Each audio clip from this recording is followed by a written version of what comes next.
Hardcore survival. Friends who have been stranded on a deserted island should know this. On the deserted island, you must pay attention to two types of people. One is men, and the other is women. Of course, if you haven't experienced it, I wouldn't suggest you try it after all. Trying could very likely lead to your demise. Life doesn't offer a chance to restart. You've come this far. If you don't want to die, please give up your dignity and humanity. Chapter 1. Bad luck for 8 lifetimes. Friends who have been stranded on a deserted island should know this. On the deserted island, you must pay attention to two types of people. One is men, and the other is women. Of course, if you haven't experienced it, I wouldn't suggest you try it after all. Trying could very likely lead to your demise. Life doesn't offer a chance to restart. You've come this far. If you don't want to die, please give up your dignity and humanity. Because only by surviving do you have the right to discuss these matters. A famous big shot once said that people are the most unpredictable beings in this world. They're an unknown variable that we can never fully understand. Therefore, in survival on a deserted island, you cannot measure others by your own standards. They could be a type of animal, or labor, or even a commodity. Death is like the wind, and righteousness and morality are also a luxury. Ewan deeply understands this. Today should be the 3rd day since he was stranded here. The azure sky, with not a hint of haze, the vast blue sea stretching endlessly, and the occasional seagulls flying across the sky only indicate that this is not a place of absolute despair. But for Ewan, it is no different from despair. On the 3rd day of being stranded, he thinks of it. What is it? A seabird released by some ignorant woman. This little bird is so cute. How can we eat it? That voice still echoes in his ears. Now what? Food and water are gone. What about rescue? You swore that rescue would come. And you even pulled others to stop yourself from killing the seabird. Why is everyone now lying in the woods by the beach? Get up, brothers. Let's have some fun, shall we? Ewan feels like he has hit the worst luck ever otherwise. How could he have ended up here with these people? The most important thing is that after the shipwreck, they sought rescue immediately. But guess what? Suddenly, an armed rebellion broke out locally, and the rebels defeated the government, so they had no time to deal with a few tourists. They said to hold on for 3 to 5 days, and they would quickly quell the rebellion.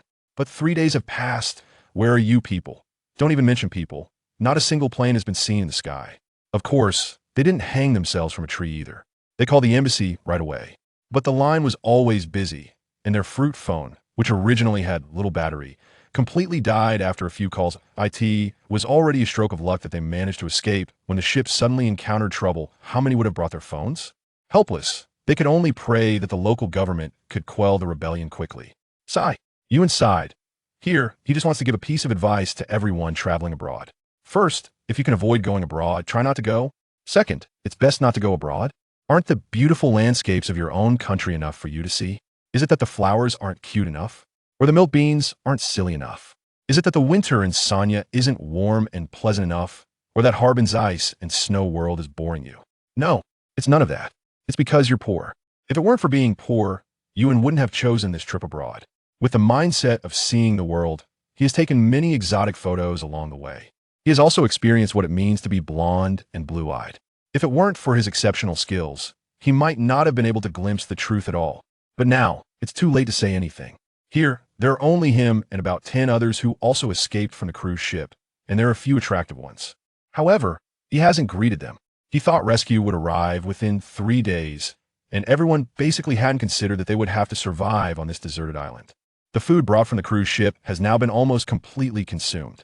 If rescue doesn't come soon, these people will have to go hungry. Forget it. Rather than waiting for this unreliable government rescue, it's better to save themselves. After all, he hasn't been watching videos for nothing these past few years. He has stayed up late binge-watching survival building series. This beauty is named Xiao Mei. That girl is named Anna, and he has basically paid some attention to them. Isn't it just survival on a deserted island? What does it mean to lie in bed while knowledge fills your mind? He is determined. Ewan stepped out from the shade of the trees. Suddenly, he felt the midday sun seemed particularly passionate after just a few steps. His exposed skin felt a burning sensation. Hiss. Should he wait a bit longer? Maybe rescue will come in the afternoon? Okay, it's not that he's afraid of the scorching sun. He just feels it's not the last moment yet, he thought. In fact, he's not the only one with this thought. After all, this is only the 3rd day's noon. The afternoon hasn't even arrived yet. What if it doesn't come in the afternoon? They might still find an excuse. They should be delayed on the road, right? Anyway, they won't believe that no one is coming to rescue them after all. There are so many people, right? Are they really going to let them fend for themselves? Back in the shade of the tree, Ewan glanced at a few girls nearby whom he thought looked okay. Point one is their tour guide. Not tall, dressed very cutely, and her originally worn tourist hat is gone, revealing a delicate and adorable face. And when she smiles, she shows too. Little tiger teeth, just like the type of little crybaby he could have made cry with one punch back in school. The other three are unfamiliar to him too, seem to be together. They look like friends or besties. The last one seems to have a boyfriend. They have been staying together, and the guy is very considerate in taking care of her. The rest are just not worth looking at. Two middle-aged women around 40 and a 15 or 16-year-old girl. As for the men, there's one crew member, one girl's boyfriend, himself, and two intriguing guys. One looks slightly chubby, very tall, with a beard, while the other is very handsome, dyed hair, wearing earrings, and they often appear as a pair. There are a total of 12 of them. Of course, there are more than just them who survive from his cruise ship. After all, the common lifeboats can hold dozens of people. However, the cruise ship ran aground at night, accompanied by strong winds and rain, and everyone was panicking. These 12 were basically the lucky ones who were picked up one by the crew, rowing the lifeboat by the yacht. As for the others, they had long been washed away by the waves to who knows where. Fortunately, they drifted to this island the next day to SO. For these 3 days, they have respected the crew member who saved their lives and basically followed his arrangements while waiting for the local government's rescue. However, as the rescue has been delayed, some people have gradually become dissatisfied with this crew member. After all, this crew member is local, and they have a language barrier. Moreover, their ship was rented by pooling money from several travel groups, and most of them are fellow countrymen. When it's useful, they won't say much. But once it's not useful, they tend to have a habit of being exclusionary. Chapter 2. Making a Stone Axe. The crew member felt quite helpless. He didn't understand what they were saying. As for English, everyone only had a basic grasp. Before, they could use translation apps on their phones for simple communication, but now most of them had no phones, and those who did had no battery left. They all relied on the tour guide for translation. At first, everyone respected her, as she was essentially their savior. They held on to the hope that they would be rescued in a day or two. However, by the third day, people's emotions began to fray. And since the other party couldn't understand them, they started complaining about this strange place. Of course, if they weren't still holding on to some hope, things might have already descended into chaos. Time passed quietly, and gradually it became afternoon. Hiding in the shade of a tree, Ewan looked around. The sun was gradually setting, and the high mountains behind them perfectly blocked the sunlight, casting the entire beach into shadow. It was time to get to work. They couldn't rely entirely on others for hope. He slowly got up and brushed the sand off his backside. In the morning, the tour guide and that crew member had shared the last of their food and fresh water, and now there was nothing left. This meant that if rescue didn't arrive before nightfall, they would all go hungry. At this moment, the group was scattered across the beach. The two seemingly attractive women were sitting on a rock by the beach, staring into the distance, likely hoping for a boat to appear at any moment. The young couple seemed unaware of the severity of their situation. They rolled up their pants and waded through the shallow water, with the guys searching for pretty shells to please the girl, occasionally splashing water at each other, looking quite content. The tour guide and the crew member were sitting under a nearby tree with a little girl, also gazing towards the sea, their hearts filled with hope for the rescue team's arrival. As for the two men, Ewan didn't see them. They might have gone off to relieve themselves. Right now, apart from him, the only ones who seemed to have a sense of crisis were the two older women. They were walking along the beach, rolling up their clothing to reveal their plump bellies, with their clothes stuffed with various unidentified seafood. No one had reached a point of despair yet, so everyone seemed somewhat indifferent. If rescue didn't come soon, they would have to rely on themselves. Ewan, thinking the worst, slowly made his way to the water's edge. Some small marine creatures, disturbed by his presence, burrowed into the sand. Looking at the sea, Ewan licked his lips. He hadn't had water all afternoon, and his lips were becoming dry. Behind the island was a large mountain. He didn't know if there was fresh water there. However, he was too afraid to venture deep, sticking to the outskirts for things like using the bathroom. After all, on this isolated island, anything could be lurking, and he feared especially those strange snakes. A single bite, and he wouldn't have to wait for rescue anymore. He would just wait to die. Therefore, to solve the problem of hydration, coconuts were a good choice. Not far from their beach were a few coconut trees bearing plenty of fruit, but the trees were too tall and straight. To get to the coconuts, they would have to chop down the whole tree. In the afternoon, the two men had tried to climb one, but slipped down before they could even reach a meter. Later, they chose to shake the tree together, and two ripe coconuts fell down. They put in a lot of effort to open them, but unfortunately, there was no coconut water, only the flesh, which could barely fill their stomachs and provide a bit of hydration. So Ewan's current plan was to see if he could find something hard, preferably some scrap metal. to sharpen and use to chop down the coconut tree and get the coconuts. First, it could replenish their water supply, and second, the coconut flesh could also be eaten. Even if the rescue team came a few days late, he could ensure he wouldn't go hungry. The ocean is a massive garbage dump, with debris scattered all over the place, carried away by the waves. Yuan walked around the beach. He didn't find any metal like he hoped. But it wasn't a complete loss. He found 3 discarded plastic bottles, 2 glass bottles, and a few transparent trash bags. One plastic bag seemed intact, filled with the clams and shells he had just collected, soaking in seawater to keep them fresh. A fishing net was tangled into a large mess and was no longer usable, but he untangled the rope attached to it. The broken fishing net was left on the shore. While it was useless now, it might come in handy someday. Additionally, there was a blue buoy attached to the fishing net that was hollow inside, and Yuan took that as well. He treated it all as scavenging. He needed everything. The others naturally watched his series of actions, but didn't pay too much attention. The young couple seemed to be quietly discussing Yuan's foolish behavior. He didn't care about them. You wait for your rescue. I have my own plans. After organizing his finds, Yuan felt disappointed at not finding any metal. He had no choice but to settle for less. He searched around the beach again and finally found something that could barely be used. It was a long stone about the thickness of his arm, very hard, likely basalt. Holding it in his hand felt substantial. With the stone, Yuan went directly to a nearby rock formation. Since there was no metal, he had to make a stone axe from this. He was a bit uncertain. Would it really be able to chop down the coconut tree? But it didn't hurt to try. Making a stone axe was not like in the games, where you just find 2 stones and click to craft. Here, everything had to be done manually, step by step. First, he needed to sharpen the stone edge, which was a big project. Fortunately, there were some rough stones nearby that were just right for this. Yuan sat down and began to grind the stone while rinsing it with seawater. Time passed bit by bit. Soon, it was evening. As he continued to grind, the stone finally took on the shape of a stone axe. He even tested its sharpness. Holding it, he could easily chop small branches without any problem. Then, he found a suitable branch, cut a notch in it, and inserted the sharpened stone axe. Using the rope he had collected in the afternoon, he tightly wrapped it up. In this way, a small stone axe with a handle was completed. Yuan swung it a few times in his hand and felt it was pretty good. Now all that was left was to find a coconut tree to test it on. The setting sun dipped low. The group had waited all day without seeing any rescue boats arrive, and gradually, their initial hope turned into despair. Chapter 3, Parting Ways. Chinemo, do you think the rescue team will still come?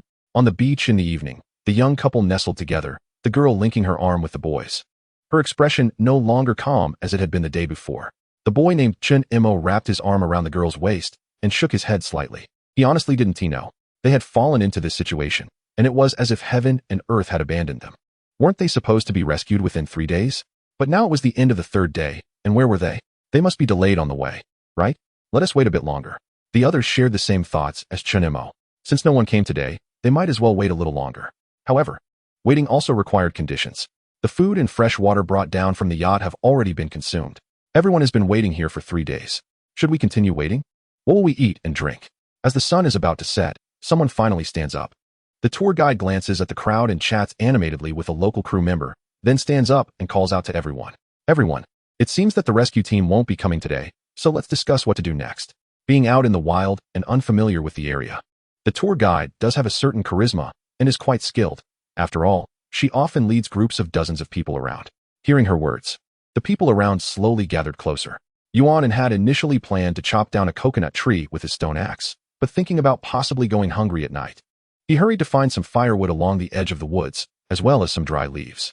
After hearing the tour guide call out, he also went over, intending to assess the situation first. One shouldn't be too independent, especially when the situation is still uncertain. Banding together for warmth might be a good choice. But the premise is not to harm one's own interests. Once everyone had gathered, the tour guide began to speak seriously about the current situation. I just asked talk. And we should be to the east of where the cruise ship had the incident, far from the mainland. Even if the rescue team comes, they will likely prioritize those who are closer, since there are 3 tour groups on our cruise ship. So, we might still have to wait a bit longer. The tour guide's words gave everyone a glimmer of hope. It seemed reasonable that we would be the last to be rescued since we are the farthest away. However, what she said next extinguished the flickering hope of the crowd little by little. Now, the situation is clear to everyone. The food and water ran out this morning, so we must self-rescue while waiting for the rescue team to arrive. But what if the rescue team never comes?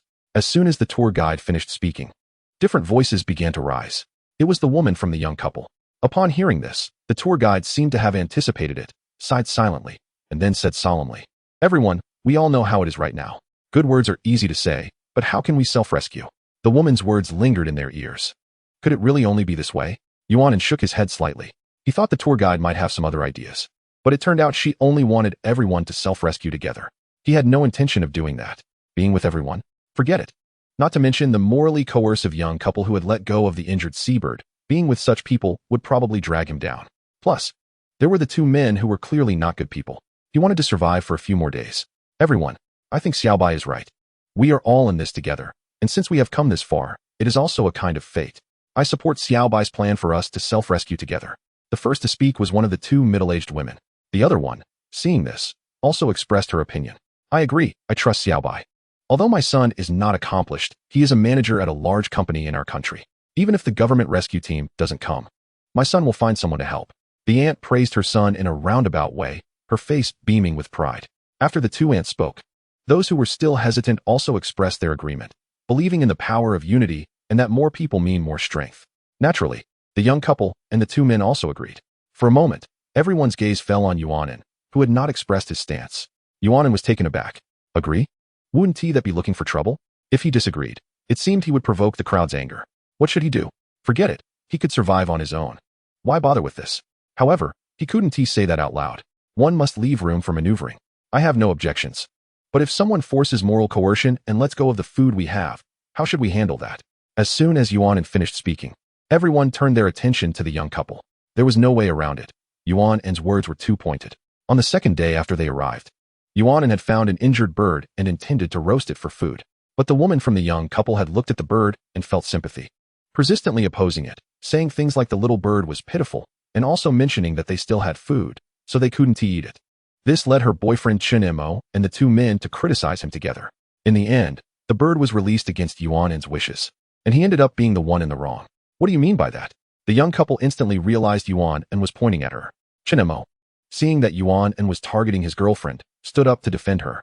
Are you deliberately causing trouble? If you disagree, just say so. Why beat around the bush?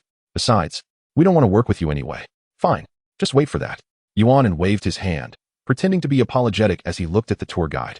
Miss Bai, I know you mean well, but with such a saint in this group, I think I'll pass. You all can fend for yourselves. With that, Yuan turned and left. What do you mean?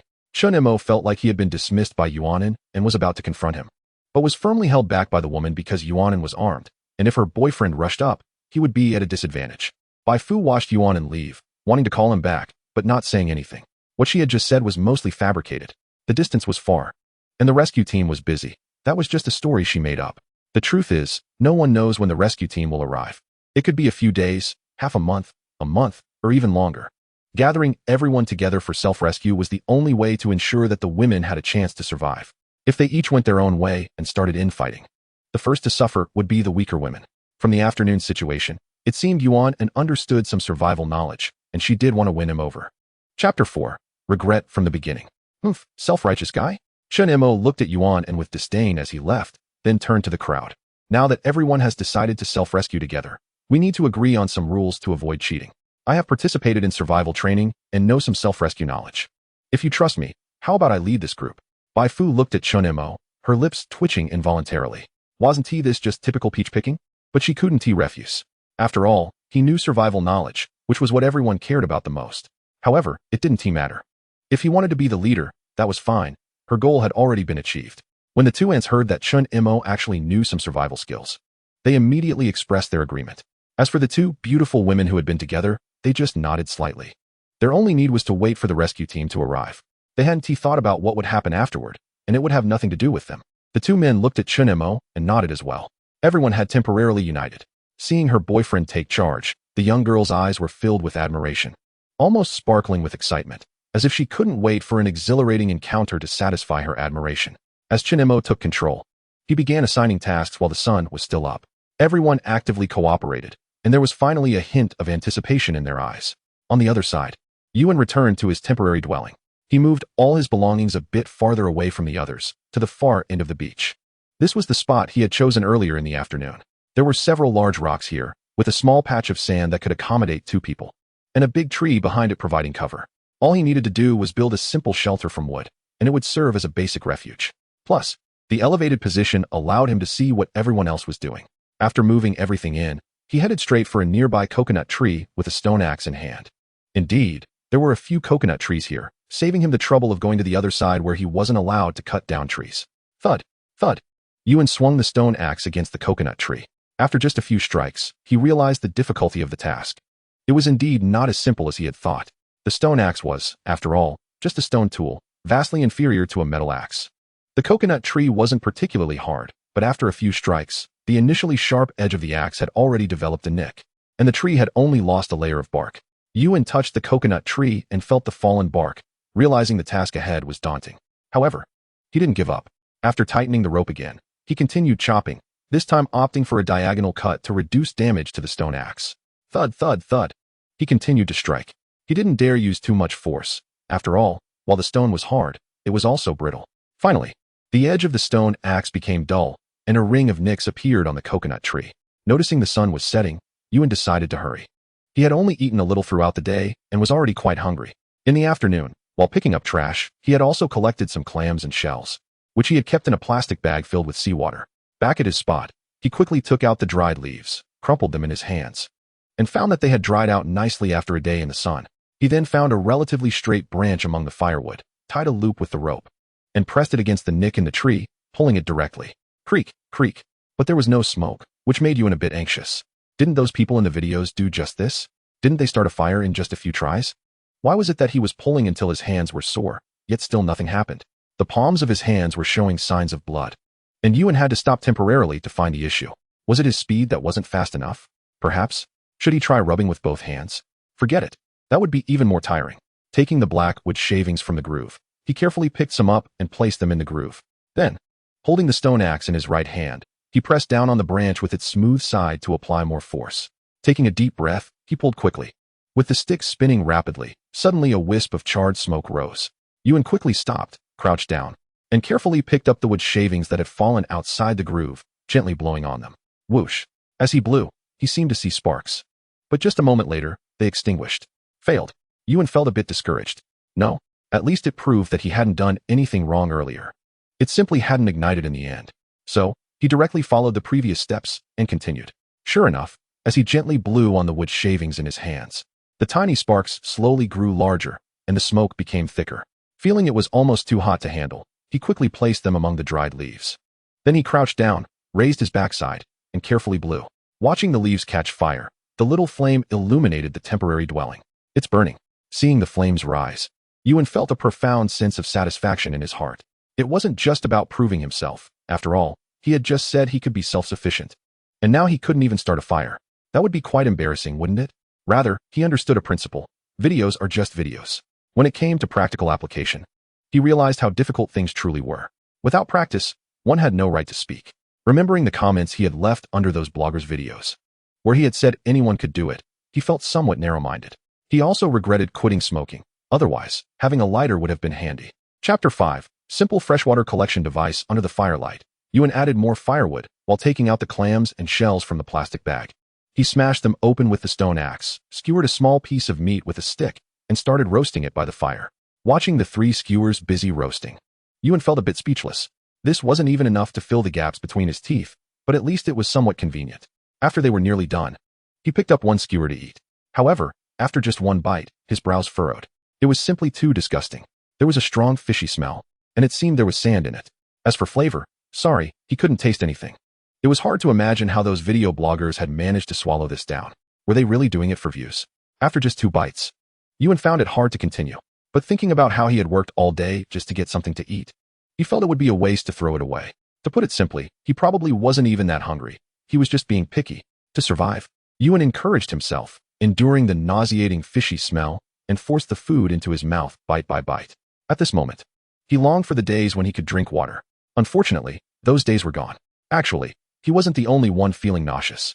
The others over there had similar main courses. The difference was that they were throwing everything directly into the fire to roast. The food came out charred and covered in ash. Most of them managed to choke down 2 or 3 pieces before giving up. Their anticipation for the arrival of the rescue team grew stronger. If every day was like this with roasted clams, they probably wouldn't be able to last much longer. The pair of guys with their arms around each other fared a bit better. Not that they could eat, they hadn't eaten at all. The lack of water was the most serious problem everyone faced. After eating, Yuan reduced the fire a bit, just enough to keep it burning. Leaning against the stone wall, holding the stone axe, he rested. It wasn't that he was afraid of being robbed. Rather, human hearts are unpredictable, and it's always better to be cautious. Throughout the night, he mostly slept a little, woke up a little, and added more firewood to the campfire. Finally, he managed to stay awake until dawn. Day 4. Yuan took out charcoal and made a mark on the stone. His phone was dead, and he had no way to keep track of time, so he had to resort to this primitive method. Fortunately, it hadn't rained in the past 3 days, otherwise they would have collapsed by now. After adding some firewood to the campfire, he got up, intending to wash his face by the sea. No matter what, washing your face with seawater will make your skin rough, and when it dries, it will leave salt particles behind. He just wanted to wake up a bit. He scooped up some seawater and splashed it directly on his face. The cold sensation instantly made him feel a little more awake. Hoo. What sound is that? Yuan began to doubt if he was hearing things. He washed his face again with seawater. Hoo. But the sound seemed to be getting louder. Yuan turned his head and looked in the direction of the sound. The sky wasn't very bright, but he could vaguely see a figure squatting by the rocks. Hoo. Confirming that the sound was coming from there, Yuan was startled. Oh no, don't scare me like that. Is there a female ghost on this deserted island? Yuan's steps became a bit unsteady as he wanted to slowly back away. But just then, the figure suddenly turned around and shouted in Yuan's direction. Who's there? Huh. Yuan, who was about to take off running, heard this voice and immediately breathed a sigh of relief. Isn't this one of the 2 pretty ladies? She's wearing a big hat, very recognizable. What was her name again? He seemed to have forgotten. When they first arrived here, everyone introduced themselves. And hey, why are you squatting here scaring people instead of sleeping in the morning? If I didn't know better, I'd think I encountered a ghost. Is it you? The woman stood up and walked over. Her face seemed to still have tear stains. When she saw it was Yuan, she finally relaxed. Yuan was just about to say something to ease the awkwardness and maybe increase his favorability. But unexpectedly, the woman arrogantly turned away, leaving him with a graceful back. Humph, so pretty, huh? Even stranded here, she still has that aloof attitude. You better hope for rescue to arrive soon. Otherwise, you'll be in for it. Sitting down, he checked all his supplies. Not a single item was missing. He then planned out today's tasks. First, chop down the coconut tree. Second, see if he could find some other food. The clam barbecue was definitely not fit for human consumption. Third, if all else fails, find a stone slab to try again. Fourth, looking at the plastic bottles nearby and the rising red sun over the sea, he grabbed the 2 somewhat tattered plastic bags and stood up. After leaving his temporary shelter, he began to search outside. Before long, he found a spot that seemed quite suitable. He then dug a hole in the sand with his hands, leaving a small platform in the middle. Once he filled the hole with seawater, he placed a plastic bottle on the small platform. Then he took out the plastic bags, tore them open forcefully, and laid them over the water pit, pressing the surrounding wet sand down tightly. He then placed a small stone in the center of the plastic bag, causing the entire plastic film to sag.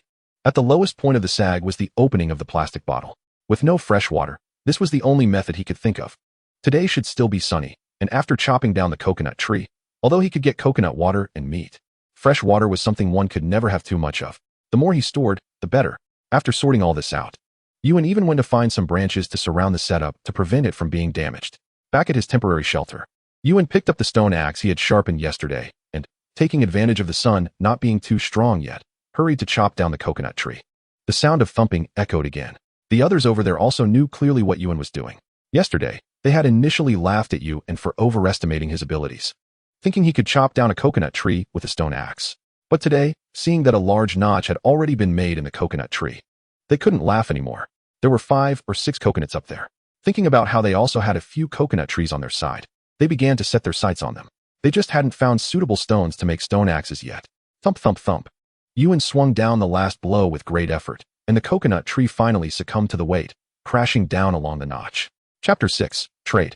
Yuan wiped the sweat from his forehead. After so long without water and sweating, he was already parched and starving. He had been chopping since morning, and after sharpening the axe 4 times, he had finally brought the tree down. Looking at the coconuts lying on the sand, he quickly jogged over. Picking up the stone axe, he chopped down the coconuts. 5 of them. Meanwhile, on the other side, after a busy morning, the others had finally found a barely usable stone and were still polishing it. Hearing the sound of the coconut tree falling, they were a bit stunned. Of course, it also motivated them. They thought, if others can do it, why can't we? Gulp, gulp, gulp. After a few mouthfuls, Yuan felt like the whole world had become beautiful, until no more juice flowed out. He picked up the axe and continued chopping. As the coconuts were chopped into pieces, the white coconut meat was fully exposed. He forcefully tore off the outer green skin, picked up a piece with coconut meat, and started to munch on it. So refreshing. So satisfying. After he finished off all the coconut meat, he finally stopped. He placed the remaining 4 aside, covered them with branches, and comfortably leaned back to rest. It was midday, and the sun was getting stronger. It was really not suitable to go out.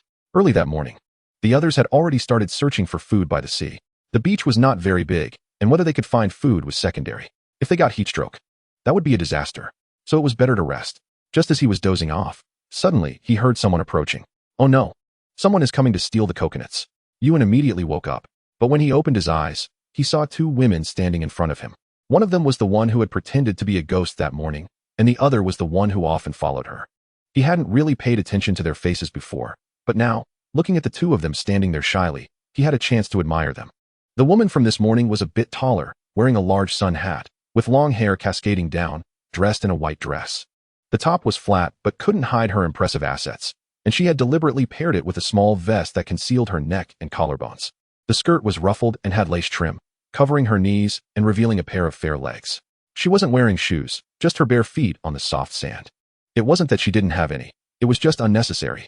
Everyone was basically active on the beach, and wearing shoes or not made a big difference. Next to her was a woman in a white shirt paired with black trousers, wearing a pair of rimless glasses, giving off a bit of an urban beauty vibe. Both of their lips were chapped, indicating they hadn't had water for a day and were dehydrated. The woman looked at the awakened Yuan, hesitatingly started to speak. Can you give us a coconut? Seemingly afraid Yuan would refuse, she added, we won't take it for free. Can I pay you? The woman looked timid, which made her quite pitiful. If this were before, Yuan would probably agree without a second thought.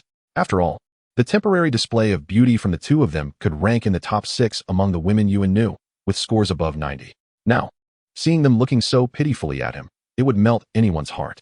Unfortunately, the current Yuan was not the same as before. In addition, this coconut is essential for him as he waits for rescue. He feels it's a loss to give it to others or sell it. Yuan noticed that the woman beside him remained silent. However, the other capable woman suddenly interjected, Hey, can you just say something? Why are you dragging this out? Hearing this, Yuan couldn't help but want to laugh. Come on, you guys are the ones begging me, don't act so self-righteous. He decided to tease them a bit. How much are you planning to offer? Upon hearing Yuan's question, the capable woman's eyes lit up. 1,000. Are you trying to dismiss me? Yuan chose to ignore the number. How about 10,000? The woman looked at Yuan, hesitatingly testing the waters. 10,000. Yuan shook his head at this number. The capable woman, seeing Yuan shake his head directly, was both angry and amused, sneering. TCH, is this a golden coconut? Not selling for even 10,000? Yuan shrugged indifferently and asked, 10,000? Can it save a life? Or are you saying the lives of both of you are only worth 10,000? As soon as he said this, both of them were momentarily stunned before reacting. Aren't you taking advantage of our situation? Planning to be greedy? What kind of man are you? The capable woman pointed at Yuan's nose and scolded. Whether I'm a man or not, do you want to try? Yuan had no intention of selling, so he directly teased her. Rogue. The capable woman blushed at Yuan's teasing and scolded him. Then how much do you plan to sell it for? Of course I'm not selling it. However, Yuan didn't say this out loud, but looked at the woman calmly. Since they had been stranded on the island, she had been wearing this large hat, making it impossible to see her face. Was it that she couldn't face people, or was she too ugly? Furthermore, everyone else had been pulled from the sea, while this person still wore a big hat, which was quite abnormal. So he intended to have some fun with her. How about this? Why don't you take off your hat? Let me see what you look like, and then I'll consider it. Dream on. The woman grabbed her companion and was about to leave. Xiaomeng, this person is just a lecher, let's not buy it. The rescue team might arrive in the afternoon, and he can keep the coconut for himself. This remark seemed directed at the woman named Xiaomeng, but it was also a reminder for Yuan. Who knows when the rescue team will arrive? If you sell it for 10,000 now, that's a profit for you. But if the rescue team comes, you'll be left with something no one wants. Really? The woman named Xiaomeng hesitated. But they hadn't had water for a day and a night. And after eating the dirty clams yesterday, she had an upset stomach. If this continued, they might not wait for the rescue team, but would perish first. As for the coconut tree they were preparing to chop down, they hadn't even gotten a stone axe yet. When would they get to eat coconuts? Chapter 7. I was indeed ignorant. Okay. The woman thought for a moment, looked seriously at Yuan, and seemed to have made a certain decision as she said. However, you must promise that after you see my face, you can't tell anyone else. Hee. Upon hearing this, Yuan couldn't help but want to laugh. What? Are you some kind of stunning beauty? So confident? Okay. Yuan nodded casually. This indeed piqued his curiosity. With such confidence? Ignoring her companion's objections, the woman raised her hand and slowly removed her hat. When her stunning face appeared in front of Yuan, he was completely stunned. staring at her without reacting for a long time. Aren't you that? An excited Yuan pointed at the woman, the name on the tip of his tongue, but he was so shocked that he couldn't say it. It's me. The woman put the hat back on and nodded slowly. How is this possible? Watching her beautiful face hide again beneath the hat, Yuan was filled with disbelief. To know, he was looking for the cheapest travel group abroad. Otherwise, he wouldn't have encountered such a situation. How could she be on a cruise? That was Meng Qingyue, the goddess of their generation. She debuted at 16 and became famous overnight. Later, she ventured into television and film, with every project being a hit. How could she be on a cruise? Yuan was truly baffled. Seemingly aware of Yuan's confusion, Meng Qingyue adjusted her hat and slowly spoke. We were invited by the local government to shoot an environmental promotional video in their country. The itinerary was arranged by them. Promotional video? Only then did Yuan remember that Meng Qingyue had gradually stopped acting in recent years and had become some sort of international environmental protection ambassador. In other words, her being on the cruise was purely accidental. Unbelievable. I actually saw the real Meng Qingyue. By the way, photos. Yuan hurriedly reached into his pocket, only to remember that his phone was long gone. Alas, no pictures, no videos. Those bastards will probably say I'm bragging. Seeing Yuan's anxious expression, the capable woman sneered. You just said all those grand things, and now that you see Meng Qingyue, you've turned into a pig. So can we have the coconut now? As soon as the coconut was mentioned, Yuan instantly came to his senses. Meng Qingyue wanted his coconut. If it were someone else, he might have just handed it over. But who is he? He is Yuan. People who know him generally have only one nickname for him. You the scoundrel. Yuan looked at the two and shook his head slightly. I just said I would consider it, but I haven't agreed yet. You're going back on your word? The capable woman became anxious, having seen everything, and couldn't believe Meng Qingyue had become so lowly. Meng Qingyue didn't expect Yuan to say that either. However, she did say to consider it. At this moment, she felt a bit insecure herself. Had she focused too much on environmental protection and acted less in recent years, causing everyone to forget her? Then how do you plan to sell it? Meng Qingyue asked, her voice crisp, tinged with a hint of pity, looking at Yuan with a charming gaze. How about selling it to her? At this moment, seeing Meng Qingyue like this was quite impactful, and Yuan's resolve wavered. After all, this was Meng Qingyue. Which man could resist the charm of his white moonlight? No, I am a principled person. Yuan deliberately cleared his throat. He resisted Meng Qingyue's temptation. If you want the coconut, I can't sell it. But we can trade? I'll exchange it for something. The premise is that you have something I want. This was Yuan's final struggle, a reluctant compromise. Indeed, money wasn't a huge temptation for Yuan. If it were hundreds of thousands or millions, the other party wasn't stupid. They wouldn't spend so much money on a coconut. So if they had something he wanted, and it would be useful later, trading seemed to be the best option. If the rescue team arrived, it would be a win-win situation. At least he wouldn't have extorted them. Otherwise, he would be in big trouble. Those crazy fans would probably strip him of his skin. Trading? Meng Qingyue was stunned for a moment after hearing this condition, looking at Yuan with some surprise. Was this person really a fool? Not wanting money? Then what do you want? Meng Qingyue glanced at her manager and close friend beside her. They didn't have much with them. If they did, it was just the bag they clung to after falling into the water, which only contained some personal items. Nothing useful. What do I want? Upon hearing this, Yuan felt a bit restless, sizing up the two and inwardly muttering, if I wanted you, would you agree? Seeing Yuan's slightly aggressive gaze, Gulinger immediately raised her eyebrows. What are you staring at? Look, it's not like I'm looking at you. Besides, you can't compare to Meng Qingyue in looks. Yuan shot a glance at the other party. He then shifted his focus to the small bag on Meng Qingyue and pointed at it. I want you. However, before he could say the latter part, he was directly interrupted by Guling. I haven't finished yet. What are you thinking? I just want to see if there's anything I want in your bag. Gulinger was taken aback. She realized she had misunderstood, but wasn't the other person's gaze implying that? Yuan indeed wanted the other party. However, practicality had to be considered. The rescue team might arrive at any moment. Since everyone hadn't reached a dead end, there were naturally choices available. But what if later on? What if the rescue team never comes? The food and fresh water here are limited, and coincidentally, she also had some, which meant there was room for maneuvering, right? By then, forget Meng Qingyue. Aside from a few unattractive ones, I want them all. Otherwise, do you think the nickname you the cheap is given for nothing? Since ancient times, there have only been wrong names, but never wrong nicknames. Realizing she had misunderstood Yuan, Gulinger chose to ignore him. In order to quickly get the coconut, Meng Qingyue thought for a moment, then took off her small bag and opened it, allowing Yuan to choose. Compared to water, the things inside were nothing to her. Looking at the items in the bag, Yuan started picking. There were some things he truly didn't recognize. A mirror? Useless. A comb? Even more so. Foundation? Sunscreen? Moisturizing spray? What are these for? What's this? A small purple tube that is thick on one end and thin on the other, looking like a conduit. Never seen it before. Am I just ignorant? Chapter 8. Gradual Temptation. When Meng Qinghua saw Yuan looking at that object, she instinctively turned her gaze away, pretending she hadn't seen it. However, her ears quickly turned red. At her age, it was the first time she had shown such private items to a man, leaving her feeling somewhat flustered. What are all these things? A mess. An eyebrow razor? Too small. Huh, there's even a razor? Do women also grow facial hair? A pepper spray? Who's it meant for? Finally, at the bottom of the bag, Yuan found something he could barely use. A fruit knife about 10 centimeters long, with a plastic sheath. All right, this will do.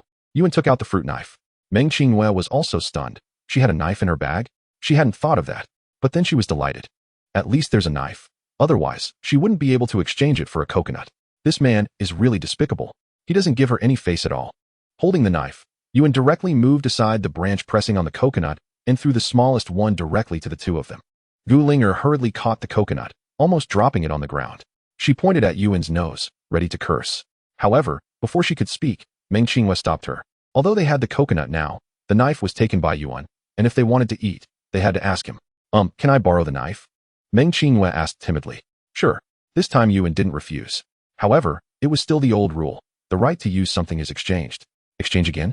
Even Gu Linger, no matter how good-tempered she was, exploded at this moment, shouting, that knife was ours just now. Yuan remained indifferent. Yeah, but the moment you received the coconut. We completed the transaction, it's mine now. If you want to use it, of course, you have to give something in return. Hearing Yuan's ridiculous reasoning. Gu Linger was completely speechless and let out a frustrated scream. Despicable. Despicable. She had never encountered such a despicable person before. And she seriously suspected that the knife was intentionally taken by him, just waiting for this moment. Watching Gu Linger getting so agitated that her chest was heaving, almost bursting her shirt, Yuan couldn't help but glance a few times. This capital is not inferior to Meng Qinghua at all. Despicable. Gu Linger looked at Yuan with gritted teeth, muttering a sound only she could hear. At this moment, Meng Qinghua was also stunned. To be honest, is this how he acts outside? Doesn't he fear being beaten? However, in order to have a sip of coconut juice, she could only endure it. After all, the items in the bag had already been seen by him, so it wouldn't hurt to show them again. So she directly opened the bag again, presenting it as if to say, take whatever you want. What do you want from what's inside? This time, however, Yuan shook his head. The things in the bag were all female items. The only item that could be of any use was probably that razor. But he didn't dare take it. After all, what do girls use that for? Those who understand know. Seeing Yuan shake his head, Meng Qinghua was troubled. She only had these items. And if he didn't like them, even if she had the coconut, she wouldn't be able to open it. Should she go find other people? Forget it. If he also wanted to share, wouldn't that be a huge loss for her? So she asked, then what do you want? What do I want? Yuan hadn't thought about it, but that didn't mean he couldn't make demands. After all, this is Meng Qinghua. If he made a reasonable request, it wouldn't be unreasonable. Right? Suddenly, he thought of something. There was a very popular app before, where someone used Meng Qinghua's avatar to create an exciting dance video. Later, it was taken down from the entire internet after Meng Qinghua's PR sent a lawyer's letter. This dance, Meng Qinghua must have seen it, and with her level, she could probably learn it in no time. Thinking of this, a wicked smile appeared at the corner of Yuan's mouth. How about this? Your stuff? I don't want it. I'm just giving you a chance because you're Meng Qinghua. Hearing this, Meng Qinghua felt increasingly uneasy. Hearing Yuan's true intention, she couldn't believe her ears. He actually wanted her to dance in front of him? And it was that kind of flirtatious dance? You must be dreaming. Gu Linger, unable to bear it any longer, swung the coconut to smash Yuan, but fortunately, he had anticipated it and dodged. This person is simply pushing his luck. He actually wanted Xiao Meng to dance that kind of dance. No way, I can't hold it in anymore. Where's my knife? Yuan, however, had an indifferent expression. I said, a transaction is a transaction. Both parties are voluntary. I didn't force you. You still want to force us? Gu Linger swung the coconut again, but missed again. You can choose others, like those people over there. Yuan dodged the attack and pretended to sigh as he continued. They might take some too. This coconut juice is limited. Who knows if it'll be enough? You could also break it open with stones, but if you do that, you might waste more than you drink. What a pity. Yuan feigned a look of regret. Gu Linger, looking at Yuan's despicable appearance, felt a murderous intent rising in her heart. Heavens, why don't you send down a lightning bolt to strike him dead? She felt like a tiger that had fallen into the plains, being bullied by dogs. Yuan grasped the mentality of both wanting to drink coconut juice, but not wanting to share with others, and not wanting to waste, gradually tempting them. At this moment, they were both hungry and thirsty, with no other choices. And this was exactly what Yuan wanted. At this moment, I think some people have already understood Yuan's operation, gradual temptation, controlling people's hearts. As long as Meng Qingyue compromises, if they ask him again next, can he make a request that's slightly more excessive than dancing? Meng Qingyue thought, since she had already danced this kind of dance in front of him. It seemed like it was not unacceptable. Step by step, she would walk into the trap that Yuan had already set for her, gradually falling into it. Everyone, don't go learn from this. Be careful not to step into a sewing machine. Yuan was also acting on the premise that there were no laws or moral constraints on this deserted island, which is why he dared to operate like this. Hearing Yuan's words, Meng Qingyue fell into contemplation. Gu Linger next to her also noticed that Yuan was not a good person at all, and she planned to take Meng Qingyue away. Xiao Meng, don't listen to his nonsense. The less, the better. It doesn't matter, we don't need him. Meng Qingyue was a proud person, and Yuan had precisely grasped this point. What he had done before was gradually shattering her psychological defenses. She seemed not to have heard Gu Linger's words, looking at Yuan with a resolute gaze, and said stubbornly, okay. Chapter 9, Cleverness. What does it feel like to have a woman that all men dream of dancing in front of you? Yuan achieved this. However, Meng Qingyue was indeed an interesting person with a bit of cleverness. 1 second she was resolute, ready to give it all up, and the next second, she actually started to act unreasonable. Can you believe it? The other party cleverly found the loophole in her words, pulling a trick on her. It was indeed her fault for not being rigorous enough with her words. She only mentioned a dance video, but there wasn't just one. There were other legitimate dance videos as well. So, Meng Qingyue directly exploited this loophole and danced a proper dance in front of Yuan. She cleverly took away the knife from his hand. However, allowing a national idol to dance in front of him was not a loss for Yuan. And that seed had already been planted, just waiting to take root and sprout. After taking the knife, the two struggled for half a day but still couldn't open the coconut. In the end, it was Yuan who helped, and they finally drank the delicious coconut water. This time he didn't take any reward from her. After all, some things should be done in moderation. A beating should come with a date, right? If it's too much, it will backfire. It's better to stroke the cat's fur gently than to make it angry. Both got what they wanted. And Yuan was quite satisfied. Exposing her identity? How could he possibly do such a thankless task? In fact, this could be seen as him having a little leverage over her. By the afternoon, when the sun was not so scorching, Yuan left the temporary shelter and went straight to the freshwater collection pit he had set up in the morning. The surroundings had not been damaged, and the plastic bag had a layer of bright water droplets and mist on it. Yuan carefully used his fingers to gather all the water droplets to the lowest point, allowing them to drip into the plastic bottle.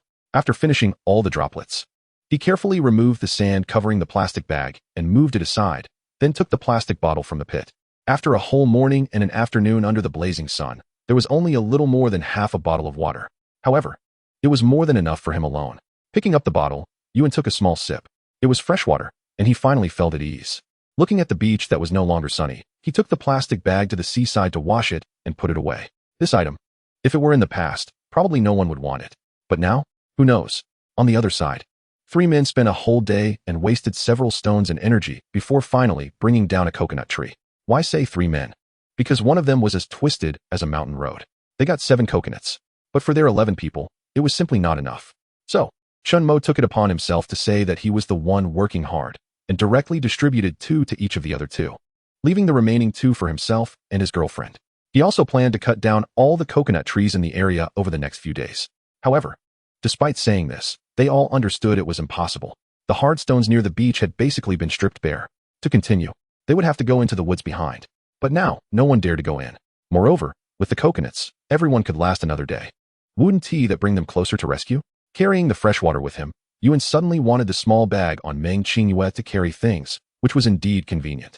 This way, he wouldn't have to worry about going out to find things and having his home robbed. There were still 3 coconuts at home. It was possible someone might be tempted, so when he was looking for stones, he didn't dare to go too far. Fortunately, heaven does not disappoint the diligent. Not long after walking along the beach, Yuan found a piece of stone he liked, about 20 centimeters long and 10 centimeters wide, with high sides and a low middle, naturally forming a small groove. Seeing this shape, he found 2 more stones, placing them on both sides of the fire pit, and then putting the stone slab on top, thus creating a simple stone pot for cooking. To test whether it could be used, he added a handful of firewood, and the flames instantly grew larger. Throughout the day, Yuan kept a close eye on the fire situation. There was no way. He simply did not want to drill wood for fire again. As for wasting a bit of firewood, that was understandable. On this island, behind the beach was a forest full of firewood, but they just didn't dare to go in right now. As the water slowly boiled, the clams inside began to dance, shedding their outer shells to reveal their white flesh like dancers. There was too little seawater, and before long, it dried up, leaving a thin layer of pale yellow crystals. Yuan didn't care. You could say it was salt, but others would just think you were a fool. If it were that simple to make salt, why would there have been salt shortages in ancient times? The common people couldn't afford salt. When it was about done, Yuan gradually reduced the fire and then took out the wooden chopsticks he had made in just 2 minutes in the afternoon, gently picking up the clams. He removed the shells and ate the meat. The taste was indeed much better than the roasted one from yesterday, with a faint salty flavor and less fishy smell. At least it wasn't as hard to swallow as it had been yesterday. After finishing the clams, Yuan took the fresh water, sipped a little, and was satisfied as he cleaned up the mess. The stone slab had to be well kept. It was his only pot at the moment. He put away the chopsticks, hid the coconuts well, and stuffed the freshwater bottle into his pocket. Watching the sky gradually darken, he lay on the sand, which was only covered with a layer of leaves, counting the stars in the night sky. To be honest, he was looking forward to a rain. At the same time, he was not looking forward to it, because rain meant he wouldn't have to worry about freshwater. But once it rained, his open-air campsite would become drenched. And if he wasn't careful and caught a cold, that would be interesting. The lifeboat had emergency medicine, but unfortunately, he had now parted ways with the others. If he went to ask for it, he would probably get slapped in the face. But it wasn't a big problem. Laughing now doesn't mean laughing later. The real laugh is when you laugh until the end. He also prayed for the rescue team to come quickly. After all, he had only seen wilderness survival in videos. He never thought he would have to survive in the wilderness himself. Who knows, it might really be life-threatening. Chapter 10, Into the Forest. Morning. Yuan finished the last stroke for the characters each, meaning to nowhere to reach, because the 5th day had officially arrived. Today's plan. Yuan had already made arrangements in his mind last night. Clams and shellfish couldn't fill him up at all, and he needed to save the coconut for urgent use. As for chopping down another coconut tree, that was just wishful thinking. It was simply a thankless task. Whether the stone axe could last long enough to chop down one more tree was uncertain, and the energy expenditure was simply not proportional to the harvest. Before finding metal tools, he decided to give up. Therefore, Yuan thought all night and decided to go fishing. Of course, this required him to enter the forest behind. This was necessary because after replenishing firewood last night, he had very little left, and most of the firewood around the beach had already been collected by everyone. To keep the fire going, entering the forest was the only option. However, to avoid encountering snakes, he needed to prepare some things in advance. Holding the small knife he had exchanged from Meng Qingwei, Yuan began to wander along the edge of the forest. There were many trees here that he recognized. He had no choice but to try each one. After scraping more than 10 types of tree trunks with the small knife, he finally found a tree that met his expectations, thick as a thigh. He then used the knife to make a circular cut at the top of the tree and another at the bottom. He stood the knife upright and pulled it down from the upper circular cut in one go, carefully peeling off the entire piece of bark. Looking at the bark in his hand, Yuan was very satisfied. The thickness was just right, and when he measured it against his leg, it was just enough to wrap around his entire calf. After taking 2 pieces, he stopped. He then looked for vines along the edge. However, without finding any vines, he gave up.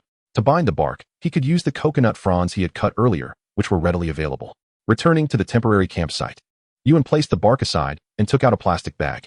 He went back to the water hole from yesterday, filled it with seawater, placed the fermentation bottle inside, and covered it with a fermentation bag, surrounding it with a circle of branches, ready to wait for fresh water in the afternoon. He put on a pair of casual shoes he hadn't worn in a long time and tied the laces. Standing up, he tried to walk around a bit. Although he felt a bit stiff, what was that compared to life?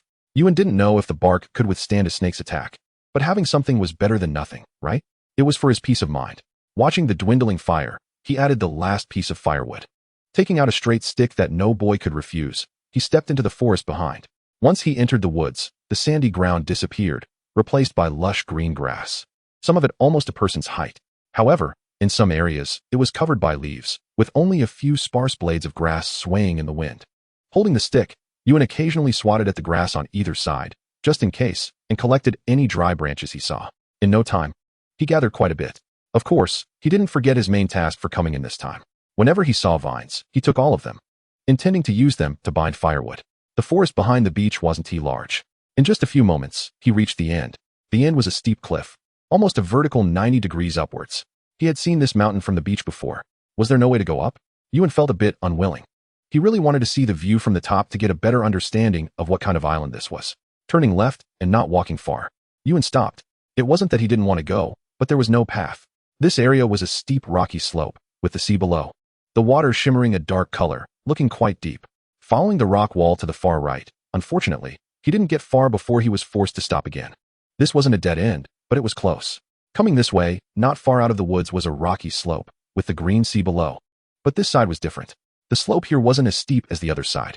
Moreover, on the side of this slope, directly across from him, there was a birch platform that slanted out into the sea, and at the edge of that platform, there were even traces of a beach.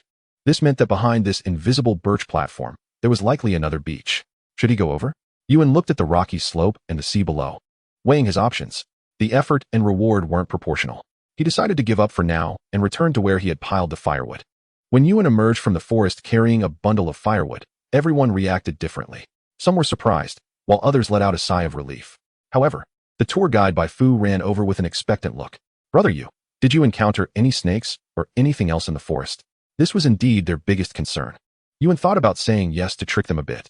After all, he hadn't seen any this time, but that didn't mean there weren't any. Looking at Bai Fu's expectant gaze, he felt there was no need to deceive them, as it would benefit him in no way. As for collecting firewood, he was overthinking it. The firewood in the woods was enough for them to use for months. Did he think the rescue team would arrive by then? He wasn't sure, but he suggested they be prepared. Upon hearing Yuan's words, Bai Fu nodded in understanding. Even if there were snakes, there should be very few, otherwise. The others wouldn't have been able to gather so much firewood without encountering any. As for protection, wasn't Yuan's South method already in place? Simple and straightforward. Easy to learn. Yuan didn't care what they were discussing. He was doing his own thing now. Upon reaching the temporary dwelling, Yuan casually glanced around and was taken aback. Had someone been here in his temporary dwelling? The place where he had hidden the coconuts had clearly been rummaged through. The empty plastic bottle had also been stepped on and flattened. They hadn't found the coconuts, so they vented their frustration. Fortunately, he had the foresight to hide the coconuts beforehand. Then he saw a scene that made him grit his teeth. His makeshift stone slab, which he had used as a pot only once, had been broken by someone stepping on it. Fine. Is this how we're playing? Great. A surge of anger rose in Yuan's heart. He thought about who the culprit could be. Meng Qingyue and Gu Lingyu? No, they wouldn't dare to confront him directly. Bai Fu, the crew, and that little girl? It didn't make sense. He interacted with them. And the theory of beneficiaries didn't hold. The two older women? That was possible. After all, they had shown signs of not wanting others to do well. As for those two weirdos? Probably not. He had never mocked them and had been too lazy to pay attention to them. In the end, there was only one possibility left, that couple. After all, he had intentionally grossed them out before, and that girl clearly seemed like someone who would seek revenge. Easily inciting that guy. Did he have any evidence? Just like that? Haha, he was overthinking it. Today, he would show them what it meant to take advantage of the situation. Chapter 11, Making a Fish Trap. Yuan's expression instantly turned cold, as if everyone owed him millions. Holding the stone axe, he slowly walked toward the group. It was midday, and everyone was hiding in the shade, resting instead of working. Today, who went to my place and made a mess of it? Please step forward voluntarily. Don't force me to take action myself.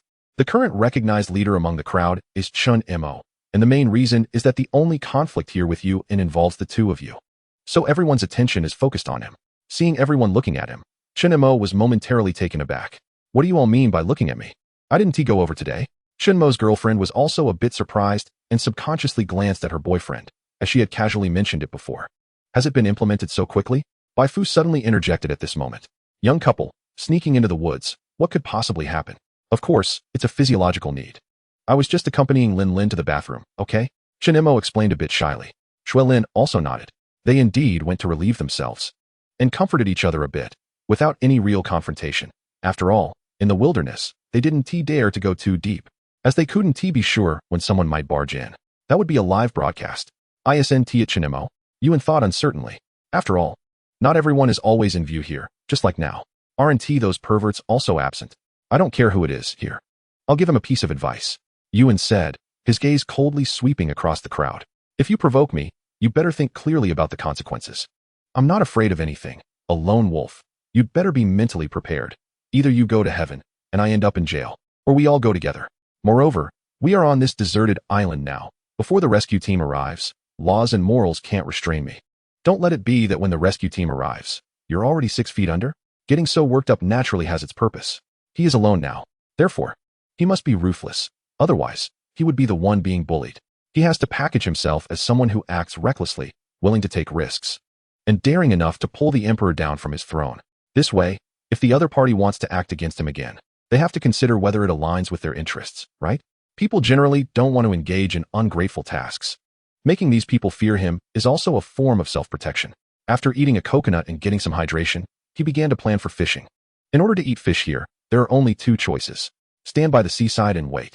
Wait for a fish that doesn't want to live to leisurely swim to your feet, and then you kill it. Such fish can affect your IQ. The second choice is to weave a fish trap. This is also the method chosen by Yuan. Otherwise, he wouldn't risk going into the woods to find vines. There are no bamboo trees on this island, so vines are the only option. As for weaving a fish trap, Yuan doesn't know how. There's nothing to hide about that. However, not knowing doesn't mean he won't try. There are only so many food sources on this island. If he doesn't come up with some methods, will he just wait to die? He indeed doesn't know how to weave a fish trap. But that doesn't mean he hasn't seen others do it. As long as it can be useful, who cares about the style? Following the memory in his mind, Yuan found 8 vines about 2 meters long, tied them together with coconut leaves in a cross pattern, forming a rice character, until he surrounded a circle along the central point of the rice character. A crooked little vine basket then appeared before him. As the vines gradually extended, a long, maggot-like fish trap gradually took shape. Of course, it doesn't look good. For the first time, Yuan managing to make this is already quite impressive. As for the entrance of the fish trap, that was the challenging part. Yuan first found several small branches and sharpened one end. Then took a vine to measure the size of the fish trap's entrance. He then arranged the branches on the ground one by one, weaving them through with the vine like weaving a fence, ultimately wrapping it into a circle. He continued to weave it like the fish trap. However, unlike the fish trap, it needed to be woven into a shape that is wider on top and narrower on the bottom. Therefore, during the weaving process, he had to gradually taper it. In the end, it became a larger top and a smaller bottom, with several sharpened wooden spikes sticking out to prevent the fish from escaping. Then, he directly inserted this entrance into the fish trap. Looking at the finished product, Yuan felt a bit proud inside. I can make this look decent on my first try. Isn't that a talent? Now it just needs to be tested. Why not dig some earthworms to try? By the way, do sea fish eat earthworms? After all, it seems they can't get that stuff, right? After thinking for a while, it seems clams and shellfish might be their favorites. With that in mind, Yuan glanced at the seaside. His busy work had already reached the afternoon. Is everyone busy collecting seafood by the seaside? How could he fall behind? Carrying the newly woven fish trap, Yuan went directly to the place where fresh water was collected. No one had damaged it here. Indeed, it was completely visible. Anyone who came here could basically be seen by everyone. It's obvious who it is. There was another half bottle of fresh water. After collecting the fresh water this time, Yuan continued to fill the pit with seawater, placing the empty bottle inside again to see if he could also collect fresh water at night. The clams and shellfish by the seaside had mostly been collected. He hadn't seen a single crab. Yuan had to risk going to a deeper area. He could swim, so he wasn't afraid of this. Arriving in the deep water area, Yuan took a deep breath, then dived down with a wooden stick and the fish trap. His nickname, Little White Strip in the Waves, wasn't given for nothing. This was entirely thanks to growing up by the riverside. However, there is indeed a difference between the sea and the river. Without goggles, opening his eyes underwater instantly caused an unbearable stinging sensation. But for the sake of food, he could endure this little pain. He quickly scanned the seabed. A few small fish saw him and immediately hid in the corals. It seemed there were crabs hiding in the sand as well. Yuan dug into the seabed and poked with the wooden stick. Suddenly, 2 pincers popped up from the sand. There really are some. Yuan was overjoyed, reached out to grab the crab from behind, and forcefully stuffed it into the fish trap. After doing all this, he quickly surfaced to breathe in the fresh air. After catching his breath, he dived back underwater. On the beach, many people noticed what was happening on this side of the sea. Among them, there were those who could swim. Like the local crew member and Chun Imo watching Yuan's actions, they also felt eager to give it a try. As the saying goes, following in the footsteps of predecessors usually doesn't lead to loss. Diving back to the seabed, Yuan continued his search. There were corals over there and quite a few fish. However, he couldn't catch them. By the corals, there were several sea urchins that seemed indifferent to his arrival. Sea urchins are covered in spikes and love to eat corals. Ordinary fish have no way to deal with them. Gently picking up a sea urchin, Yuan opened the fish trap and stuffed it inside. Not only can he eat this thing, but it can also be used as bait. It's worth noting that there's a type of fish that really hates these guys. His carefully cultivated area is often eaten by them. So every time he sees someone going into the sea to catch sea urchins, they even lead the way themselves. They have a posture of please come this way. After catching some sea urchins and another silly crab, Yuan finally surfaced again. Looking at the full catch in the fish trap, at least today, he wouldn't go hungry. He took out 2 crabs and all the sea urchins, tying the crabs with rope, while the sea urchins were simply thrown aside. He selected 2 smaller sea urchins, smashed them one by one with a stone axe, and put them back into the fish trap, then tightly bound the entrance with tree vines. He also found several longer tree vines to secure the fish trap. This way, even if there were winds and waves, if one vine broke, the fish trap wouldn't be swept away. With full hope, he threw the fish trap into the sea, securing one end to a reef. Now, he just waited for the harvest the next day. Chapter 12, Imagination. The sky was almost dark. He needed to hurry and get something to eat. The people over there, due to cutting down a coconut tree yesterday and collecting some seafood on the beach, hadn't gone hungry. In the afternoon, he even saw them planning to cut down another coconut tree. However, it seemed like they had been busy for most of the afternoon without much result. He didn't bother to care. Humans are complex creatures. Until they are forced into a corner, no one knows what will happen next. Everyone still held the hope that a rescue team would arrive tomorrow, thinking that there was no need to do so much. Maintaining the necessary daily energy expenditure was enough. Even Yuan thought this way. He just instinctively had a heightened sense of concern. After all, he didn't believe that the local government would neglect them. Even if the locals didn't care, what about the embassy? They must have the entry records of this group of people. Now that there was chaos here, there were no exit records for them. This situation should be like what is shown on TV, where people must be found alive or dead, right? It was possible that the national warships had already come over, urgently arranging for evacuation. If they found that this group of people was missing, they would probably try to contact them to find out where they had gone. The rental cruise ships over there also had records of going out to sea, so it wouldn't be long before they could find them. So, in the afternoon, he reignited the fire, took out the stone slab that had been broken by someone, and placed it on 2 stones. Now that it was half shorter, he had to move the 2 stones below a bit closer together. Although this would make the fire smaller, it was still barely usable. As for who had damaged this place, he didn't think about it. Such people generally can't stand to see others do well. If there was a first time, there would be a second. He just needed to be careful. When the time comes, he would catch the person and give them a beating. As for killing or injuring someone, he wouldn't consider that for now. After all, if the rescue team arrived and he killed someone here, he wouldn't escape legal consequences upon returning. Yuan directly killed the 2 crabs and placed them on the stone slab. They weren't big, and the slab was just right for them. As for the sea urchins nearby, he planned to save them. The 2 crabs would be enough for one night. He had already untied the rope that was tied above them. Taking out a small knife, he slowly cut the top, intending to make a small container for the sea urchins. In just a few cuts, he had made a large hole in the top of the float. Looking inside, it was empty and clean. He flipped one of the crabs on the slab, added some firewood, and took the float to the beach to clean it. After putting all the scattered sea urchins from the sand inside, he tossed it aside. After 2 days of evaporation from the seawater, he now had half a bottle of fresh water, 2 coconuts, which he hid, several sea urchins, and crabs that were being roasted over charcoal. If nothing unexpected happened, even if he lay down now, he should be able to last for 2 days. As for the others, he didn't know how long they could last. Life and death are determined by fate, and wealth is in the hands of heaven. It was just a pity for Meng Qinghua. He couldn't help but imagine. If at this time, the other party came to hug his thigh tightly, would he take them in or not? Judging by his harvest over the past 2 days, it seemed he had the ability to support another person. Thinking of the time when Meng Qinghua would snuggle beside him, gazing at him affectionately, calling him brother, and with every bite, what would that taste be like? Perhaps, as time passed, the 2 of them could even progress to communicate and understand each other deeply. Thinking of this, Yuan quickly wiped the drool from the corner of his mouth. He was thinking too much. Looking at the crabs that were almost burnt, he hurriedly used chopsticks to take them down and placed them on the other broken stone slab. Time to eat. The crabs hadn't been processed by him. He directly tore off the claws and bit into them with the shell on. This was not the time to be picky about eating. After 5 days, they had basically smoothed out the rough edges of their group. Now, having something to eat was already quite good. Was there still a need to be choosy? He finished 1 crab in one go. Yuan felt it wasn't enough. He hadn't even spared the small legs of the crab. After finishing the other one, he finally took a sip of water, feeling somewhat satisfied. Thinking of that group of people over there, they were probably still roasting clams today, and he couldn't help but laugh. Didn't Chen Mo say he had wilderness survival knowledge? How come it seemed he was worse off than Yuan, who learned it on the spot?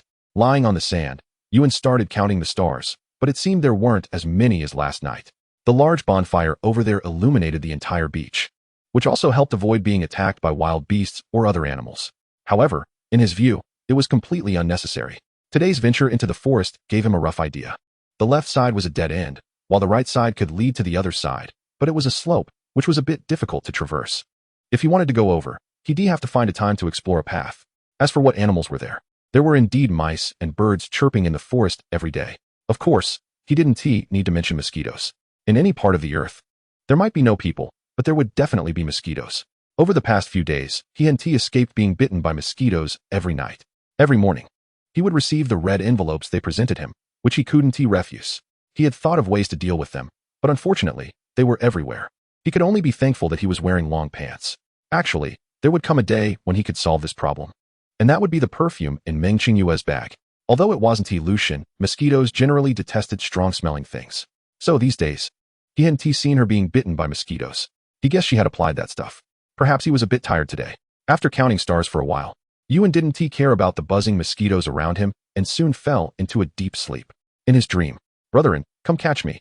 Suddenly, a graceful figure appeared in front of him, veiled and slowly descending. Oh no, is that Meng Qingyue? Yuan was startled awake instantly. Chapter 13, Threat. The faint light of dawn illuminated the surroundings. On the sea, the red sun had already risen.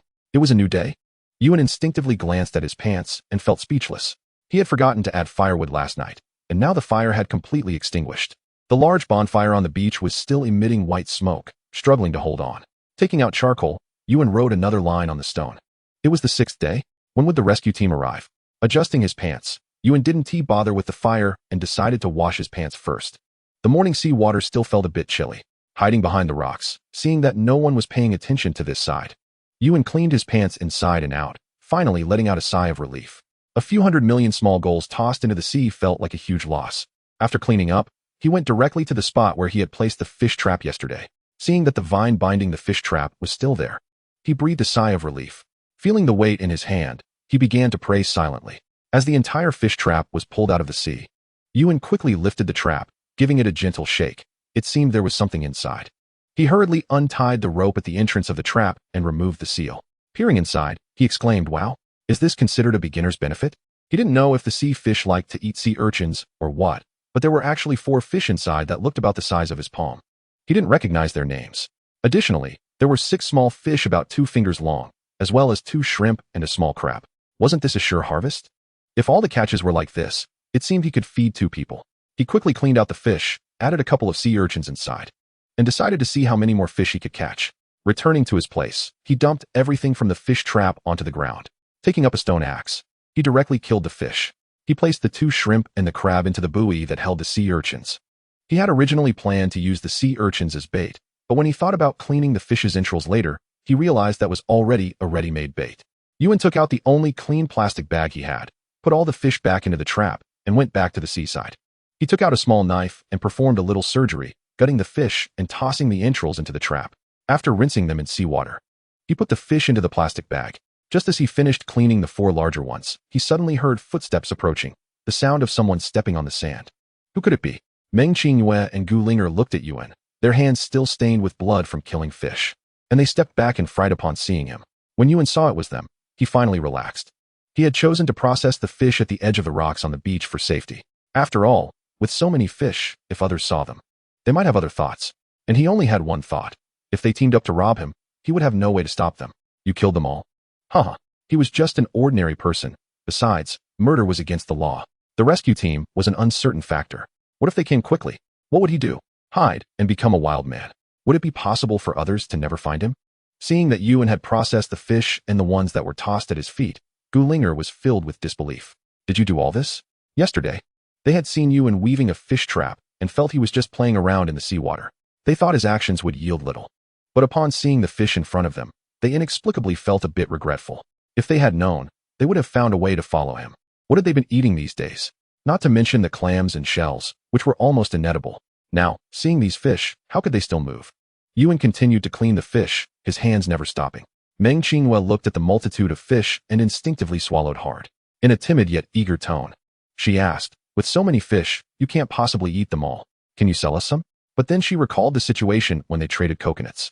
It seemed the other party preferred bartering, so she quickly added, "Of course, if there's something you want, we can trade." Hearing this, Yuan put one of the processed fish into the plastic bag. After rinsing the blood and the knife in seawater, he uncertainly asked, "What useful things do you have to trade with me?" At this, Meng Qingyue and Gu Linger were momentarily taken aback. Indeed, they had nothing to trade, especially since the knife had been borrowed under false pretenses. Gu Linger, looking at the fish and then at Yuan, had a glimmer of cunning in her eyes. "We really don't have anything to trade, but you could give us a few, right? Give?" Upon hearing this, Meng Qingyue was a bit surprised. Given how stingy this person was, how could he possibly give them fish? Why would he? Yuan smiled faintly at this remark. Gu Linger, however, remained calm. With so many fish, you can't eat them all by yourself. I see you hiding here early in the morning to process them, probably not wanting us to know, right? Her words carried a strong hint of threat. Even Meng Qingyue, who was usually innocent, picked up on the underlying meaning and quickly tugged at Gu Linger's sleeve. Feeling it was better not to sour relations with Yuan Hehe, Yuan chuckled lightly. You can try. Looking at Yuan's calm demeanor, Gu Linger felt uncertain. She was indeed threatening him, but wouldn't he actually go tell anyone? If they found out and came to rob him, she might not even get a single fish. And by then, she would be the one to blame. Completely offending Yuan and nonchalantly replied, mutual destruction. This was Yuan's only option, after all. He was no match for so many people. But this way, he would ensure that Gu Linger would pay him back tenfold in the future, making her understand the consequences of offending him. Seeing Yuan looking at her so calmly, Gu Linger felt an inexplicable chill in her heart, as if in the next moment, he would suddenly pounce on her and ruthlessly ravage her. Chapter 14. Evil Pleasure. A big man, so stingy. Realizing this approach was ineffective, Gu Linger had to find a way to back down. Is it stingy? Yuan continued to process the small fish when it came to life and death. Being stingy could save one's life. Seeing that the situation had calmed down, Meng Qingyue hurriedly tried to smooth things over. That Yuan Linger hasn't eaten much in the past few days and is in a bad mood. Please forgive her. Hasn't eaten much? Why does it feel like she's on her period? Yuan thought. How about this? You name your price. You can offer money or items.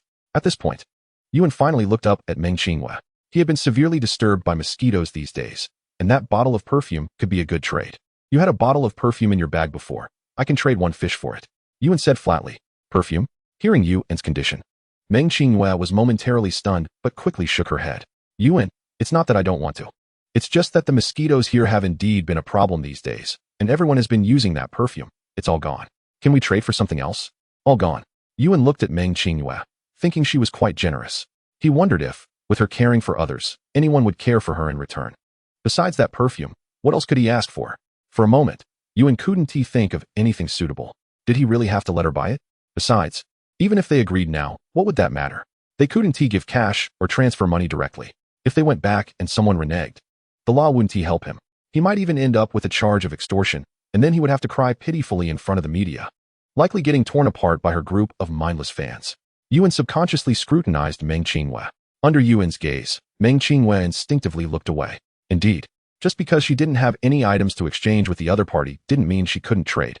She suddenly thought of the suggestion the other party had made the previous day, and she had played a little trick at that time. After all, she had already danced in front of the other party, so even if it was a bit of a gray area, she could reluctantly accept it for the sake of survival. However, one fish wouldn't be enough. She was calculating in her heart. What did she want? And Xian was also uncertain. Beside her, Gu Linger watched an Xian's somewhat aggressive gaze, sizing up Meng Qingyue, and she wanted to take her away. But for the past 2 days, food and drink had been a problem. If this continued, things would really go wrong. Therefore, she couldn't make up her mind either. She clearly knew an Xian's intentions were not good, yet she couldn't bring herself to leave. How about I dance the dance you mentioned before, in exchange for fish? Meng Qingyue hesitated for a long time. Finally, biting her lip and blushing, she shyly stated her condition. Dance. That dance. Upon hearing this, an Xian's eyes lit up. Yes, wasn't this also a condition for trading? But would the other party try to back out again? Seeing an Xian's obviously doubtful gaze, Meng Qingyue's face turned even redder. It's the dance you were thinking of, she said, lowering her head completely, feeling shy to the point of embarrassment. For the sake of food. She was really putting herself out there by proposing such a condition. Gu Linger, hearing Meng Qingyue propose this condition, instinctively wanted to stop her. But she couldn't find the words. She was indeed Meng Qingyue's best friend and manager, but she was also a person. She understood the current situation, but she felt a bit sad in her heart at the thought of Meng Qingyue sacrificing herself like this. How about I dance instead? Since there was no way to refuse, Gu Linger decided to minimize the loss. She stepped in front of Meng Qingyue and voiced her suggestion. Meng Qingyue shouldn't be so cheap. As an experienced manager, Gu Linger naturally had her considerations. If they easily satisfied the other party's perverse demands like this, what would happen when they needed to ask the other party for help in the future? Wouldn't the cost be even greater? She had to keep the bottom line. You? An Xian sized up Gu Linger. It's not impossible, right? In fact, Gu Linger wasn't lacking in looks. It was just that with Meng Qingyue around, her brilliance was overshadowed. If compared to others, she would definitely be a knockout. Linger. Meng Qingyue tugged at Gu Linger's clothes, feeling a bit touched. Seeing this, an Xian pretended to hesitate and thought for a moment. After a while, she extended 4 fingers. In that case, for small fish. Really? Gu Linger didn't expect an Xian to actually agree, looking a bit stunned. Moreover, it was 4 small fish. She had originally only thought of 2. Wasn't this a profit? But when she thought about dancing that kind of dance in front of a man, she felt a pang of regret. Of course, a smile curved at the corners of an Exion's mouth. She had certainly thought this through. First of all, with the coconuts and sea urchins, 5 or 6 days wouldn't be a problem. By then, wouldn't the rescue team have arrived? And most importantly, as Gulinger had just mentioned, the area was so small that everyone knew what was going on. These fish couldn't be hidden forever. Giving some to Meng Qingyue could reduce her own burden. Plus, it was hot here, and without salt, even drying the fish wouldn't preserve it for long. Why not do a favor in return? After all, nobody had seen Gulinger dance that kind of dance before. It was just a way to satisfy her own twisted interest. After preparing the small fish, an Exion directly took out 2 and placed them in front of the 2 girls. Of course, she wouldn't let them dance right in front of her now. This kind of thing needed to be done at the right time. It wouldn't be good to make it easy for others. I'll give you 2 fish first. Come back in the evening, and I'll give you the rest. By the way, you can enjoy Miss Gu's beautiful dance then? An Exion's smile was so broad that it was hard to hide, almost bursting out. Okay. Gulinger looked at an Exion's malicious grin, gritting her teeth as she accepted the 2 small fish. She immediately pulled Meng Qingyue away, fearing that if they stayed any longer, she would be unable to resist hitting the other party. Watching them leave, an Exion could no longer hold back and burst into laughter. The seed she had sown earlier seemed to have sprouted. Meng Qingyue hadn't noticed yet, but it seemed Gulinger had already caught on. But it didn't matter. In such matters, one party was willing to play along while the other was willing to be taken advantage of. She hadn't forced the other party to compromise. After preparing the last fish, Chapter 15, Provocation. Of course, the fire on her side had already gone out, so she needed to rekindle it.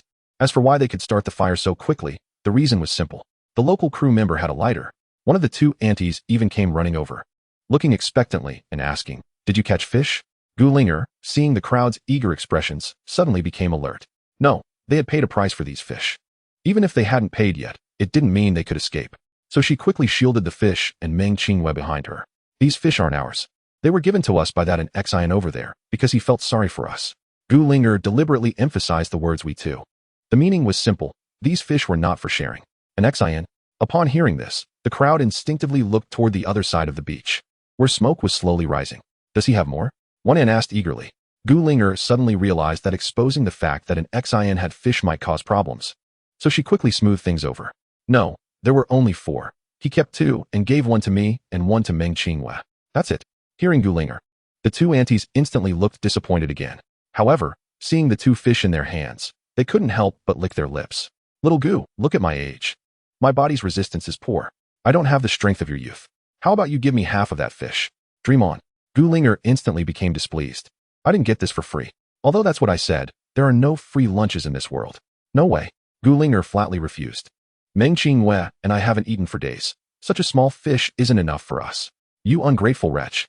The aunt, seeing her thoughts rejected by Gulinger, immediately became unhappy and pointed at her. You ate the clams I picked up the other day. Gulinger was unyielding. You picked them up? As if Meng Qingyue and I were eating for free. We also picked up quite a bit, didn't we? And firewood? You even used Meng Qingyue's perfume to keep mosquitoes away. How do you account for all that? Seeing that the 2 sides were about to quarrel, Chen Mo quickly stepped in. What are you arguing about? Isn't it just 2 fish? Is it really necessary to make a fuss over it? Chen Mo glanced at Gulinger and then at Meng Qingyue, who was wearing a hat. To be honest, he used to think his girlfriend was pretty enough. But in comparison to Gulinger, she still fell short. Since the fish were given by someone else, they should belong to them. Chen Mo clearly had the intention of pleasing Gulinger, as the rescue team still didn't know when they would arrive. If something happened on this deserted island, it wouldn't be good. After they got out, everyone would probably be unwilling to bring it up. However, for an Exion, he remained the biggest obstacle in his heart. From the past 3 days, he could see that the other party understood quite a bit. Yesterday, I also wove a fish cage to catch fish. And I guess this fish is probably something he uses to win Gulinger's favor. Thinking of this, he glanced at everyone and struck a pose of a leader. We have a lot of people, so we must unite. It's just a fish, right? Today, we will also catch fish. Saying this, Chen Mo looked at Bai Fu and those 2 perverts beside him. We? The 2 men pointed at themselves, questioning. Yes. Chen Mo nodded. In these days, he has also realized that these 2 are just bent, so he decided to send them out to work in the woods, out of sight, out of mind. All right. The bearded man nodded slightly, tightly gripping the other man's hand, agreeing to it. Chen Mo then looked at Bai Fu and pointed to the local crew member, asking, "Can he swim and dive?" Bai Fu understood Chen Mo's meaning and started chattering with the crew member. He said he can, but he can't go deep. That's good enough. Chen Imo nodded. You women stay by the sea today, or go into the woods to find something edible. I'll go with him into the sea to see if we can catch something else. The task was assigned. Chen Mo's arrangement was actually reasonable, but his maintenance of Gu Linger and Meng Qinghua instead displeased the two aunts and made his girlfriend a bit jealous.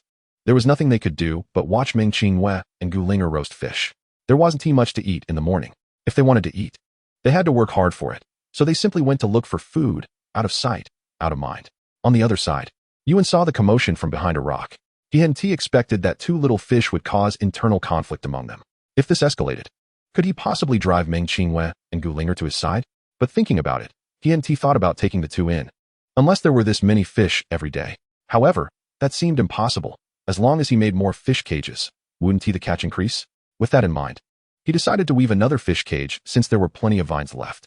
He stuck the fish on branches and started roasting them by the fire.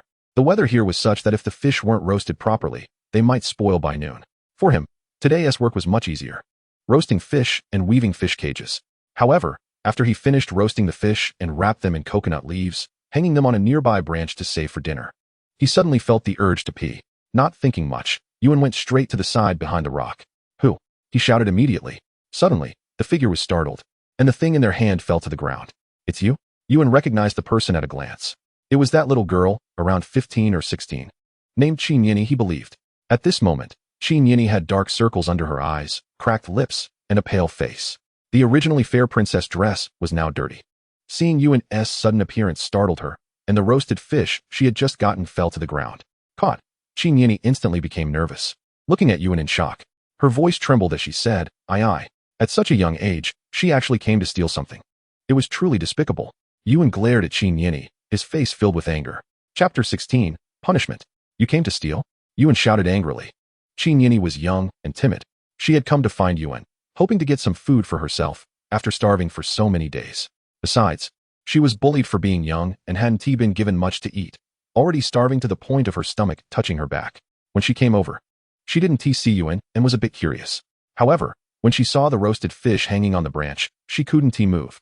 After being so hungry for so long, the food was right in front of her, and Yuan wasn't there. So she had a little thought. But she didn't expect to be caught by Yuan. I didn't? Yuan snorted coldly, caught red-handed, and still trying to refute. Look at what's under your feet. Seeing the roasted fish on the ground, Qin Yini knew that saying anything would be futile, and it was indeed the truth. Helpless, she lowered her head and began to cry softly. I was just hungry. Hungry, so you can steal from others? Yuan pressed on, taking on a tone of wanting to educate her. Stealing a needle as a child, stealing gold as an adult. This kind of thing must be nipped in the bud. Where are your parents? Educating children isn't Yuan's strong suit. He is only good at the process of making children. When asked about her parents, Qin Yini burst into tears. I got separated from them. Earlier, he had seen her following those two aunts, thinking that one of them was her mother, but unexpectedly, she was alone. Looking at her crying like a flower in the rain, he thought that others might mistakenly think he bullied her. But thinking that she actually came to steal and that the mess on his side was also caused by her, he asked, were you the one who stole before too? Qin Yini, seeing she was misunderstood, immediately panicked. It wasn't me, it was Aunt Hu. I saw it with my own eyes. Aunt Hu? One of the two aunts. Who would have thought she could be so despicable? But now, Yuan was also uncertain about how to handle it. He originally wanted to find her parents to educate her, but now that her parents weren't around, what should he do? Should he follow the scenes from certain anime? Parent-child education? Yuan quickly dismissed this wicked thought from his mind. To be honest, this little girl, although small, was exceptionally delicate and gave off a graceful feeling. If dressed up, she would be quite pleasing to the eye. But here, looking good doesn't fill the stomach. Qin Yini looked at Yuan pitifully, her eyes filled with tears. She didn't know how Yuan would punish her. After all, she was still a child. From a young age, she was taught that doing something wrong would lead to punishment. There was no, like some adults, the attitude of what can you do about it. Brother, I didn't come to steal. I just couldn't help myself when I saw this. I really didn't mean to. Qin Yini desperately explained, hoping Yuan would let her off. Seeing her like this, Yuan understood the general situation. Indeed, after being hungry for so long, even he would probably not be able to resist if he encountered such a situation, let alone Qin Yini. However, the fact remained that she had stolen. This was also a reality. Therefore, punishment was necessary. Otherwise, she wouldn't learn her lesson and might think that since there was no punishment, she could come again next time. Come here. Yuan called Qin Yini over to the rocks on this side. This place was a bit far from the others, and they wouldn't be seen. Lie on the rock. Yuan continued. Hearing Yuan's words, Qin Yini felt a bit uneasy. Although she was young, it didn't mean she didn't understand anything. However, having been caught, she tried hard to control her tears and obediently complied. Seeing this, Yuan immediately raised his hand and slapped Qin Yini on the butt. Ah! Qin Yini cried out in pain. No matter what your purpose for being here was, the fact remains that you took something, and this is the punishment? Qin Yini felt her but burning with pain, tears streaming down her face, but she endured it. Just being spanked was a bit embarrassing for a little girl, and her cheeks turned red. Slap. Another slap. Qin Yini gritted her teeth and remained silent. After 3 slaps, Yuan looked at Qin Yanyi's flushed face, but she remained silent and aggrieved, which served as a lesson for the other party. He waved his hand. You can go now? Hearing that Yuan had let her go, Qin Yanyi's blushing cheeks relaxed, and she let out a sigh of relief. Suddenly, she gathered her courage and timidly looked at Yuan. Follow me? Are we still going to fight? What's this about? Yuan felt awkward. However, he was slightly moved in his heart. Looking at the little girl's expectant eyes, he hesitated. Threat. A blatant threat. How will the people over there view me? Especially Gu Ling'er and Meng Qingyu? The little girl had quite an active mind. Fine. Yuan had no choice but to agree, considering it was better to stabilize the girl first. Upon hearing Yuan's agreement, Qin Yan's heart filled with joy, and she became excited. Don't worry. Brother Yu, I will definitely listen. I eat very little and can help you with other things too. Yuan looked at Qin Yan and sighed inwardly. Yes. She was just a child. What was her fault? The real fault was encountering such things. Since he agreed, Yuan naturally wanted to ease the situation, giving the little girl some food and drink. He began making fish traps with Qin Yan. The little girl also learned with great enthusiasm. The noon sun gradually rose. On Chen Mo's side, after a morning of effort, they had indeed made some progress. Firstly, he and a crew member went into the sea. They didn't catch any fish, but managed to gather some seafood and sea urchins. The 2 ants, Bai Fu, Meng Qingyu, and Gu Ling'er also found some food, including wild vegetables and clams by the seaside. It wasn't a bountiful harvest, but it was the biggest gain they had in recent days. As for the coconut tree they had intended to cut down, they abandoned the idea, mainly because the stone axe was ineffective and difficult to use. While Chen Mo was tallying up the morning's harvest, he suddenly noticed they seemed to be missing a person. Looking around, he discovered that the little girl who had been following the 2 ants was nowhere to be found. Hey, where's Qin Yan? Following Chen Mo's reminder, everyone realized someone was missing. Wasn't she always with you guys? Chen Mo asked the 2 ants. The 2 ants hurriedly shook their heads. No, we haven't seen her. Then where did she go? At that moment, Yuan appeared at the edge of the woods with Qin Yan. They had come to cut coconut leaves. The vines were not sturdy enough to make solid ropes, so Yuan planned to use the coconut leaves to make ropes, which should be more secure. When everyone saw Qin Yan following Yuan, they instantly understood. So, the little girl had switched sides. This stubborn girl. I wondered why I didn't see her today. Turns out she was with someone else. I really spoiled her for nothing. One of the ants became displeased upon seeing this scene, feeling a bit sour inside. It was known that Yuan's side had fish and water. If they had known he would accept people, they should have gone over. Meng Qingyu and Gu Ling'er were also taken aback by the scene. They had always thought about trading food with Yuan, but never considered joining him. If they had joined him, why bother trading food? In an instant, they felt a twinge of jealousy. Chapter 17, Initial Disagreements. Meanwhile, Bai Fu, seeing the cheerful interaction between Qin Yan and Yuan, had a glimmer of expectation in her eyes. Hearing the ant's words, she didn't want to expose her. Who was it that said the other side was just a little girl and didn't need to eat so much, even snatching the coconut juice from her? Now, she had the audacity to say she would take care of her. Forget it, with one less person, it will be easier for us. Chen Mo had to comfort himself this way. Looking at the food in front of him, he began distributing it. Of course, it was impossible to be fair. He felt that he deserved a larger share because most of it was due to his efforts. The rest would be for everyone. The 2 ants felt some resistance to Chen Mo's distribution, but since they had to rely on him, they didn't dare to say much. Meng Qingyu and Jiang Ling'er had other thoughts and naturally expressed indifference. As for Bai Fu, her intention was to protect this group of weak women, so she wouldn't oppose it either. With that, only 3 people were left. The 2 men looked at the things Chen Mo brought over. Their faces instantly fell. We've been busy in the woods all morning, and this is all we get? Why should we accept this? Why? What did you do today? Just went to the woods to find vines, and you were slacking off. Honestly, I don't want to share anything with you. Chen Mo glanced at the 2 men and immediately became furious, displaying the demeanor of a leader. These things were mostly gathered by me and Tak. If you don't want it, then go get your own. Don't come here whining. If you have the ability, learn from you and rely on yourselves while waiting for the rescue team. Chen Mo's words silenced the 2 men. They didn't have Yuan's courage or strength. so they could only back down in the face of Chun Mo's accusations. However, they felt some resentment inside. Once the seeds of hatred are sown, they will eventually take root and sprout. In the afternoon, with his previous experience in making traps, Yuan skillfully crafted another fish trap, while Qin Yan learned diligently and made a small basket.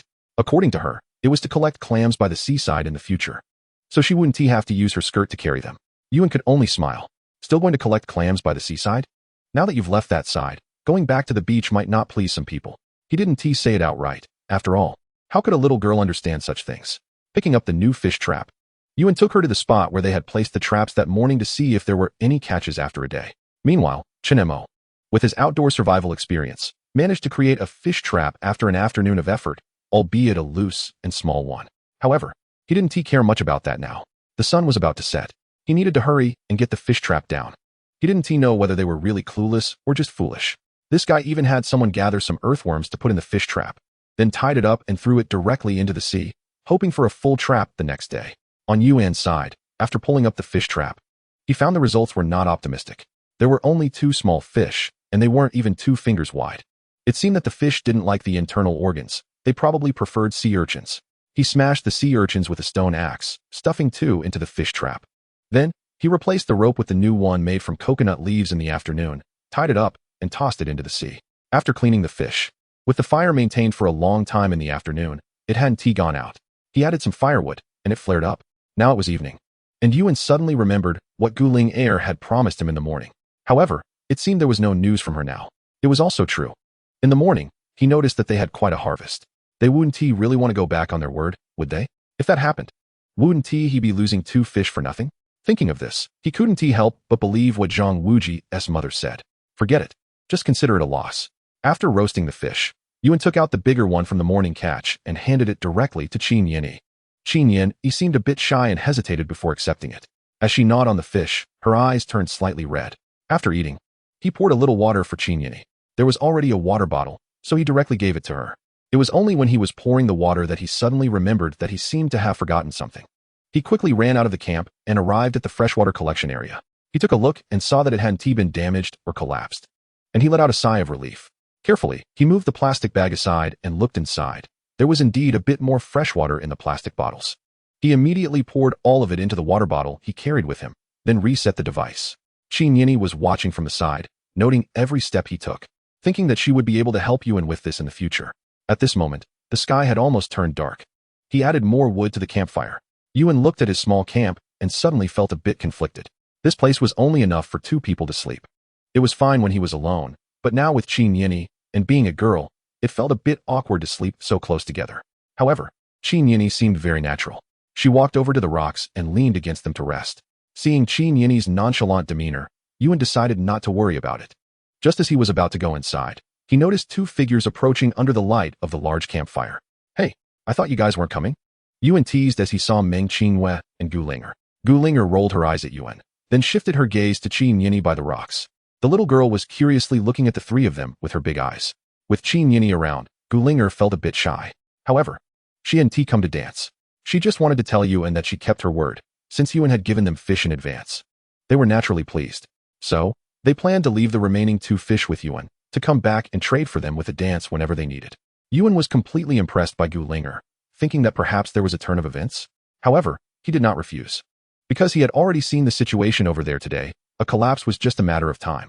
It was better to provide help when it was needed. Don't worry. Some people cannot escape his grasp. Chapter 18. On the 7th day, a small fire pit illuminated the entire camp. Qin Yan blinked her bright eyes while looking at Yuan. The place was already small, and with him sitting down, the distance between them became even closer. The unique fragrance of a youthful girl lingered in the air. Big brother you, do you like those 2 older sisters from just now? Qin Yan's innocent voice rang out. Like, how should I put it? That man doesn't like Meng Qinghua. You're still young, just rest well. Yuan said with his eyes closed. Young? Qin Yan seemed a bit unconvinced. I'm not young anymore. I'm already in high school. Indeed, if this were ancient times, she might already have children. But this is modern times, Yuan thought, reflecting that below 18 is illegal. He then heard Qin Yan continue. In our class, some people are already in relationships. Nowadays, kids really are precocious. Remembering his own youth, it was natural to hide a crush, but it was always buried in the heart, unlike today's kids, who are so open about it. Then do you have a boy you like? Yuan teased. Unexpectedly, Qin Yini shook her head. I don't like those little kids. They're not mature at all. Yuan couldn't help but mock her silently. It seems this girl is still into older boys. All right, let's add some firewood to the fire. Let's rest early. There are hardly any stars tonight. It seems like it might rain soon. We need to build a shelter tomorrow to avoid the rain. Qin Yini nodded. She then lay down and closed her eyes to rest.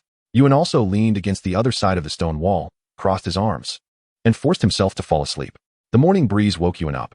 Upon opening his eyes, he suddenly felt like there was another person in his arms. Looking down, he found that Qin Yini was not sleeping quietly. Her arm was nestled in a soft spot. In fact, this girl was not small at all, compared to other girls. She was quite mature. Her smooth legs were draped over his. He noticed her somewhat dirty princess dress had somehow rolled up, exposing her white little underwear.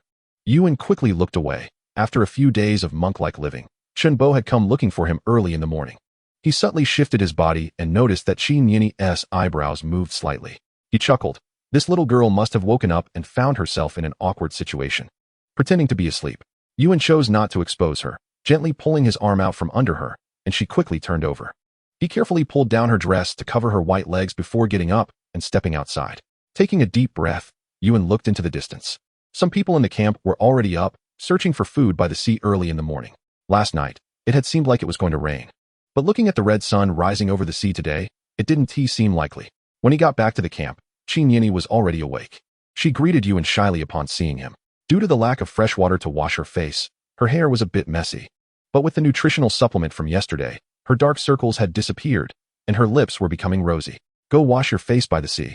It will help you wake up. Though he had agreed to take care of Qin Yini, that didn't mean she could just take advantage of him. She still had her share of responsibilities. Qin Yini nodded and quickly ran out of the camp. Food was already scarce, so breakfast was not necessary. Since it wasn't raining, they could not stop their work. Qin Yini had seen how Yuan did it yesterday, so this time she suggested that she do it herself. In the future, she could completely take over this task. While Yuan watched and pointed out any mistakes in real time. Once they got everything ready, Yuan suddenly heard a cheer. Turning around, he saw Chen Mo and his little girlfriend excitedly carrying their fish trap. It seemed they had caught something. Everyone looked over, and Chen Mo carefully opened the lid of the fish trap and peered inside. His face instantly darkened. He had thought there would be a big fish based on the weight, but upon opening it, he found only 2 small crabs and a fish the size of a finger. He was a bit confused. Why could Yuan catch so many fish while he couldn't? Was it the fish trap or the bait that was the problem? Should he find a time to ask Yuan for advice? Yuan, watching Chen Mo's disappointed departure, couldn't help but smile inwardly. It was just like his experience before. Before the fish trap went into the water, it felt light. After a night in the water, it naturally soaked up water. And when he pulled it up, it definitely felt heavy. Back then, he had thought he had caught a big fish too. Speaking of which, he hadn't checked his own catch for today yet. So, he took Qin Yini, carrying her little basket, and headed straight to the beach. He pulled up the rope made of coconut leaves that secured the fish trap and carefully retrieved the fish trap from the water. As he opened it, he was also surprised by what he saw inside. Wow, so many? Qin Yini exclaimed in delight. The people over there noticed the situation here and all looked up. Isn't this a bit showy? Yuan looked at the fish in the fish cage and felt a bit worried. However, with Qin Yini here, plus the threat he made to the other party that day, they should have some concerns. Holding the fish cage, Yuan took out a small knife and performed a small surgery on each fish, then put the internal organs back inside. Although he knew that sea urchins were the favorite of these fish, he couldn't waste the internal organs either. After placing the fish cage back down, Yuan went to retrieve the other one. Upon opening it, sure enough, they had caught 14 fish in total from the 2 cages, with 6 of them being palm-sized. Calculating it out, it was enough for the 2 of them to eat well for several days. Since the harvest was good today, they decided to break the rule and have breakfast. Looking at the grilled fish, Yuan felt a sense of pride and satisfaction. However, this scene fell into the eyes of the onlookers over there, and it looked entirely different. Chapter 19, A Beating. We are all in the same boat. Why do you get to live better than me? But they completely forgot that there were people who worked harder than them. Yuan increased the size of the campfire and placed all the fish by the fire, planning to grill them all. If left here in this weather, they would likely spoil by the afternoon. Once grilled, the 2 of them ate one each. Yuan then arranged the fish on a large coconut leaf, intending to dry some in the sun today, making it easier to store. 16 fish, plus the 2 coconuts he had hidden away, was completely enough for the 2 of them for a long time. Holding onto the charcoal, Yuan made another mark on the stone wall. Today marked the 7th day. Exactly 1 week. Why hasn't the rescue team arrived yet? There were others who shared Yuan's thoughts. Meng Qingwei and Gu Linger were also considering this issue. 7 days. Logically speaking, the rescue team should have arrived by now, not to mention the golden 72 hours. Why had they still not come? They had been waiting from the third day to the seventh.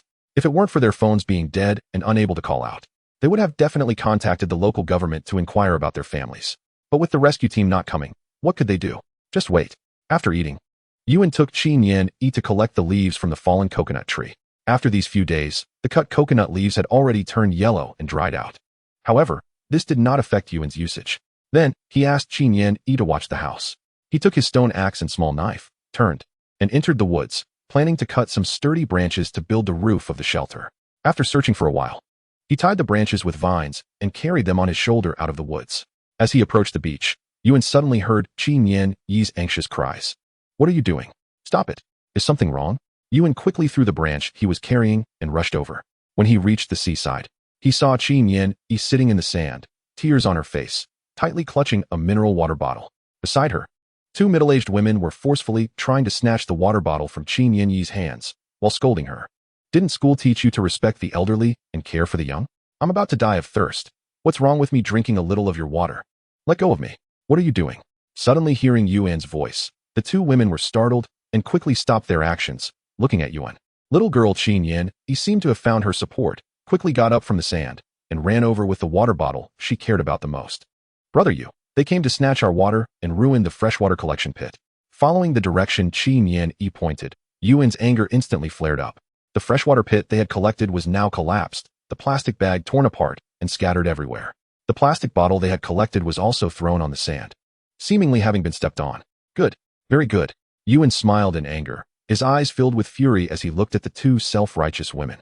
He casually picked up the branch he had brought from the woods and walked towards them step by step. The two women, seeing Yuan approach with anger, didn't seem to care at all. Instead, they looked at him with a hint of provocation. "What's wrong? It's just a little water I drank from you. Do you want to hit us?" "Exactly." Seeing their nonchalant attitude, Yuan smiled slightly. "Normally, I don't hit women, but I do hit those who are self-righteous and disrespectful to the elderly." Upon hearing Yuan call them disrespectful to the elderly, the two women instantly got angry, placing their hands on their hips and glaring at Yuan. "Who are you calling a beast? You uncultured thing." "Cultured?" Yuan scoffed, saying, "With your kind of old and decrepit attitude, how dare you bring this up? Don't you know that taking without permission is stealing? You two thieves, talking to me about culture? I guess your parents died early and couldn't teach you, huh?" When it comes to arguing, Yuan had never been afraid. Once those words were out, it seemed to hit the two women's soft spot as they pointed at Yuan. You can't even articulate a reason. Now I've drunk your water. What can you do about it? Hit me? We have so many people. Are you afraid of us?" Seeing that it seemed they couldn't argue back, the two women resorted to being unreasonable, planning to rally the crowd against Yuan. After all, there were more than just them who were envious of Yuan. Meng Qingwei and Gu Linger instinctively moved back a bit, indicating that it had nothing to do with them.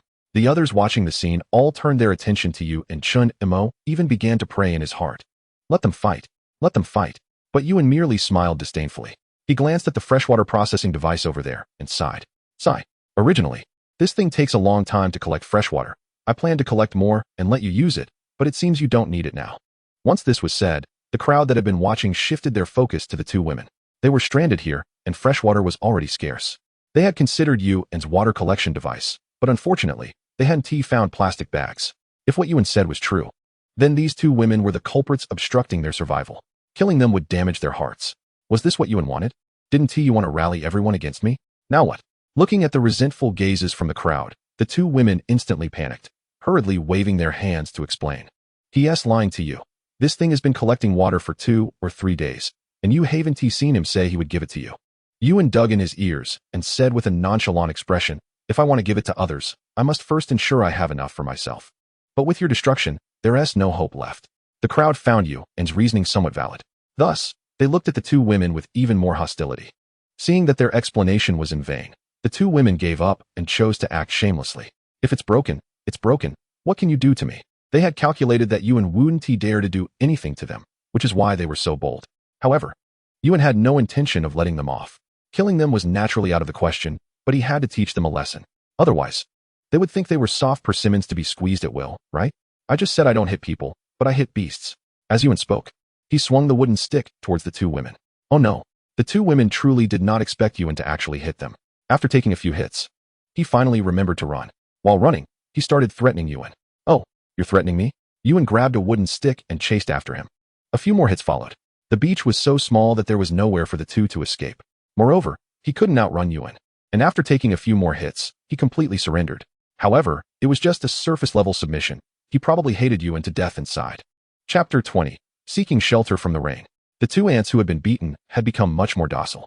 Knowing that no one would help them, they had no choice but to admit defeat.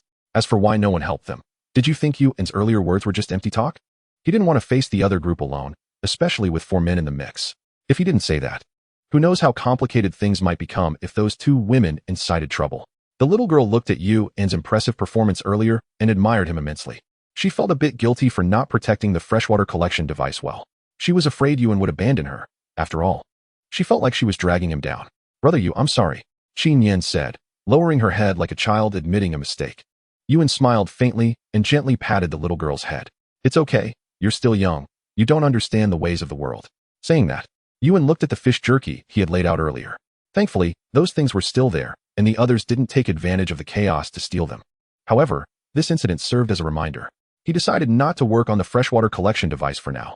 Although he still had a plastic bag, there was no guarantee it wouldn't be destroyed by the others. He comforted Qin Yan. Here, on either side, there were 2 stones taller than a person, and at the back was a large tree. In front was sandy ground, slanting down towards the beach. So, he just needed to build a roof, and he could basically keep out the rain. However, it couldn't be that simple. The wind and rain by the sea were not the same as inland. If he simply placed it on top, a gust of wind would likely blow it away. Therefore, it had to be built sturdily. Yuan first found a larger tree trunk and laid it horizontally on top of the tree at the back. Then, he wrapped many coconut leaves around it to secure it tightly. After that, he placed wooden sticks horizontally on top, resting them on the stones on either side, and continued to bind them using coconut leaves in a grid format. The stones were originally of different heights, which just formed a slope. Finally, Yuan secured the previously prepared coconut leaves to the wooden frame, making it fit snugly. To prevent it from being easily blown away by the wind, he found a few more wooden sticks and tied them horizontally above the coconut leaves to weigh it down.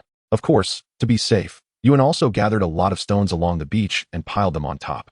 The beams he found were relatively thick, easily able to support his weight, let alone the stones. The area around the shelter also needed to be addressed. After all, if a heavy rain came, the rainwater flowing from behind the tree would also flood in. So, he used a stone axe to dig a drainage ditch around the shelter. Near the large tree at the back, he gathered the last bits of coconut leaves to create a barrier. This way, he formed a simple shelter with 3 sides walled off and only one open side. After finishing these tasks, it was already afternoon. Today's sun was nowhere near as scorching as yesterday's, and a cloud occasionally drifted across the sky. A smart person would understand this was a sign of impending rain. This is why some people say that in survival novels, it usually rains right after building a shelter. Isn't that obvious? If it doesn't rain, why would you even build a shelter? Chen Mo and the others naturally noticed this too. After releasing their frustrations, they simply tied ropes between a few trees. Simple and crude. However, Chen Mo didn't consider the issue of sea winds at all, so it was completely ineffective. Sure enough, by evening, the wind picked up by the seaside. Just as Yuan had thought, the fish here were more interested in sea urchins than their own kind. They only caught 4 fish in 2 traps. After securing the fish traps, Yuan didn't drop them back down. After all, once the sea wind picked up and the waves grew larger, the rope made of coconut leaves wouldn't hold up to the strain. If it broke, the fish traps would be lost.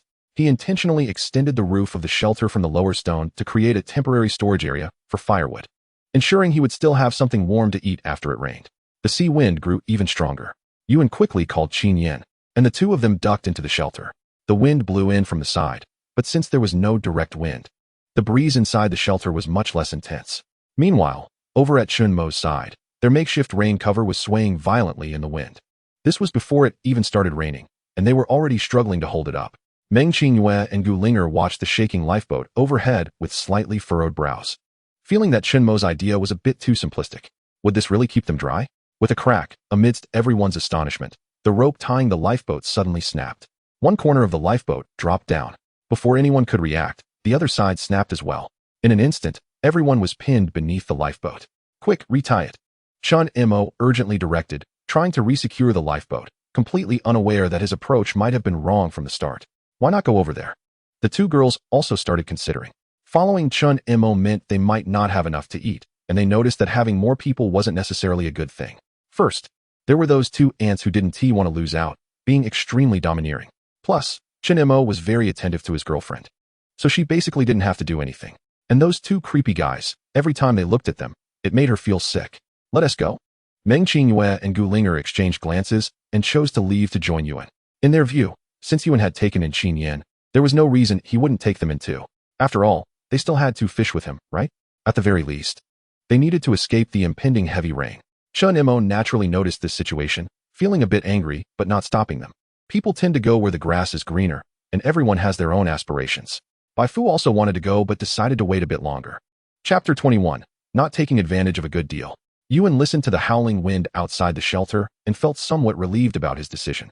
If he had just built a simple structure, they might already be in an open campsite now. Earlier, he had moved the bonfire outside to the entrance. Although it was sheltered, if a heavy rain came, it would probably be difficult to manage. It was already evening, and he planned to roast 2 fish for dinner.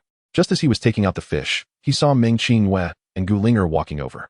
Were they planning to leave their group? He subconsciously thought, glancing at Chen Mo's side and wanting to laugh. As expected, with the howling wind, their makeshift rain shelter was unable to withstand the pressure and was blown away. They had no choice but to tear it down. A few men each grabbed a corner, while the others huddled underneath, all squatting on the ground, shivering. Drip, drip. Yuan seemed to hear the sound of rain. Sure enough, Meng Qingyue and Gu Linger quickly ran over with quick steps. Watching Yuan grilling fish, there was a hint of longing in his eyes. Yuan, can we come in to avoid the rain? Gu Linger didn't mention the fish, as she still hadn't fulfilled her promise. Seeing the two of them looking a bit disheveled, Yuan instinctively nodded. It was just to shelter from the rain, not to take them in. As for being overly compassionate, that was thinking too much. A worker must sharpen his tools before doing his job well, with their small frames. If they got caught in the rain, who knows what problems might arise. If you want to reap rewards, you must first make sacrifices. It's only this big here. If you want to come in, then go ahead. Yuan did not refuse. Hearing his words, Meng Qingyue smiled gratefully at Yuan. The two then lowered their heads and walked in. When Qin Yan saw the two enter, she instinctively shifted further inside. Thus, the two sat half on the stones beside the door, one on the left and the other on the right. Splash! Just as they settled down, the heavy rain poured down outside. Raindrops hit the roof of the shelter, making a loud noise. Yuan glanced at the two, then stared at the roof, praying it wouldn't leak. Fortunately, the coconut leaves were large and plentiful. As the downpour continued, water began to flow down from the eaves at the entrance. But they remained safe inside. However, since the shelter was small, after the heavy rainstorm, water occasionally blew in from the entrance due to the wind. Meng Qingyue and Gu Linger had to shift further inside. The four of them squeezed into the small space, and they could even hear each other's breathing. As for the fire pit at the entrance, it had already been extinguished by the rain that blew in. The fish was still skewered nearby, seemingly still steaming. So Yuan quickly put it away. It seemed there would be no food tonight. Get some water. Yuan handed a plastic bottle from inside to Gu Linger in front of him to help. This rainwater was natural fresh water. How could they waste it? Seeing the plastic bottle, Gu Linger realized and quickly took it, collecting the rainwater flowing down from the eaves. At this moment, they couldn't care less about cleanliness. Having fresh water was already a blessing. Meng Qingyue also reacted quickly, rummaging through her small bag at her waist. After a while, she took out a mineral water bottle and, following Gu Linger's lead, started collecting rainwater. One bottle of rainwater was not enough. Yuan directly took out the buoy he had used to store sea urchins and small crabs, emptied its contents. And seeing Meng Qingyue and Gu Linger sitting at the entrance, he leaned between their legs and poured out all the seawater from the buoy. Just as they were collecting water, both felt a sudden pressure on their thighs. Looking down, they saw Yuan leaning between them, pressing against their legs, cleaning the buoy. Although they felt a bit shy, they didn't resist, thinking Yuan was just there to collect water. After cleaning the buoy, Yuan placed it under the eaves. As it was now a mature buoy and should learn to collect water by itself, right? He then asked Qin Yan to take out her water bottle too, so they could fill it together. The rain continued to pour outside. After a while, Meng Qingyue felt her thigh getting sore from being pressed by Yuan and shifted a bit, instinctively leaning her feet together. Yuan didn't mind. However, when he moved to switch hands, he seemed to catch an unwanted glimpse out of the corner of his eye. Since he was already leaning between the two, his view was low, and Meng Qingyue was focused on collecting water, seemingly unaware that the hem of her skirt had lifted slightly, revealing a clear view inside. Do not look. At that moment, Gu Linger had also filled her water bottle and found it uncomfortable being pressed like this. You go inside, I'll collect, she said, not allowing Yuan to refuse, and took the water bottle from his hand. The heavy rain seemed to lighten a bit, and the strong wind gradually calmed down. But the sky had completely darkened. Originally, they had planned to grill fish, but now it seemed there would be no chance for that tonight. They might as well hang in there. Sleep, and if you fall asleep, you won't feel hungry. Listening to the sound of the rain, Yuan leaned against the stone wall and began to rest. Meanwhile, at the entrance, after filling Qin Yin's water bottle, Gu Linger set it aside. The two had also been busy all day and were now tired, leaning against the stone to rest. After an unknown amount of time, Yuan suddenly woke up. He looked at the night sky outside, which was pitch black. The rain seemed to have stopped, and only the sound of the waves remained. Without a phone, he had no idea what time it was. Just as he was about to move, he realized his thigh seemed to be pressed against someone. No wonder my thigh feels numb, Yuan thought, feeling a bit speechless. Since it was completely dark, he didn't know who it was. He had to explore with his hand. It seems to be Gu Linger lying to my right. He felt around. This is the head, this is the ear, this is the arm, what's this? So soft? He couldn't really blame himself. After all, she had lain over. It seemed his movements disturbed Gu Linger, who shifted and turned, resting her head on his thigh and continuing to sleep. Yuan felt a bit speechless and thought, how bold. But then he realized, she had come over by herself. So he couldn't really blame himself. After all, he wasn't sleeping very still either. A little movement was normal, right? So, he gently moved his numb thigh. You can't let an opportunity pass. Chapter 22, Surprises After the Storm. When he woke up again, it was already slightly bright outside. At this moment, Meng Qingwei and Gu Linger were already up, and he didn't see the two of them around. Yuan instinctively checked his right hand. How did I get nail marks on here? Wow, Gu Linger was so rough. Inside the shelter, Qin Yin was still resting. He moved his thigh a bit, and then got up, bending down to walk out of the shelter. Once outside, he saw two figures sitting on the rocks not far ahead. Who else could it be but Meng Qingwei and Gu Linger? The two seemed to be discussing something in low voices. In the post-rain morning, the sea breeze was a bit cool. Hearing the noise, Meng Qingwei smiled at Yuan, as she had last night when Yuan had sheltered them from the rain. However, Gu Linger was different, glaring at Yuan as if she wanted to eat him. Yuan looked indifferent, pretending he didn't know anything, and casually walked past the two to wash his face. Just after washing his face, he casually glanced at the sea and suddenly spotted something black floating in the distance. It was too far away, and the light was dim, making it hard to see clearly. What is that? Yuan felt a bit curious. He stood up and gazed in that direction. To his surprise, not only was there one black floating object on the surface of the sea, just to his left, near the beach by Chun Mo's side, there was also a gray object. Without a second thought, Yuan started jogging towards it. At this moment, Chun Mo and the others, exhausted from battling the storm last night, finally had a chance to rest now that the rain had stopped. They were all sleeping soundly, using life rafts as beds. Meng Qingwei and Gu Linger noticed Yuan's unusual behavior and looked at him with curiosity. Yuan quickly jogged to the gray object. His eyes immediately lit up. This is actually a suitcase. Is it from the cruise ship? Yuan felt a bit excited. It seems that last night's strong winds blew the suitcase, which should have been floating on the sea, over here. He slowly crouched down. After all, he wasn't sure what was inside the suitcase, and his friends from Changsha probably knew. For such a wild suitcase, if it didn't contain renminbi, it might contain pieces of people's remains. However, looking at this one in front of him, Yuan felt the probability was very low, because he didn't see any flies buzzing around, nor did he smell anything rotten. He carefully pulled the suitcase up. At this moment, Meng Qingwei and Gu Linger also ran over. Is this a suitcase? That's obvious. Yuan shot a glance at Gu Linger and placed the suitcase on the beach. Judging from its weight, the possibility of it containing human remains was already quite small, because it was really too light. The suitcase was locked, and the zipper was caught in the combination lock. That was a bit of a problem. Look, there's one over there. Just as Yuan was struggling with how to open this suitcase, Meng Qingwei suddenly pointed at the sea surface and exclaimed in surprise. At this moment, the sky had brightened, and today there was no sign of the red sun on the sea, indicating that there would be no sunlight today. Meanwhile, Chen Mo and others were also getting up one by one. Forget about the lock for now, Yuan decided. Saying this, he took off his shoes and clothes and swam towards the suitcase floating on the sea. At this time, it seemed that others had also noticed. Hey, everyone get up quickly. There are many suitcases floating by the seaside. Hearing this, Chen Mo woke up, rubbed his somewhat sleepy eyes, and looked at the direction the Annie was pointing. He saw Yuan swimming hard towards a suitcase, grabbing it with his hand. At this moment, he instantly woke up. These wild suitcases meant supplies, right?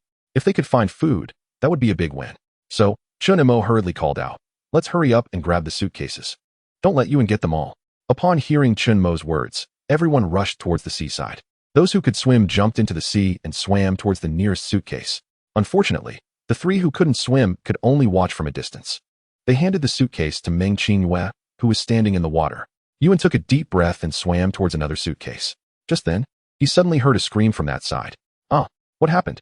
Everyone was stunned and looked over. Yuan then pulled harder and soon pulled out a body that had been mostly eaten by fish, with some places still containing flesh and exposing stark white bones. Seeing the corpse, the two were so scared they lost their composure and screamed, fleeing in panic. The two aunties, along with Bai Fu and others, stepped back in fright, unable to suppress their nausea. A dead person? Yuan was also a bit scared, but seeing Chen Mo and the others still struggling to retrieve the suitcases, he couldn't fall behind. After all, the corpse wasn't on his side. He only caught a glimpse, so he wasn't that terrified. I can't do it anymore. This is my limit. At this moment, the suitcases were no longer visible on the sea surface, closer to them. Looking over at Chun Mo's side, they had more people. And since two had gone into the sea, they had already pulled up 5 suitcases.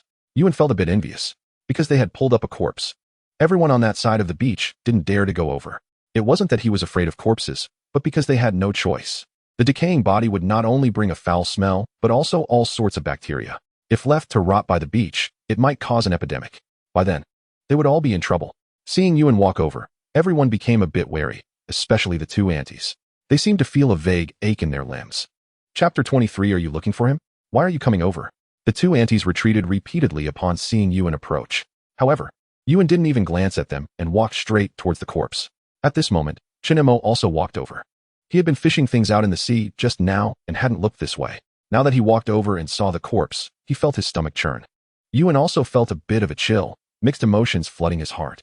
After a week in the water, the corpse's face had been mostly eaten by fish, leaving only a skull. The two hollow eye sockets seemed to be staring at them. The weather here was hot, and if the corpse wasn't handled, it could easily lead to problems. Yuan glanced at the corpse and quickly turned to Chen Mo, saying, "This body looks like it might have belonged to someone from the ship, maybe even a fellow countryman. Let's bury him." Yuan agreed. Chen Mo then turned to Bai Fu and said something. After that, Bai Fu whispered a few words to Tokei, who then followed Chen Mo over. No one else. Just us. Those two are scared enough already. Yuan naturally knew who those two referred to. He glanced at the corpse soaking in the seawater and walked over slowly. Before getting close, a particularly foul smell hit his nose. No, this is too disgusting. It feels like I might throw up my last meal. Yuan quickly stepped back. Let's drag the fishing net along with it, he reminded. Fortunately, the corpse was tightly tangled in the fishing net, so they wouldn't have to touch the corpse directly. Yuan took out a small knife and cut the other end of the fishing net.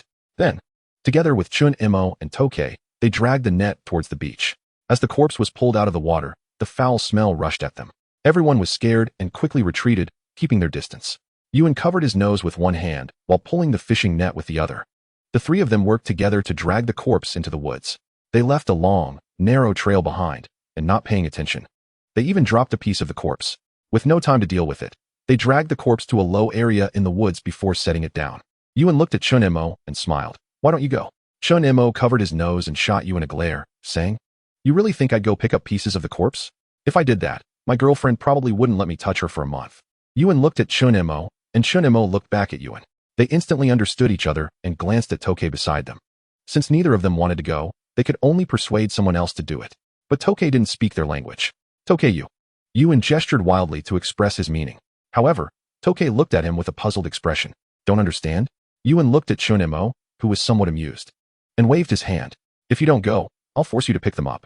Suddenly, Chen Mo, who had been smiling, couldn't find anything funny about it. From Yuan's behavior these past few days, he really wasn't sure if he could stand up to him. It was possible that Yuan might actually do that. So, he hurriedly gestured to Tokei, explaining his meaning. Tokei, with his clear yet somewhat foolish eyes, seemed to understand something. He pointed at the corpse, then pointed at the way they came, babbling something. Chen Mo felt he had understood, so he nodded. Watching Tokei leave, Chen Mo looked at Yuan with a smug expression, meaning it was still him. Yuan shot Chen Mo a glance. What are you dazed for? Dig a hole. Both of them had no digging tools, so they could only use the dry branches scattered nearby. Fortunately, the beach was not far away, and it was all sand. After prying a bit with the sticks, they started digging with their hands. They had only managed to dig a small hole when Yuan looked up and almost vomited. Not far away, Tokei was running over with a handful of something slimy, grinning widely, and when he reached them, he threw the stuff onto the corpse. Wow! Yuan could no longer hold back, got up, leaned against a nearby tree, and started to vomit. Chen Mo was not in a better state, hunched over and retching. He had seen tigers, but had never seen one so bold. If you had just wrapped it up a bit, it wouldn't be like this. I can't take it anymore. Yuan felt that if this continued, he would vomit himself into weakness. So he quickly moved to an open area, turned his back to that side, and breathed in the fresh air. Chen Mo stumbled over, leaned against a tree trunk, took a few deep breaths, and slowly calmed down. As for digging the hole, impressive. At that moment, only two words could describe Tokei in Yuan's mind. He really doubted whether this guy had a congenital taste disorder. But didn't someone say that the smell of a corpse is a kind of spiritual odor? How could Tokei be completely unaffected? But it's good to have him around. If it were just himself and Chen Mo, they would probably have fainted from vomiting. He had overestimated himself. He thought he could hold on. After all, he had seen dead people, but unexpectedly, he was still outsmarted. After a while, Yuan recovered and walked back over. He saw that Tokei had already dug a big hole and felt a bit relieved. He then called Chen Mo over. Damn, trying to slack off? No way. The two of them worked together to drag the corpse into the pit, then hurriedly covered it with the dirt they had dug up. Only after the corpse completely disappeared from view did they let out a sigh of relief. Although there was still some stench, it was already much better than before. Looking at the small mound of dirt that had formed, Yuan sighed silently. Although I don't know who you are, at least we have found you a resting place. So you won't be eaten by fish. If you turn into a vengeful spirit, don't come looking for me. Go find him. He just spat on you. Hearing Yuan's words, Chen Mo was so angry that he gritted his teeth. If he weren't worried about losing the fight, he would have charged over. What kind of person is this? Just now, they worked together to bury the corpse, and now he turns around and jokes about it. However, he seemed a bit worried about this too. He bowed to the dirt mound and turned to leave. Yuan smiled and stuck a piece of wood in front of the small mound. Chapter 24, Playing Around. After burying the corpse, Yuan dashed out of the woods and plunged into the sea. He washed himself several times, but still felt uneasy and deliberately sniffed himself. He still felt there was a smell. Was the corpse buried?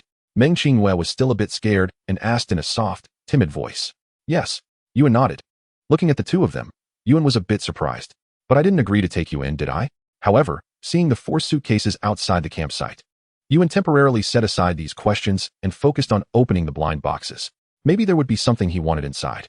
As for the other suitcases floating in the distance, he wasn't considering them for now. If they floated over, he probably wouldn't be able to get them either. It was time for the most exciting moment. He walked up to the 4 suitcases and checked the situation. Among the 4 suitcases, 3 were locked and 1 was unlocked. Naturally, he would open the one that wasn't locked first. Yuan picked up that suitcase and placed it in front of him, while the 3 girls behind him looked on curiously, praying that there would be something edible or usable inside. Yuan gently pulled the zipper and opened the suitcase. Seeing what was inside, he was instantly disappointed.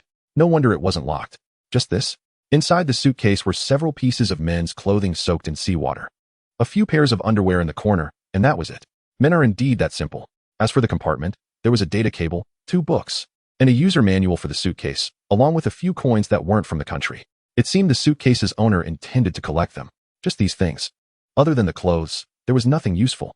Yuan planned to throw the suitcase aside directly, but just as he was dragging it to the side, he noticed a metal piece used to secure the bottom of the pull rod, which didn't look thin.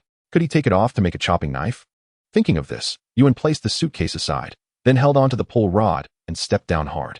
With a crack, the suitcase's pull rod was directly broken.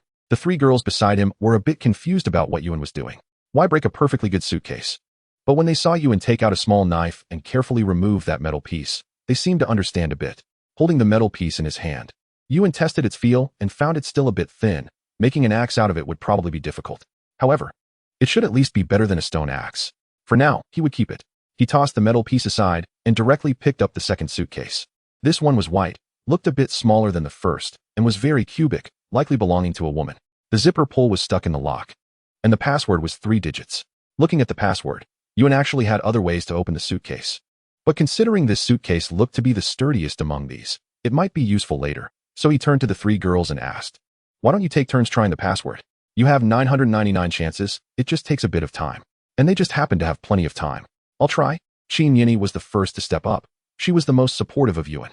No matter what, she was willing to help. The little girl directly picked up the suitcase, faced the password lock towards herself, then reset the password to 0 before pressing the lock. Then, in Yuan's incredulous gaze, there was a click. "Did it open?" Qin Yini said, her big eyes full of confusion. She truly didn't expect that starting from 0 would actually match the password of 3 zeros. Yuan silently gave Qin Yini a big thumbs up in his heart. He then took the suitcase and slowly opened it. Indeed, it was a girl's suitcase. Inside, besides a few pieces of underwear, there were shorts, skirts, and a pair of small white shoes. There were also a few small boxes. One contained toiletries like towels, toothbrushes, toothpaste, and facial wash. Another contained some makeup items, masks, etc.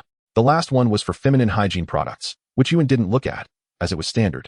The suitcase was stuffed full. Aside from these, there were more items in the compartment. an appliance that looked like a hair removal device, a charger for a certain fruit brand, and 2 boxes of ointment labeled Skin Kong and compound ketoconazole ointment, as well as an open box labeled ibuprofen and some scattered small items. Yuan kept the ibuprofen, as the other items seemed useless. Take a look and see if you can wear any of these. Yuan directly handed the suitcase to Qin Yini. Okay. Qin Yini nodded. I've been wearing this outfit for 7 days now, and after moving around every day, it's already dirty and has a smell of sweat. Now that I have clothes to change into, I'm naturally happy about it.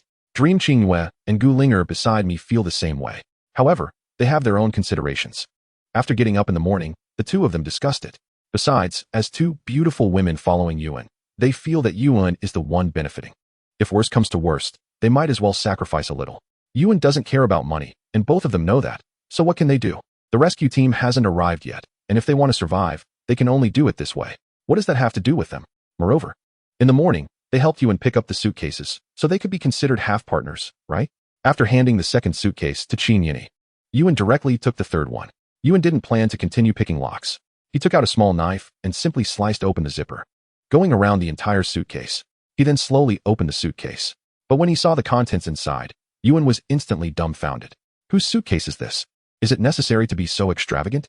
Stuffing this kind of thing inside, aren't they afraid of being laughed at during security checks? Chapter 25. Not thought out. You actually asked what's inside? This made it a bit hard for Yuan to speak. It's just a few rather revealing outfits, like nurse, flight attendant, teacher, and so on. Of course, there was also a small leather jacket and pants, plus a black whip, a collar with chains, ropes, handcuffs, electric toys, and so on. Truly a mixed bag.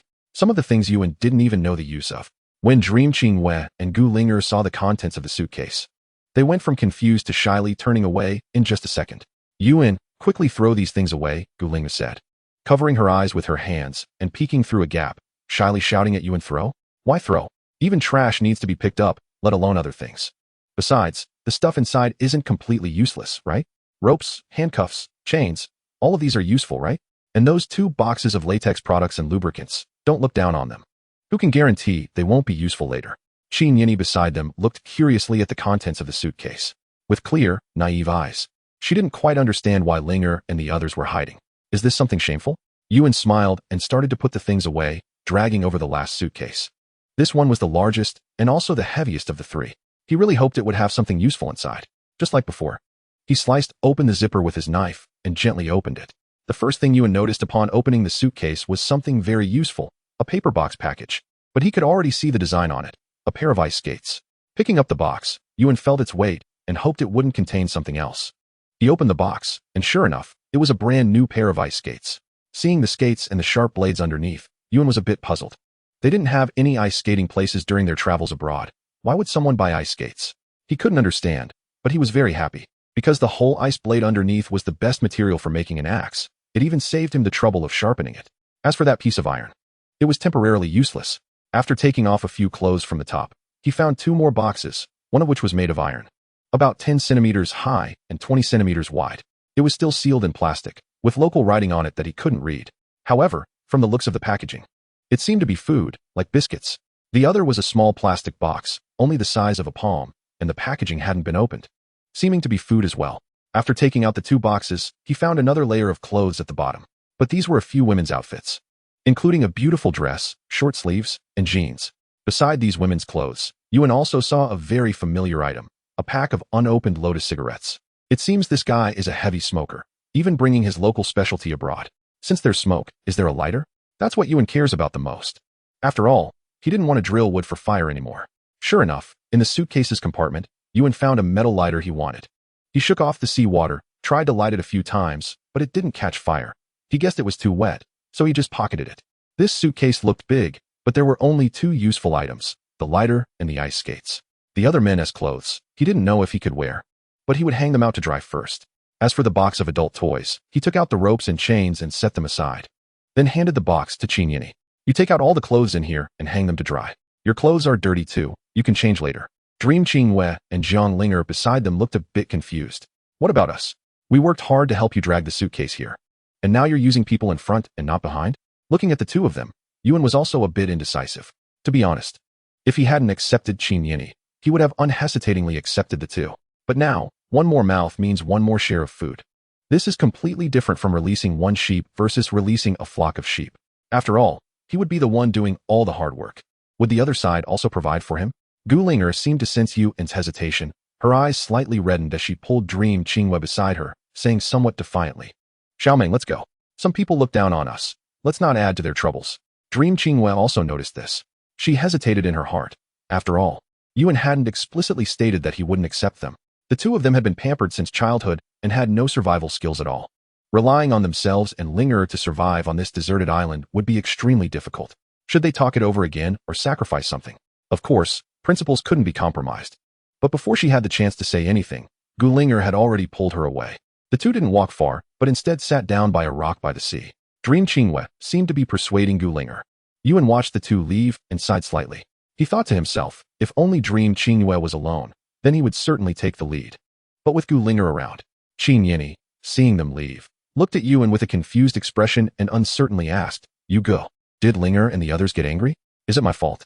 This little girl really knows how to find problems for herself. Yuan shook his head. No. You take out these clothes and hang them to dry. Saying this, he took out one of the ice skates and began to smash it with a nearby stone axe. Since he now had metal items, he needed to hurry and make the axe and chop down the coconut trees. Otherwise, with 6 suitcases over there, who knows what good things might come out of them. If they got there first, he would have nothing left. After smashing a few times, Yuan finally got the ice blade off and then found a stick. Using the rope he just took out, he tied it securely, holding it in his hand. He tested the feel. It seemed all right, so he walked a short distance to the coconut tree and started chopping hard. Thud, thud. At this moment, Chun Mo and the others, hearing the sound of trees being chopped, were also taken aback. Yuan had discovered something good. They had just opened 3 boxes, all of which were unlocked, and aside from some clothes, they found nothing useful. They were currently trying to crack the codes as quickly as possible. Unfortunately, they didn't have a small knife. They couldn't cut open the boxes like Yuan, so they had to try one by one, which of course took a lot longer. Chapter 26. The sea is a good thing. Thud. After chopping for a while, Yuan lowered his head and wiped the sweat from his forehead. He glanced at the marks he had made on the coconut tree and felt quite satisfied. This was indeed much faster than using a stone axe. He continued to swing the axe. Meanwhile, on the beach, Meng Qinghua and Gu Linger were silently sighing. Linger, I'm sorry, Meng Qinghua said apologetically, holding Gu Linger's hand. Gu Linger shook her head, wiping her red-rimmed eyes. It's not your fault. With your condition, if you got caught in the rain, you'd probably catch a cold. Besides, I agreed to come here too. Gu Linger was just angry at Yuan. That guy had taken advantage of her last night, and then turned his back on her today. He was just a scoundrel. That earlier action clearly indicated he was rejecting them. They had never experienced such great humiliation before. Hearing Zhang Linger's words, Meng Qinghua shook her head. That's not what I meant. If I hadn't insisted on coming here to attend the World Environmental Sanitation Conference and promised them to go out to shoot a promotional video to protect the marine environment, we wouldn't have encountered such a situation. Zhang Linger understood Meng Qinghua best. They were not only close friends but had grown up together, sharing everything. What can we say? Who could have predicted this sudden maritime disaster? Look, we're alive and well, aren't we? Perhaps this is just a trial arranged by the heavens, and we just need to get through it. Meng Qinghua nodded in agreement with a smile. How about I go talk to Yuan? He seems to be the one who understands survival the most here. I really don't want to go over there, and since he accepted Qin Yinyi, at least it proves he is not a heartless person. At worst, Meng Qinghua was a bit conflicted about what to say next, but was directly interrupted by Gu Linger. No way. You're Meng Qinghua. The people who chase after you could line up all the way to France. What qualifications does Yuan have? At worst, I can go myself. Meng Qinghua shook her head slightly. You've always protected me since we were kids. Whenever something happened, you always stood in front of me. I want to step up this time. No. Gu Linger was resolute. Meng Qinghua felt that Gu Linger had a point, so she bit her lip and asked hesitantly. Then should we just leave him alone? Yeah. Gu Linger agreed wholeheartedly. The two quickly reached a consensus. Thud. Yuan swung his axe down hard, and the thick coconut tree finally came crashing down. Looking at the axe in his hand, he felt confident. He chopped down the coconuts from the tree and carried them back to the shelter before moving on to the next tree. At this moment, Chen Mo and the others were getting anxious. Yuan had already chopped down one tree, and if they didn't get tools soon, all the coconuts would end up benefiting him. Just then, Xuelin exclaimed, I opened it. I opened it. Hearing the voice, Chen Mo hurried over and took the suitcase from Xuelin's hands. Opening the suitcase, he immediately saw the most important item on top, which was simply a godsend, a multifunctional military shovel, one side of which was sharpened. Picking up the shovel, Chen Mo smiled, thinking that with these tools, he could do a lot. What could Yuan compare to him now? In the end, that Gu Linger would have to come to him with her tail between her legs. What conditions should he propose? After all, a garden flower is not as fragrant as a wildflower. You guys keep opening the code boxes. I'll go chop down some coconut trees with Tokay. We can't let that Yuan take all the advantages. Saying this, he took Tokay, who was being translated by Bai Fu, and walked towards a nearby area, swinging the military shovel. Thud. Yuan heard the sound too. Looking over at the others and the item in Chun Mo's hand, he felt envious. That guy was really lucky to find a military shovel. He was simply the favored child of fortune. However, while he was envious, he couldn't stop his own actions. Thud. Finally, after chopping down another tree, there was only one coconut tree left. He wasn't in a hurry anymore. There were other coconut trees on the island as well. When he went to the woods earlier, he had noticed a group of blue smurfs on the other side of the mountain, and there were also coconut trees over there. There was no need to rush. Plus, after chopping down 2 trees, he was feeling a bit fatigued. He hadn't eaten anything last night, and he was busy retrieving the suitcases in the morning, so he was really hungry now. Returning to the camp, Yuan realized he had forgotten to do something important. He hadn't set the fish trap yet. Sigh. This was the limitation of being alone. Qin Yini still didn't know how to do it. And he didn't feel at ease leaving it to her since she was just a child. Yuan took out a lighter. He had carried this lighter for so long that the warmth from his body could evaporate the seawater. After a few tries, it finally lit up. So, he lit the fire and handed over 4 fish to Qin Yini to heat up.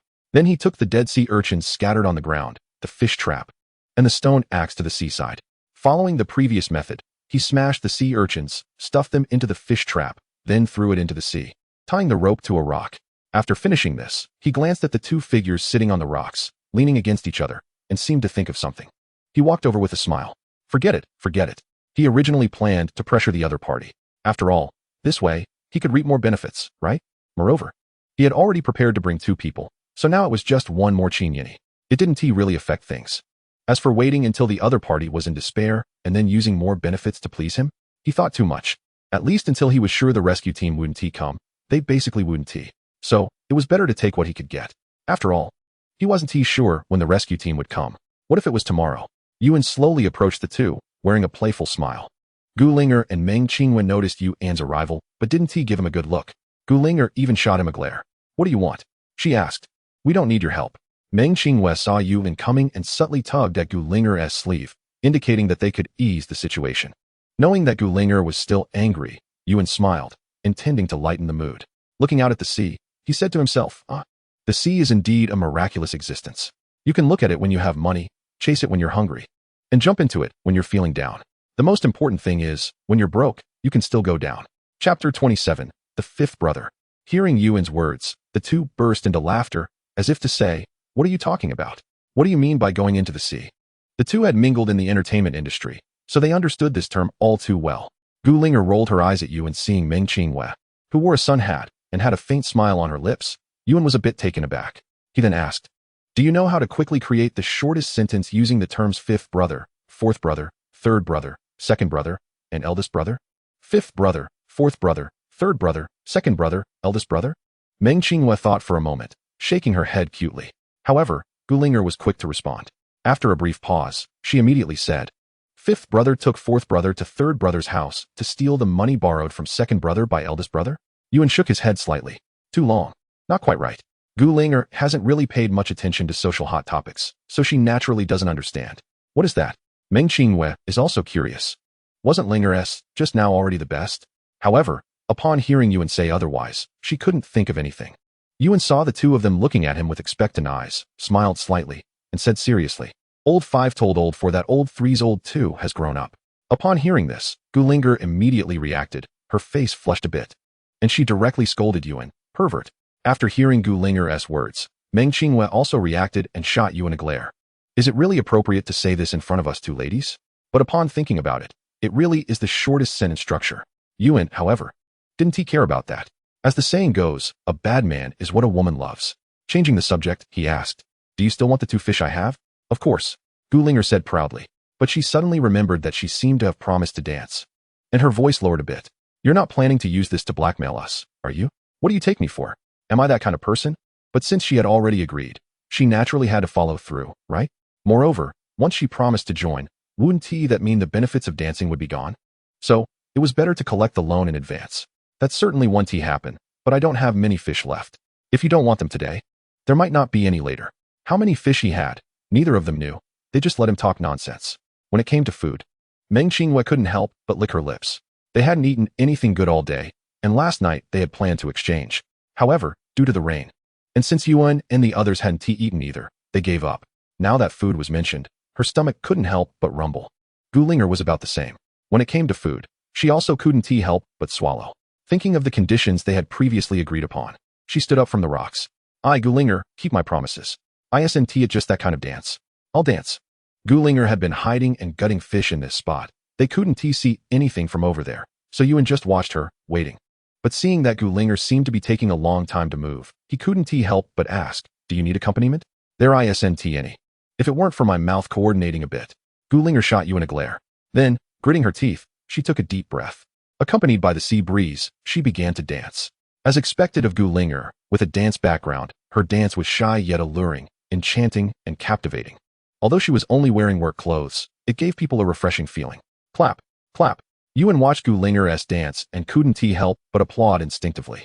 To be honest, if it weren't for Meng Qinghua blocking the view, Gulinger would definitely be an outstanding figure in the entertainment industry.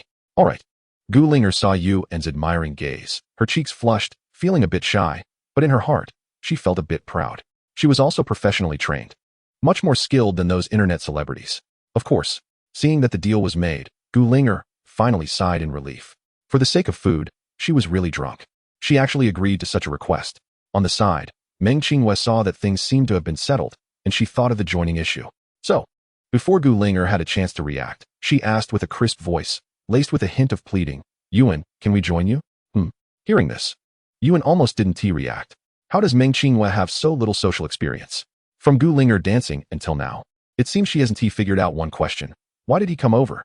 Obviously, Gulinger knew, so she kept silent. Suddenly hearing Meng Qinghua's words, Gulinger felt hopeless. She had been waiting for Yuan to speak, so she could take advantage of the situation. Yuan had chopped down trees and asked about fish, which was already very straightforward. Joining him was a done deal. In this situation, whoever spoke first would be at a disadvantage. But with Meng Qinghua's question, it was clear that they would have to give something in return, perhaps afraid of rejection. Meng Qinghua didn't notice Gulinger's look urging her to stop and continued, don't be in a hurry to refuse. Although Linger and I haven't done much work, we will definitely do what we can and won't cause you any trouble. Clearly, with the rescue team not arriving for 8 days, Meng Qinghua was a bit anxious. Gulinger sighed silently. My little Meng, how can you negotiate by first stating your problems? Aren't you just giving him an excuse? Forget it. It's my fault for letting little Meng have too little contact with society, giving her the illusion that everyone in the world is a good person. Is Yuan a good person? Obviously not. He is just a scoundrel. What you're saying is that I have to provide you with food and also protect you. It seems a bit unfair to me, Yuan said with a half smile as he looked at Meng Qinghua. He really hadn't expected such an opportunity. Hearing this, Meng Qinghua seemed to agree a bit. So, she hesitantly looked at Yuan. But she heard Yuan continue. How about this? I agree to let you join. But you have to listen to me for everything. In your spare time, you can also dance that dance for me to see. How about that? With the mindset of not missing out on a bargain, Yuan smiled. Besides, what if the rescue team comes tomorrow? And this wasn't an unreasonable request. Meng Qinghua shouldn't refuse. Don't go too far, Yuan. Upon hearing Yuan's words, Gulinger immediately exploded with anger. This scoundrel. Letting her dance was one thing, but now he was targeting Meng Qinghua. Hearing Gulinger's warning, Yuan was indifferent. He wouldn't lose anything whether she agreed or not. However, Meng Qinghua seemed to have given it no more thought and directly nodded. That is fine. Did she just agree like that? Yuan was a bit surprised. As for Gulinger, she probably guessed some of Meng Qinghua's thoughts. Just as she had said before, having always been protected, she also wanted to protect Gulinger. As for dancing, it wasn't a big deal for Meng Qinghua. After all, she had already agreed before and was mentally prepared. If Linger could dance for her, why couldn't she? Moreover, it was just that kind of dance, not anything else. Looking at Meng Qinghua's calm expression, Yuan smiled slightly. This seed has sprouted. Indeed, progress step by step must yield results. Chapter 28, Teaching. To put it simply, the main reason Yuan agreed to Meng Qinghua and Gulinger joining was still due to the uncertainty of the current situation. When would the rescue team arrive? That was a complete unknown. Or perhaps there was no rescue at all. The former was still manageable, relatively speaking. It was still a profit. How could he not consider himself to have helped the national goddess? It was much better than those who could only watch videos. Gulinger had also danced. No matter how he thought about it, he wasn't losing out. Yuan handed 2 fish to the 2 of them and took one for himself, taking a bite. The sea fish had a faint salty taste, the flavor was average. And there was a hint of fishiness, but for them, This was already a rare delicacy. Of course, there were 2 boxes of food among the blind boxes he opened in the morning, but he didn't take them out to eat now. These things were better saved for emergencies. After all, no one could guarantee that there would be fish to catch every day. The coconuts over there were also brought over by him. Now, there are 21 coconuts stacked in the shelter, along with a coconut tree. Plus, with the previous catch of fish, they have enough food to last the 4 of them for several days. So, even if they do nothing in the next few days, they won't go hungry. Of course, while it sounds good, can they really do nothing? After eating a fish to replenish some protein, Yuan took out a water bottle and had a sip. This was rainwater collected last night. As for the question of whether it's clean or not, there's no choice. There hasn't been time to deal with it, and having something to drink is already good enough.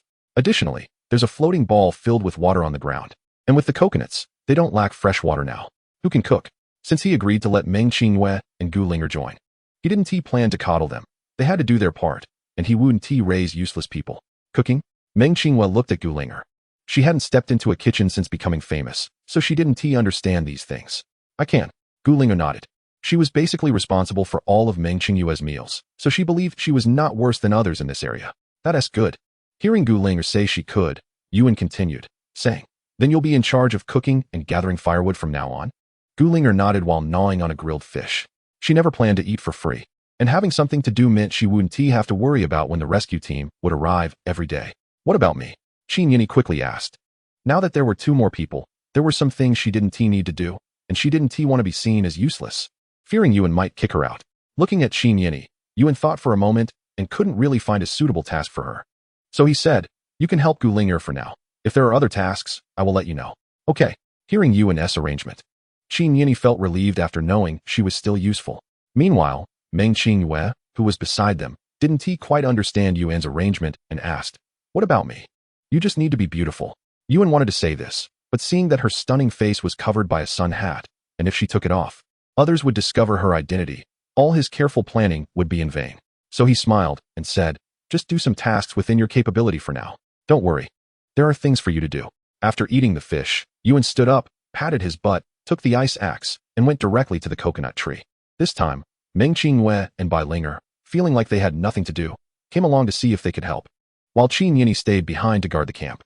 Over there, under the scorching sun, Chen Mo and the others were also busy chopping the coconut trees. And with their effective tools, they managed to chop down 2 trees while Yuan was eating. Bang! Yuan continued to chop the last tree. After a short while, feeling a bit tired, he sat down to rest. Meng Qingyue looked at the situation and seemed to feel uneasy just watching without doing anything. So she walked over and tentatively asked, can I give it a try? You? Chop trees.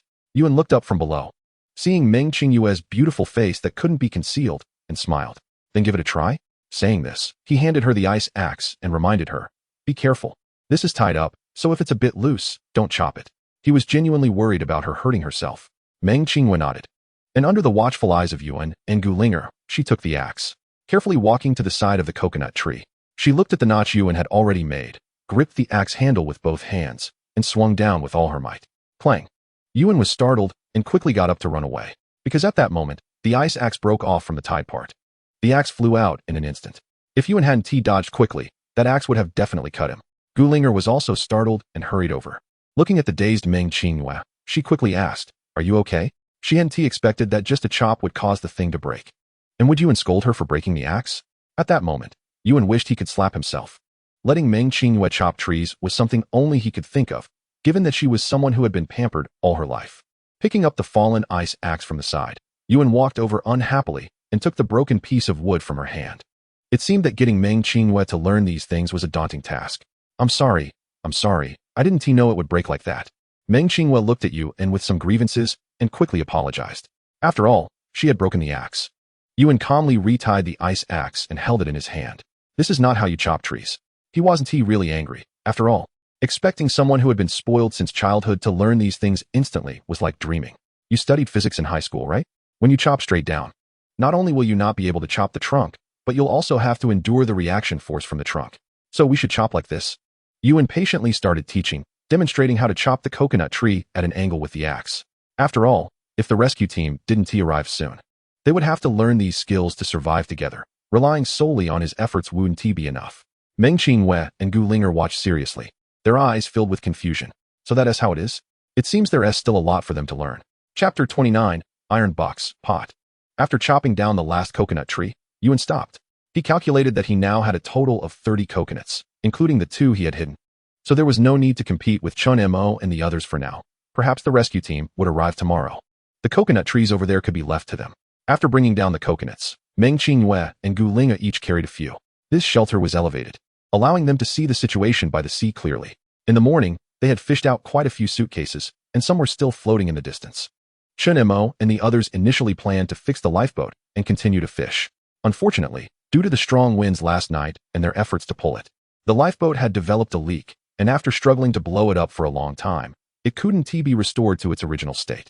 So they could only hope that the distant suitcases would float back to them. However, the wind direction this morning seemed to have changed. The suitcases were not being brought closer by the waves. Instead, they were drifting further away. Yuan stood on a rock above the shelter, shielding his forehead with his hand, gazing at the suitcases on the sea, feeling a bit disappointed. He had hoped for some good items. Now it seemed the hope was slim, but since Chun Mo and the others hadn't found anything either, he felt much better. Under the scorching sun, going out to work felt quite exhausting. Hearing Chun Mo and the others still laboring to chop trees, he leisurely leaned against a tree trunk to rest. Now that there was food and drink, he was also accepting of the rescue team arriving a few days later. It wouldn't affect him much anyway. By the afternoon, the beach gradually cooled down. After Chun Mo and the others chopped down all the coconut trees, they harvested quite a few coconuts. With the coconuts, everyone suddenly felt capable again. Each person temporarily received one, and they greedily drank the coconut water. Last night, they didn't collect rainwater like Yuan and the others. After all, hiding from the rain had already taken half their lives, so they didn't care about that anymore. Now that they had coconut juice, they couldn't help but drink freely. As for Yuan, after thinking it over, he still felt uneasy about drinking rainwater. So after waking up in the afternoon, he went directly to the shelter and called the 3 girls up. Perhaps because the 4 of them had squeezed into a small space last night and hadn't rested well, the 3 girls were still dozing off. After being called by Yuan, they had to rub their eyes and sit up. Yuan found the box that Qin Yin had opened in a second before, which contained things he deemed useful. The clothes were hung out to dry by Qin Yin beside the shelter. He rummaged through the box and took out the iron box he had discovered earlier. Using a small knife, he carefully removed the plastic seal on the surface and struggled to open the lid. Since he had guessed what was inside the box beforehand, he wasn't surprised when he saw the contents. It was indeed just like the picture on the package. A box of biscuits, each individually wrapped in vacuum-sealed plastic. Yuan poured all the biscuits into the suitcase and then took out the iron box. He tapped the iron box. It was of ordinary material, and he wasn't sure if it was food safe. However, since it was used to package food, it probably wasn't too bad. What are you doing this for? Gu Linge asked curiously, looking at Yuan with confusion. Meng Qingyue and Qin Yin also looked at him with curiosity. This thing, once cleaned, is a natural pot, right? We might even use it to cook seafood. Pot. The 3 of them immediately understood upon hearing this. They felt a bit impressed by Yuan. Indeed, whatever came into his hands could serve a different purpose. Why hadn't they thought of that? Yuan pressed the iron box onto a stone next to the fire, but it was uneven no matter how he placed it. So he took out the ice axe and began chopping at the stone. Stone fragments flew everywhere, and the 3 girls quickly covered their eyes. After a moment, Yuan stopped and placed the iron box back on the stone. He shook it gently. After confirming it was stable, he poured all the rainwater he had collected in the plastic bottle into it. Then he looked at the 3 girls. What are you all standing there for? Pour me the water. That water is the rainwater collected last night. If we drink it without boiling it, we might get diarrhea. Huh. Meng Qingyue and Gu Linge were taken aback, looking as if he should have said so sooner. They had already drunk a small portion today. What if they ended up with an upset stomach? So, they quickly took out the plastic bottles they had with them. After Yuan poured all the water into the iron box, he noticed that it seemed to hold more. So he poured some of the rainwater from the floating ball into it as well. Then he placed the lid on the box gently without sealing it. After all, boiling water was one of the greatest inventions of the 21st century. Sealing it could cause an explosion. All right, you just watch and boil the water. Yuan took out a lighter and ignited the firewood. The flames rose, and soon, the area around the iron box turned black from the smoke. Meanwhile, Qin Yin and Meng Qingyue were not idle either. They had already been wearing their clothes for 8 days and had wanted to change for a long time. Before long, the rainwater in the box was boiling. Naturally, he wasn't foolish enough to handle the iron box with his hands. When it was nearly done, he carefully poured the boiling water into their water bottles one by one. After filling all 4 bottles, there was still some water left in the iron box. Of course, he couldn't waste it. So he took the coconut shell he had eaten from earlier and poured all the remaining water into it, filling it halfway. After finishing these tasks, Yuan handed the iron box to Gu Linge. This is an important item for our next meal, so don't break it. Gu Linger nodded seriously, indicating she understood, and then she took the iron box to wash it by the sea. By evening, Yuan took Meng Qingyue and Qin Yin to check the catch from the fish traps. After pulling up the traps and opening them, he felt a bit disappointed. There were indeed fewer fish than before. Moreover, this time they had used sea urchins. From 2 traps, they only caught 6 fish, and they were all small. Of course, it might also have been because they had put them down late, and the time was too short. After processing the fish, Yuan stuffed the entrails back into the fish traps and threw them back in. There were no more sea urchins left in the shelter. To get sea urchins, they would have to dive, but it was already evening, so he couldn't go and just had to leave it like that. Indeed, Gu Ling, who knew how to cook, was different. Even though Yuan had processed the fish, she was still a bit dissatisfied.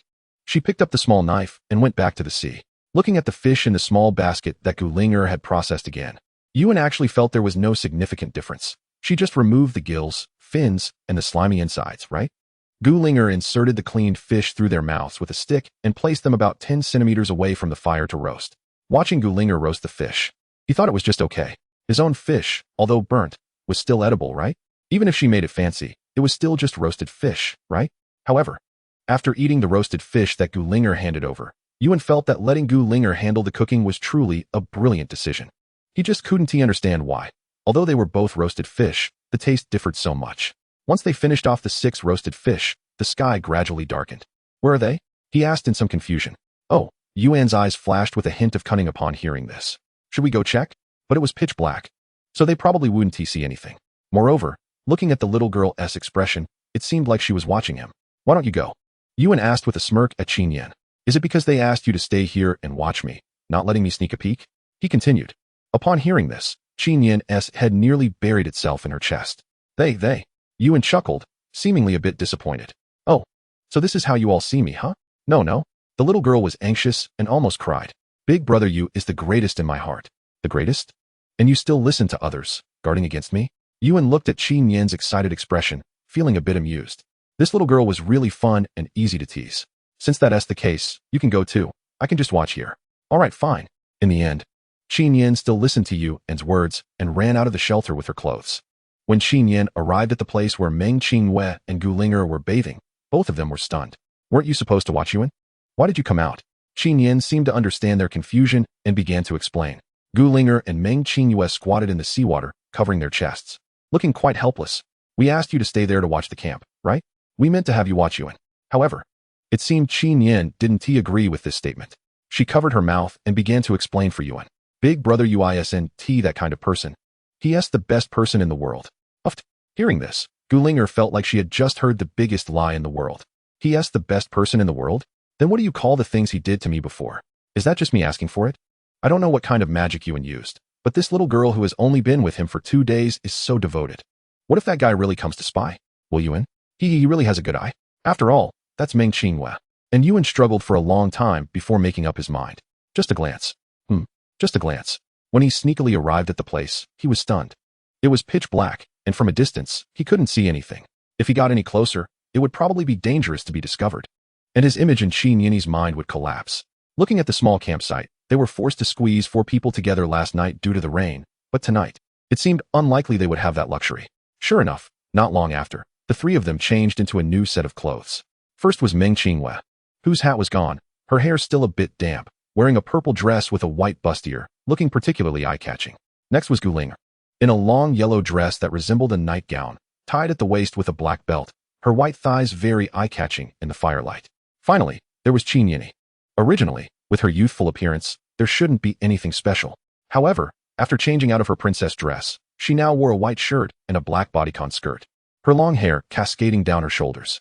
If you didn't look at her youthful face, you would think she was a city beauty. The 3 of them were each unique and had their own charms. I'll go wash up too. Yuan felt that if he stayed here any longer, his blood pressure would rise, so he quickly found a reason to leave. Watching Yuan escape somewhat awkwardly, Gu Linger revealed a smug smile. Men, they all seem the same, huh? She then began to joke with Meng Qingyue, heading to the fire to dry their hair.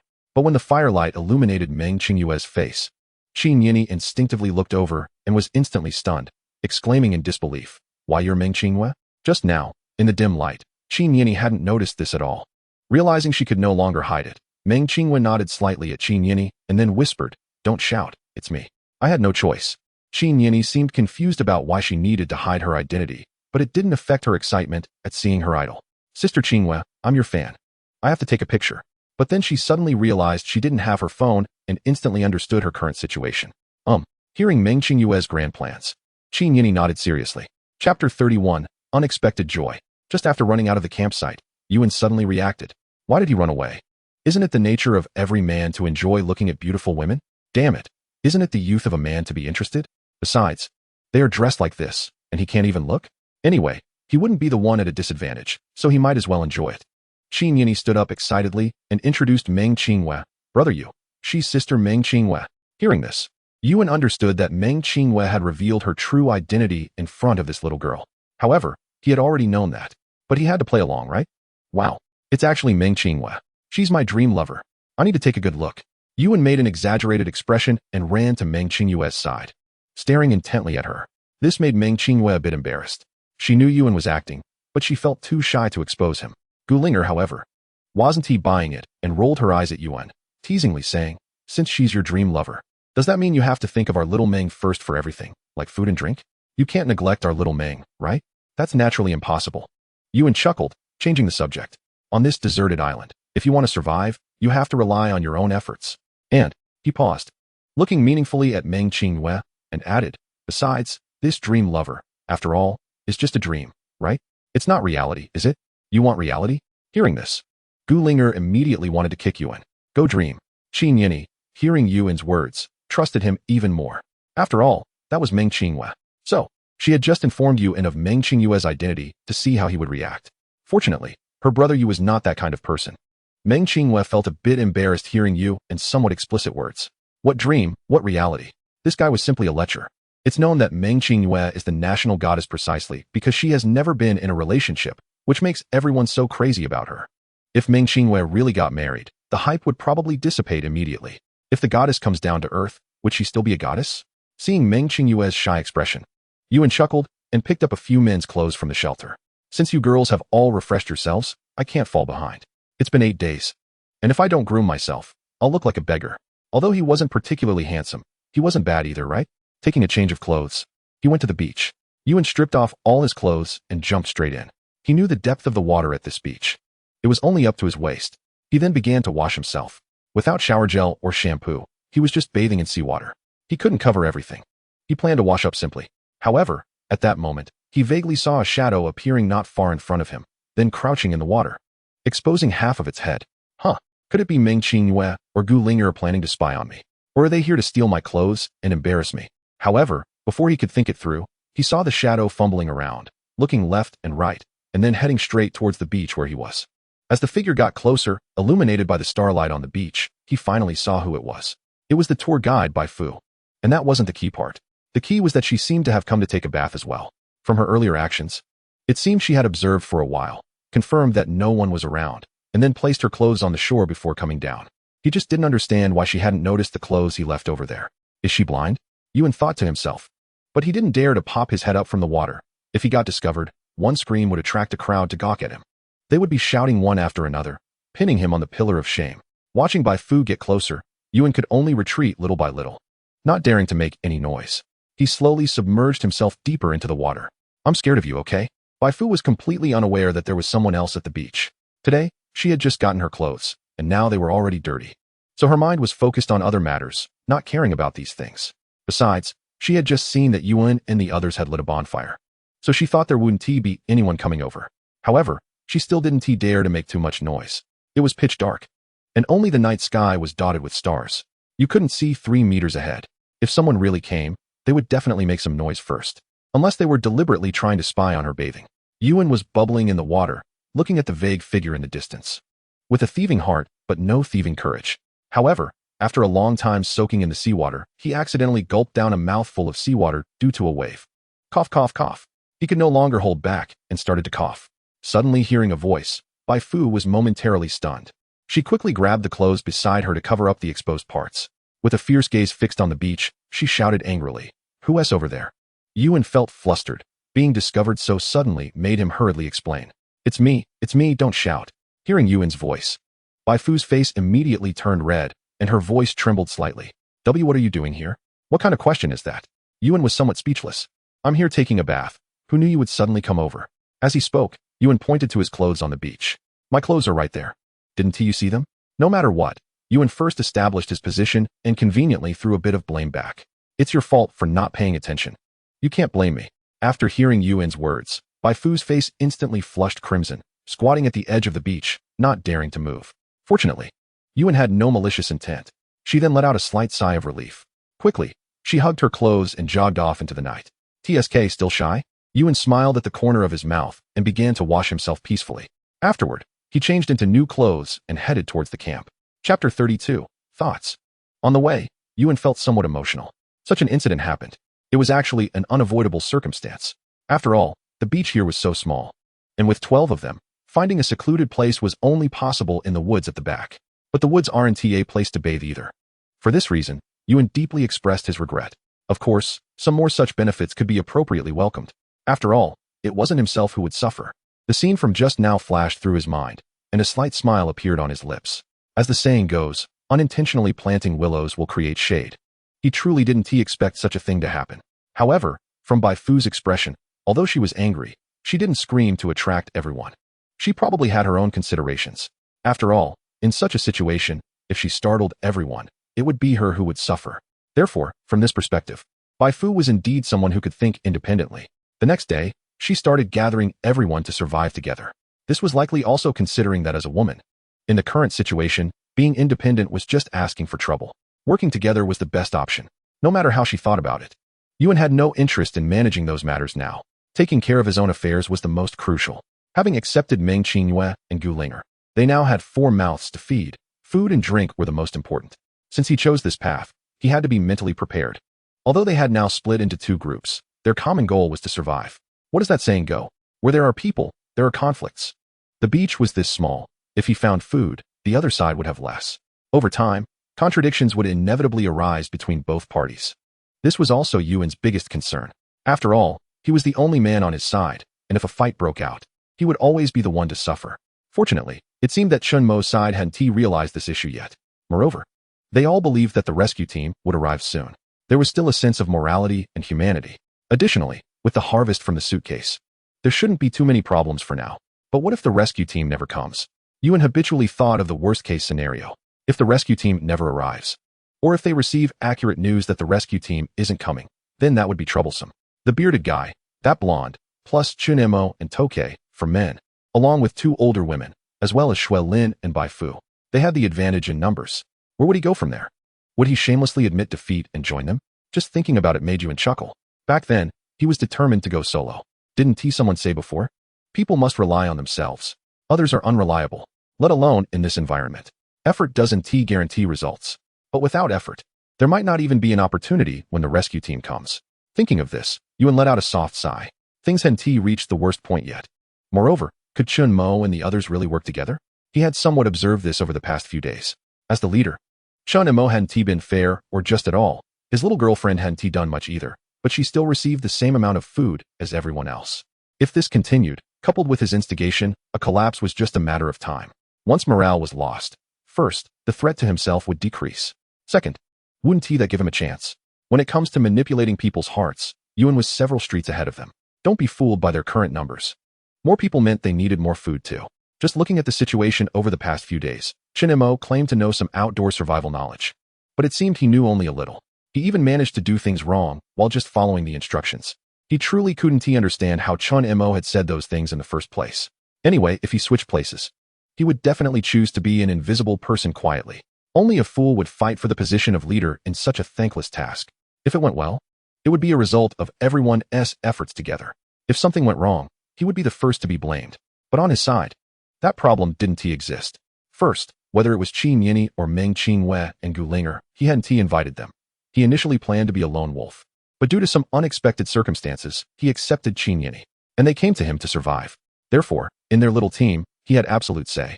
Second, Yuan had never been a warm-hearted person. Even the national goddess Meng Qingyue had to do her share of the work, and she didn't slack off. Following him, being obedient, and not going hungry was the most crucial thing. In contrast, Chun Mo's side was truly just following him around, starving for 3 days.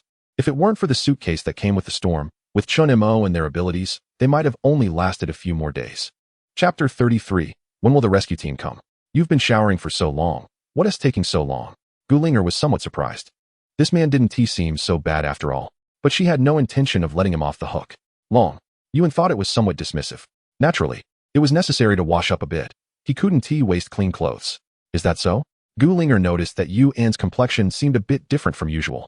Although he hadn't groomed, there was a slight flush, or was it her illusion? Yuan glanced at the shelter and found something was off. The place that was originally intended for stacking firewood had been moved, and now several pieces of torn fabric from the old suitcase were laid on top, with some dry coconut leaves exposed underneath. Is this where Meng Qingwei and Gulinger are going to sleep? That's right. Last night, Gulinger had a hard time, so she naturally didn't want to squeeze in with Yuan again. As for changing positions, of course, that wouldn't do. How could she push someone into the fire pit? So, after thinking it over, this was the most economical solution. The pile of firewood here is just the right size for one person to lie down. Squeezing in with Xiaoming is still okay. Anyway, it's not raining anymore, so there's no problem at all. I can't be bothered to tell you. Just sleep. Maybe the rescue team will arrive tomorrow. Saying that, Yuan directly lowered his head and entered the shelter. Meng Qingwei and Gulinger exchanged glances, not quite understanding the meaning of Yuan's last words. But they didn't think much of it. After all, following him means they have food and water. And whether the rescue team comes tomorrow seems to matter little now. Time to rest. The next morning, Yuan woke up before dawn. As soon as he opened his eyes, he was somewhat speechless. Qin Yinyi, this child, was indeed the same as before. She was fine before sleeping. But when she woke up, she probably didn't even know where she was. He slowly pulled out the arm she was hugging him with. This little girl, without any reservations, is quite bold. If it were someone else, she would have been at a disadvantage. After pulling out his arm, he slowly got up and exited the shelter. He arrived at the beach outside. At this moment, the sky was still dark, but he could vaguely see things 2 or 3 meters ahead. He glanced sideways at Meng Qingwei and Gulinger outside. They were sleeping soundly, leaning against each other for warmth. The sea breeze made them unconsciously huddle a little closer together. Although it was tropical here and the weather was hot during the day, it still felt a bit cool at night. Facing the morning sea breeze, Yuan splashed some water on his face, and the icy sensation instantly cleared away his morning drowsiness. After sitting on the rocks for a while, daydreaming and pondering the next steps, it wasn't long before the sky brightened. By this time, Meng Qingwei and Gulinger were already up, while Qin Yinyi was still asleep. Adolescents usually love to sleep in, so Yuan didn't wake her up. Instead, he sat aside, re-evaluating what needed to be done today. They had food and fresh water, and it seemed there wasn't much else to do. He picked up a piece of charcoal and added a stroke to the character he had written on the stone. Today was the 9th day. It seemed the rescue team had forgotten about them. Why hadn't the government's naval ship arrived yet? He remembered that from the time the cruise ship had the accident, to when he was rescued onto the lifeboat, and then to this island, it seemed to have only taken one night. In one night, how far could a lifeboat powered solely by human effort drift? As long as the government knew the specific location of the troubled cruise ship, it shouldn't be difficult to find them. But why hadn't the rescue team come? He really couldn't understand. When he called before, they said there was war, and urged them to hold on for 3 days. But this 3 days turned into 3 more days, and now it was the end of the third 3-day period. Even if they weren't coming to rescue, they could at least notify their country. After all, their country also had an embassy here. If the embassy found out, they would definitely send someone to look for them. Was there a problem in that process? Had they not informed the embassy? But even if they hadn't informed, the embassy should be able to check the entry and exit records of their travel group, right? That was nearly 100 people, plus some others. The cruise ship had at least over 100 people. The embassy couldn't possibly ignore this matter. Did they report the wrong location for the cruise ship incident? Was the embassy looking for someone in the wrong place? This was indeed possible. After all, they only contacted the local government. And there could have been language barriers that led to miscommunication about the location. After the cruise ship incident, the inflatable and rigid lifeboats on the ship were rescuing people, clearly indicating that more than just them had escaped. Others might also be scattered across nearby islands. They could also have their phones and would surely have notified the embassy. Were their phones not waterproof, or like his, out of battery? That would be too coincidental.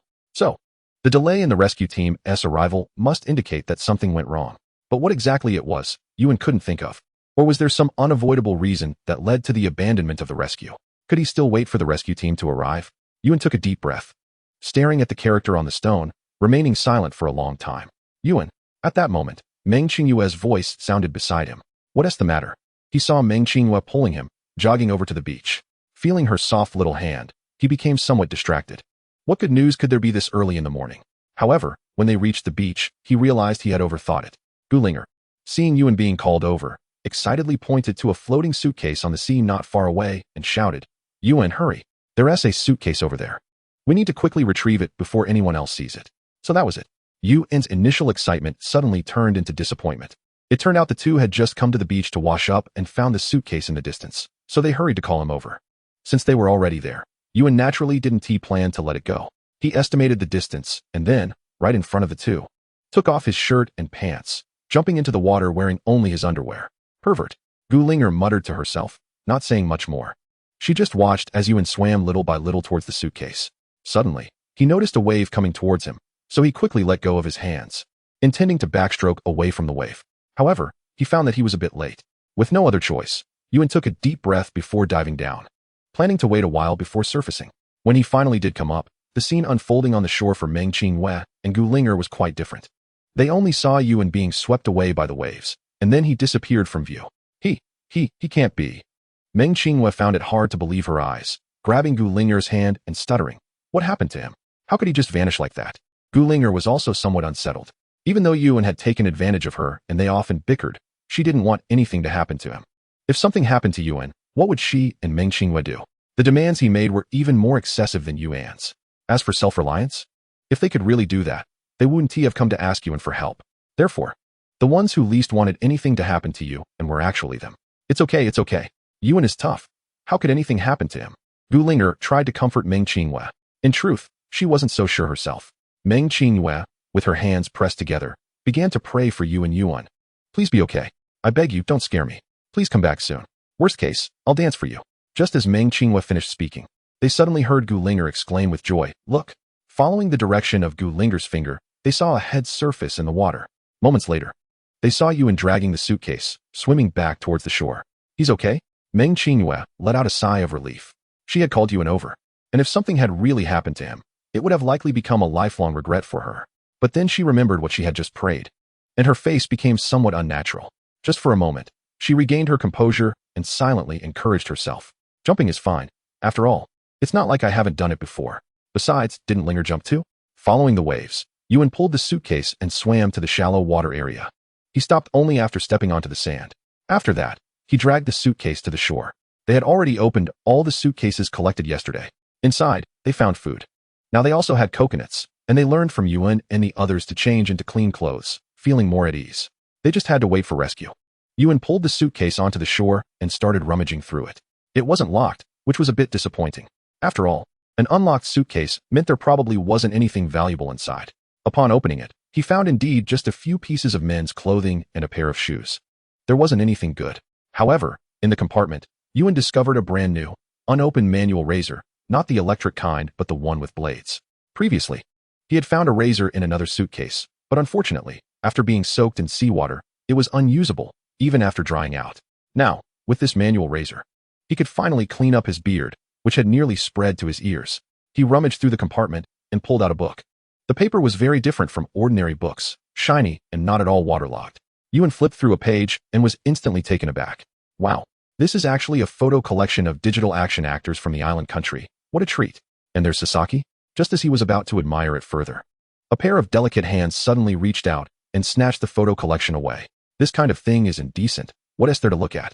Gu Linger's face turned red, clearly a bit shy, as she said with a hint of restraint. Indecent? That reason where their essay market, their essay trade. Besides, I'm just having a look. Do you really need to be so defensive? Dream Qinghue, standing beside her, obviously aligned with Gu Linger, glared at Yuan, guarding against him trying to take the book. I'm just looking, and besides, it's not mine, it's just pictures. If you don't let me see it, are you going to show it to me? Yuan teased Gu Linger. Gu Linger was a bit enraged by his words and threw the book at Yuan. You pervert, who would show it to you? She then tried to pull Dream Qinghue away. However, Dream Qinghue was quick, hurriedly picking up the photo collection from the ground and running off, leaving you in no time to react. Along the way, Gu Linger continued to complain. Xiao Meng, look, Yuan is definitely not a good person. If I weren't a good person, I wouldn't have taken you in, Yuan silently retorted in his heart. He then rummaged through the contents of the suitcase again, but didn't find any other photo collections. My Sasaki, but it wasn't all for naught. There was also a box of rubber products. It was clear that the owner of this suitcase was somewhat akin to him. Yuan saw Gu Linger, who was still angry, but he didn't care. It's still uncertain whether the rescue team will come. If it turns out they can't come, are you still going to be angry with me? Not making you pose like in this photo collection is already showing mercy. You're really asking for it. Do you really think I have no temper? You think I have to beg you? He mused. It's not me who's at your mercy now. It's you who needs me. I'm all alone, have nothing, and fear nothing. If I can handle both the national goddess and her beautiful manager, I won't be losing out at all. Who knows? Once we get out, those brothers might even call me dad. Chapter 35, Plague? Clearly, on this topic, Dream Qingwei and Qin Yini were very clear. They knew they relied on Yuan, so they had always followed his lead. As for Gulinger, she thought this was just a temporary setback and still acted high and mighty. Yuan felt it was necessary to find a time to suppress her inexplicable confidence and let her understand one thing. Being a troublemaker here comes with a price. After 9 days without seeing the rescue team, Yuan's mindset was slowly changing. From initial anticipation to later compromise, and now a bit of disappointment, it was all traceable. Who was going to take the clothes from the suitcase to dry? Yuan handed the suitcase to the 3 girls. Qin Yini was the first to step forward. I'll do it. She laughed as she took out the clothes soaked in seawater and wrung them out. Yuan was somewhat relieved that Qin Yini was the most obedient, though he felt a bit guilty since she was still young and some of her thoughts made him feel uneasy. Who was going to help me catch fish? Yuan looked at Dream Qingwei and Gulinger again. This time, it was Dream Qingwei who stepped forward. I'll do it. Yuan glanced indifferently at Gulinger and then left the camp with Dream Qingwei, who was carrying a basket. Once everyone left, Gulinger seemed to sense Yuan's change in attitude. However, she was unwilling to compromise. In her view, she and Dream Qingwei were not on the same level as Yuan, and relying on him was only temporary. Moreover, given their identities, he should be the one feeling lucky. Once the rescue team arrived, they would all be strangers. At most, if they couldn't get out, they would just compensate Yuan.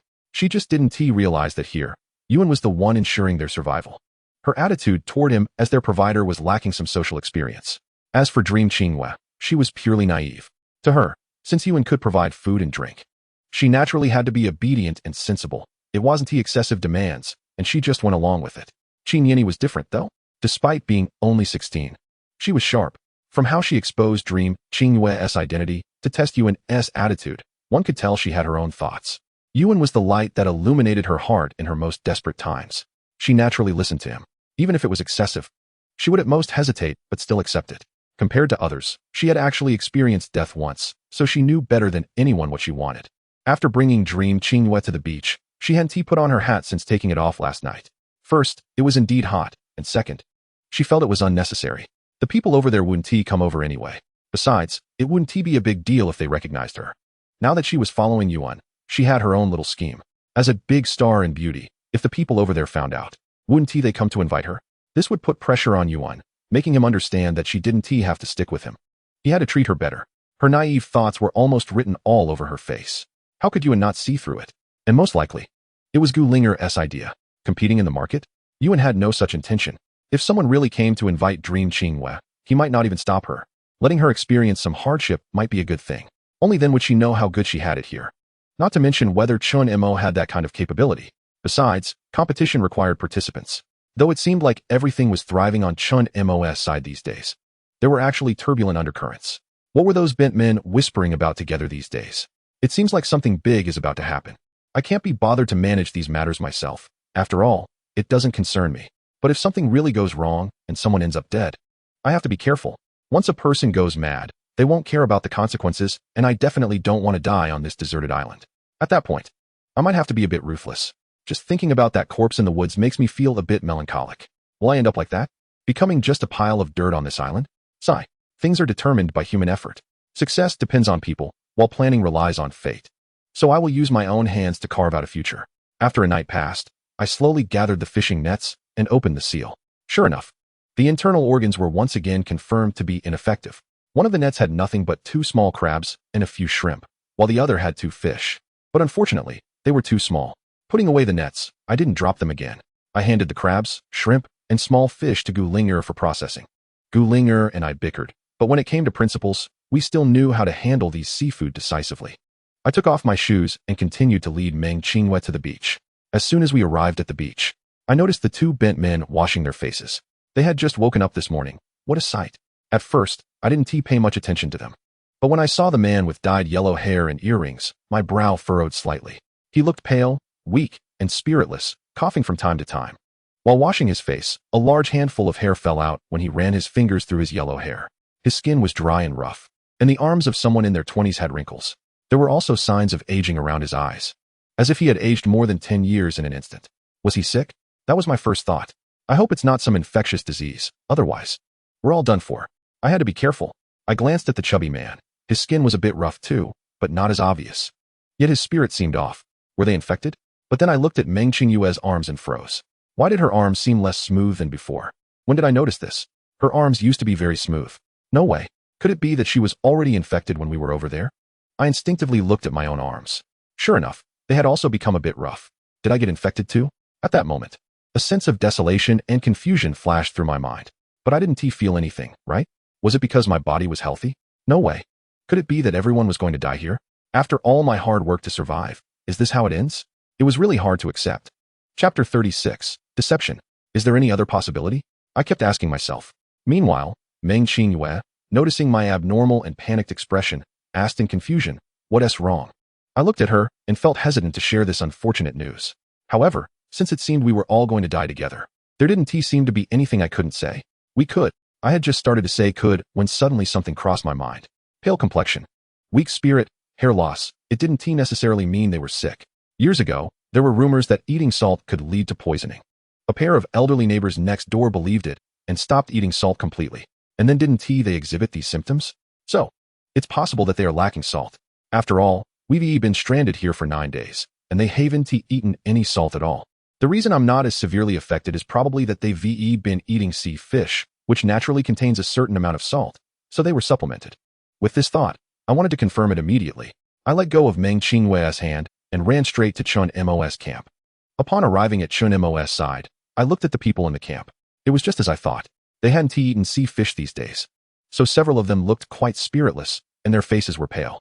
This was definitely not an infectious disease. It was just a lack of salt. I concluded in my heart. With this realization, I finally breathed a sigh of relief. However, I didn't completely relax. I needed to test whether it was a lack of salt to know for sure. With that in mind, I turned and left. The people at Chun Mo's camp looked at me as if I were insane, running over to examine them and then running off again, leaving them confused. This morning, they had also noticed something was wrong. They couldn't muster the energy for anything. Initially, there had only been one person, but now there were 3 or 4. Chun Mo suspected an infectious disease was spreading, but there was nothing he could do. They had a first aid kit, but it couldn't help with an infectious disease. He even suspected it might be related to that corpse. After all, the first to show symptoms was that yellow-haired man, who was also the first to come into contact with the body. Now everyone was isolating those two. However, he was surprised to see that I and my group seemed to have fewer problems. After all, we had also come into direct contact with the corpse. He couldn't make sense of it, and didn't want to think about it anymore. He was now basically resigned to waiting for death, praying that a rescue team would arrive soon. Otherwise, they would all die. What has happened to them?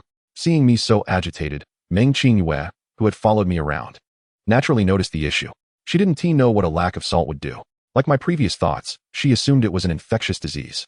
And her face was filled with fear. I smiled slightly. This made Meng Qingyue look confused. Even at this moment, I could still smile. Seeing her anxious expression, I decided to tease her a bit. You might not be wrong. It seems we're doomed. Upon hearing this, Meng Qingyue took a few steps back, her face showing disbelief and disappointment as she looked at me. How is that possible? How could this happen?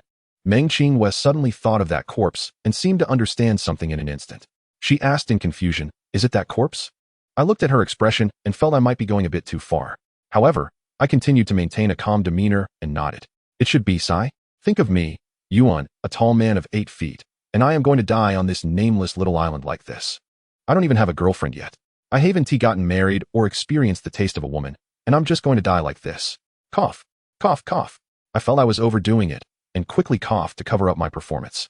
However, Meng Qingyue, lost in her sorrow, didn't notice at all. She just felt that what I said at this moment seemed a bit out of place, but she couldn't quite put her finger on it. Being led astray by me, she also felt a bit emotional. After all, I wasn't the only one. She hadn't experienced a sweet romance either. At 26, she was still a girl. In the past, she had secretly watched adult films with Gu Linger, and the women in them seemed to enjoy themselves immensely, which made her yearn for it a bit. What was it like to be with a man? Seeing Meng Qingyue fall silent because of my words, I thought I should add fuel to the fire. What? Meng Qingyue, although naive, wasn't stupid. She seemed to have guessed what I was going to say next. Sure enough, I sniffled. Make a pitiful expression. Before we die, can we be boyfriend and girlfriend one last time? That's it. Meng Qingyue was taken aback for a moment, thinking it was that kind of request. But to be honest, she was indeed somewhat moved. After all, everyone was about to die, and it seemed reasonable to release some repressed feelings. However, Meng Qinghua felt a bit at a disadvantage. Not because she looked down on Yuan, but because she thought she could still be saved. What if the rescue team came quickly? Wouldn't that mean she would have lost out? This and that, Meng Qinghua stammered, feeling that she couldn't be so negative right now. I think we should hold on a little longer. Maybe this isn't a contagious disease? And what if the rescue team comes soon? All right. Yuan looked at Meng Qinghua's evasive gaze, feeling a bit speechless. As expected, she was a bit foolish, but not stupid, not falling for his trick. He had to keep up the act and not let her realize that he was actually deceiving her. Yuan continued to dig a pit for Meng Qinghua. Hearing this, Meng Qinghua looked at Yuan seriously. To be honest, the other party wasn't bad looking. One could say he was somewhat handsome. Moreover, in order to stimulate the other party's fighting spirit in the end, Meng Qinghua shyly nodded. Is this an agreement? Hearing this, Yuan was somewhat taken aback. It seemed he had overperformed his role. Would she really come at him with a knife? Chapter 37, Boiling Salt, Part 1. Could that be possible? Meng Qinghua was simple-minded, and once she had made a decision, it wasn't easy to change it. If it really came to that, she might actually do it. Oh damn, this is getting serious, Yuan thought inwardly. What to do? Yuan's brain cells had died a lot. In the end, he decided to take one step at a time. Things hadn't reached that point yet. There was still a chance to salvage the situation. All right, to survive. I will check the reason. Yuan had already guessed what the reason was, and saying this made it seem like he was indeed concerned. After a while, Gu Linger rushed out looking anxious, first glancing at Chun Mo's side, then running over to find Yuan. Did little Meng really say that? By the sea. Yuan was contemplating how to make salt. Suddenly interrupted by Gu Linger, he asked in confusion, what? Seeing Yuan's blank expression, Gu Linger became anxious. The contagious disease. Oh, you mean this? Yuan instantly realized, right? He didn't feel that his expression management was off at all. Seeing Yuan's calm expression, Gu Linger felt something was off. If it were a contagious disease, why was he acting like this? Shouldn't he be more anxious than her? After all, Yuan was the one who least wanted to die. Otherwise, he wouldn't have jumped out to go solo when Bai Fu suggested everyone self-rescue together. Did you know this all along? Gu Linger looked at Yuan with a scrutinizing gaze, sizing him up. Oh no. Yuan only then became aware. This person was not Meng Qinghua. She was not so easy to deceive. Reflecting on his earlier performance, he quickly reacted. What does it matter if I knew or not? It's already like this. What can I do? Just wait to die? Hearing this, Gu Linger's eyes immediately filled with panic. After hearing Meng Qinghua, she had not believed it at first and went to take a look at Chen Mo's side. A few people did indeed look pale and weak. However, she still didn't believe it, which was why she came to confront Yuan. But after hearing Yuan say this, her last shred of doubt disappeared. Could this really be their final outcome? No, I don't want to die. I still have so many things to do. Gu Linger's eyes turned red, tears welling up. Crying? Yuan was somewhat bewildered upon seeing this scene. Did he go too far with this lie? Even the usually strong Gu Linger was crying. At this moment, Yuan felt a bit guilty. However, before he could take action, he saw Qi Nianyi running towards him crying. Moreover, there was no time to speak before she hugged him. This is too much, Yuan thought to himself. Taking a deep breath, he said, what, death or not? It's not that serious. Not dead. Hearing Yuan's words, Qi Nianyi looked surprised, raising her head with big teary eyes. Yuan nodded. I thought about it for a long time just now and felt that things weren't that serious. If it really were a contagious disease, then Chun Mo and Tokei should be the ones most affected. But look at me. I'm fine, and Chun Mo is about the same, and Tokei is fine too. So why are the others suffering first? Qi Nianyi looked at Yuan, somewhat confused. However, since her elder brother you said so, it should be true. In an instant, she went from hell to heaven, and the little girl suddenly smiled brightly. This girl. Yuan wiped the saliva off his face, feeling somewhat speechless. Meanwhile, he was contemplating the salt issue. Boiling salt from seawater?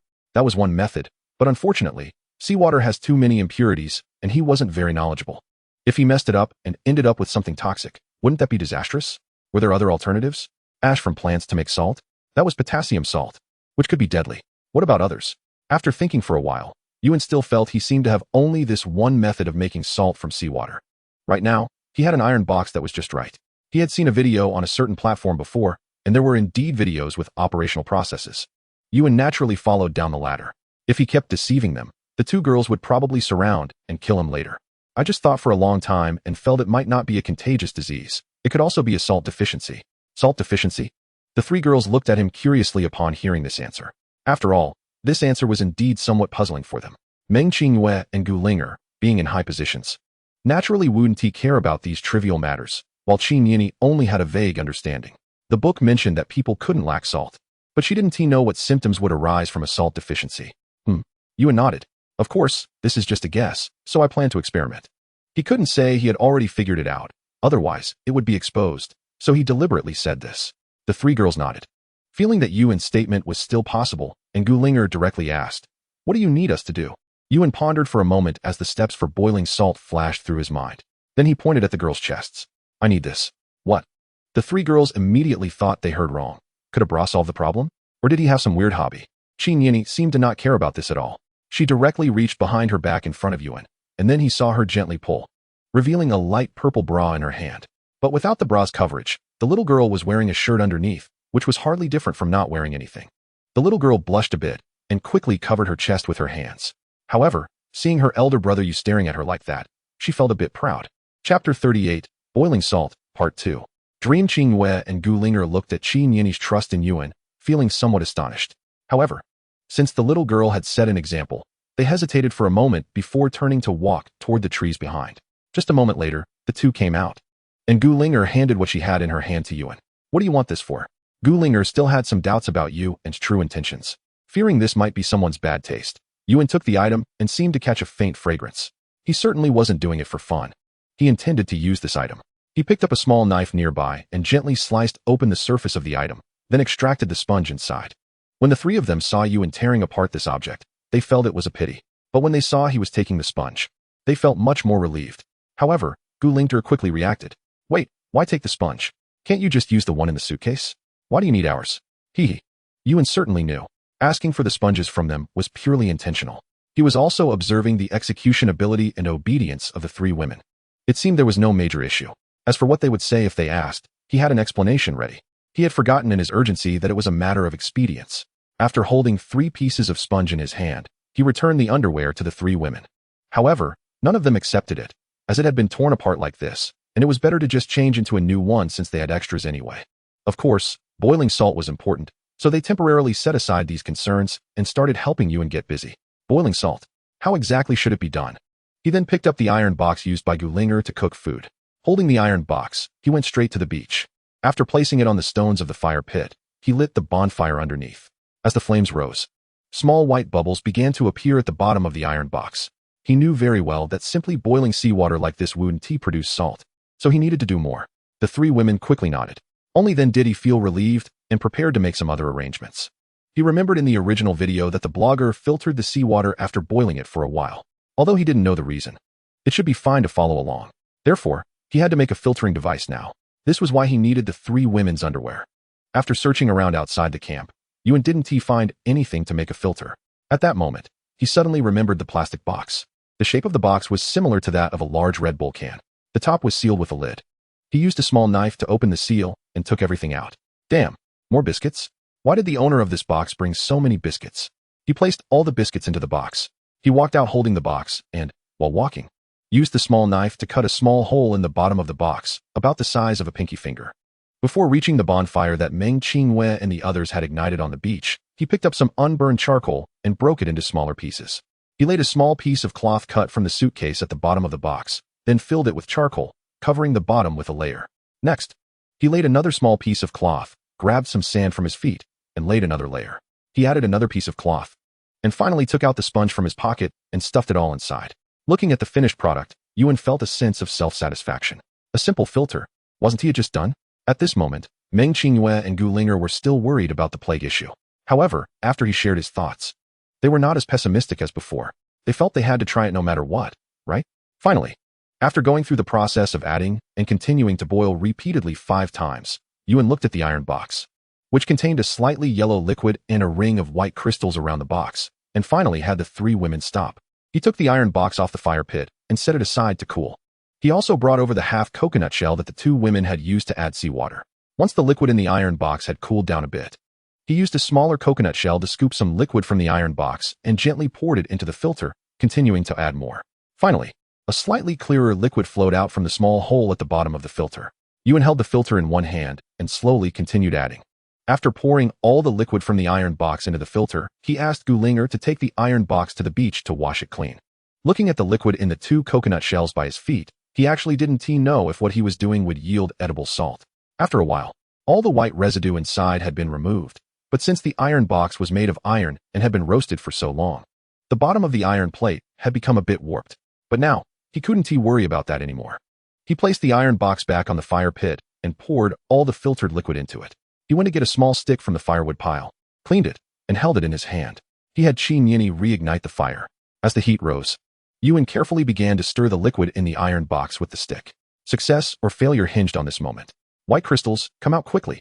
As the temperature continued to rise, Yuan clearly felt a change in texture while stirring with the stick, and as the moisture gradually evaporated, some granular substances slowly began to appear at the bottom of the iron box.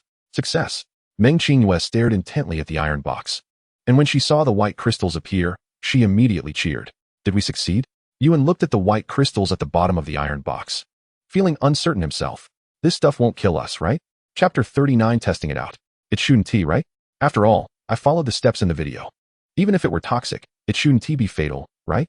As the moisture continued to evaporate, the white crystals at the bottom of the iron box increased. Yuan asked Qin Yini to reduce the firewood and continued stirring with the stick, using the residual heat of the fire. Gradually, the moisture in the iron box was completely dried out.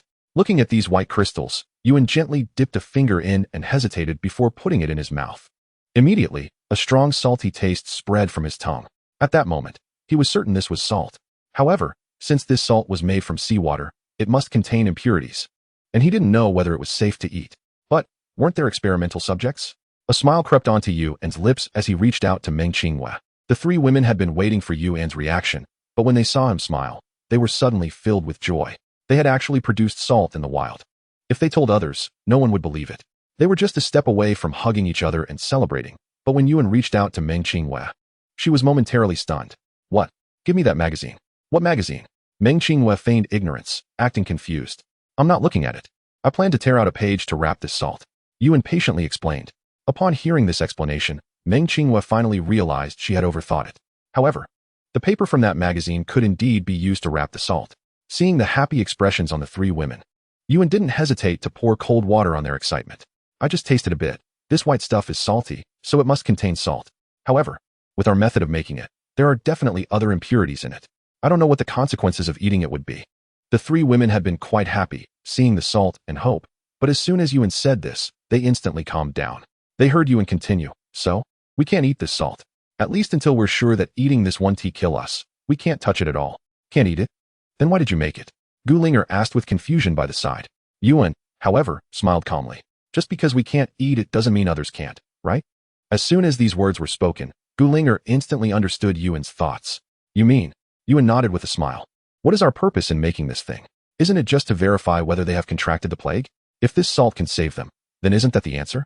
Moreover, if they eat this salt and are fine, wouldn't that prove that the salt we made is indeed edible? Listening to Yuan's ideas, Gulinger couldn't help but admire him. It was a perfect plan that killed two birds with one stone.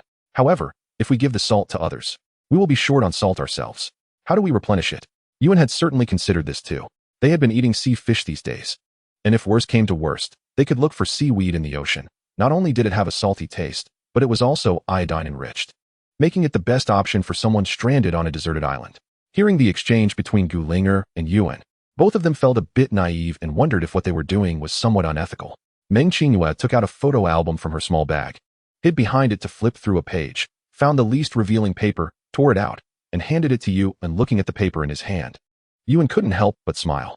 The woman in the picture was wearing a bikini but had a captivating, seductive gaze. However, it was indeed not revealing. He folded the paper a few times and then picked up the tin box, gently pouring all the salt onto the paper with a stick. As for the dust that got on it, he didn't care, since he wasn't the one eating it. After wrapping the salt, Yuan stood up and said to the three women, "You all prepare lunch. I'll take this to Chun Mo and the others to see how things are." The three women nodded and watched Yuan leave. Once he was gone, they hurriedly went to the box in the shelter to find some underwear, each choosing something suitable. They had been shy about it before, especially with Yuan's occasional glances, but now that he was gone, they hurried to make the most of the time. Meng Qingyue and Gulinger chose two that were relatively larger and fit well. However, it was a bit tricky for Qin Yini, as almost everything here was too big for her and wouldn't stay up. Plus, her white shirt left little to the imagination. In the end, Meng Qingyue and Gulinger came up with a plan. They used a small knife to shorten a long dress and made a strapless top for Qin Yini. It fit much better like this, although the back had a knot, making the shirt a bit ill-fitting. But compared to being exposed, This didn't seem like a big issue. With the salt in hand, Yuan walked towards Chen Mo. It was midday, and they were mostly resting under the shade of a tree. Although everyone had changed into new clothes, they still looked lifeless. They believed they had contracted the plague and wouldn't live long, so they simply gave up. Not even looking for food. They thought the coconuts were enough, and they stopped gathering firewood and writing. After all, they were about to die. So why bother with these things? Under the tree, Chen Mo watched Yuan approach. He was somewhat impressed. At this time, he still dared to come over. Not afraid of infection. But then it occurred to him that Yuan might have been infected long ago. He just had a better physical constitution than them. Which is why it hadn't shown. What? Here to see our jokes? Chen Mo leaned against the tree trunk, with his little girlfriend sleeping on his lap. Yuan was indeed here to see the jokes. When he saw Bai Fu, their eyes met for a moment, and then they both instinctively looked away. I say, I have a way to save you. Do you believe me? Upon hearing Yuan's words, everyone in the camp turned their attention to him. You have a way to save us. Really? What is it? The first to rush over was a slender man. While the severely ill yellow-haired guy directly knelt in front of Yuan, please, I'm begging you, save me. I will work for you. Do whatever you say. Seeing the yellow-haired man's pitiful appearance, with snot running down his face, Yuan felt a bit disgusted and took 2 steps back. But to his surprise, the yellow-haired guy knelt again and came forward. Yuan, big brother you, grandpa you, I'm begging you please. The yellow-haired guy said, knocking his head on the ground. Disgusting. Yuan glanced at the yellow-haired guy and then shifted his gaze to Chen Mo and the others. I'm not a saint, and don't talk about morals. We don't know when the rescue team will come. I do have a way to save you, but there are indeed conditions. Of course, there is no such thing as a free lunch. Even if Yuan was just using this group of people for an experiment, he couldn't make it too obvious. When it came to manipulating human nature, he was several streets ahead of these people. Are you sure your method works? Hearing Yuan's words, Chen Mo went from being shocked at first to skeptical, and finally asked helplessly, does it work? How do we know unless we try? Yuan smiled, examining Chen Mo. What he wanted was naturally something useful to him. Try. Chen Mo looked at Yuan, feeling mixed emotions. Indeed, he had no choice left. Listening to Yuan might allow him to survive. Not listening meant waiting to die. Just then, a bearded man standing not far away spoke up. Yuan, if you really can save us, what do you want? Just say it. We'll give you anything we have. This statement echoed the sentiments of 2 women, and the others nodded in agreement. After all, no one wanted to die. Seeing the bearded man step forward, a sly smile appeared in Yuan's eyes. After this, the group was thoroughly scattered. All right, since that's the case, I won't be polite. Yuan walked directly to Chen Mo's side. Looking at the engineer's shovel stuck behind the tree and silently reached out his hand. He had long desired this. With this tool, making things would be exponentially easier. Seeing Yuan extend his hand, Chen Mo sighed silently, glancing around at the others, feeling despondent. It seemed he still couldn't be the leader. The team was scattered. It was getting harder to lead them. He then pulled out the engineer's shovel and handed it to Yuan, and taking the engineer's shovel, Yuan sensed Chen Mo's unwillingness. In fact, the other party still had a semblance of a leader. Unfortunately, he had encountered Yuan, who was adept at manipulating people's emotions, which was why he lost so thoroughly. Playing with the engineer's shovel, Yuan took the salt out of his pocket, tossed it to Chen Mo, and turned to leave, not noticing if there was anything else he wanted here. Moreover, giving the salt to Chen Mo also counted as giving him one last chance.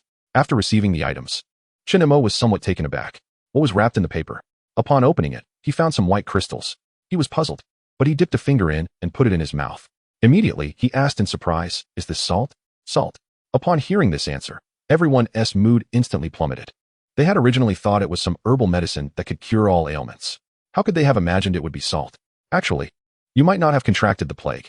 From my guess, you are likely lacking salt, which could lead to pale faces and weakness, Yuan said, deliberately smiling. Of course, this is just my guess. Anyway, I've given you the stuff. Whether you want to eat it or not is up to you. After saying this, he directly took the engineer's shovel and left. Beside him, Chen Mo listened to Yuan's words, as if enlightened. He had indeed learned some wilderness survival knowledge and naturally knew what would happen to a person when lacking salt. However, he had always been thinking along different lines before. The appearance of that corpse had muddled his judgment, leading him to make assumptions. Now, with Yuan's reminder, he instantly reacted. If it were a plague transmitted by the corpse, then one of the 3 of them would definitely be the first to be affected. But now, among the 3, aside from himself feeling a bit weak, both Yuan and Tokay seemed fine. So this indirectly proved Yuan's guess, right?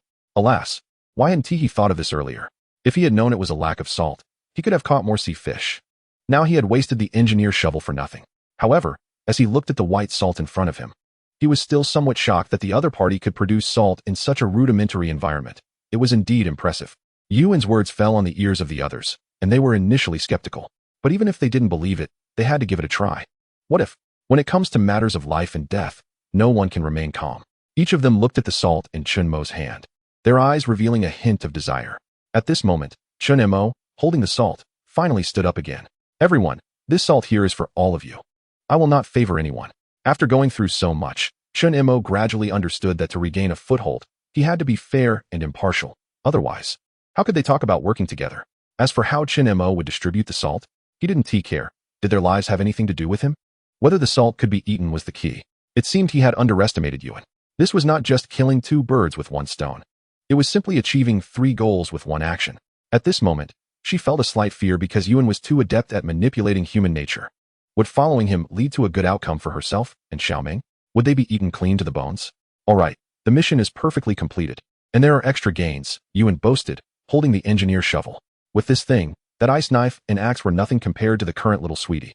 Seeing Gulinger had already heated the food, he felt much better, thinking he could eat 2 fish. From discovering the abnormality of the yellow-haired one to now producing salt, it had only taken a morning.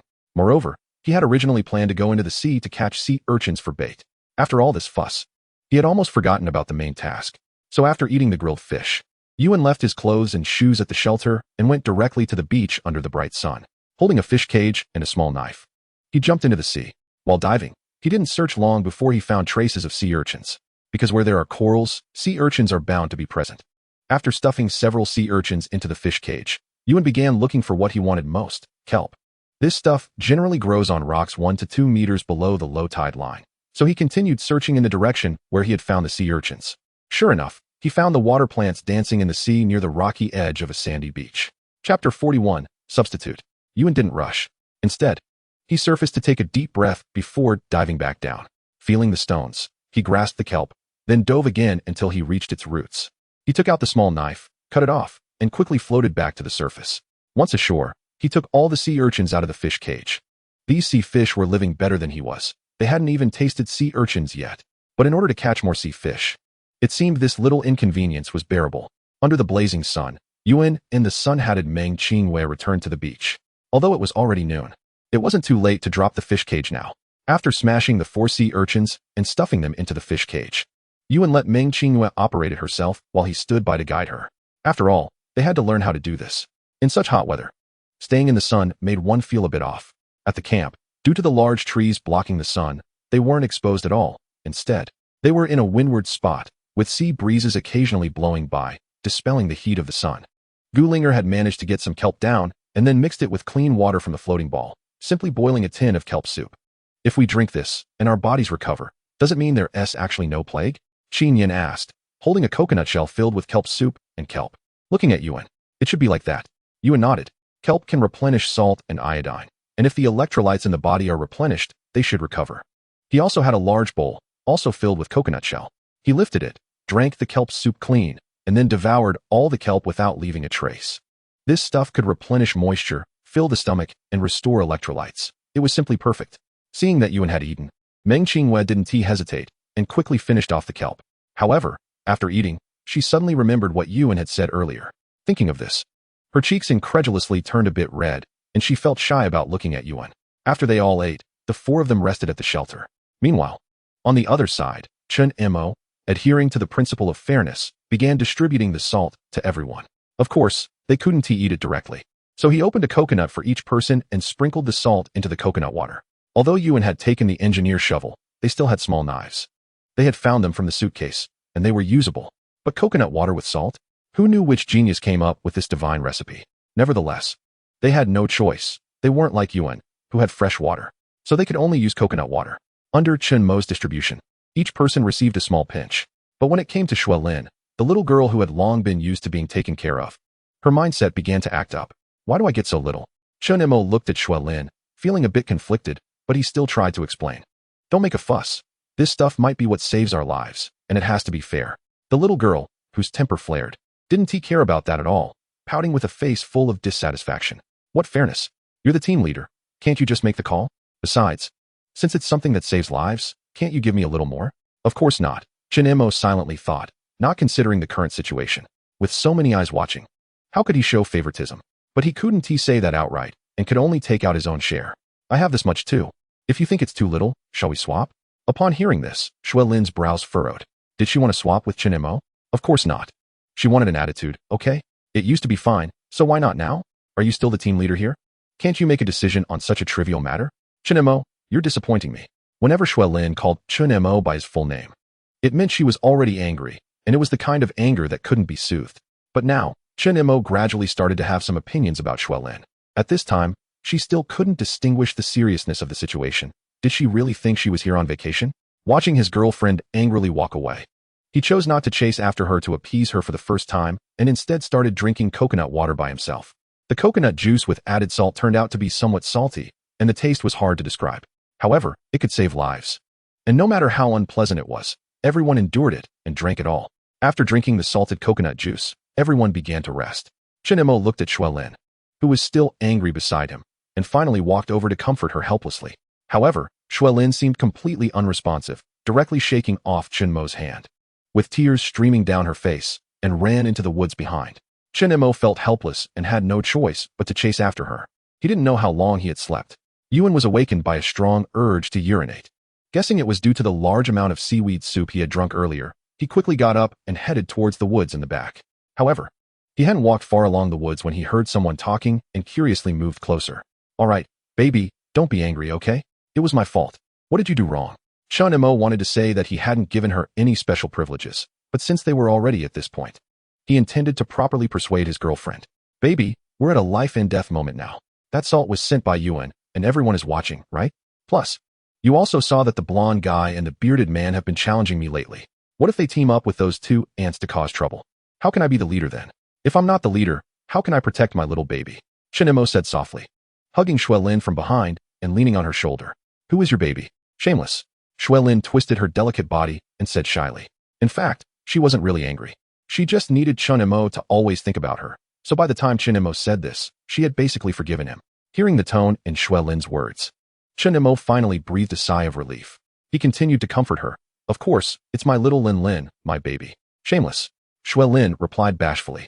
Seeing that she seemed to be calming down, Chen Mo's hand unconsciously moved up a little. However, it was immediately grabbed by Shui Lin. She looked around and quickly slapped Chen Mo's mischievous hand. Don't mess around. They are all resting outside. After being stranded here for 9 days. Chen Mo had been like a monk for 9 days.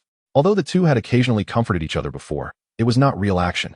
So after replenishing a bit of salt, Chen Mo felt incredibly strong now. He kept encroaching on Shui Lin's territory, hugging her while comforting her. There's no one around.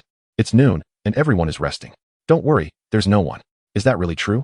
At this moment, Shui Lin was gradually stirred up with desire. They were all adults. And such things were bound to happen. Hey, give me a live broadcast. Have you considered the feelings of a man who has been single for 9 days? Yuan, at this moment, felt no urge to urinate at all. He didn't plan to continue watching and carefully turned to walk in the other direction. Just then, Gu Linger walked out from the side, looking somewhat anxious and wanting to head into the woods. Seeing this, Yuan couldn't help but laugh out loud. He intentionally shouted, "Don't go over there."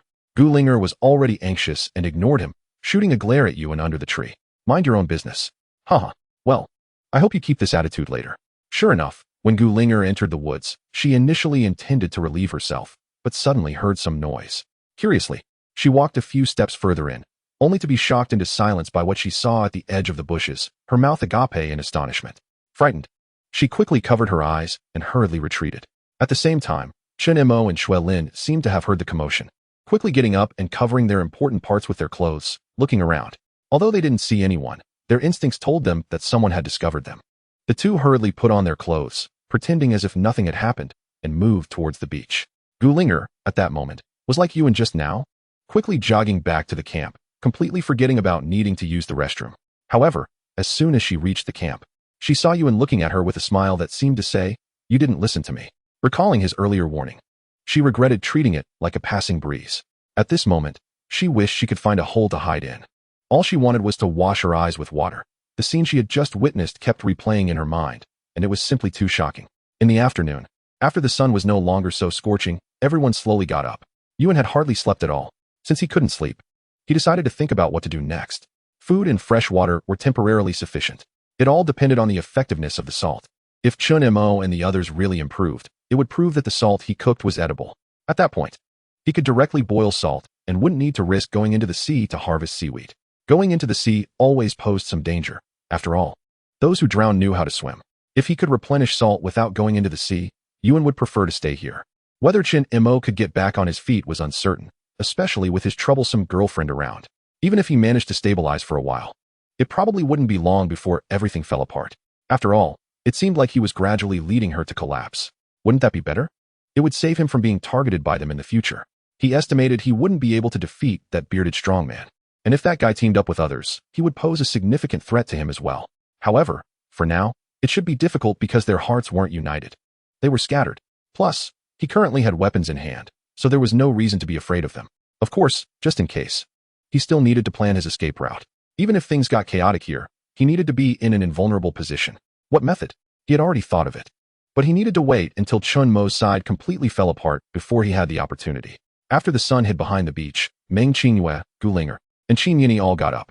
Gu Ling'er looked at Yuan, her face showing some embarrassment. Perhaps she had held it in all afternoon, so after getting up, she pulled Meng Qingyue to the back of the woods. With the scorching sun gone, it was time to start working. Qin Yini and Gu Ling'er went to find firewood, while he took Meng Qingyue to check the fish traps. Since they had only been left for an afternoon, there were almost no catches in the traps, and the sea urchins were still there. So Yuan asked Meng Qingyue to throw the traps back into the sea. On the other side, due to the replenishment of salt, everyone seemed to have recovered quite a bit. Although they were still somewhat pale, they were no longer as weak as before and could do some chores. Chun Mo directly began to organize things, assigning everyone tasks according to their abilities. However, after lying down for 2 days, they seemed a bit unaccustomed. Not long after, Yuan heard a commotion coming from that side. It seemed to be the ants arguing with Bai Fu. Thinking of Bai Fu, he recalled her pleading scene from that night, and his mind began to wander. However, the noise didn't last long. It seemed Chun Mo had stepped in, and only then did both parties quiet down. Sigh. The cracks in the team had already appeared. No matter how hard Chun Mo tried, it seemed it would be of no use. At night, Gu Ling'er made a seaweed soup for everyone, along with a fish each.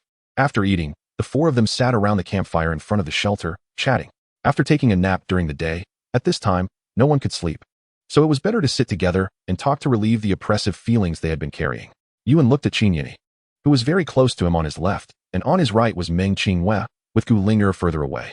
After the events of the afternoon, Gu Ling'er wanted to hide when she saw Yuan, to avoid being mocked by him. However, Yuan didn't care about this matter at all. What he was considering now was how long this damn rescue team would take to arrive. Chapter 43. The little girl's guest brother Yu. Do you think the rescue team will still come?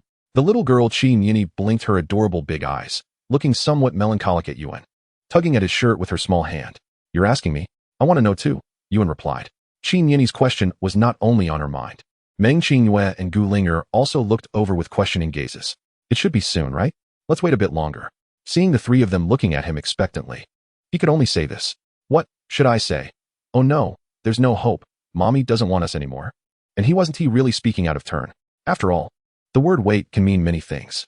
But it was already the 9th day. How much longer did they have to wait? Meng Qingyue leaned dejectedly on Gu Ling'er's shoulder, holding a wooden stick in her hand, occasionally poking at the campfire. The sparks that flew up danced around like fireflies. Gu Ling'er brushed off the ashes on her skirt and looked at Yuan, suddenly recalling an unrealistic thought. No way. If you think about it, there are no ties between us. If he does that, it really makes no sense. I think something must have delayed them. Gu Ling'er comforted Meng Qingyue, expressing her thoughts. Maybe there is something more important than rescuing over 100 of us? Of course there is. Meng Qingyue muttered to herself and then asked. What do you think it could be? Gu Ling'er shook her head. Qin Yini seemed to ponder for a moment and suddenly brightened up. Hey, what if there is a resurgence of the pandemic? As she spoke, Qin Yini began to analyze seriously. You see, a few years ago when the pandemic broke out, didn't we immediately close our borders? Maybe it's the same here. With the war and the pandemic, it could be even worse than before. So they couldn't come to rescue us. As soon as she said this, it left Meng Qingyue and Gu Ling'er in stunned silence. If what you said is true, then what are we waiting for a rescue for? The pandemic isn't something that can just be resolved easily. We all remember what life was like during the control measures back then. Who would care about us people stranded out here? By your reasoning, wouldn't we be stuck here for a year or more? That is nonsense. Although Qin Yini's analysis had some merit, Yuan still rebutted. Even if it's a pandemic, it comes step by step. How can it just close off the country right away? That is true. Qin Yini seemed to realize her thought didn't hold up and shook her head helplessly. But then she analyzed further. Then, brother Yu, do you think it's possible that we are no longer on Earth? What do you mean? Meng Qingyue and Gu Ling'er stared wide-eyed, not quite understanding Qin Yin's words. Yuan, however, seemed to catch on. I once read a novel that had a story like that. People accidentally traveled through time and space to another world. You've been reading too many sci-fi novels. Yuan couldn't help but tap Qin Yin on the head, rebutting. Besides, there's no such thing as another world. We've been picking up all this trash, plastic bags and so on, so much marine debris and drifting suitcases. How could we have ended up in another world? What if it's a modern society world just like Earth? Qin Yin seemed unconvinced and continued to argue. Meng Qingyue and Gu Ling'er, who had been involved in the entertainment industry, had little knowledge of sci-fi and could only silently watch Yuan and Qin Yin's discussion. There's no such uncertainty. Yuan added some firewood to the campfire and continued. Our cruise ship had an accident and sank, without any strange lights or thunder and lightning. If you say we entered another space, there must be some conditions to open that door, right? Qin Yin thought for a moment and felt it made sense. So we didn't travel through time. Then why is the rescue team taking so long to come? Why think so much? It's more important to consider how we'll survive if the rescue team doesn't arrive. Yuan patted Qin Yin's little head. Instead of worrying about this, we should live in the present. So, do we have to prepare for the worst? Qin Yin thought for a moment and asked Yuan with a somewhat sad tone. Pretty much. Yuan nodded, looking at the silent Meng Qingyue and Gu Ling'er. Whether the rescue team comes or not, we have to survive, right? Since everyone wants to live, we should focus on how to survive. The three girls nodded in agreement. The four of them talked about other topics. Yuan glanced at the night sky, which was filled with bright stars, indicating that tomorrow would still be sunny. On Shinmo's side, everyone had already rested. Since Meng Qingyue and Gu Ling'er arrived, perhaps due to their earlier dejection, they hadn't rekindled the bonfire on the beach, leaving the whole beach somewhat dark. He had to consider the possibility of unexpected problems arising. Behind the forest, there was another beach on the island. But even if they went there, what could they do? If you can go, others can too. As long as they were on this island, there was no way out, so the only option was to take action. With these thoughts, Yuan quickly fell into a deep sleep. In the middle of the night, he was suddenly shaken awake. Upon opening his eyes, he found it was Qin Yin, frowning at him. The campfire at the entrance had almost died out, with only a few flickering flames left. What's wrong? Yuan asked. Qin Yin looked at the pitch-black night sky outside, then at Yuan, biting her lip, hesitating to ask, Brother Yu, can you come with me to the bathroom? You want me to come with you? Yuan was surprised to hear this. Why didn't you call Meng Qingyue and Gu Ling? Is it because you're embarrassed or what? Seeing Qin Yin's uncomfortable expression, Yuan nodded and got up. Taking her out of the shelter, he didn't care about the little girl's thoughts. He just led her to the outermost beach of the shelter. Chapter 44. In dreams once they arrived, Yuan said to Qin Yin behind him, This is fine. I'll wait for you up there. However, just as Yuan finished speaking, the little girl tightly grabbed his arm, showing no signs of letting go. Brother Yu, please don't go, okay? Not going. Just watching you here? Yuan was curious. Why was this girl suddenly so timid? He noticed Qin Yin looking around, her gaze repeatedly sweeping over the forest. Today, when I went to the forest with Sister Ling'er to gather firewood, Sister Ling'er said that when people die, they turn into ghosts and come back to see the places where they died. Hearing this, Yuan understood. Gu Ling'er was just trying to scare the little girl for fun. No wonder Qin Yin didn't want Meng Qingyue and Gu Ling'er to accompany her. She's just joking to scare you. There are no ghosts. You can take care of your business here, and I'll wait for you up there. No. Just as Yuan was about to leave, he heard this and sighed helplessly. Yin, people can't rely on others their whole lives. You have to learn to grow and rely on yourself. Qin Yin nodded, seemingly understanding, and slowly let go of Yuan's clothing corner. She then walked towards the darkness nearby, but not too far. Seeing Yuan with his back to her, she finally felt relieved. Knowing that Qin Yin was still a bit scared and hadn't gone far, Yuan was somewhat surprised. Qin Yin really trusts herself, daring to do such a thing. She must have a big heart. She isn't afraid of him going wild. The little girl is truly pure at heart. Under the night sky, Qin Yin's cheeks were flushed as she held onto Yuan's arm, timidly making her way to the camp. Thank you, big brother Yu, you're really nice. This little girl holds him in high regard. Moreover, given the other person's age, even if Yuan had other thoughts, he felt a bit conflicted. Upon returning to the shelter, he lay down directly. However, he couldn't fall asleep no matter what. From Qin Yin's reaction, the deaths today probably affected not only her, but also the others who were likely concerned. Nobody wants to be the next one. Listening to Qin Yin's calm breathing beside him, Yuan cleared his mind of those bad thoughts and instead began to contemplate what to do next. That bearded man, tall and strong, along with a blonde, he definitely wouldn't be able to take them on alone. That Tokei, who was about his height, as a crew member, was all muscle. Even two of him might not be able to match up against them. As for Chen Mo, he wasn't worried about him. He could handle that by himself. Right now, Everyone was living in peace, which was good. But what if something happened? Or if conflicts escalated? Then his side would be the most dangerous. This was also why Yuan wanted to break up that group. More people meant more threats to him. After all, he was just one person. Moreover, after Chun Mo collapsed, he would have the opportunity to act and could win over someone. He had already thought of who that person would be. Tokay. This person was sturdy. If he could be used, it would be perfect. However, winning over Tokay meant facing a problem, Bai Fu, because only she knew the local language. What if the other party disagreed? He pondered in confusion. What was wrong with him? Why was he feeling so insecure? Where did the courage to act alone go? Where was the boldness he had before? Thinking of Meng Qingwei and Gu Linger outside, and Qin Yini in front of him, he seemed to realize something. Before, he was alone and fearless. Now, with the addition of these three, he had developed some other thoughts, leading to his insecurity. After all, previously he had nothing to lose. But now that he had something, it felt like losing it would be a great loss. Sigh.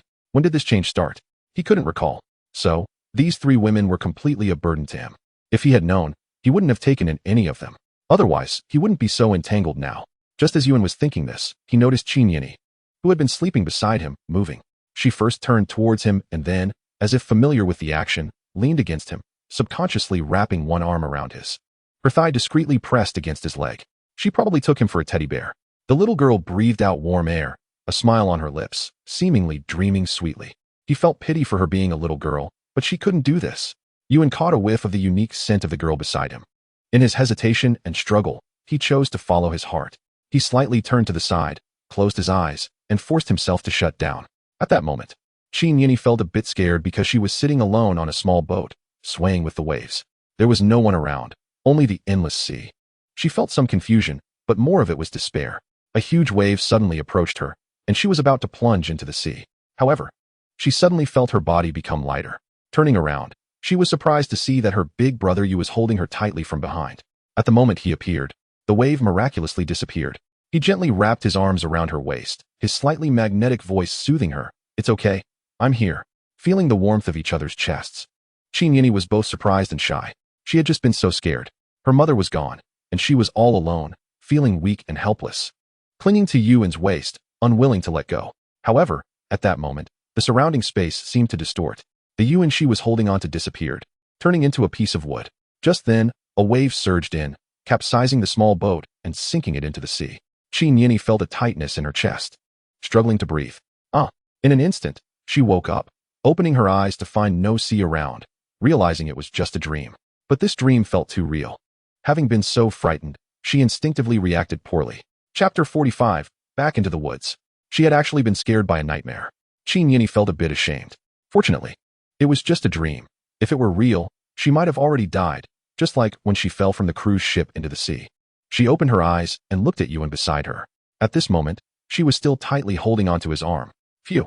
After realizing this, Qin Yini let out a long sigh of relief, feeling immensely grateful that he hadn't noticed. Thankfully, it was just getting light, and everyone was still asleep.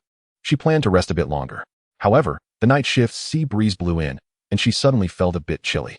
In an instant, she reacted and carefully crawled out of the shelter without daring to disturb you, and seeing that Meng Qingwei and Gu Linger were still asleep, she hurried to the seaside. Once at the beach, she quickly took off her panties and washed them with seawater.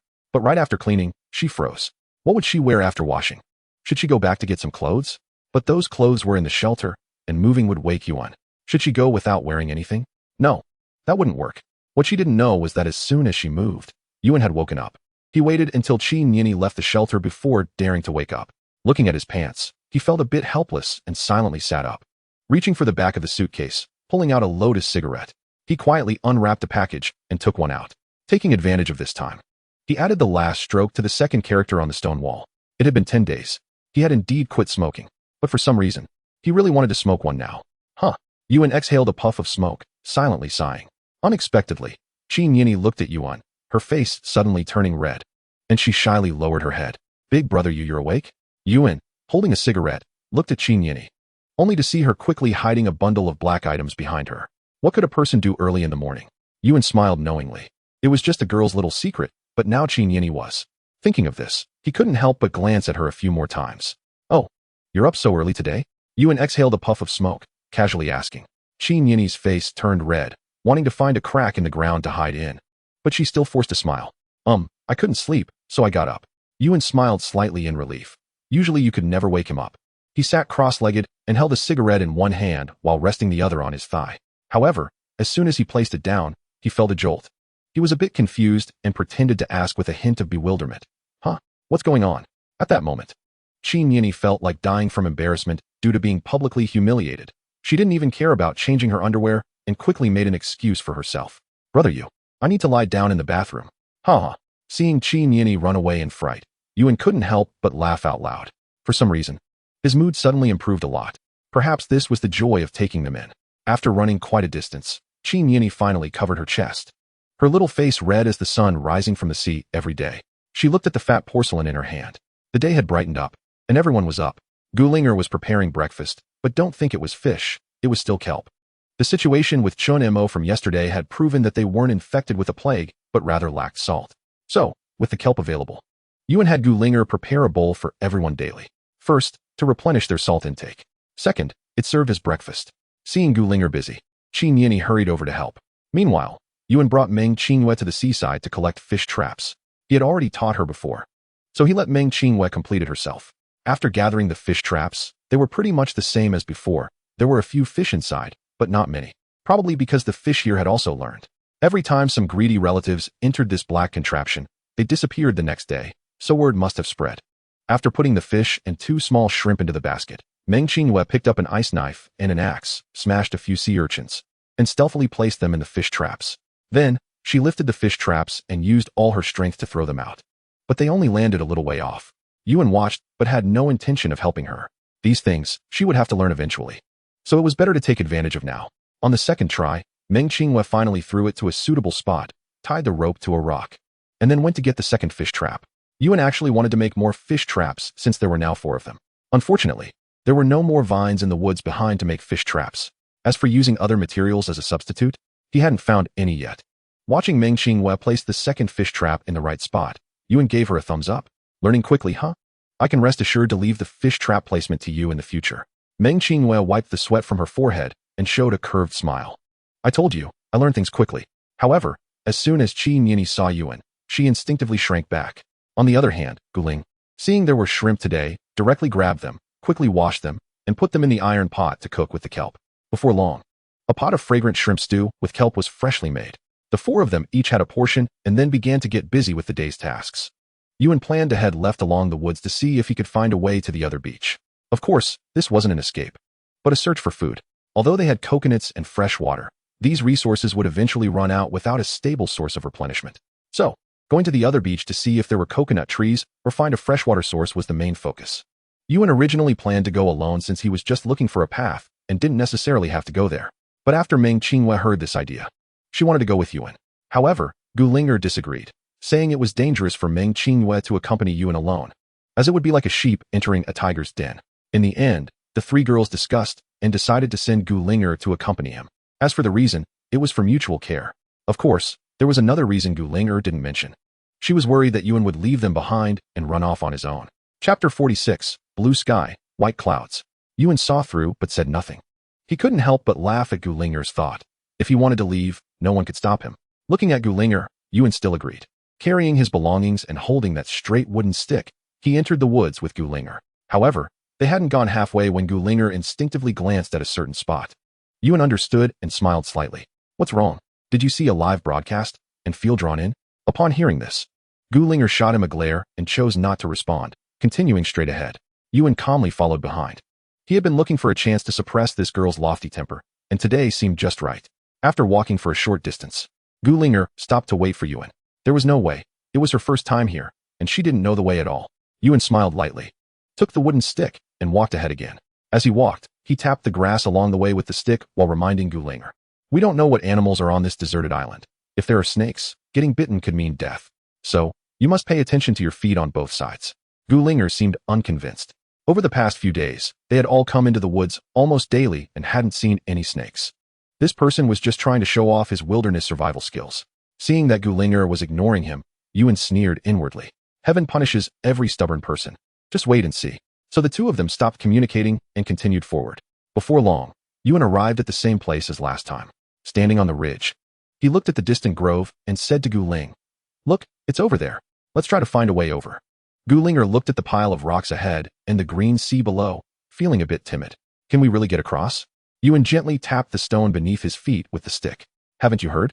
There are originally no paths in the world. They only form naturally when many people walk them. As he spoke, he carefully made his way down the slope, landing on another stone and then looking for the next place to step. Soon, he found it.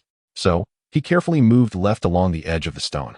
Gulinger, above, bit her lip, hesitating for a long time, but ultimately chose to follow. With Yuan leading the way, Gulinger only needed to follow. However, as they continued, she found it difficult.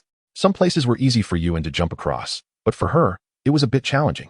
Below the slope was the green sea. If she wasn't careful, she could easily roll down the hill. So she thought he was doing it on purpose. I can't get across. Looking at Yuan ahead, Gulinger couldn't help but speak up. Hearing her call out, Yuan, who had been leading the way, finally stopped. He glanced back at the route they had come, realizing they had already gone quite a distance. Ahead, the path seemed to flatten out, leading straight to the grove. Glancing at Gulinger, who was on the stone behind, he said irritably, I told you not to come, yet you insisted on following. If you cling to that stone edge, be careful, you might slide down to the stone below, and I'll have to pull you back up. Upon hearing this, Gulinger felt speechless. Isn't it because I'm worried you'd run off? Following Yuan's direction, she indeed saw a relatively smaller stone. She had no choice but to cautiously slide down as he suggested. Once on that stone, she reached out her hand to Yuan. Yuan carefully pulled Gulinger up. However, during the process, he couldn't help but complain. Oh, why are you so heavy? Haven't you lost weight on this deserted island? The girl could endure such remarks, especially since she had been bickering with Yuan all along. So, she directly retorted, heavy? Where am I heavy? I only weigh a little over 100, okay? A little over? You mean you're several points over? After pulling her up, Yuan replied irritably. This remark made Gulinger feel a bit self-conscious, and she instinctively glanced at her little belly, thinking it didn't make sense. She really only weighed a little over 100. On this island, she should have lost quite a bit, right? With a firm cold snort, she said, that's not true. Yuan smiled, not bothering to argue about the extra points, and jumped down the rocks, landing on flat ground. From here, they would have a clear path ahead. Gulinger followed suit but lost her balance and slipped, thankfully grabbing onto Yuan's pants in time to avoid falling. However, when Gulinger looked up, her little face turned a bit unnatural, and she instinctively turned away. Yuan turned to look at Gulinger with annoyance, bending down to adjust his pants. His pants didn't have a belt. They were the elastic kind, so when Gulinger pulled on them, they slipped down. If you're in a hurry, you can just tell me. It's not like we can't negotiate. Why did you have to pull my pants down? Who's in a hurry? Gulinger replied, her tone carrying a hint of embarrassment. Besides, who said anything about negotiating? Am I that kind of person? Pulling up his pants. Yuan tightened his waistband to prevent it from happening again. He then decided not to continue mocking Gulinger and headed towards the grove ahead. The distance of over 100 meters was quickly covered. When Yuan saw the beach in front of him, his eyes lit up. Even Gulinger, who had always thought Yuan was just asking for trouble by coming here, couldn't help but be amazed at the sight. Following their gaze, below the grove was a huge beach, much larger than the one on their side. Moreover, this beach didn't drop off into the sea like a cliff. Instead, there was a shallow area in front, forming a vast natural bathing area. Along the edge of the beach, there were plenty of coconut trees. Behind it was a stretch of woods that sloped up to the distant mountain peak. Blue sky, white clouds, beach, and bathing area.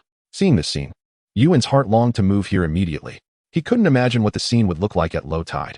Gulinger excitedly asked Yuan, and he instinctively nodded. But in that moment, he suddenly thought of something. No, not now. With a hint of uncertainty in his eyes, he questioned, you're not thinking of hogging this place for yourself, are you? Yuan shot Gulinger a displeased glance. Am I that bad?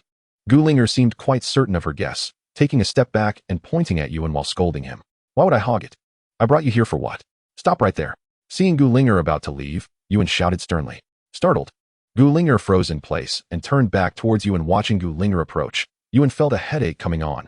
Why was this woman so stubborn? Of course, he wouldn't kill her, but that didn't mean he couldn't find another way to deal with her.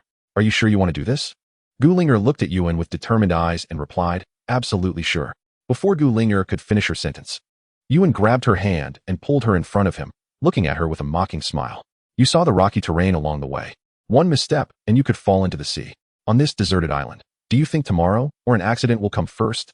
Gulinger struggled for a moment, trying to pull her wrist free from Yuan's grip, but she found she couldn't escape at all. Her confidence started to wane. Yuan smirked. You won't let me go? If you accidentally slip, what does it have to do with me? Even if you really don't let me go, I might as well take the opportunity to gain some interest here, right? As he spoke, Yuan pulled Gulinger even closer. Their bodies were pressed against each other. Feeling the change in Yuan's attitude, Gulinger panicked and tried to pull away, but Yuan's other hand had already wrapped around her waist. Let me go? Gulinger was a bit scared at this moment. Let you go?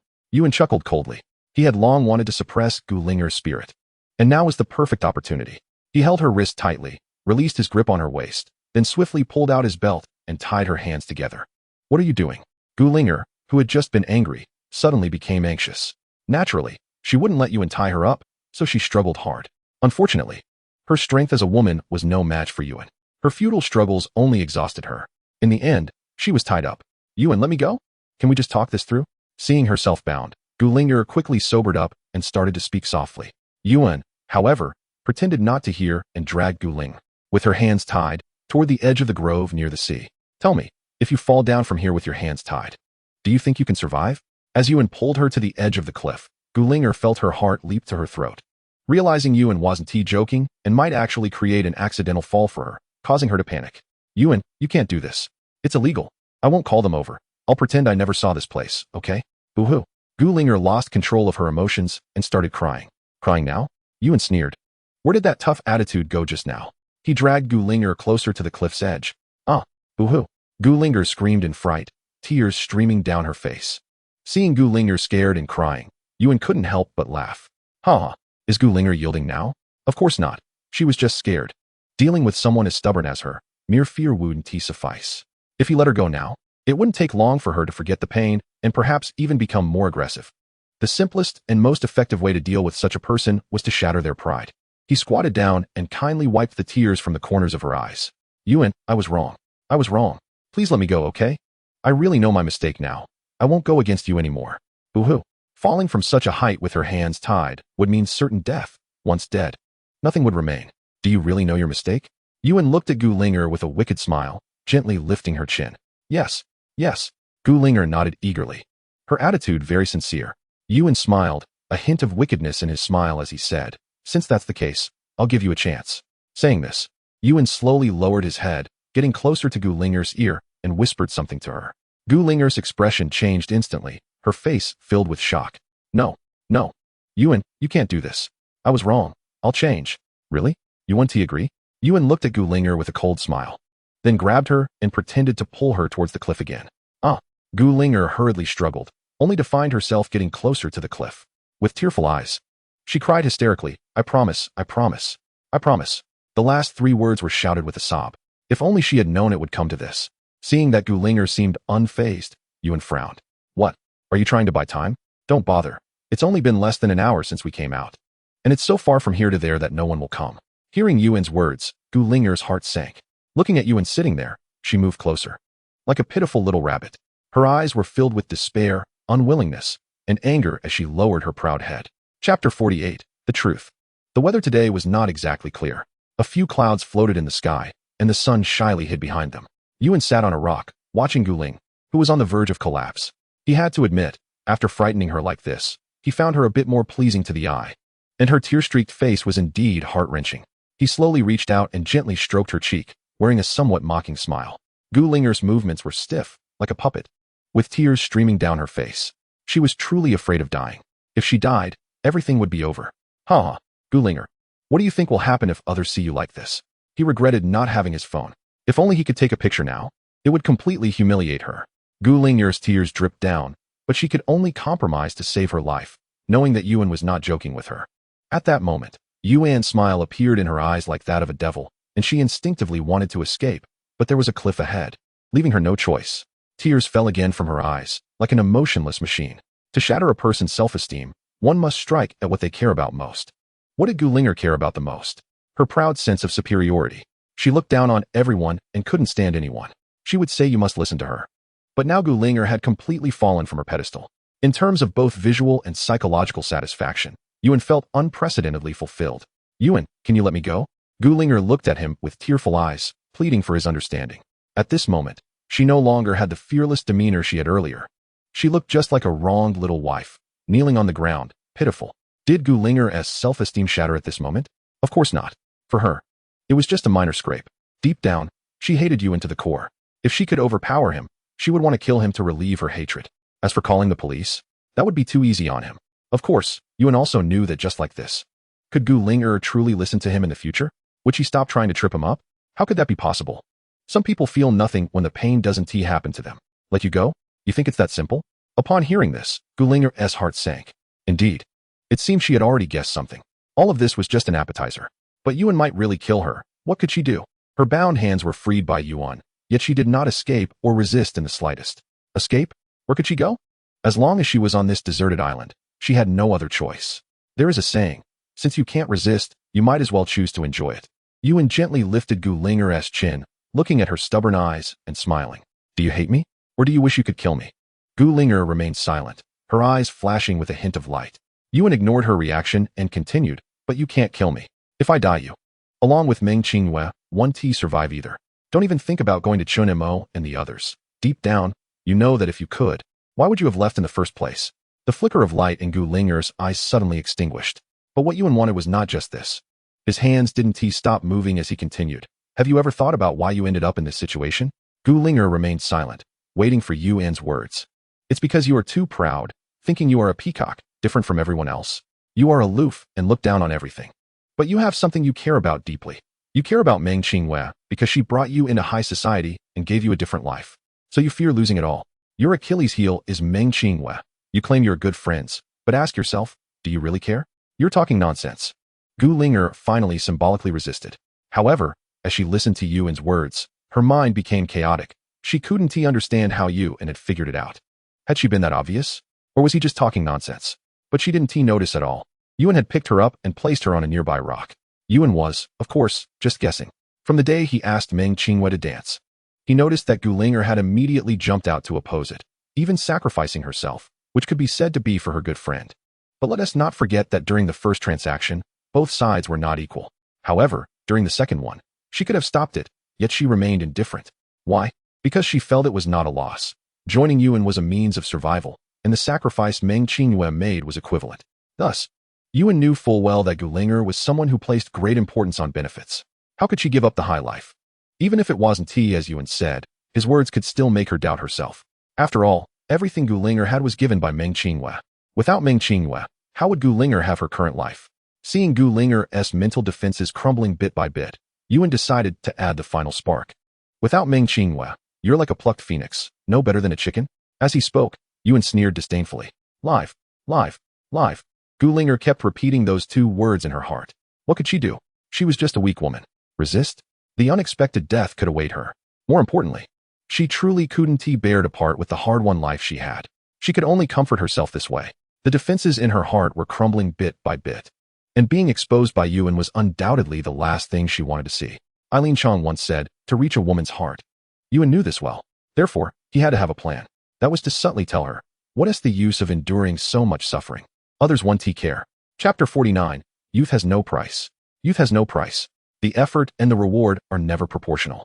At this moment, although Gu Ling'er seemed to have surrendered on the surface, she still harbored a sense of luck in her heart. Perhaps Yuan's words had truly taken effect. Gu Ling'er's tears had long since dried, and her flushed face now carried a different charm. It was evident that she had completely given up her proud self-esteem. Perhaps due to the scorching afternoon sun, she was now drenched in sweat, her hair sticking to her wet cheeks as she lay quietly. Yuan observed Gu Ling'er's transformation and finally felt a sense of relief in his heart. The subsequent plans could not be relaxed either. Time gradually passed, and the sun quietly hid away. It was unclear how long she had slept, but Gu Ling'er finally woke up. Upon opening her eyes, she saw Yuan and seemed to recall the scene where he had wanted to kill her, instantly becoming a bit flustered. Yuan, this time I truly know I was wrong. Yuan smiled wickedly, merely putting on a show to scare her, without really making a move. Since Gu Ling'er had completely lost her arrogance, he saw no need to continue threatening her. You just wanted to bring them over. But what if they came here after you didn't? Watching Gu Ling'er stand beside him with a hint of fear, Yuan gently wrapped his arm around her waist and began to analyze the situation. Aren't we going to live our lives ourselves from now on? Gu Ling'er asked, puzzled. Having experienced intimidation and threats, she had completely lost her previous temper. She was genuinely afraid of Yuan now. You're thinking too simply, Yuan said, rolling his eyes at her. With us making such a big fuss coming here, what about Chun Mo and the others? What will happen if they come over? Hearing this, Gu Ling'er finally reacted. Yes, why should I give what I discovered to others? Thinking of this, she suddenly became somewhat speechless. If you had told me this earlier, it wouldn't have come to this.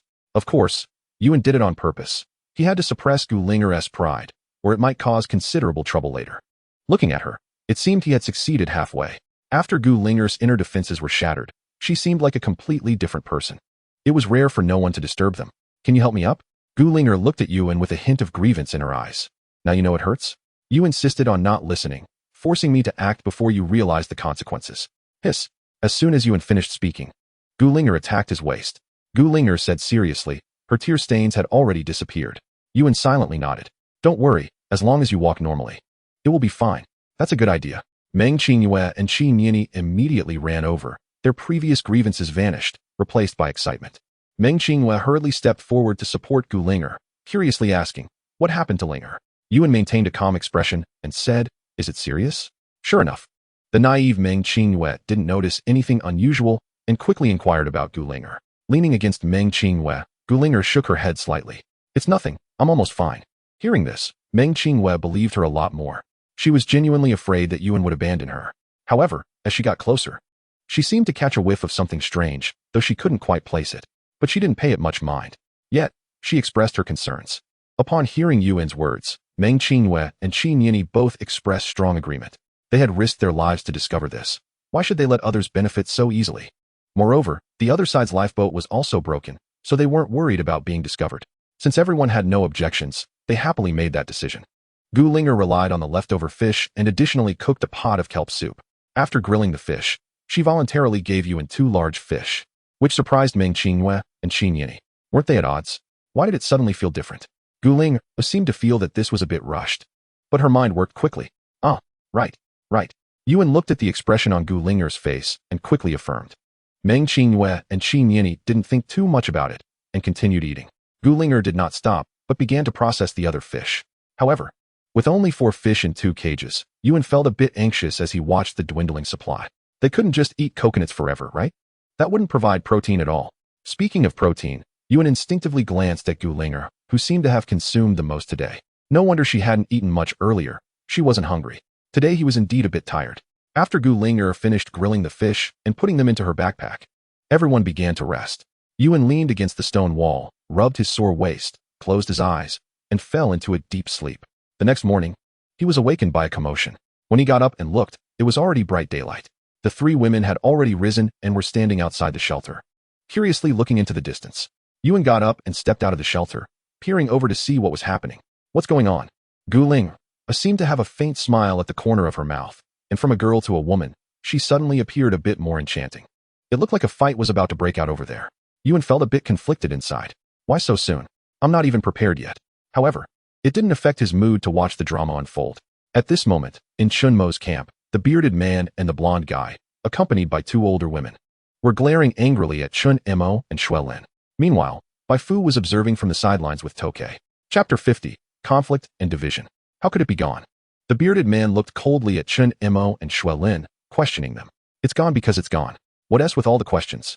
Xuelin, protected by her boyfriend, was unafraid and disdainfully said beside Chun Mo. However, Chun Mo spoke sincerely. There are 8 of us, and we've been eating for 2 days. You saw that Yuan only gave that much, and it's only reasonable that it's been consumed. Humph. The blonde guy scoffed. I think you guys have hidden it away. After that day, in order to please his girlfriend, he had handed over the salt to them for safekeeping. And now that Xuelin said it was gone, he felt a bit suspicious. But this was his girlfriend. Could he not protect her? Bullshit. Xuelin shouted. I said it's gone. If you need salt, go ask Yuan for it. Or you can learn from him and make it yourself.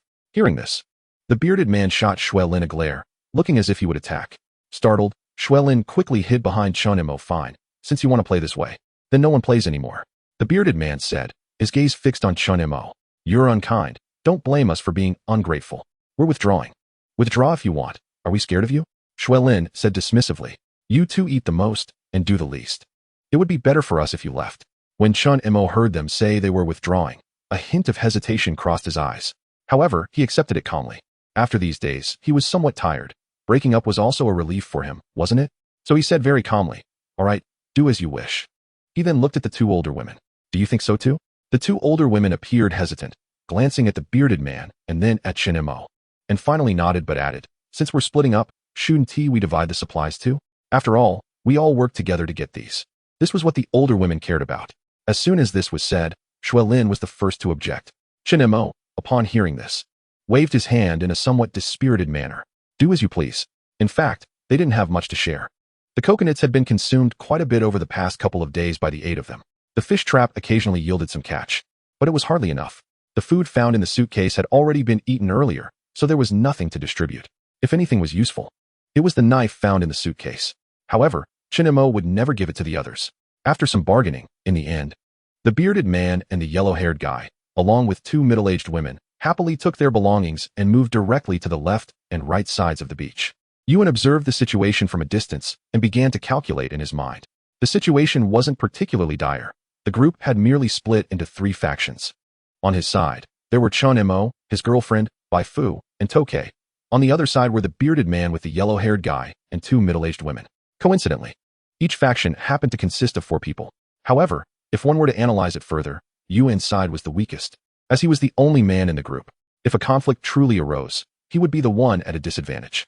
Yuan looked at Bai Fu and Tokei, who had chosen not to leave Chun Mo's side, and began to ponder. Well, it seems there's no show to watch now. Yuan, who enjoyed watching the excitement, called out to the 3 women. Meng Qingyue and Gu Linger sighed slightly. Fortunately, they had arrived first. Otherwise, they couldn't imagine what the scene would be like if they were still here. Since getting the salt until today, Yuan watched the people over there, who, after receiving the salt, appeared lively and full of energy. He finally breathed a sigh of relief. First, he confirmed it wasn't a plague, so he didn't have to worry about dying. Second, the method of making salt was effective, and it hadn't harmed anyone, which was the most crucial point. This meant that from now on, they could produce their own salt. With this in mind, Yuan felt hopeful about life. The 4 of them ate the seaweed soup prepared by Gu Linger and began their work for the day. Since they had confirmed that the salt was safe, they also needed to store some. More importantly, they had to preserve the fish they had caught. Yuan found that even if they roasted and dried the fish, it could only be stored for 2 days, so the fish they were currently eating still had a bit of flavor. Moreover, they specifically ate the fish they had prepared earlier, saving the fresh ones. If they didn't handle and preserve them well, they would probably end up eating spoiled fish daily. Knowing that everyone was actually lacking salt and not suffering from a plague, the 3 women naturally felt better. When they heard Yuan was going to boil salt again, they were all very happy. After all, they had been drinking seaweed soup for the past few days, and it had become quite monotonous. Everything looked like seaweed soup to them. Yuan hadn't planned to hide the salt-making process from the 3 women. After all, such a simple task might need to be handed over to them in the future. As for himself, of course, he had more important things to do. The iron box was washed clean and placed on a rock again. This time, Meng Qingyue and the others didn't continue using coconut shells to fetch seawater, as the fresh water in the floating ball had already been used up. Not to mention fresh water, their only water source had now switched to coconuts. The 4 of them needed to maintain their daily fluid intake, and the little rainwater they had was nowhere near enough. Yuan, however, wanted to continue using the sun to distill seawater, but thought better of it after recalling how the 2 middle-aged women had ruined it last time. Anyway, with the shovel available, it would be more convenient. Having gained experience from boiling salt once, this time it was much easier. It was just a matter of boiling, filtering, and boiling again. The 3 women helped a bit and naturally did their own tasks. When the white crystals appeared at the bottom of the iron pot again, Yuan continued to dry them and then took out a photo album, tearing a page from it to collect the salt. This amount of salt was, of course, not enough. So, Yuan's plan for today was to continue. Chapter 51, Thief. Of course, Gu Linger and the others were not idle either. With salt available, she and Meng Qingyue took out all the fish they had caught in the morning and the ones they had prepared earlier, applying Yuan's freshly made salt onto them. The newly caught fish were placed next to Yuan's salt boiling fire to roast, while the previously prepared fish were all laid out on coconut leaves outside the shelter to dry. However, to others, this was undeniably flaunting wealth. After all, they had been making do with coconuts for the past few days, barely remembering what meat tasted like. On Chun Mo's side, once the bearded man, the yellow-haired guy, and the 2 middle-aged women left, he felt much lighter. By noon, the 4 of them had meat to eat. As for the bearded man and his group, they were making a fuss about splitting up, but were now living the hardest life. So Chinemo gave them the fish trap, but the 2 couldn't swim, so it yielded almost nothing. With no other option, he had to search for food on the beach with the yellow-haired guy and the 2 middle-aged women, eating it alongside coconuts. Throughout the day, Yuan didn't leave the shelter, focusing entirely on boiling salt. By evening, looking at the plastic bottle he had filled halfway, he finally stopped. Dinner consisted of roasted fish. Gu Linger had changed her cooking method today, using the stone slab that Yuan had broken into 2 pieces. She showcased some of her skills and made several pieces of stone slab roasted fish. Eating the roasted fish with salt, Yuan finally felt his appetite return. After eating, he remembered something. So, He picked up a piece of charcoal from the fire and marked a note on the stone. It was the 11th day since they had drifted here. The three women had long noticed the character on the stone, from 1 stroke to 2. And now, with an additional mark, they felt an indescribable emotion in their hearts. But now, everyone was still alive, right? Everyone had been busy all day. So, not long after it got dark, the three women went to take a bath, changed into clean clothes, and then went straight to rest.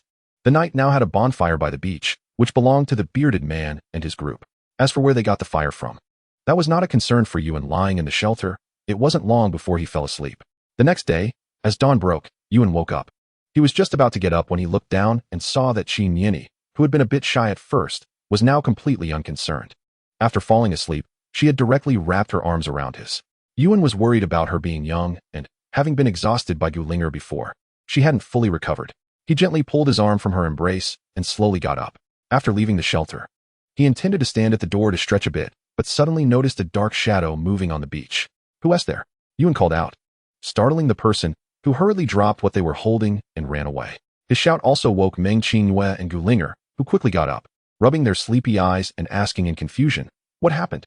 Since it was still dim outside, he didn't notice where the shadow had run off to. However, it was evident that besides them, there were only those people. He walked over to where the shadow had been and instantly understood what they had been doing. At that moment, by the beach, a fishing cage was thrown there, its entrance already opened and lying to the side, while the fish inside had long since disappeared. Did someone come to steal the fish? At this moment, Gulinger and Meng Qingyue had lost their sleepiness. Yuan nodded, lifted the fishing cage to the shore, and then went to another fishing cage. Looking at the rope tied to the reef, he finally breathed a sigh of relief. The rope being there at least proved that it hadn't been stolen. Sure enough, when he pulled up the fishing cage and opened it, there were some catches inside. But compared to before, it was far too little. The fish here had gotten smarter. The situation was no longer what it was before. He had to come up with a countermeasure. Who could it be? Meng Qingyue asked as she added more firewood to the rekindled campfire, looking at Yuan, who was adding another stroke to the character he was drawing on the stone wall. Who else could it be? I think it's one of those 4 people, Gulinger said irritably. Which 4? Naturally, the 4 with the beards. I saw them gathered together yesterday, and Gulinger even commented that they were birds of a feather. So what should we do now? Should we stop fishing? Meng Qingyue continued to ask. This, Gulinger also wanted to know, so she focused her gaze on Yuan. After adding a stroke to the character, Yuan sat by the campfire. Now that someone has started stealing fish, isn't that a big problem? Isn't that a big problem? Meng Qingyue and Gulinger looked at Yuan with curiosity. Yuan continued in a serious tone. Stealing at least shows he has some moral boundary. But I'm worried that if he can't steal, will he resort to robbery? Robbery? As soon as this was said, Meng Qingyue and Gulinger instantly understood Yuan's thoughts. Right. Isn't that how it is in real society? Small thefts eventually turn into outright robbery, right? Then what should we do? Gulinger looked at Yuan with some concern. After all, if the other party resorted to robbery, they only had Yuan who could handle it. Yuan pondered for a moment, calculating in his mind. Transitioning from theft to robbery takes time. During this time, he had to eliminate the hidden danger. He sighed and said, as for the stealing, for now, I have no way to deal with it. After all, we can't have someone guard the beach every night. Saying this, he looked at Meng Qingyue beside him. How about this?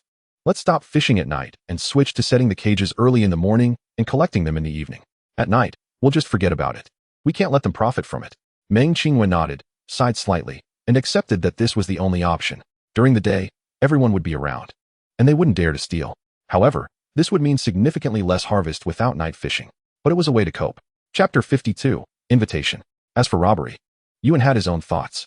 If he directly went over and beat up those with beards, this issue might actually be resolved. But that was just a thought. After all, he was likely to lose against them. Moreover, he had his own concerns. So he had to think of another way. He glanced over at Chun Mo's side, his expression becoming somewhat resolute. Man is responsible for his own fate. To completely eliminate this issue, there was only one way, which was to strengthen his own power. Power can be derived from oneself. If he were a retired Special Forces soldier, he felt he could handle 10 of these little thieves. Unfortunately, he was not. He was just an ordinary person, the kind you could find a lot of in real society. Therefore, he chose the second option. It was already the 12th day. The sky gradually brightened, and Qin Yini rubbed her eyes and got up. This girl usually slept very soundly in the morning, unless she was woken up by someone. Otherwise, nothing could shake her. She didn't know what had happened, but she felt the atmosphere this morning seemed a bit tense. This morning, at Yuan's request, Gulinger only used 2 small fish to make a pot of fish soup. They couldn't be as casual as before. Moreover, Yuan's second method also required food support, so this had to be done. Looking at the coconut shell in his hand, Yuan suddenly missed the bowls from the past. Right, could he make bowls? Oh no. It should be pottery. But was there suitable clay on this island for making pottery? If not, then that was purely wishful thinking. Seeing Yuan's expression, Gulinger thought he was contemplating a strategy and didn't disturb him.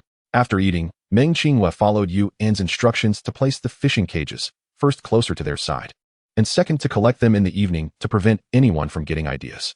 After eating, Yuan looked at the fish jerky that had been dried for a day in the suitcase, still hesitating. To recruit Tokei, White Fu was the key. After all, White Fu was the only one who could communicate with Tokei, so bringing them both over would actually become a burden for them. However, having Tokei could at least relieve some of his pressure. In fact, there was one more thing Yuan hadn't mentioned.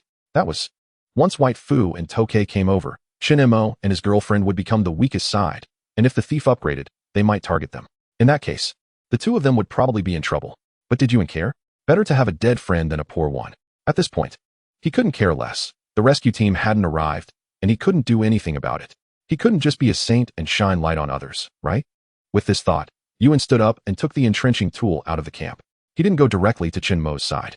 After all, confronting someone openly would only deepen misunderstandings. If he pushed Chen Mo to the bearded group, that would be bad. So, he decided to observe first.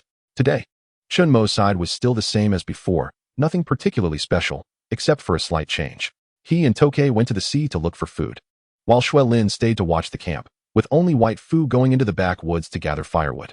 Watching White Fu enter the woods, Yuan's eyes lit up. Wasn't this an opportunity? From the past few days, it was clear that Tokei listened to White Fu.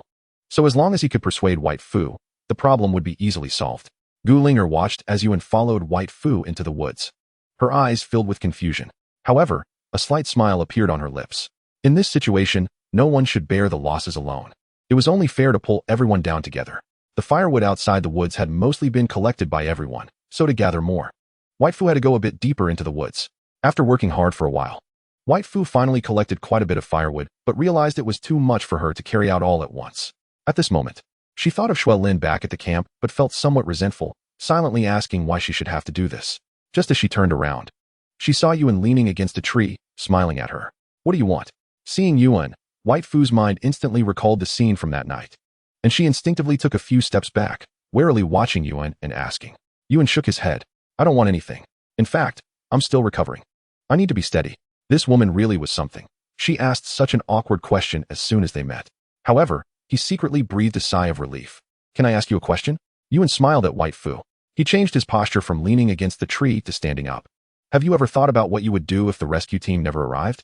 The rescue team isn't coming? White Fu pondered for a moment, but then heard Yuan continue speaking. Do the things you do every day really correlate with what you gain?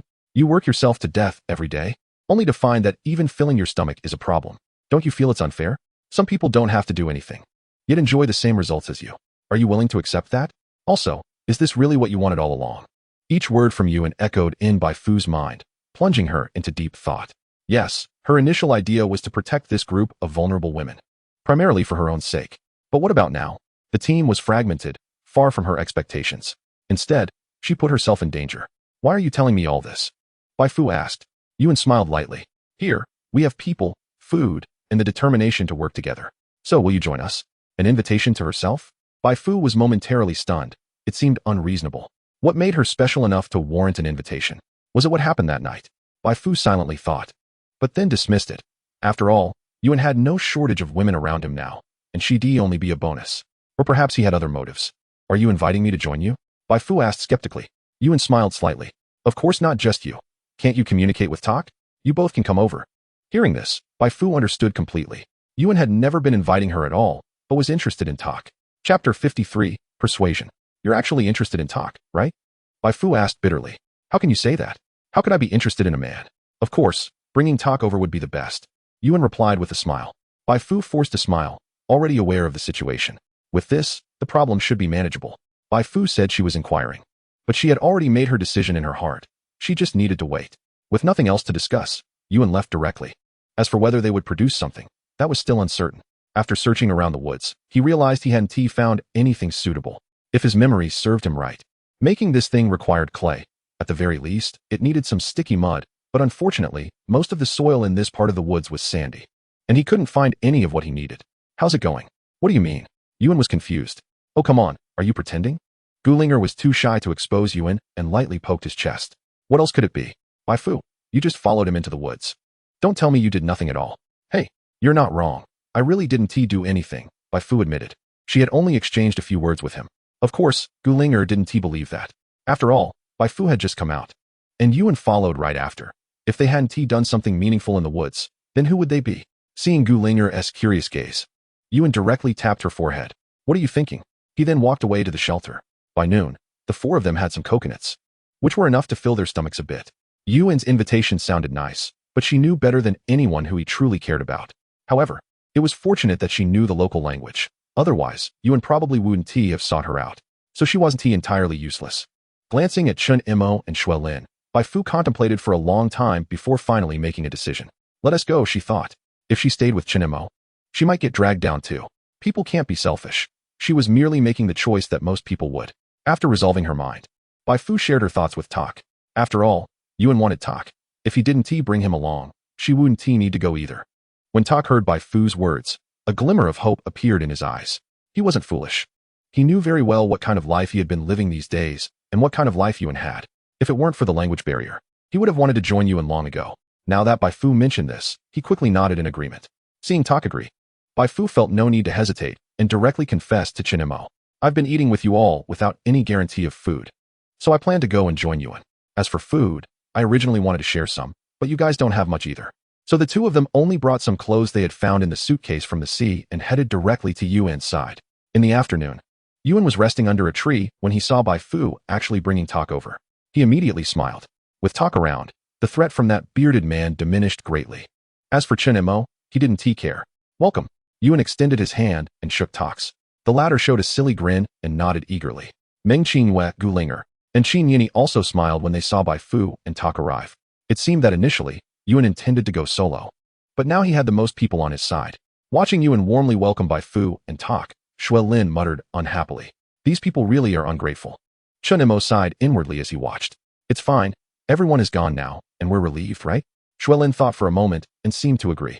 So she stopped paying attention to that side. However, the bearded man was surprised to see Bai Fu and Tak go to Yuan. He had already planned to find a reason to trouble Yuan in a few days and then loot that place. After all, there was only Yuan as a man there. The rest were women, who were no match for him. At that time, all the food would be his. This morning, that woman had stolen one of their fish traps, and there were actually 4 fish inside, which was infinitely better than what he had. Thinking about it, so many days had passed, there must be quite a few good things stored there. But now that Tak had gone over, he had to rethink his plans. After all, if a fight broke out, he might not necessarily win against both of them. As for Chen Imo and the others, he wasn't considering them for now because if he left, it would split their food supply significantly. With Bai Fu and the others leaving, there would likely be even less food left. This made him uncertain. By evening, Bai Fu, being a new addition, mostly followed Meng Qingyue and Qin Yini in whatever they did. Tak, on the other hand, volunteered to go find food in the sea, showing great enthusiasm. With more people, food became a significant problem. Yuan calculated the supplies on his side. Those fish, along with daily catches, would likely be consumed in just a few days for the 6 of them. There were also 2 boxes of biscuits, which Yuan used for emergencies. They had eaten some coconuts earlier, and now there were about 20 left, which could provide water for a few more days. So now he needed to consider food first. Then fresh water. Tak's arrival also completely cut off any ideas of moving against him. In fact, he could even raid them instead. But the risk didn't match the potential reward. After returning to the shelter, Yuan felt that the current shelter was a bit small. However, he had no plans to expand it because in his mind, the ideal place was over there. This was merely a temporary stop. Once these problems are resolved, we will move directly over and build a shelter that can truly block the wind and rain later. Chapter 54, Seduction. With the addition of Bai Fu and Tokei, Yuan's days instantly felt much easier. First, Meng Qingyue could take charge of the fish trap alone, and it only needed to be placed during the day and collected in the evening. Second, for cooking, there was Gulinger. Collecting firewood could be handled by Qin Yini and Bai Fu. Of course, since they were waiting for rescue, after Bai Fu joined, they rekindled the huge bonfire on the beach. This was also approved by Yuan. After all, who wouldn't want to be rescued sooner? He didn't want to be stuck on this godforsaken island for a lifetime. So they directly used daytime smoke signals and nighttime fire rescue signals. After Tokei joined, he also performed very competently, helping Yuan with some tasks or going into the sea to catch seafood, which were all handy jobs. Thus, the 6 of them could be considered to be cooperating for mutual benefit. Time gradually reached the 16th day. Yuan woke up early that day and added another stroke next to the 3 characters on the stone wall. He glanced at the box where the food was previously stored. Even though the 6 of them had been working hard these days, it was still completely insufficient. They only had 8 coconuts left. The dried fish had long been eaten, and now they were basically relying on the daily harvest from the fish traps, as well as the seafood that Yuan and Tokay caught from the sea. The 6 of them could barely fill their stomachs. This was the consequence. The others who had already gotten up were feeling somewhat regretful about their decision. If he had been alone, why would he care about these things? But ever since he was possessed and took in Qin Yini, it had spiraled out of control. He kept finding excuses for himself. But the reality was that he was living worse and worse, which was an undeniable fact. He had to find a way to solve this problem. Yuan felt a bit troubled. If only it were just him and Tokay, this group of girls really wasn't much help. Of course, they could be considered as seasoning, but they couldn't serve as the main dish. During these days, Chen Imo and Luo Saihu were also facing similar difficulties. Ever since everyone left, Chen Imo and Shui Lin began to fend for themselves. Shui Lin had always been taken care of by Chen Imo, but now she had no choice but to do some necessary tasks. Accustomed to having everything handed to her, Shui Lin could hardly endure it any longer. Moreover, her attitude towards Chen Imo gradually started to show some issues. She inadvertently compared Yuan to Chen Imo, saying things like, "How could he do it, but you couldn't?" A slight gap began to appear between the two. As for Luo Saihu, after they separated, they managed to get by at first, but as time passed, they also started to struggle. They had originally planned to take advantage of the night when Yuan and the others set the fish traps to wake up early and steal some. However, since they were discovered, the others stopped setting the traps at night, leaving them without options. In these few days, if it weren't for the 2 older women who found some edible young leaves and grass in the woods, as well as seafood washed up by the waves, the 2 of them might have been starving by now. He couldn't help but curse the rescue team in his heart countless times. Looking at the remaining coconuts, Yuan silently cursed the rescue team, saying that whatever hardship there was, they had to endure. Given the current situation, he could only resort to alternative methods. With this thought, he silently got up and walked towards the woods at the back. After drinking coconut juice last night, he felt a bit urgent today. The morning breeze was a bit cool, and there were little birds chirping in the woods. Yuan had long noticed this. However, the birds here were quite clever. They built their nests on the mountains at the back, and even if he wanted to dig out the eggs, he had no way to do so. He suddenly missed the bird that had been released by someone. If it were made into roasted chicken and sprinkled with a bit of salt, it should taste pretty good. He couldn't think like that. Just thinking about it made Yuan swallow hard. He arrived at a secluded spot in the woods and turned his back to the beach to relieve himself. Just as he was finishing up, he seemed to hear footsteps approaching. Startled, he quickly put away his tools and looked in the direction of the sound. Shui Lin? What was she doing in the woods alone? Yuan was a bit surprised to see her. However, when Shui Lin saw Yuan, she showed no surprise at all and walked straight towards him, maintaining what she thought was a very graceful smile, calling out to him softly, "Yuan, what's the matter?" Yuan frowned slightly, looking at her with some indifference. He had never had a good impression of this woman, although she looked okay. She was just a self-righteous person who thought the world should revolve around her. Hearing Yuan's words, Shui Lin seemed a bit shy and fidgety. Is there something to say? Yuan couldn't stand this kind of behavior. If there was something to say, just say it directly, don't act like he had to listen. Aware that his impression of her wasn't good, Shui Lin ultimately spoke up for the sake of survival. Can I join your group? You? Upon hearing this, Yuan couldn't help but sneer. So, now that she found Chen Imo useless, she was directly abandoning him to seek another way out? Shui Lin silently nodded. Yeah, don't worry, I eat very little, and I can work. Yuan calmly shook his head. We don't lack workers here. More importantly, we don't lack ornaments. Hearing Yuan's rejection, Shui Lin felt a bit angry inside. She had put on such a posture, yet the other party still refused. What else did she want from her? Was it just because she released a bird?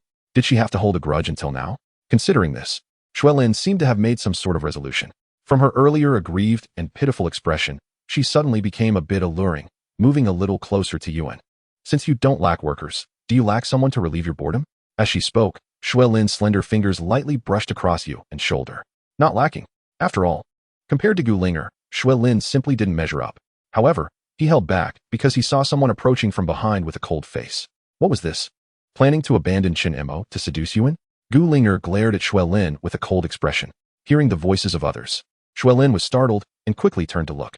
Upon seeing Gu Linger, she became a bit flustered. After all, she was still Chen Mo's girlfriend. If this got out, how would she handle it? Ha! Shui Lin coldly laughed a few times to cover her embarrassment. I was just joking with Yuan.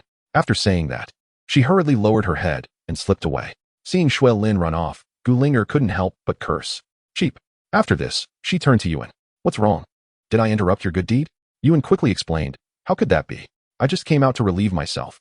Who knew I would run into her? As he spoke, Yuan gently took Gu Linger's hand. Besides, how could she compare to you? Humph. Gu Linger snorted coldly, ignoring Yuan, and directly turned to leave. Chapter 55, Conspiracy. Without the constraints of law and morality, to what extent can human nature be distorted? This question is something that many people might only be able to explore through imagination. But it has only been 16 days here. The rescue team has yet to arrive, and with the shortage of food and water, someone has finally completely turned dark. With so many people, breakfast was naturally skipped. At this rate, who knows if they can hold on until the rescue team comes? Anyway, until it is certain that the rescue team will not come at all. Everyone has not given up. It wasn't until the morning, when the sun had risen high, that everyone hid in the woods to rest. They just had to be careful not to be discovered. He looked up towards the beach. Two aunties were searching for food that the waves occasionally washed ashore. But the bearded man and the blonde guy were nowhere to be seen. Chen Imo and Xue Lin were also missing. This was a bit strange. Logically speaking, these four should be considered half-enemies. How could they all be absent? However, Yuan didn't pay much attention to it. After all, they were definitely around. Just not sure where they had gone. Maybe Chen Imo and Xue Lin went to the woods for a convenience, and the bearded man and the blonde guy did too. That was possible. However, Yuan was only half right. Chen Imo and Xue Lin had indeed gone to the woods to relieve themselves, but the bearded man and the blonde guy were not. At this moment, Chen Imo and Xue Lin had been cornered by the bearded man beside a tree. With Chen Imo tightly holding his only weapon, a small knife, and shielding Xue Lin behind him. Are you crazy? What do you want? Xue Lin, hiding behind Chen Imo, asked timidly. What do I want? The bearded man sneered, looking at the small bag in Chen Mo's arms. If you're sensible, hand over the food, otherwise, don't blame me for being rough. Saying this, he waved the wooden stick in his hand, seeing the bearded man staring at the small bag in his arms. Chen Imo hurriedly defended himself. There's no food, it's just some medical supplies. Medical supplies? Do you think I'm a fool? The bearded man looked at the two with disdain. You must have hidden some food from the suitcase before. Take it out. That's not true. Chen Imo tried his best to argue. But the bearded man didn't listen at all because he had already determined that Chen Imo was hiding food. Otherwise, why would he sneak into the woods with Xue Lin in the middle of the day? I'll see for myself, the bearded man said, swinging his stick down. Seeing this, Chen Imo wanted to dodge quickly but found that Xue Lin was right behind him, so he raised his hand to block it. Ah! A scream followed. The small knife in Chen Mo's hand fell to the ground, and the bearded man stepped on it directly, then snatched the small bag from Chen Mo's hands. After getting the small bag, the bearded man was excited, but when he opened it, he was instantly dumbfounded. This was really just a small bag of medical supplies. A few boxes of medicine, disinfectant, and gauze. What use is this? The bearded man flipped through it but couldn't find what he wanted, becoming furious. He looked at Chen Imo and Xue Lin, his gaze turning colder as he questioned, Did you hide the stuff? That's not true, Xue Lin desperately explained. I came for my relatives. It hurts a lot, Chen Imo said, explaining that the medicine he had hidden included ibuprofen, so he brought her to get it. You all misunderstood. Is that so? Upon hearing this answer, the bearded man clearly did not expect it. He looked at Chen Imo and suddenly had a good idea. He directly grabbed Chen Mo's hand, apologizing, Brother Chen, I'm really sorry, I was wrong just now. Seeing the bearded man's change, Chen Imo was somewhat surprised. Was he hitting himself and then offering candy? He pulled his hand away from the bearded man's grip, feeling disgusted. Since it was a misunderstanding, will you return my things? The bearded man smiled slightly. Returning it to you is naturally impossible, but I have a way to get food and maybe even let you vent your anger. Venting anger? Chen Imo, hearing the bearded man's words, was momentarily taken aback. Are you going to beat yourself up? Before he could think it through, he heard the other person continue. Brother Chen, haven't you thought about how you used to be the leader of a team and how you ended up like this? After the bearded man's words, Chen Imo was intrigued. What do you mean? The bearded man smiled mysteriously. Look, who is the strongest now? The bearded man nodded firmly. Actually, that guy is the most despicable person here, and he has deceived everyone. The bearded man said, picking up the small knife he had stepped on earlier, and continued. Think about it. From the very beginning, when we were supposed to band together, who was unwilling? Yuan actually has knowledge of survival in the wild, but he didn't want to be with us. Moreover, he has always been competing with us for resources. Don't you understand? There are limited resources on this island. The more he has, the less we have. But he gave us salt and saved our lives. Xue Lin, who had been listening intently, suddenly interjected. As soon as Xue Lin finished speaking, she saw the bearded man glare at her, scaring her into quickly hiding behind Chen Imo again. Of course, the salt saving our lives is true. The bearded man did not argue, but looked at Chen Imo with a mocking expression. But is he selfless? How did that multifunctional shovel end up in his hands? Brother Qin should know best, right? Of course, Qin Emo knew. He personally handed it over. Now there's an opportunity. Isn't there? Yuan and his group have so much food. As long as we work together to take it, it might last us for several days.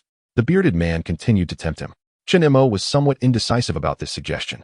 Indeed, he hated Yuan and resented him for robbing him of the glory that should have belonged to him. However, it hadn't reached the point of robbing the other party. After all, if the other party resisted, it could lead to injury, and if someone got hurt and infected here, it could lead to death. On the other hand, Xuelin recalled their encounter today. She reached out and tugged at Qinmo's shirt. Amo, I think he makes some sense. Yuan has become stronger now. If we let him continue, we will suffer. Moreover, Xuelin paused deliberately. Today when I went to the woods, he looked at me lewdly, as if he wanted to eat me. Is there such a thing? Qinmo suddenly realized. A man, a normal man, if he really took control here, wouldn't everyone have to listen to him? Wouldn't he make others do whatever he wanted? Thinking of ideas he had had before, he suddenly felt a rush of blood. Okay, I'll listen to you. Chapter 56, Chaos. Yuan also didn't expect things to develop in a direction he least wanted to see. When he saw Chun Mo and the bearded man walking out of the woods, chatting and laughing, he immediately became alert. When things are unusual, there must be something wrong. He had always been the one calculating others. When had he ever been calculated by others? Therefore, in the afternoon, he gathered everyone together and expressed his concerns. No way. Meng Qinghua, listening to Yuan's analysis, instinctively felt it was impossible. There's nothing impossible. Bai Fu, who was beside her, refuted, now that the rescue team hasn't come. It's normal for them to have their eyes on us since they have no food. Sure enough, Bai Fu had seen and experienced a lot and understood the treachery of human nature. Gu Linger, who was beside her, silently nodded and said helplessly, I just can't understand how Chun Mo ended up mixing with that person. They're just a bunch of thieves. Yuan said irritably. So what now? Meng Qinghua asked the question everyone was concerned about. What to do? Now that it's come to this, I actually have some responsibility too. But still, as the saying goes, if one doesn't help oneself, heaven will punish them. Since you don't want to live well, then just go die. They want to stir up trouble. And there are only two ways. One is to rob forcefully, and the other is to steal. Therefore, starting today, we'll have people keep watch at night. Yuan stated his judgment. What if they rob forcefully? Bai Fu asked Yuan meaningfully. Rob forcefully? They need to have that capability. I brought Tokei here to prevent such situations. I didn't expect it to be so timely. Listening to Yuan's domineering speech, everyone instantly felt it was right. Why should we give our things to others? You're not my child. So, while the other side hasn't arrived yet, Yuan began to prepare. He then took down the ice blade from the other shoe and made another one. This way, along with the small knife from before, they had quite a few weapons for self-defense. After getting these ready, Yuan deliberately sought out Bai Fu for a brief secret conversation. After understanding Yuan's thoughts, Bai Fu was completely shocked, but under his continued persuasion and inducement, she reluctantly nodded. Now, everything is ready, just waiting for the wind to blow. Just waiting for Luo Sai-hu and the others to come. In the evening, Meng Qinghua and Bai Fu planned to go to the beach to collect the fish cage. But when they reached the beach, they saw Luo Sai-hu, along with Huang Mao, Chen Mo, Xuelin, and two aunties, walking over with smug expressions. They're here. Meng Qinghua exclaimed, and Yuan took a deep breath. What was supposed to come has finally arrived. Yuan didn't hesitate and stood up, holding the long wooden stick, and said to Gu Linger, let's go meet them. Tokei didn't need to be told, although he couldn't understand. He saw Yuan standing up with the stick and had been reminded by Bai Fu, so he picked up a stick and followed. Upon reaching the beach, they indeed saw Bai Fu standing not far away, watching Luo Sai-hu guard the fish cage that originally belonged to them. Stop! Yuan yelled at Luo Sai-hu. Hey, the main person has arrived. Seeing Yuan come with the girls and Tokei, Luo Sai-hu was not afraid at all. What was there to fear? They had 3 men on their side, while on the other side, it was just Yuan and Tokei, who were not intimidating at all. Put down the things. Yuan looked at Luo Sai-hu and Huang Mao, his gaze finally landing on Chun Mo. 3 people. He felt a bit unsure in his heart, not knowing if Tokei could handle 2. What if I don't put it down? With someone backing him up, Huang Mao became completely arrogant, completely forgetting who had once knelt before Yuan and begged. Yuan raised the long stick in his hand and pointed it directly at Huang Mao. Then there's nothing to talk about. My stick doesn't he agree? Hee. Huang Mao sneered, since he knew Yuan planned to fight. Luo Sai-hu directly bypassed Huang Mao and charged at Yuan with a stick. Bai Fu. Seeing Luo Sai-hu charging over, Yuan shouted out. Hearing the call, Bai Fu immediately yelled at Tokei beside her. Tokei understood the meaning and went forward with his stick. The two instantly got into a scuffle. The sticks clashed, sending wood chips flying. The two were actually evenly matched. Oh no. Seeing this scene, Yuan felt something was off. He had overestimated Tokei. If a Luo Sai-hu could match him in a tough fight, it meant he would have to fight too. At this moment, Yuan cursed inwardly. But since it had come to this point, he couldn't just give up without a fight. Huang Mao was a bit surprised that his boyfriend hadn't immediately taken down Tokay. But after thinking for a moment, he picked up the stick and tried to help. Seeing this, Yuan couldn't let him succeed. One Luo Sai who was already a challenge for Tokay, adding another person would definitely spell disaster. If Tokay was done for, what about him? So at the moment Huang Mao charged in, Yuan also rushed forward with the long stick. The longer the stick, the stronger the advantage. Yuan chose a stick that was taller than Huang Mao's, while both Huang Mao and Luo Sai who had sticks about the same length as baseball bats. Therefore, when they faced off, Huang Mao was forced to retreat repeatedly. Moreover, he wasn't Yuan's opponent to begin with. And he didn't pay attention as Yuan hit him a few times with the stick. He immediately cried out in pain. Chen Imo, are you waiting for your mother? This scolding snapped Chen Imo back to reality. He immediately wanted to join the fray. But the moment he charged out, he was stunned. Because Bai Fu was holding a stick, Meng Qingyue and Gu Linger were each holding an ice axe, blocking his path, and Qin Yini stood behind the three, trembling with the stick raised. Fighting? This was the first time in their lives for these good girls. Get out of the way, I don't hit women, don't force me. Chen Mo's eyes turned cold as he was blocked. Seeing Bai Fu, Meng Qingyue, and Gu Linger step forward, Yuan couldn't help but feel moved. These women, it turns out, were worth taking in after all. He had to resolve Huang Mao quickly. Yuan made up his mind. Chapter 57, Kill. You guys come help too? After being hit again, Huang Mao panicked and shouted to Xue Lin and the two aunties who were watching from the back. Xue Lin instinctively took a few steps back, and the two aunties looked at each other. Even though they held a branch in their hands, they didn't dare approach. Another hit. Yuan directly struck Huang Mao's leg this time, and he instantly became lame and turned to run. Seeing Huang Mao trying to escape, Yuan didn't pursue him, because Chen Imo had already pushed Bai Fu and the others back and was coming toward him. Bang! Yuan directly hit the wooden stick in Chen Mo's hand. The two exchanged glances and then continued to grapple. Meanwhile, Tokay and Luo Sai who, at this moment, Luo Sai whose face had turned red. He couldn't understand why. Despite being much stronger than the opponent, he couldn't take him down. Instead, he was being sneak attacked by the other party. With a bang, the wooden sticks in both their hands snapped at once, sending wood chips flying everywhere. Tokay glanced at the stick in his hand and was momentarily stunned. But Luo Sai who laughed. Without weapons, it would be a fist fight. However, I have more than just fists. Luo Sai who, with a fierce expression, directly pulled out the small knife he had snatched from Chen Imo and lunged at Tokay. Seeing the knife, Tokay was forced to retreat repeatedly, leaving a trail of messy footprints in the sand. Luo Sai who swung the knife at Tokay erratically but never managed to hit him, only exhausting his own strength. Tokay then, Bai Fu shouted in the local language, tossing the stick in her hand to Tokay. Unexpectedly, the stick landed near Luo Sai who. He stepped on it with his foot. This scene left everyone present dumbfounded. Seeing Tokay without a weapon, Luo Sai who laughed heartily, kicking the stick far away, and then continued to stab at Tokay with the knife. Tokay had no choice but to retreat, and the two continued to grapple all the way to the edge of the woods. Tokay was forced to back against a tree. Seeing this, Luo Sai who smiled smugly. This time, let us see where you can hide. A murderous intent suddenly rose in his heart. To him, Tak was just a foreigner. Killing him was just killing him. Even if the rescue team came later, what could they do? After taking down Tak, those people wouldn't let him go either. Bang! The bearded man moved to stab, only to realize he had stabbed a tree, while Tak had crouched down and evaded. He suddenly felt a pain in his stomach. Looking down, he was shocked to see Tak holding a knife, thrusting it straight into his abdomen. Pain surged instantly. The bearded man screamed and hurriedly retreated. Blood was spilling from his abdomen, soaking his clothes, and he plopped down onto the sandy ground. At that moment, everyone else reacted. The two middle-aged women gasped and screamed, "Murder! Murder!" Huang Mao and Chen Imo rushed over to check the situation. Yuan and the other women also hurried over. When they arrived, the women were so frightened they stepped back a few paces. The bearded man's face was pale, gasping for breath. And the fruit knife in his abdomen was rising and falling with his breaths. Blood had already flowed onto the sand, staining it red. Chong. Huang Mao looked at her boyfriend, instantly struck by disbelief. How could this happen? She knelt in front of the bearded man, cupping his face. Chong, don't scare me, Chong.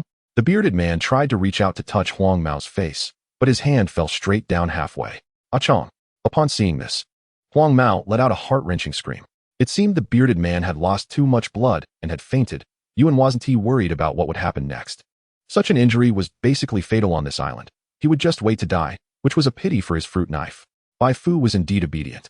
What she said was executed flawlessly. This way, she and Yuan were in the same boat. Watching the bearded man pass out, Huang Mao cried bitterly. Yuan and the others just stood by, unwilling to intervene.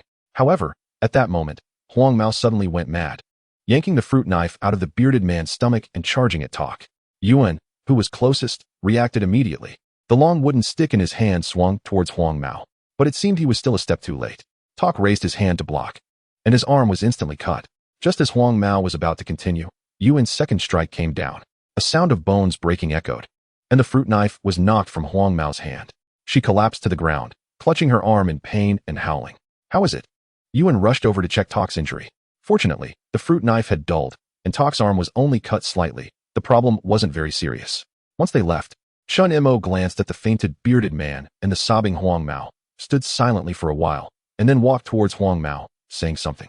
Not long after, on Yuan's side, Bai Fu was bandaging Tak's wound with some clean scraps of cloth, while Gulinger was applying ointment to Yuan's bruised arm, which he had gotten from the earlier fight with Chen Mo. The bruise ointment was found in a previous girl's suitcase, but its effectiveness was unknown. The bearded man was beyond saving, undoubtedly dead, which meant they wouldn't have to deal with him anymore. A dead person. For Meng Qingyue, Gulinger, and Qin Yan. This topic was indeed too cruel. A living person had just died right in front of them, and it was one of their own who had killed him.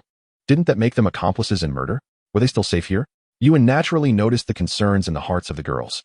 So while Gulinger was helping apply the ointment, he began to reassure them. If he doesn't die, once they steal our supplies, what will we eat? If there's nothing to eat, we will also die. It's just reversed now, right? So, do you want to die? Chapter 58, Moving. This was certainly not the case. The girls shook their heads in agreement. That's right, Yuan sighed. Everyone wants to live, but they don't want us to live. If he doesn't die, he will steal food, threaten you, make you work like slaves, and who knows, he might even drag you into an unrestricted meeting. What will you do then? Besides, Tak was acting in self-defense, okay? At that moment, that person really intended to kill Tak. Hearing this from Yuan, the girls realized. Yeah, if he doesn't die, we will. Why should I pity him? By the way, now that guy is dead, what about Huang Mao? After Bai Fu finished bandaging Tak, she asked with some concern. Huang Mao was indeed a problem. Moreover, people like him, if left alive, would definitely be a disaster. But now, he had one arm broken and one leg injured, so he didn't pose much of a threat to them. Besides, it was impossible for Yuan to rush over and finish him off. Of course, they couldn't let their guard down. Let us be more cautious. If he really doesn't know what's good for him, we can ask Tak for help later. Upon hearing this, the four girls glanced at Yuan simultaneously, making him feel a bit uncomfortable. Isn't Tak already in deep debt? You're not taking advantage of him, are you? However, the girls didn't oppose this suggestion. After the battle in the evening, both Yuan and Tak had exhausted a lot of energy, so after eating, they both rested. As for the night watch, it naturally fell to the four girls. They decided that Meng Qingyue and Gulinger would take the first half of the night, while Bai Fu and Qin Yan would take the second half. Luckily, there was a big bonfire on the beach, illuminating everything, making their night watch a bit safer. The next morning, Yuan slowly got up, rubbing his sore arm. After yesterday's fight, he felt sore all over. Rubbing his stiff eyes, he finally sat up. With Qin Yan not around, he managed to sleep soundly. Exiting the shelter, he saw Bai Fu and Qin Yan by the bonfire, while Meng Qingyue and Gulinger were sleeping under the eaves. Tak was already up, watching Chen Mo and the others on the other side of the beach. You guys go sleep, Yuan told Bai Fu and Qin Yan, as he and Tak were already up and didn't need them. At that moment, Chen Mo surprisingly walked over. Tak immediately became alert, looking at Yuan as if asking for his opinion. Yuan suddenly had the idea of teaching Tak to speak Chinese. After all, a lackey like him was incredibly useful. Chen Mo stopped not far from Tak, looking back at Yuan and saying, "He is dead." And then, Yuan waited for Chen Mo's next words. We don't have any digging tools, so can we borrow that entrenching shovel? Borrow? The kind you never return? Yuan certainly wouldn't agree and shook his head. Seeing Yuan shake his head, Chen Mo wasn't surprised but continued, You killed him. As if that has nothing to do with you? Yuan retorted disdainfully. But we never intended to cause a death. Chen Mo thought for a moment and tried to counter. Oh, then tell me, when he was chasing Tak with a knife, what was he doing? Playing house? Yuan scoffed. He didn't care about any of this. Anyway, Tak was the one who killed him. What did it have to do with Yuan? Besides, Tak was a foreigner. There was even less guilt now. In the morning, due to Meng Qingyue keeping watch, Yuan had no choice but to personally set the fish traps. And with Tak's arm injured, he couldn't go into the sea either. This meant that their food supply was even scarcer. This was not a sustainable way to go on. Yuan began to ponder in his heart. The food that could be found along the coast had almost been scavenged by everyone. The remaining food almost entirely depended on the sea. Considering the situation over there, Yuan thought for a long time and decided to move, leaving this place for Chen Mo and the others. That yellow-haired guy was an unknown factor, without his beard. The other party probably wouldn't dare to act openly. Although the opponent's target was likely Tak, it couldn't be ruled out that they might set their sights on him. Even though the other party was limping and had a broken hand, he could lead everyone over there, and the yellow-haired guy couldn't come over. If he left, it would actually make things easier for Chun Mo. At least there would be no one competing with them for food here. The most important thing was food, and over there were coconuts and beaches, everything they needed. After making up his mind, Yuan directly shared this idea with everyone. Bai Fu was also taken aback when she heard that Yuan and the others could go to the beach over there, as she had not only been to the end of that forest. However, everyone had stopped at the rocky slope. She didn't expect that Yuan could actually get past it. The others had always supported Yuan's decision. After noon, everyone began packing their things.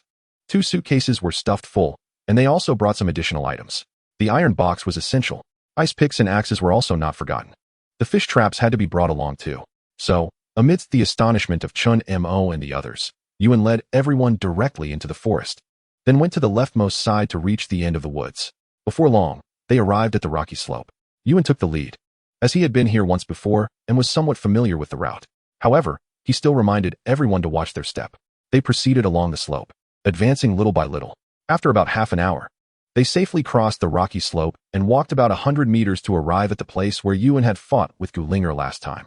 Revisiting the site, Gulinger instinctively glanced at Yuan, only to find him looking at her as well, which startled her into quickly turning away. When everyone reached the spot where Yuan and Gulinger had stood last time, they were all captivated by the scene before them. It was unexpectedly beautiful here. Bai Fu couldn't think of any words to describe the situation and could only say it was beautiful. Indeed, it was so lovely, with blue skies and white clouds. Meng Qinghua echoed. After a few of them marveled, they realized it was almost afternoon, and they needed to head down. Yuan couldn't help but interrupt the girls' admiration and led everyone directly down from the birch area. When Yuan reached the beach, he was once again shocked by the large, shallow area. During his days here, Yuan had gradually observed the tidal conditions, which were generally at dawn.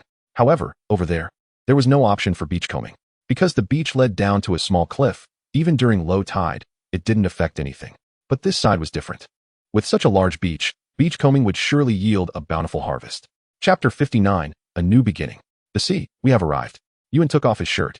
His shoes flew off, and his pants had long disappeared. Then he dove straight into the sea. It was a rare and comfortable experience. Blue skies, white clouds, green mountains, and the sea.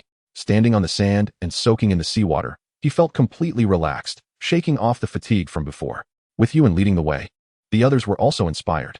Qin Yini, in particular, didn't care about anything and took off her outer clothes, wearing only her underwear, and rushed after Yuan. Her fair little feet splashed in the seawater, occasionally splashing water at Yuan. After a few splashes, she was counterattacked by Yuan, and the two of them had a great time. Meng Qinghua and Gulinger were also affected, but they weren't as bold as Qin Yini.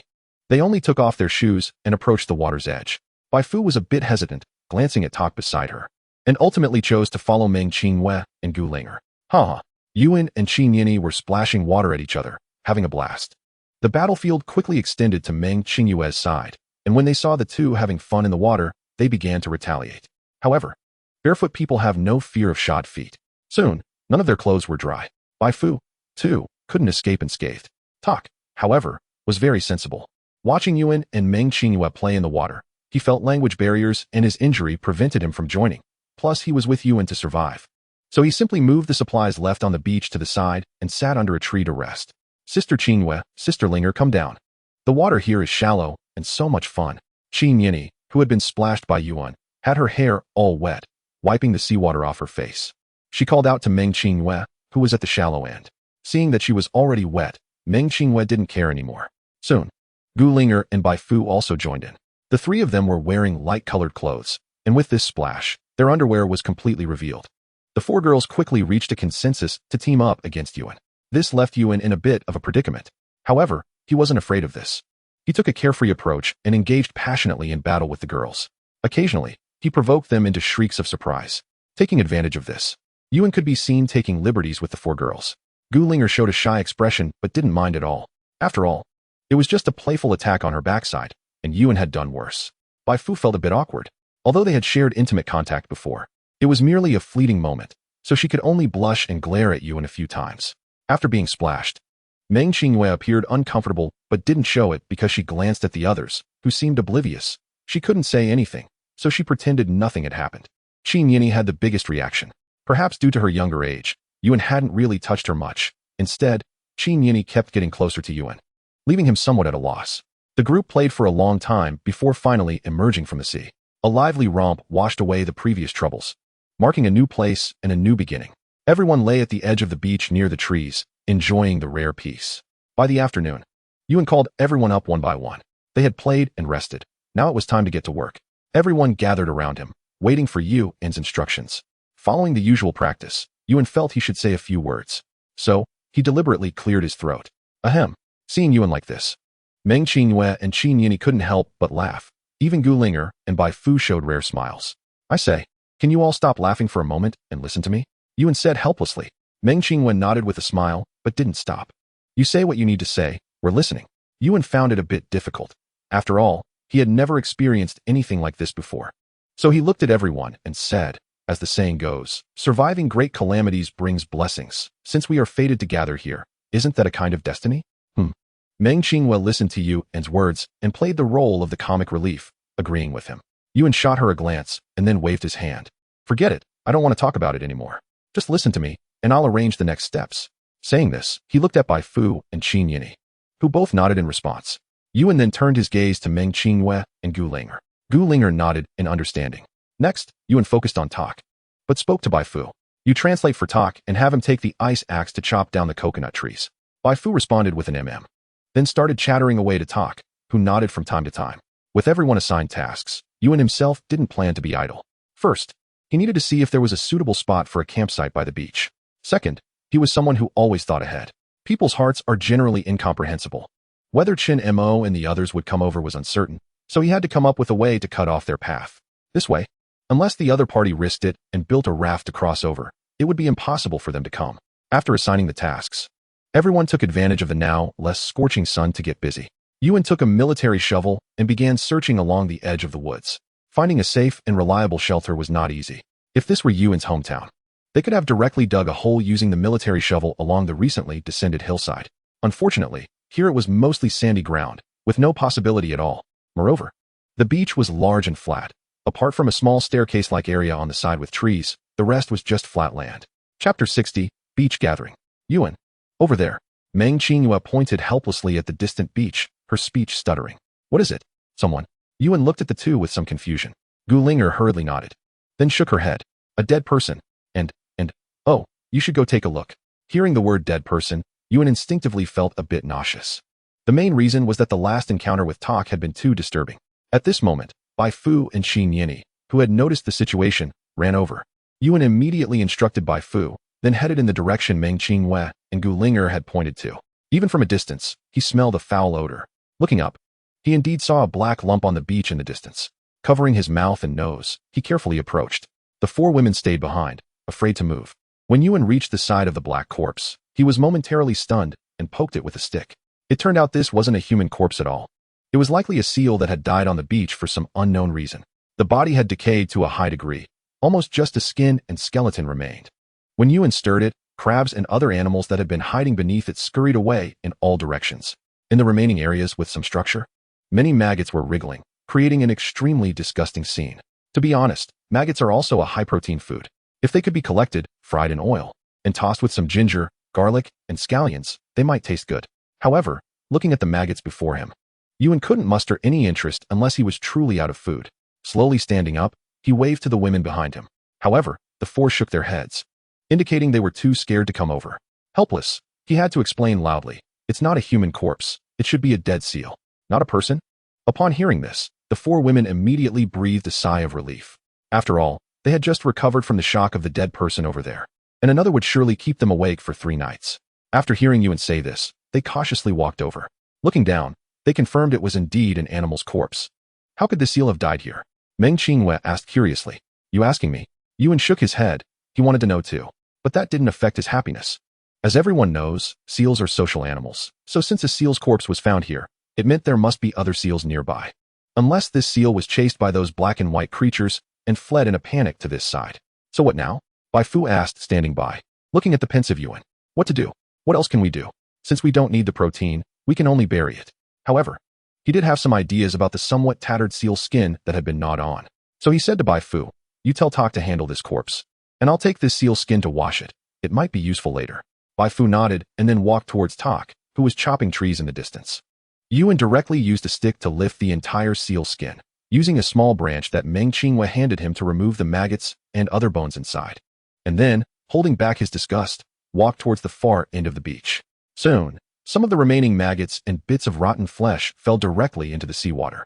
However, he was still not at ease, so he continued to shake it for a long time before finally bringing the seal skin up, laying it flat on the sandy ground. Looking at the remnants of some disgusting things on it, he opted to use a stick to remove them. Finally, after a long time, he had basically cleaned it up, then threw it back into the seawater to wash it again before taking it aside to dry. Don't think the seal skin is useless now. It doesn't mean it won't be useful later. This material is tough and durable, so it won't be a loss. After hanging the seal skin to dry, Yuan continued searching for a suitable campsite. He kept looking along the beach. Finally, near the left end of the beach, he found a very good spot.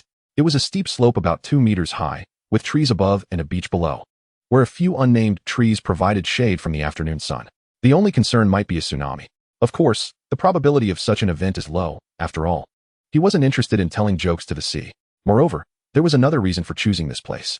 It had a wide view, allowing a clear sight of the entire beach. Ahead was the ocean. If any boats passed by, they could discover them at the first moment. After selecting the location, they gradually moved all their belongings over. By now it was already afternoon, and it was too late to build a shelter. Moreover, there was no rush for that. They needed to check for food and the surrounding situation first. Tonight, everyone would have to make do with sleeping on the sand. Before long, to ensure they could get rescued, a big bonfire was also necessary, so the two didn't stop. The small basket in their hands was filled with clams and other shellfish. And they shouted excitedly, "Yuan, there is so much food on the beach, we can't pick it all up." Seeing the satisfied expressions on the two, Yuan couldn't help but smile. He looked up at the sky. It was getting close to evening. Later, you might be even more surprised. The two girls poured all the clams from the small basket into an iron box and planned to continue searching by the sea. With so much food, they couldn't let it go to waste. However, Yuan called the two to stop and told them to notify everyone to gather. They were going to prepare for the beach gathering. Under the fading glow of the sunset, Yuan and the others quietly waited. The seawater that had originally submerged their ankles was slowly receding. Yuan held a fish cage in his hand, while Meng Qinghua and Gu Linger carried their small basket. Tak also had a fish cage. They were waiting for the seawater to completely retreat. Sure enough, they didn't have to wait long. The seawater by the beach completely withdrew, revealing the flat seabed where they had been playing. The entire beach looked like a huge wetland. What are we waiting for? Charge! At Yuan's command, everyone happily grabbed their tools and rushed forward.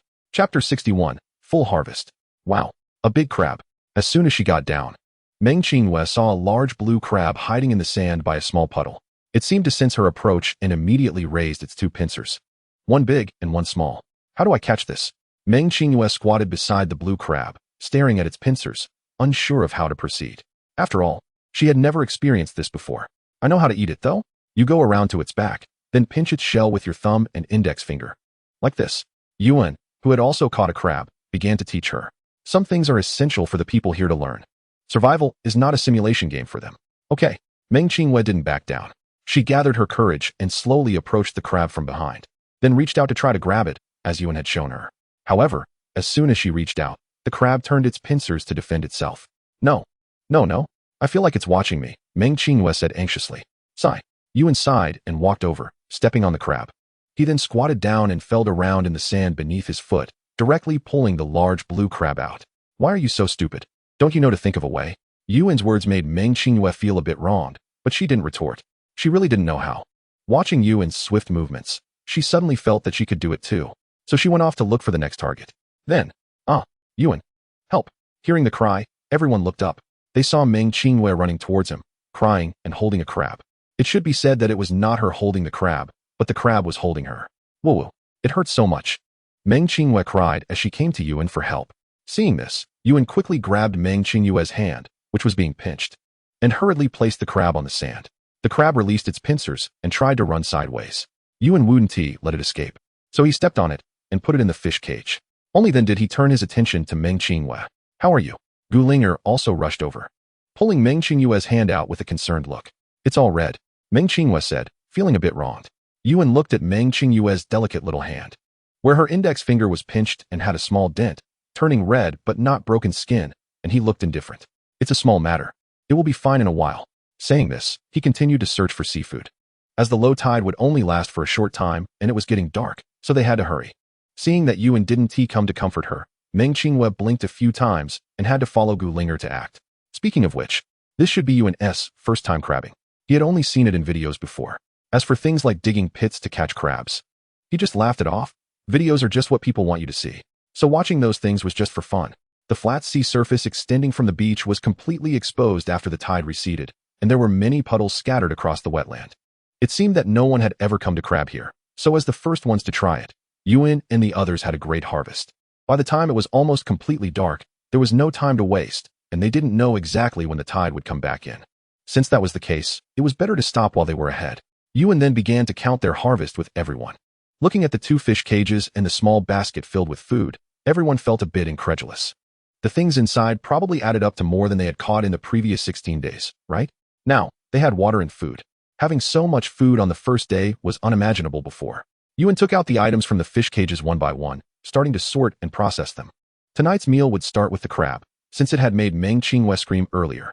As for the fish, many of them Yuan couldn't name. Some had long, gray bodies with light spots on them, and when he picked up their tails, they were quite strong. He killed all the fish and prepared them for grilling, seasoning them with salt. There was also a basket of clams. You thought it was just these? Of course not. In another fish cage, there were sea cucumbers and abalone. These things shouldn't be eaten carelessly. They could cause problems. After a busy day, everyone could finally eat something warm. With so much food, it was certainly enough. Although the taste was average with just salt, this was the first time in days that everyone truly felt full. Burp. After taking another sip of coconut juice, Yuan couldn't help but burp. Everyone showed delighted smiles. Gu Linger and the others continued to grill fish, aiming to finish the things in the fish cages first so they could use the fish cages to catch fish tomorrow. Life was moving in a good direction, which was actually the best thing. After eating, Yuan lit the big bonfire that Bai Fu and Qin Yan had started in the afternoon. As the flames rose, the fire quickly illuminated the entire area. There were no beds, so everyone sat around the bonfire to rest. On Yuan's left was Qin Yan. On his right was Gu Linger. Beside him was Meng Qinghua, and then Bai Fu, while Tak sat alone over there. It wasn't anyone's fault, after all. Who told him not to learn some Chinese? Here, besides Bai Fu, no one knew what he was saying. So he simply kept quiet and followed the arrangements. Lying on the beach, Yuan rested his head on his hand, gazing at the night sky. They had come here today, and Chen Mo and the others were watching. What if they wanted to come over too? That yellow-haired guy might not be capable, but Chen Mo and the others had hands and feet. As long as they were careful and weren't afraid of death, it wouldn't be a problem. After all, Meng Qinghua and Qin Yan had made it here. Was there any way to prevent them from coming? Yuan thought uncertainly. Then he really came up with an idea. Chapter 62. Cut off the road. The road from there looked quite dangerous, but as long as they could find the path Yuan had previously opened up, it wouldn't be a problem. What if that path was cut off? As he thought of this, Yuan recalled the situation when he and Gu Linger had come over. At that pile of rocks, they had to rely on the protruding stones to step down. What if he removed those stones? How would they get over? With this thought, the stone in Yuan's heart finally settled down. Let's do it. Time waits for no one. Tomorrow he would go with Tak to knock out those stones. After these days of subtle changes, Gu Linger's attitude towards Yuan had undergone a tremendous transformation. She looked at him with eyes akin to those of a lover. However, the rescue team hasn't arrived yet, which has given him plenty of opportunities to change everything. Some things don't happen overnight. Did he really think Gu Linger was that kind of conservative woman? She, along with Meng Qinghua, Bai Fu, and Qin Yanni, only hoped to survive.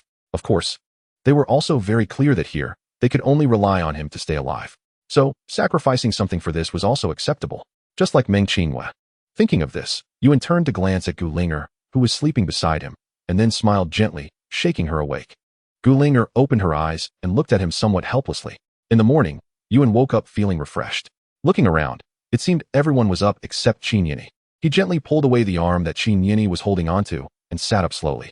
Now there was no stone wall to mark the days for him, so he had to keep track in his mind. Day 17.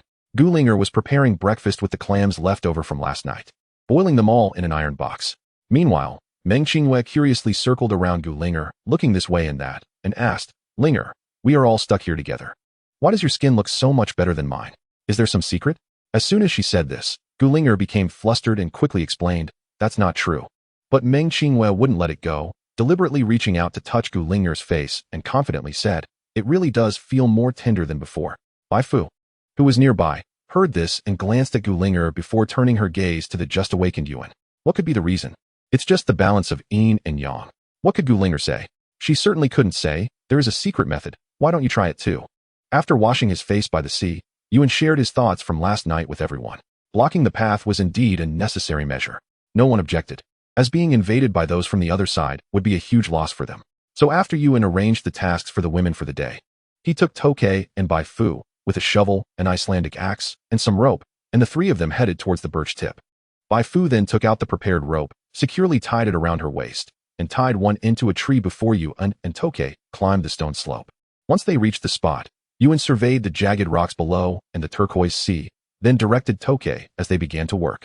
To break up the large stone, they would naturally need to exert significant effort. Therefore, after examining the size of the stone, Yuan decided to dig out the soil beneath it and let it roll down directly. He instructed Tokay to move to the side, and the two of them began digging up the soil under the stone. As the soil was gradually removed, the shape of the stone began to reveal itself. It wasn't large, but it was deeply embedded in the mountainside, so they continued their efforts. Finally, after working from morning until the sun was high in the sky, they completely cleared the soil from the bottom of the stone. Yuan then spoke a few words to Bai Fu, asking her to translate for Tokay. The two of them slowly moved to the top of the stone, pressing against the slope with their backs and placing their feet on the stone. 1, 2, 3. With a combined effort, the unsupported stone suddenly slid down, and thanks to the rope, they stabilized themselves. Watching the boulder roll down, Yuan glanced at the others. Clearly, this one stone wasn't enough. They needed to remove more. If they suffered from heat stroke here, there wouldn't be any herbal medicine to cool them down. They could easily end up with respiratory failure and be reported to King Yama. In that case, it wouldn't be worth it. Their bodies were the foundation of their survival. Here, the top priority was to protect themselves. Catching a cold used to be a minor issue. They could tough it out or take some medicine. And if it got really bad, there were hospitals as a last resort. But here, those conditions didn't exist. It was just like in ancient times. While passing a pile of stones, Bai Fu suddenly lost her balance and fell backward. The dangerous part was that she fell toward a pile of jagged rocks. Yuan, walking behind her, rushed forward and caught her just in time, preventing Bai Fu from meeting a dire fate. Supported by Yuan, Bai Fu immediately breathed a sigh of relief. Her cheeks slightly flushed and quickly got up to thank him, assuming it was an unintentional act. Yuan shook his head. Forget it. There was no need to argue with this woman. She could hardly walk straight. As for everything else, he hadn't been paying attention either. Chapter 63. The iron box is broken. Returning to the camp, he saw that Gulinger, Meng Qingyue, and Qin Yini had already processed all the fish they caught yesterday. Some were cut into small pieces and placed on a coconut leaf to dry in the sun by the sea, while others were halved and also laid out to dry. He originally planned to take a break, but as soon as he arrived, he saw Gulinger and Meng Qingyue approaching him with apologetic looks. Yuan, we have a little problem, Gulinger said softly, looking a bit guilty. A little problem? Yuan looked up at the somewhat awkward Gulinger, puzzled. Oh, it's not a big deal, really. It's just that the iron box we use for cooking seems to have leaked water from the bottom after being heated for too long. Meng Qingyue stepped forward to explain the situation. Huh. Upon hearing this bad news, Yuan froze for a moment. This was their only tool for cooking. If it was broken, would they still be able to make seafood soup or cook clams in the future? And most importantly, this iron box was their only tool for boiling salt. What would they do about that? Everyone knew the consequences of running out of salt. Let me see. Yuan hurriedly jogged over to pick up the iron box from the ground. Under the sunlight, he noticed a crack on the side of the box. This is bad. Seeing that crack, Yuan knew the iron box was essentially useless. It made sense, though. The iron box was thin, and after prolonged exposure to fire, along with its previous use for boiling salt, it couldn't withstand the wear and tear. Gulinger looked at Yuan a bit embarrassed. Meng Qingyue nodded from the side. Indeed, the iron box breaking in their hands was not something that could be dismissed easily. Gulinger was well aware of Yuan's temperament. He might blame her. So, she immediately pulled Meng Qingyue along to act as her advocate. Seeing their worried expressions, Yuan could only sigh in the end. What else could he do? It was already like this, and besides, it wasn't intentional. Would he really blame the two of them? It's fine. It's broken. It's broken. We can look for another suitable one later. Although Yuan said this, he didn't hold out much hope in his heart. At least he was grateful that they had cooked some extra salt previously. For now, they didn't necessarily have to use the iron box to prepare food. Seeing that Yuan didn't blame them, Gulinger finally breathed a sigh of relief and dragged Meng Qingyue to quickly prepare lunch. Without a pot, they could only resort to barbecuing. After all, they had been getting by this way for the past few days. Watching the two of them, along with Bai Fu and Qin Yini, gathered around the campfire roasting seafood, Yuan felt that this iron box could still be put to good use. At the very least, it could be converted into a barbecue grill, making good use of waste. It was just noon, and there wasn't much to do. After having lunch, he took the iron box along with an ice knife and axe to a nearby spot. Sitting next to a rock, he directly dismantled the iron box into long strips of metal. Of course, the four legs of the grill couldn't be too close to the fire pit, since they were made of wood. Finally, he handed the finished product to Guling Air, reminding her to use it carefully and not to break it after just a few uses.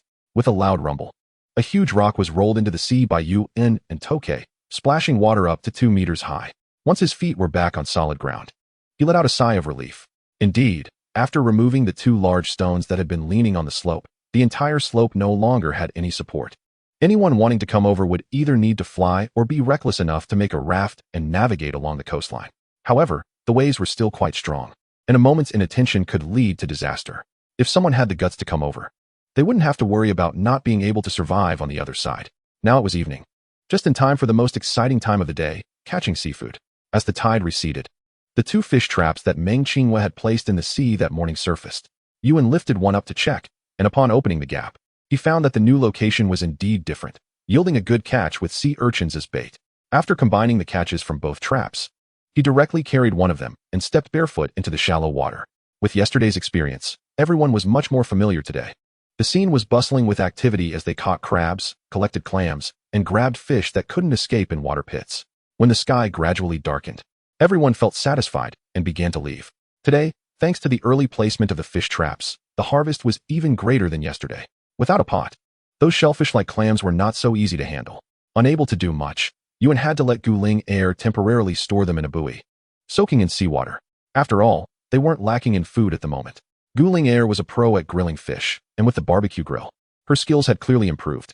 Yuan couldn't tell if it was just his impression, but the taste seemed to have gotten better. Today, he and Tokay had mostly engaged in physical labor and hadn't rested much at noon. After eating, he felt sleepy and went to lie down early, ignoring the girls who were still marinating the fish. When he woke up, the sky was already brightening. After reflecting on the 18th day, he went to the seaside to wash up and calmly looked at the sea surface. Sometimes, he thought to himself how nice it would be if the rescue team suddenly appeared in sight. Then he wouldn't have to struggle with these matters. He could go back and enjoy a good sleep. That would be wonderful. He didn't want to continue living like this, just simply surviving. Although life was tough, there should still be a sense of ritual. Chapter 64, Exploring the Island. A new day, a new beginning. Yuan had already reviewed the day's plan in his mind before sleeping last night. Without a pot, it was hard to find one here. The only way was to make a clay pot, but the soil was also an issue. After ensuring that no one from that side would come over, he decided to enter the woods behind to check the situation. If possible, he also planned to follow the back mountain all the way to the top. So, after tidying up, Yuan took out the dried tree bark leg bindings he had prepared earlier and tied them to his feet with rope. The dry bark would crumble with a little force, so he was very careful. After finishing this and having breakfast, Yuan asked the girls to watch the camp while he and Tokay directly entered the woods behind. As for why he brought Tokay along, that was a must. No matter how honest he looked, Tokay was still a man, and men have desires. Yuan didn't want to work hard just to benefit someone else, so he had never fully trusted him. Having him by his side was the best option. Actually, the trees in this woods were basically no different from those on the other side. However, this area of the woods was significantly larger. Fortunately, once they entered the woods, the path was mostly flat. Due to the language barrier with Tokay, they hardly communicated, and Tokay simply followed behind him. After walking for about 10 minutes in the woods, they finally reached the base of the mountain. Saying it was the base of the mountain wasn't entirely accurate. It was more of a slope of about 30 degrees leading up. There weren't many trees on the slope, but more half-meter-high weeds. Seeing this scene, Yuan felt a bit anxious. After all, if there were any venomous creatures in the bushes, that wouldn't be good. Although he hadn't seen anything along the way, it didn't mean there wasn't anything on the island. Using a wooden stick to poke at the weeds on both sides, Yuan decided to continue climbing the mountain. After taking a sip of the coconut juice he carried, he continued to lead Tokay upward. Along the way, he found only one thing he wanted: vine. As for water sources and clay, he hadn't seen any, which could be due to his direct route without searching along the woods. The two continued upwards. Not long after, the trees had basically disappeared, replaced by small shrubs and fewer half-meter-high weeds, with green grass that resembled moss taking their place. The ground was littered with loose stones, and occasionally a few seabirds flew overhead, seemingly welcoming their arrival with excited white droppings. Yuan raised his hand to shield his eyes from the sun. Looking at a few nameless seabirds in the sky, a sense of longing rising in his heart. If he could catch one, it would make for a delicious barbecue. Unfortunately, that was just a thought. Without a bow and arrow or a slingshot, catching flying birds would be too difficult. Of course, it couldn't be blamed on Yuan for not being prepared. After all, after being stranded here, their basic food had come from the sea, and there was hardly anything on the island to hunt. Making a bow and arrow was pointless. After dodging an airdrop, Yuan continued to ascend with Tokay. There were no more weeds up here, so everything was clearly visible. Finally, after another 10 minutes of walking, Yuan arrived at the edge of a cliff. He didn't dare to go closer and just look from a distance. Their essay saying, "Two people don't climb mountains." He glanced around. This mountain wasn't as tall as the one that had been behind them. It looked like a platform angled at 30 degrees into the sea. In front of him was a sheer cliff dropping straight down to the sea, and amidst the steep cliffs, many seabirds were flying around. It seemed these birds were clever enough to make their homes on the cliffs, leaving no opportunity for him. Facing the sea breeze, Yuan looked into the distance. Suddenly, he noticed something green on the sea surface to his northeast. Was there another island over there? Seeing the small island that was roughly the size of a palm in his view, Yuan was somewhat surprised. Could that island have survivors like him? He couldn't help but let his imagination run wild. After all, so many of them boarded the lifeboats and scattered. It seemed somewhat normal. However, the distance was indeed a bit far, and he couldn't see clearly. Now he basically understood the situation on the entire island, and it was just like that. With his back to the cliff, on the right was Chunimo and their side, blocked from view by a high mountain. While on the left were his group of people, where the beach could be clearly seen from the mountain top, although a large part was obscured by trees. The beach here resembled a horseshoe bay, with the trees extending to the far left. On the far right was the birch grove they had passed through before. But behind the mountain peak that blocked the view, there was a flat area of trees that unexpectedly ran through the entire small island. These places, he could check later to see if there were any traces of fresh water. After all, there are high mountains and flowing water. With high mountains, there will be flowing water. Along the way, he and Tokay collected some vines, planning to continue weaving fish traps. After taking a look around, he felt resigned. The island was just this small. Not to mention large animals. He hadn't seen many small ones either. So to survive, the main food source had to be fish and shrimp. Fortunately, there was a natural foreshore here, making it convenient for them to obtain food. And with fish and seafood to eat, he certainly wouldn't foolishly eat rats, right? At this time, Gulinger had already prepared the food. After eating, Yuan began to make fish traps. In this regard, Yuan initially wanted to teach everyone, but he found that Tokay was much more skilled than him. The fish traps he wove looked much better and were sturdier than his. Looking at what he had in hand, he had no choice but to give up that idea. Anyway, with the sun strong at noon and everyone having nothing to do, they all joined in. Fish traps were needed, and naturally, the baskets for beachcombing were also needed. Now with the coconut trees as a guarantee, Yuan was not worried about fresh water. Although he was far from the people over there, he did not continue to evaporate seawater to obtain fresh water. Because what he wanted most was to find a freshwater source here. Everyone was busy for an afternoon. They managed to make 3 fish traps and 3 baskets in one go. If it weren't for the fact that there were no more vines, they probably would have continued. After getting these done, they didn't have to wait long before it was time to beachcomb in the evening. Everyone carried the freshly made baskets and went straight to the foreshore after the tide had receded. It was another good harvest. However, this time the yield was obviously decreasing. This was inevitable, because this wasn't a game where things would automatically refresh after being picked. Here, once it was gone, it was gone. Chapter 65, Unexpected Discovery. Yuan began sorting through the clams, sea urchins, and some shellfish. Temporarily, without an iron box, there was no way to cook.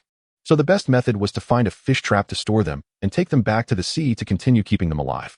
As for the sea fish, they could be cleaned, salted, and grilled, and with the sun for drying, they could be stored for a longer time. The advantage of having many people became evident at this moment. Everyone had their own tasks and could find something to do. Yuan was certainly not idle. He helped Gulinger marinate the fish while adding firewood to the campfire. Watching the salt in Gulinger's hand decrease little by little, he began to feel anxious. These days, aside from the daily salt supplement, marinating was the most salt-consuming process. But now that the iron box was broken, to recook salt, he would need to find a decent pot. Pottery was the simplest choice. Unfortunately, he hadn't found any useful clay today. He planned to explore the woods tomorrow. First to see if there was fresh water, and second to find suitable clay for making pottery. After grilling the fish, everyone finally took a break. Just like last night. They didn't build a shelter, and with no rain, everyone directly sat around the bonfire to rest. The next morning, Yuan got up early. With this thought, it had to be implemented. Otherwise, what was the difference from daydreaming? After breakfast, he prepared to set off, but this time he was not with Tokay. Instead, he was joined by Gulinger. After all, yesterday they went up the mountain, bringing Tokay along just in case, so they could take care of each other. But today was different. He only wanted to explore along the woods and the foot of the mountain over there. There should be no danger, and besides, with Tokay, since they didn't speak the same language, it would be quite boring. so he decided to switch to another person, and Gu Ling'er volunteered to come along. Of course, leaving Tokay behind would also protect the camp. Having been stranded on this deserted island for more than 10 days, Yuan had a basic understanding of the situation here. There wasn't much danger. Aside from people, there was basically nothing else threatening them. He hadn't seen any snakes or similar animals. He had seen rats, but he didn't bother to catch them. With fish to eat, there was no need for that. Of course, it would be best if he could supplement some dietary fiber. With Gu Ling'er, Yuan set off directly, not taking any protective measures this time, just carrying a wooden stick as a weapon. He took the lead. Starting from the side of the birch grove they had passed earlier, directly along the foot of the mountain to see what the situation was. He had already observed the basic layout from the top of the mountain yesterday, so he had a good idea in his mind. Entering the woods along the tree line, after walking a few steps, Yuan discovered something good. A few green banana trees. Not many, easily counted by the naked eye. 6 trees clustered together. 3 big and 3 small. On the 3 larger trees, there were clusters of very small green bananas hanging, with a flower bud dangling below. Isn't this a banana? It's a pity they are so small. How long will it take to eat them?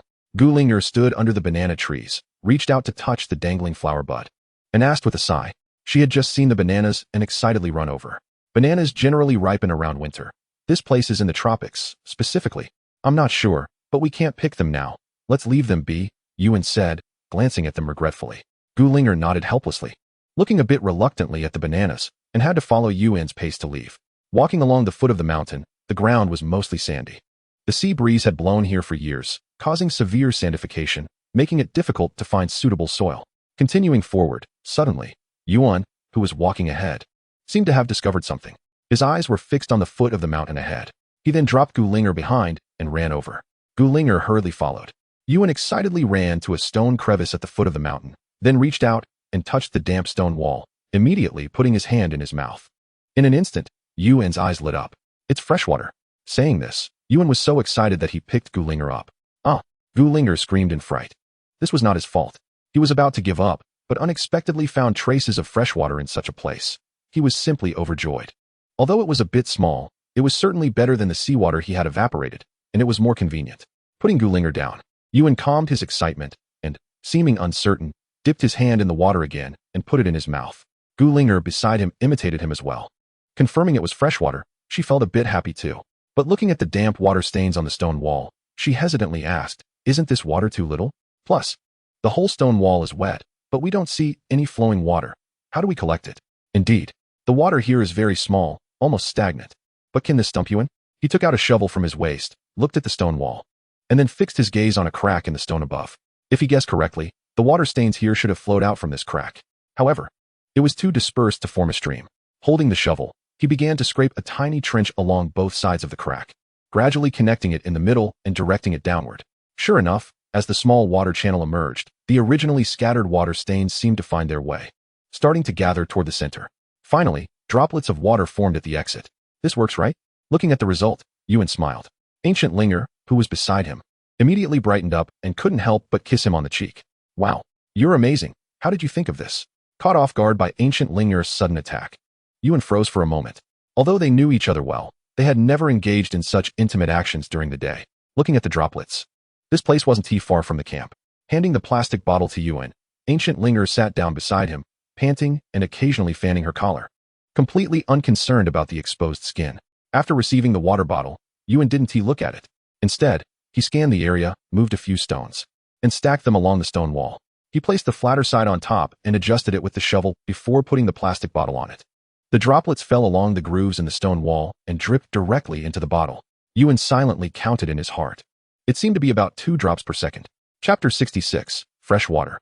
Yuan vaguely remembered that a female friend who had worked as a nurse once said that 1 drop of water is about 0.04 to 0.05 milliliters. Even at most 0.05 milliliters, 1 second would yield 0.1 milliliters. In 24 hours, that's 400 seconds. Multiplying by 0.1 gives 640 milliliters of water, which is about 8 liters. Of course, this is just an ideal condition. Subtracting all uncertainties, 1/3 less should still yield around 5 liters of water. 5 liters of water is more than enough for their needs. This is truly a gift from nature. They found bananas shortly after coming out, and now a water source. Was today their lucky day? Or was Ancient Ling'er the chosen one? Watching Ancient Ling'er fanning herself, exposing her fair skin, Yuan smiled and pulled her up. As long as the fresh water here doesn't run dry, with this fresh water, they would no longer have to worry about a water shortage. If they could collect it all, maybe they'd even have a chance to take a bath. A bath? Ancient Linger didn't care much about other things. But this caught her attention. For a while now, they had been washing with seawater, leaving some particles on their skin, and her skin had become rough and flaky. If she could really take a bath, it would be a pleasant surprise for her. Really? Ancient Linger asked uncertainly. Yuan smiled. If nothing goes wrong, it should be possible. Yay. Be careful of the surroundings. Being hugged by Ancient Linger, Yuan quickly looked around to confirm there was no one else. Then he relaxed. What influence? Ancient Linger persisted, wrapping her arms around his neck deliberately. If you're talking about influence now, why didn't you mention it the night before? Yuan was momentarily speechless. Ancient Linger giggled, and then leaned close to Yuan's ear, whispering, Are you still thinking about getting close to Qingwei and Baifu? Of course. Yuan agreed inwardly, but he couldn't say it out loud. When Ancient Linger heard this, she looked at him mysteriously. Qingwei told me that she promised you she would be your girlfriend once they got out. Is that true? Yuan felt a bit flustered. Why does Qingwei tell everything to Ancient Linger? Ancient Linger smiled lightly. Did you know from the beginning that they were lacking salt? So you deliberately deceived Qingwei? This was discovered? Oh no. Yuan was quite amazed by Ancient Linger's analytical ability. But as a man, he couldn't back down. No way. I didn't know at the time, I just realized it later. Is that so? Ancient Linger looked at him with a scrutinizing gaze. Yuan felt a bit intimidated and quickly changed the subject. It's getting late. We need to continue searching here. Saying this, Yuan hurriedly walked to the side. However, Ancient Linger smiled at the corner of her mouth. I didn't say I disagree. Why are you so scared? Perhaps today's luck was just this brief moment. After walking along the forest to the end, Yuan didn't find anything useful again. There were plenty of vines. But those were abundant at the foot of the mountain over there, so they weren't lacking. With no other choice, he had to lead Ancient Linger to the foot of another slope. This side was different from the other. As soon as they entered, the temperature was much cooler due to the dense trees. The ground was no longer sandy but covered with a layer of soft black soil. Although digging down a bit revealed sand again. Not finding anything suitable, he could only continue with Ancient Linger. As they walked, Ancient Linger suddenly stopped. She looked around and then smiled at Yuan. Yuan, I want to go to the bathroom. You can't peek. TCH, are you insulting my character? Do I need to peek? I can just watch openly, okay? Seeing Yuan nod, Ancient Linger walked toward the bushes in the woods, glanced back at Yuan, and then squatted down with relief. But as soon as she squatted, she suddenly felt something prick her butt, and she screamed, standing up instantly. Not even having time to pull up her pants. Just as she was about to run, she fell to the ground, anxiously shouting, Yuan, something bit me. Hearing her scream, Yuan quickly jogged over. Seeing Ancient Linger's current state, he felt a rush of blood. At that moment, Ancient Linger had her pants pushed down to her ankles, lying on the ground, and the uneven terrain made her look like a turtle on its back. This Yuan's eyes widened. He hurriedly helped her up. What bit you? Where did it bite you? Yuan was most worried about snakes. If she got bitten by a snake here, it would be basically over. Ancient Linger, being helped up, was sobbing, hanging on Yuan's neck. I don't know. As soon as I squatted down, it bit my butt. She said this and became a bit shy. Yuan looked toward where Ancient Linger had been squatting but didn't see any signs of animals, and he began to feel anxious.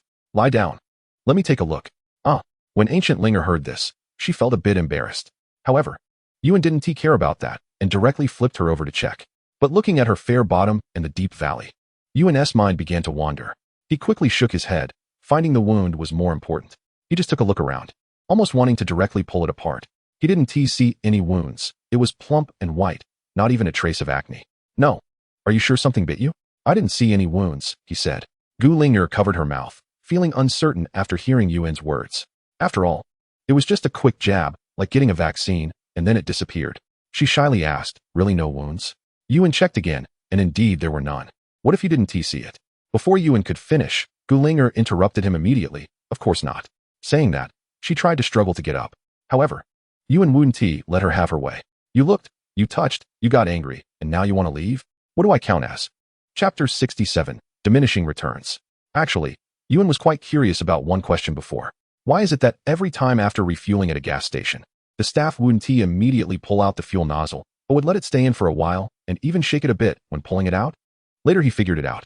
After refueling, there's still some gasoline left in the fuel pipe. If they pulled it out right away, gasoline would spill everywhere, on the car body, on the front of the car, and possibly even inside the car.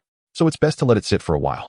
Wait until the gasoline in the nozzle has flowed into the tank before pulling it out. That's the best choice, and it's considerate for the customers. Before, Some people were curious. If you pull the car key out, does the car's sound system suddenly go silent? Of course, it depends on the situation. Some people like the original sound of the car, and it can start playing as soon as the key is inserted. However, others prefer modifications, changing the car's original sound to something they like, occasionally tuning it as well. For modified cars, Yuan does not recommend it. After all, some people don't know how to do it themselves and end up handing their beloved car over to someone else for modifications, although they achieve the desired effect. Since it has gone through someone else's hands, the person may not cherish it and might even damage the car. So sometimes, some people would occasionally go to a car rental company, looking for a car with a nice appearance and decent interior to drive around for fun. These cars have generally been driven by many people and have long passed the break-in period. The driving experience is top-notch, and the sound system is modified to meet most people's needs. Plus, the price isn't high. However, these cars also have a flaw. Many might be registered vehicles or have incomplete insurance, often getting pulled over by traffic police, so it's best to be cautious when driving these cars. Gulinger shot a glance at Yuan beneath her. I asked you to see where I was bitten, not to give me a shot for treatment. Feeling relieved after venting, Yuan was quite satisfied. The two took a break and then continued forward, heading left along the woods. Before long, they reached the end. This was the far left end of the beach, where a cliff lay ahead, leaving them no way to go. Not finding suitable soil, coupled with the midday heat, made Yuan feel a bit frustrated. He looked down and dug into the soil with his military shovel. Sure enough, it was the same. Feeling a bit dejected, he thought, without these things, there would be no pottery. Without pottery, there would be no salt. In the end, they still couldn't solve the salt problem. Sun-dried salt? Yuan thought unconsciously, but he didn't know how to do that. Moreover, the coarse salt produced from sun-drying still needed to be purified. How to purify it? He had no idea. This left him in a dead end. On the way back, Yuan glanced at the slope and planned to go take a look. Gulinger seemed to sense that Yuan's mood was off, so she tried to accompany him. When they arrived, Yuan took out his military shovel and dug down. Suddenly, his eyes widened. What is this? He looked at a grayish object in the soil, feeling puzzled. He continued digging and pulled it all out. Is this cassava? Cassava? What is cassava? Gulinger was also taken aback, her eyes somewhat confused. All right. Yuan felt he had asked a redundant question. Gulinger really didn't know. What is cassava? Is it edible like sweet potato? Well, asking was pointless. The people stranded on this deserted island were all ordinary folks from society, with no traditional Chinese medicine doctors or botanists among them. Otherwise, they would have been living a good life by now. This morning, there were indeed some gains. At least they discovered bananas and had fresh water. It was just that they hadn't found suitable soil, which was a bit disappointing. As for the black soil they dug up earlier, he had no idea if it could be used. After all, in the videos he had watched, it was all about clay and similar materials, without mentioning what to do if there was no clay. Today's lunch was prepared by Bai Fu. In the morning, Tak had chopped down 3 coconut trees again. Looking at the coconuts piled up in the camp, Yuan hurriedly called for a stop.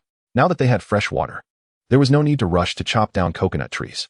These would still bear fruit next year. They couldn't engage in overexploitation. Hearing that Yuan and the others had found fresh water, everyone became excited.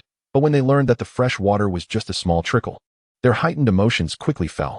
However, they would no longer have to worry about fresh water in the future, which was the most important thing to everyone. After eating, Yuan planned the next steps. He estimated that pottery was probably impossible to achieve and there was nothing to replace it, unless a suitcase floated over from the sea with pots and pans inside. He casually tossed aside the thing he wasn't sure was cassava. And after everyone took a break, in the afternoon, Yuan called everyone up to prepare to build a shelter. The weather here, even when it's not raining, doesn't allow one to stay outdoors for long. Because the sea breeze keeps blowing, it will eventually turn people into dried meat. The place for building the shelter was right where they had rested. Yuan had chosen this spot long ago. Moreover, Tak had chopped several logs in the past few days. However, it was clearly not enough, so in the afternoon, he and Tak each took an ice axe and went to the woods in the back to chop down trees. The reason for not using the military shovel was that while it was useful, it also needed maintenance. No matter how good something is, it can't withstand constant use. To build a good shelter, a considerable amount of wood is needed. So throughout the afternoon, both men and a few women were busy in the woods. By evening, when the sea water began to recede, they stopped and hurried to the beach to look for food. They couldn't miss the daily gifts from nature. However, with the continuous beachcombing over the past few days, the harvest was becoming increasingly scarce. Apart from a few fish traps, they had caught significantly less than before. Chapter 68, Infection. Looking at today's harvest, Yuan scanned the crowd with his eyes. Since arriving, the food they had stored would last them at most 4 or 5 days. As for fresh water, that was the least of their worries. In the afternoon, he took the time to check and had already collected quite a bit of water, but it still fell short of his ideal calculations. From morning to afternoon, Over 10 hours, they had only managed to gather a little over half a bottle of water, probably not even 2 liters. However, it was enough for everyone to drink, which was sufficient to avoid waste. Yuan also managed to get that float over. The float is large, and it can easily hold 8 liters. So even when they arrived here, with the rescue team not coming for a long time, they still had to worry about food. Although they relied on the sea for food, there were still 6 of them. That damn rescue team. Yuan cursed again in his heart, then turned his gaze to the women who were working. Should he initiate a population elimination plan? After all, one more person means one more mouth to feed. But would that be too cruel? Meng Qingyue, Gu Ling'er, Qin Yini, and Bai Fu were all doing their part. Finally, he focused on Tokay. Back there. He had no choice but to rely on Tokay to strengthen his power. Now that they had come here, and with the road cut off, Tokay seemed to be of little use. Moreover, that bearded man was dead. With just Chun Mo and the injured Huang Mao, he wasn't afraid at all. The only concern was whether there would be other dangers in the future. For instance, what if someone came from that small island they saw at the mountaintop? And was he just abandoning Tokay after using him? Or was it more like the... No. Yuan shook his head, clearing away those thoughts. How could he think like that? He was a law-abiding citizen. Come on, what are you thinking? So lost in thought. Gu Ling'er handed Yuan a skewer of grilled fish. Aren't we building a shelter tomorrow? Meng Qingyue, who was next to her, took a bite of her grilled fish and interjected. Yuan hummed in response. He was thinking about what kind of shelter could shield them from the wind and rain. After Yuan mentioned it, the women also started pondering while eating. Should they build a small wooden house entirely made of wood? After thinking for a moment, Qin Yini raised her hand and said, after all, they are Chinese. No matter who it is, there's an inexplicable enthusiasm for infrastructure. Even when a digger is digging by the roadside, people will curiously walk over to watch for half a morning. Not to mention something they built with their own hands. And who hasn't built a small house when they were kids? Even if they didn't stacking furniture at home, covering it with blankets, and then crawling in. Isn't that pretty much the same? A small wooden house. Yuan instinctively shook his head, not to discourage the little girl's enthusiasm. But because the conditions didn't allow for it, it would be labor-intensive and unhelpful. If they just finished building it, and then the rescue team arrived. That would be awkward. Furthermore, if the entire structure was made of wood, what about the roof? Also wood. Or wooden boards. But where would they get the wooden boards? They didn't have a saw. So, this plan was scrapped. Behind them was a slope about 2 meters high, and there were trees in front. The simplest method would be to find 2 wooden logs, prop them up, secure them, and then use coconut leaves as the roof. This was Yuan's initial plan. The simplest and most convenient. No need for a huge project. As for construction, Meng Qingyue, Gu Ling'er, and Bai Fu didn't understand. So they all followed Yuan's arrangements. I think anything is fine, as long as it's what you say. Meng Qingyue smiled at Yuan. Bai Fu nodded too. This topic was indeed a bit beyond her knowledge. However, it can't be like that place, right? Where only 2 people can sleep. Gu Ling'er reminded. That's not a concern. There's plenty of space here, and building a larger one would be more than enough. I think sturdiness is best. Last time there was strong wind and heavy rain, and we can't have it blown away. Everyone agreed with him. Who wouldn't want a place where they could feel completely secure? After eating, the women began to prepare the grilled fish, but as the salt was running low, Gu Ling'er had to use it sparingly. Just enough to prevent spoilage. After finishing these tasks, everyone finally began to rest. Meanwhile, Tokay over there was tossing and turning, seemingly unable to sleep. Food, food, food. Yuan took a deep breath and forcibly shut down his brain. The morning sea breeze brushed against Yuan's face, disrupting his sweet dreams. When he opened his eyes, it was already bright outside. At this moment, apart from Qin Yini, who always struggled to wake up, the other women were already up. Meng Qingyue went to the seaside to check the catch in the fish traps. Gu Ling'er was preparing food. And Bai Fu was gathering firewood. Yuan glanced over. Why was Tokay still sleeping? Wasn't he usually the first to wake up? Today should be the 20th day, right? Time really flies. What surprised him was that Qin Yini was up, yet Tokay was still asleep. He slowly walked over and instantly sensed something was wrong. At that moment, Tokay was curled up, his brow furrowed, sweating, and his body was uncontrollably shivering. Is he sick? Yuan slowly squatted down and reached out to touch Tokay's forehead. Wow, so hot. Feeling the temperature from his hand, he hurriedly called out to the others. You guys come over quickly. Tokay seems to have a fever. As he called out, everyone finally reacted and hurried over. What happened to him? Qin Yini peeked in. Yuan ignored Qin Yini's nonsense and asked the other 3 women, does anyone know medicine? All 3 women shook their heads in unison. Oh no, this is bad. But why did Tokay suddenly get a fever? Yuan was also curious. But then he noticed the cloth strip wrapped around Tokay's injured arm and seemed to realize something. Could it be infected? Yuan looked at the women and analyzed. Infected? What do? We don't have any medicine. Bai Fu said, looking at the pained Tokay, feeling a bit distressed. After all, This person was once considered their savior. Now, could they really just leave him be? The most helpless part was that none of them understood medical knowledge. And even if they wanted to help, they didn't know how. Chapter 69, Building. What to do? All the women turned their gazes toward Yuan. After all, in their eyes, Yuan was omnipotent, the one who could lead them to survive. You guys don't think I can handle it, do you? Seeing everyone's gaze, Yuan helplessly asked. Then he looked down at Tokay, who was suffering from pain, and with a firm heart, he said, since that's the case, let us treat a live horse as if it were a dead horse. Yuan pulled Tokay's injured arm over and then untied the bandage around the wound. As soon as the bandage was undone, Yuan felt a wave of nausea. Sure enough, the wound cut by Huang Mao was already pus-filled, oozing yellow liquid. If this wasn't treated, it would likely get worse. What to do? Yuan glanced at the women, then directly shook Tokay awake. Forced awake, Tokay opened his eyes in a daze, looking weak. Yuan called Bai Fu over. I say, you come translate. Bai Fu nodded. Tokay, your arm's wound is infected. And if it goes on like this, it's likely to get worse, so now you have two choices. First, rinse it with water and then bandage it with a clean cloth. Second, I can use a knife to remove the pus-filled part and sprinkle a little salt on it. But it will hurt a lot, so you have to endure it. Bai Fu relayed Yuan's words verbatim to Tokay. Tokay seemed to think for a moment and decisively chose the first option. Of course, it's human nature to fear pain. Moreover, he couldn't guarantee that the second option wouldn't lead to further infection. What if it got worse? Then he'd be harming the other person instead. As for the idea of sprinkling salt on the wound, Yuan was just in a state of panic. After all, he had never seen spoiled salt. Nothing can survive on salt, and fungi are no exception. Well, since you chose the first option, we respect your choice. Saying this, Yuan took the fresh water from yesterday. There's no way to boil water now, so we'll make do with this. Just bear with it, Yuan said, pouring the water little by little. Then picked up a small knife nearby to gently scrape off the rotten flesh. Although it was just washing with clean water, if the yellow pus and blood were not removed, it would lead to endless troubles. Talk, who had been cut by the yellow-haired one, didn't scream then, but now cried out in pain. As the pus and blood were mostly cleaned up, Yuan called out to Gu Linger, who was too scared to look. Where are your sanitary napkins? Sanitary napkins? You want to use that for bandaging? Gu Linger was a bit stunned. Isn't that obvious? What cloth is cleaner than your sanitary napkin right now? Yuan said. All right. Although reluctant, Gu Linger still ran to her suitcase and took out a small white angel. After tearing open the packaging, Yuan directly applied it to Tok's arm. It fit perfectly. They all had the same purpose, and their functions were similar. After dressing the wound, Yuan ran over to the suitcase, remembering that he seemed to have a box of ibuprofen. Take this pill. I don't know if it works or not. You can only pray for fate. This didn't need Bai Fu to translate. Tok took the medicine and swallowed it directly. Yuan told Tok to rest today while they continued to prepare to build the shelter. However, there was one more thing to do first. This task was naturally handed over to Gu Linger and the others. Since they had already cut down the trees yesterday, today's work was much simpler. Yuan and the girls worked together to move the two largest logs to the small slope behind the temporary camp, then placed them diagonally.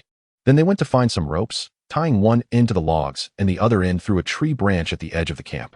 Yuan called the girls over to pull the rope together while he lifted the logs from the side. Although the girls were not strong, with the four of them combined and Yuan putting in a lot of effort, the logs were quickly lifted. Seeing that the logs were close to the branch position of the tree, Yuan asked the girls to hold their positions, pulling hard to keep it from falling. He quickly climbed the tree. When he reached the branch, he took out another rope, tied it to the log again, and secured the other end tightly to a thicker branch above. Good. Try to let go slowly.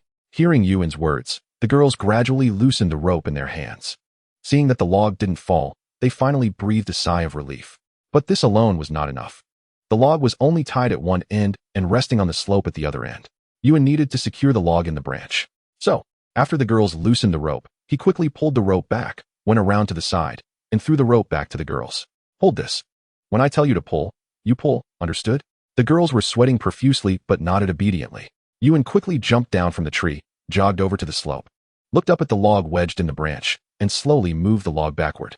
Finally, after a lot of effort, he got the log into the right position. Then he shouted to the girls, I'll count to 3, and you all pull hard together. 1, 2, 3. As the count reached 3, the girls exerted all their strength. With Qin Yini almost hanging onto it, the log was lifted a little higher by them, suspended in the air. Seeing this, Yuan quickly hugged the log, pushing it forward little by little. When the position was about right, he told everyone to slowly let go. As the log slowly descended, it finally wedged tightly in the middle of the branch. Phew! Yuan wiped the sweat from his forehead and let out a long sigh of relief. If only Tok could move, they would probably be able to finish it together, but time waits for no one. He looked down at the 4 girls in the camp, each one sweating profusely. Today, Meng Qinghua had changed into a white shirt, and as soon as she started sweating, the light yellow inner lining was exposed. Qin Yini and Bai Fu were better off. Both wore dark clothes, so it wasn't noticeable. But Gu Linger was once again tempting him to sin. Who would have thought that she wouldn't wear an inner layer today? Chapter 70, Hidden Dangers. Yuan tried hard not to look. However, his gaze occasionally swept over. He kept finding excuses for himself, telling himself he was just confirming. After confirming it was true, he felt a bit confused about what was going on. With a good start, the rest became much simpler. After resting for a while, Yuan and the girls continued to set up the second log. It was indeed a good location chosen by Yuan. The small slope was behind the camp, and there were 4 trees in front, with 2 of them almost in a straight line, and the branching positions of the trunks were about the same height. They were just a bit lower than the small slope behind, forming a perfect incline. This way, the problem of vertical supports was directly eliminated. After another busy session, they finally set up the second log. With these 2 horizontal logs as the foundation, the rest became much simpler, not needing the girls for the moment. Yuan arranged for Bai Fu and Qin Yini to collect the coconut leaves that Tak had cut down earlier. Meanwhile, he had Gu Linger and Meng Qinghua move the previously cut trees to the camp bit by bit. The logs at the back were relatively smaller, so the 2 girls could move one at a time. Once the logs arrived, he directly carried them and placed them horizontally on the previous 2 horizontal logs, then used vines to secure them tightly. Seeing that the 2 girls were moving too slowly, Yuan decided to join in. As time passed, it soon reached noon. Since they were under the shade of trees, everyone just took a brief rest after eating. There weren't many logs. Yuan picked up a log and continued building on the horizontal logs. 1 log, 2 logs, 3 logs. Soon, a large wooden net appeared above the entire camp. Seeing that there was still time, Yuan jumped down again and had the girls take the coconut leaves, tearing them apart from the middle and stacking them together. He then took the 4 torn coconut leaves, overlapping them in quarters, held them in his hand, and after checking from below, felt there should be no problem. He directly took the vines and tied the branches of the coconut leaves together. In this way, after finishing the 4 together, they set them aside. They hadn't been working for long when Tak, who had been dozing off all day, finally got up. He hadn't eaten anything at noon, just drank a little water. Perhaps the ibuprofen had taken effect, as Tak came over to help. Yuan was not a good person. Since he couldn't be worked to death, he might as well work him hard. Thus, with Tak's addition, everyone quickly finished all the coconut leaves by evening. Of course, this amount of leaves was not enough, so they would have to continue cutting coconut trees for the roof tomorrow. And now, everyone uniformly put down their work and picked up their baskets, because it was time for the daily beach gathering. Looking at today's harvest, Yuan said it was urgent, which was impossible. Day by day, it was getting less and less. At this rate, let alone waiting for rescue, living through this would be a problem. What to do? Where does the source lie? Where is the diversion? There was no way out. The stars were exceptionally bright tonight. Lying by the campfire, Yuan couldn't help but reminisce about his days back home. At that time, although he was just idling away, staying indoors all day, it was still better than now. When hungry, he could still order takeout. He wondered what the situation was like outside. Was the rescue team also perishing on the road? At this thought, Yuan suddenly remembered the phone that Bai Fu had brought over, which was completely out of battery. He had previously pressed the power button deliberately, but it showed no response at all. Was there any way to charge the phone? A homemade charger? Wouldn't that involve electromagnetic induction? Middle school knowledge? I'm sorry. My dear physics teacher, it seems I have returned all this knowledge to you. How about you refund my tuition? He quickly abandoned the idea of dealing with electricity. With that time, he might as well think about how to gather more food. Right, what about that cassava-like thing? Yuan suddenly opened his eyes and looked over to the food area where his luggage was. Sure enough, that grayish fellow was quietly lying there, ignored by everyone. Did no one recognize it? But it looked just like cassava to him. He would try it after setting up the shelter, if it really was cassava. There seemed to be plenty more in the woods, which could last them for quite a while. Moreover, cassava could be grown directly from cuttings, allowing for sustainable development. Right. And there were bananas as well, but they'd have to wait for them to ripen. There were only 6 plants, which was hardly enough. Yuan calculated the food he could currently gather and still felt it was lacking. Could they catch the seabirds at the mountain top? Protected species? Nonsense. He didn't care about any protections. He was nearly starving, and he'd dare to eat a panda if it came down to it. Didn't Zhang-san say something about emergency survival, right? Oh, and what about the seals? Those were truly fat and oily, but he still hadn't spotted any. That seal skin they used as a cushion was still lying on the ground. Ugh, enough thinking, or he wouldn't be able to sleep. Yuan comforted himself. Just as he was about to sleep, he saw Meng Qinghua sitting up quietly beside Gu Linger. She then stealthily surveyed the surroundings, confirming everyone was asleep before gently shaking Gu Linger beside her. Gu Linger, who had been sleeping soundly, was awakened and seemed a bit displeased. But upon seeing it was Meng Qinghue, she immediately collected herself and quietly asked, "What's wrong?" Meng Qinghue leaned down and whispered something in Gulinger's ear. After which Gulinger helplessly got up and disappeared into the darkness with Meng Qinghue. What could they possibly be doing at this hour? Yuan could guess with his feet. He didn't mind them. But at that moment, he noticed that Tak had also gotten up. What was he up to? Yuan immediately became alert. However, it seemed he was overthinking.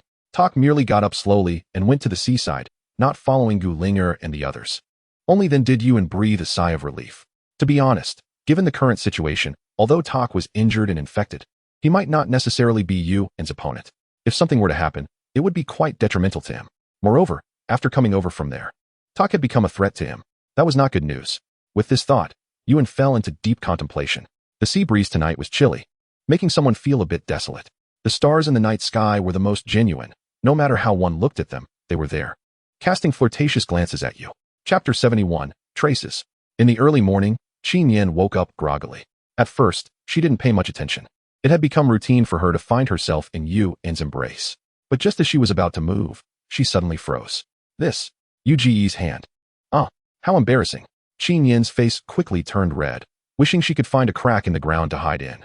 Yuan, however, was sound asleep, a smirk lingering on his lips, as if he was dreaming of something good. Qin Yan quietly shifted her body, carefully inching away, finally free from Yuan's embrace. She let out a sigh of relief. She glanced around the campfire, relieved to see everyone still asleep. She secretly resolved not to let this happen again. Was Yuan not awake? How could that be? The little girl thought her movements were small enough that others wouldn't notice, but for him, it was different. It felt as if something was missing. If he didn't wake up soon, it would be hard to explain. He could only pretend to sleep, as if he was just restless in his sleep.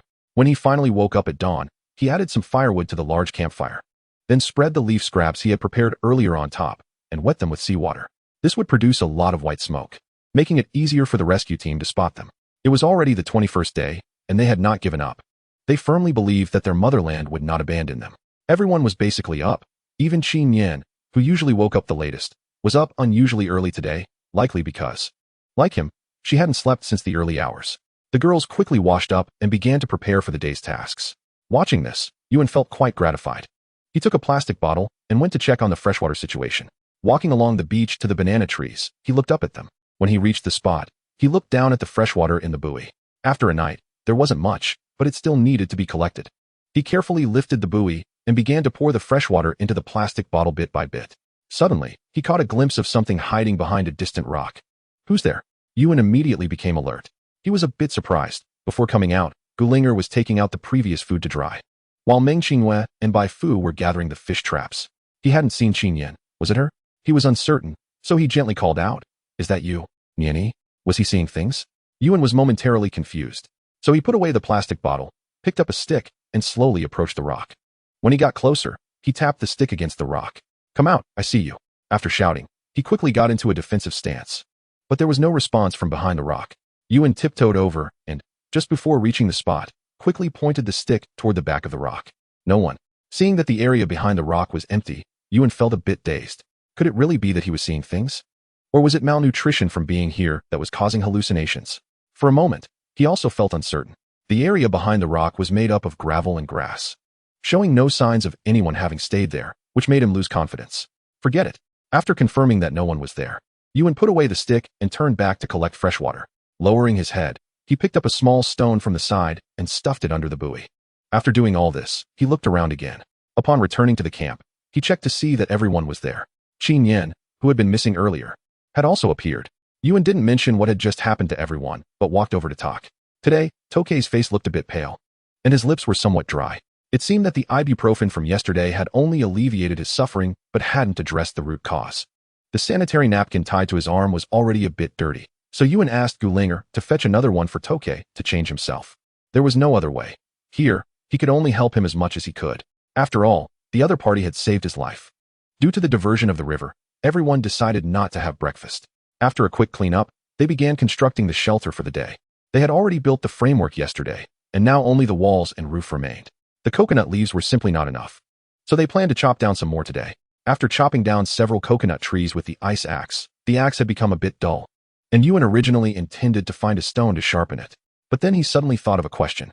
Did he bind himself with conventional thinking? Did he really have to use an axe to chop down coconut trees? It was laborious and thankless. He could simply use fire. Just ignite some flames under the coconut tree. Wouldn't that be much easier than chopping the tree down? Thinking of this made Yuan want to laugh.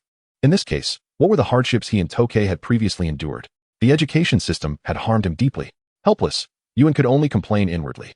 Then he took action. He gathered some firewood and piled it under the coconut tree, then brought a spark from the bonfire. It lit up immediately in the dry weather. Of course, he needed a lot, so he made several piles of fire. The coconut trees were quite tall, and igniting a fire below wouldn't damage the leaves at the top. After doing all this, he certainly couldn't rest. Instead, he stayed by those trees, occasionally using his entrenching tool to knock off the charcoal from the already burnt coconut tree trunks. The girls saw this and hurried over to help, adding more firewood. Sure enough, after about half a day, the coconut tree finally made a creaking sound. Yuan quickly instructed the girls to retreat to a safe distance, while he kept an eye on where the tree would fall. With a loud crash, the overwhelmed coconut tree broke completely at the base due to the flames and fell down. Fortunately, Yuan had prepared in advance and had already retreated to a safe place. Looking at the fallen coconut tree, Yuan felt a bit emotional. Although this method took some time, it allowed him to take down multiple trees at once, which was much easier than using an axe. How had he not thought of this before? What a failure. Chapter 72. Someone. Seeing the fallen coconut tree, Yuan quickly instructed the girls to collect the leaves, while he continued to work on the other trees. With a good start, the next part was much simpler. By noon, Yuan had basically finished. After eating something, he noticed that the more he rested, the worse Tokei seemed to get. It looked like he was starting to run a fever again. What to do now? Yuan, is there any ibuprofen left? Bai Fu asked, looking at Tokei, who had only eaten a few bites before lying down, her heart aching for him. There was some, but after giving Tokei one yesterday, it seemed ineffective. Wouldn't he continuing to take it just be a waste? This medicine was not something trivial. It could save lives at critical moments. Sigh. Forget it. After all, he had saved his life. Let us give him another one and see how it goes. Yuan nodded, walked over to the suitcase, took out another ibuprofen, and handed it to Tokei. After taking the medicine, Tokei continued to rest. Yuan didn't doubt that Tokei was pretending. First, he didn't seem like that kind of person. Second, the feverish forehead was hard to fake unless he was like Shao Qi, who could control his body temperature at will. Seeing Tokei in such pain made Yuan sound an alarm in his heart.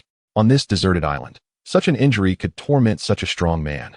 So he had to be careful in the future and avoid getting hurt. The girls felt somewhat the same. None of them knew medicine, and they couldn't distinguish which plants were wild grass and which were medicinal herbs in the woods, leaving them powerless. Moreover, Tokei had saved them all, so they could only place their hopes on fate. Letting Tokei continue to rest, Yuan and the others began to get busy again. Just like yesterday, the girls split the coconut leaves in half, while Yuan stacked 4 pieces together, tied them, and set them aside. Once they finished with the coconut leaves, Yuan noticed there was still time, so he climbed up the framework and asked the girls to pass him the arranged coconut leaves. Once he received the leaves, Yuan began laying them down from the bottom up. The coconut leaves had a sturdy backbone that could be directly fixed to the framework. As for the leaves below, he asked the girls to pass him the small branches they had collected earlier, and he pressed them down with the branches, securing them with vines. This way, unless it was a typhoon, no one could easily lift his roof off. Gradually, Yuan continued to lay more leaves. Finally, halfway through, he stood up to stretch his cramped body. Suddenly, out of the corner of his eye, he caught a glimpse of a figure flashing in the distance between the trees. Is there someone? Yuan exclaimed in surprise. The girls heard his voice and quickly stopped their work, looking in the direction he was pointing. However, the distance to the trees was indeed a bit far, and they didn't see anything. Didn't see anything? Meng Qingyue shaded her forehead with her hand, looking towards the trees and scrutinizing for a long time, but still saw no one. Am I seeing things? Yuan looked carefully and indeed saw nothing. Could it be that someone is coming from over there? Gu Linger reacted first. After she said this, Yuan began to doubt it too. From the feeling at the freshwater source this morning to now, he increasingly felt that there were more than just a few of them here. But to say that Qin Mo's side had someone coming was unlikely. After all, he had blocked the path, and they couldn't get through. Could there be another route? Or could they really have floated over on a raft? That would be quite a feat. The situation over by the trees, deep sea, waves, whirlpools, each of those could take someone's life. I'll go take a look.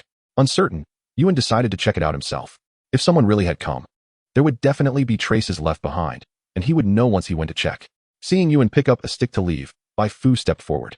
I'll go with you. The other 3 girls were surprised by Bai Fu's words, but quickly realized they couldn't let Yuan go alone. Bai Fu was quick to react. Gu Linger, Meng Qingyue, and Qin Yini quickly joined in. We'll go too, they said as they picked up branches from the ground and held them in their hands. Seeing the expressions of the 4 girls, Yuan felt a sense of relief. It seemed that during this time together, everyone had developed a good bond. They were teachable, but feelings alone wouldn't fill their stomachs. He thought it was better to have something more substantial. Linger, Qingyue, and Niani can stay to guard the home. Bai Fu and I will go. What if they come to steal food? So someone had to stay behind to watch. Yuan gave the ice axe to Gu Linger and Meng Qingyue, and then with a stick in one hand and an entrenching tool in the other, he set off with Bai Fu. Moving along the edge of the woods towards the trees, they reached the banana trees. Yuan did not continue forward, but turned right to take Bai Fu to the place where they fetched water. Looking at the floating ball placed on the stone, Yuan slowly walked over, lowering his head to search for the small stone that was originally stuck under the floating ball. However, he found that it had already fallen to the bottom of the stone pile. Sure enough, someone had come. Finding the stone, Yuan picked it up, and now he was finally sure that this was not his illusion. Someone had indeed been here, and they had even drunk the water. Otherwise, the small stone stuck under the floating ball wouldn't have fallen. Did someone really come over? Bai Fu asked nervously. Yuan shook his head and threw the stone in his hand. Not sure, but it's very likely that these guys really aren't afraid of death.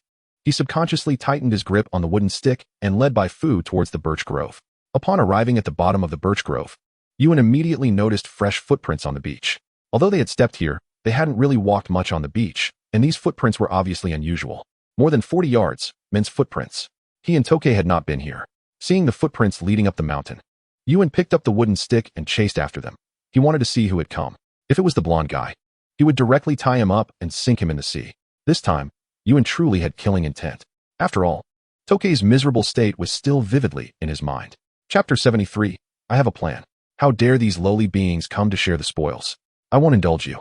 Holding the wooden stick, Yuan climbed up the small slope of the birch grove bit by bit. But when he got up there, he found nothing. Not a single hair. The place where he had dealt with Gu Linger had a stone blocking the view, and he went over to check. Still the same. Where did the person go? Yuan pondered. He clearly saw shadows moving over here. How could they just disappear? Did they run away while they went to fetch fresh water? They wouldn't be hiding in the woods behind their camp, would they? That would be troublesome. That patch of woods was quite large, and it would be impossible to find a person in there. This was not good. Thinking of this, Yuan led Bai Fu down from the birch grove, walking along the beach until they reached the end of the birch grove. Then, he saw a raft made of 4 wooden logs tied together, hidden behind the birch grove. Seeing the raft, Yuan was truly impressed. How the hell did they manage to come here? They really had guts, and their lives were quite tough too. The presence of the raft also indicated one thing. The other party hadn't left. What to do now? They had to find the other party today. Otherwise, they wouldn't be able to eat or sleep in peace. If that blonde guy came over, it was highly likely he was here for revenge. And such people were the most terrifying, because you never knew when he would jump out and stab you. Looking at the sky, it was already afternoon.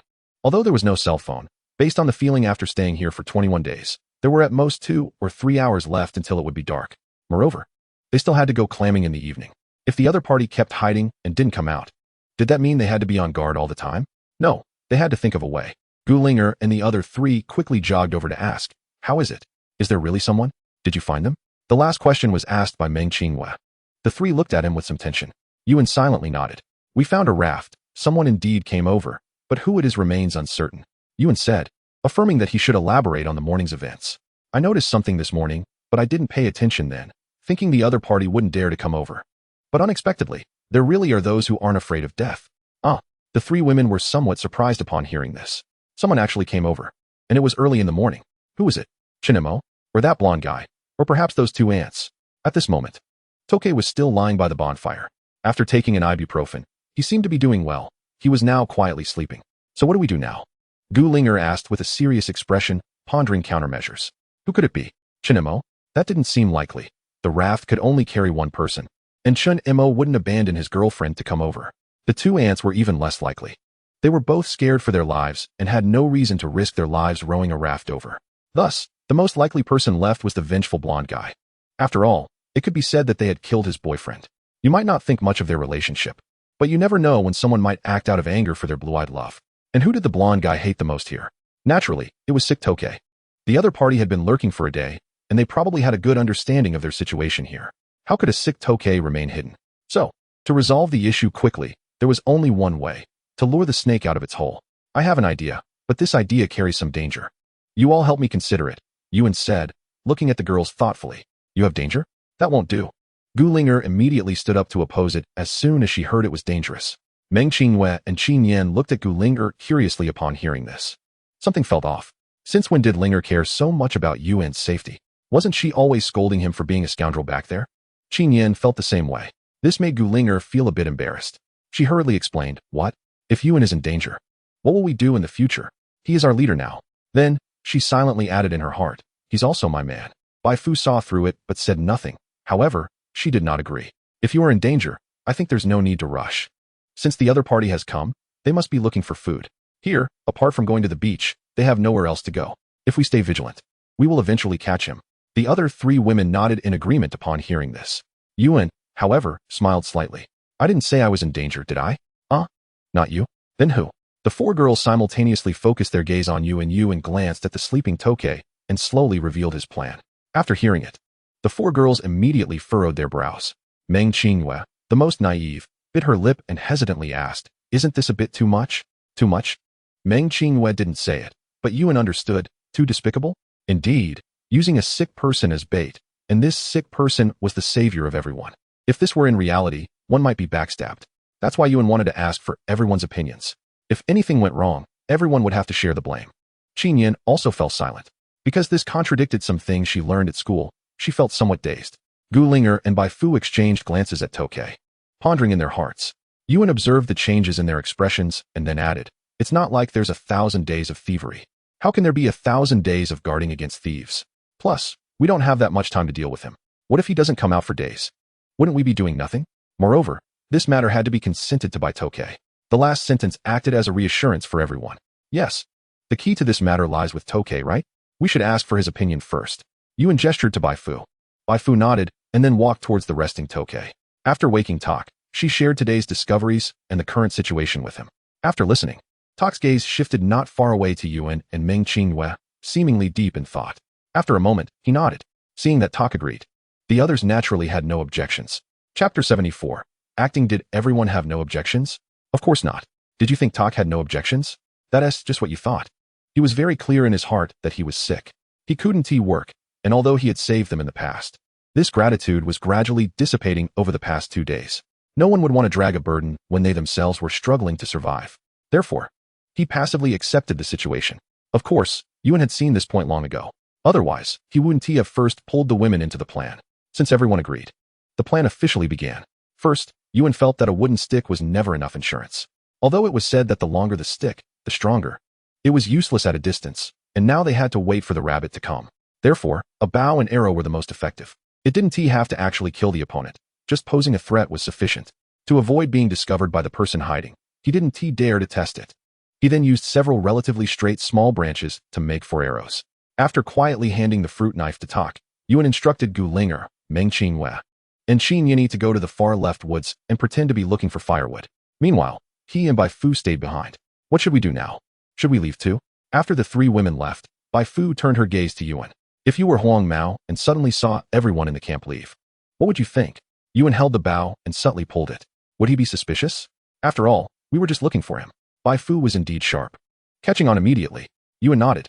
After the 3 women disappeared into the woods, he quietly moved closer to Bai Fu, wrapping his arms around her waist. Faced with Yuan's sudden action, Bai Fu was momentarily taken aback, stammering, "What are you doing?" The past was still fresh in her memory, though it lacked some feelings. "You have to act it out completely?" Yuan's lips curled into a cunning smile. "What act?" Bai Fu blinked her beautiful eyes, puzzled. "If you were Huang Mao and saw the 3 women leave, you might be curious. But if we had some intimate actions and then went into the woods, what would he think?" Yuan leaned closer to Bai Fu's ear and whispered, He. Bai Fu felt a rush of warmth from Yuan's breath, causing her heart to race, and she began to stutter. He would think this guy is a pervert. At a time like this, he actually has the leisure to do such things. Yuan completed what Bai Fu was trying to say. Hearing this, Bai Fu instinctively wanted to resist. After all, the last time had been an accidental mistake, but this time was different. It wasn't just in broad daylight.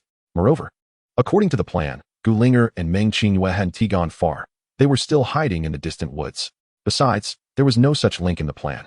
This was, of course, an addition to the act by Yuan. As long as it wasn't excessive, with Bai Fu's personality, she would likely endure it.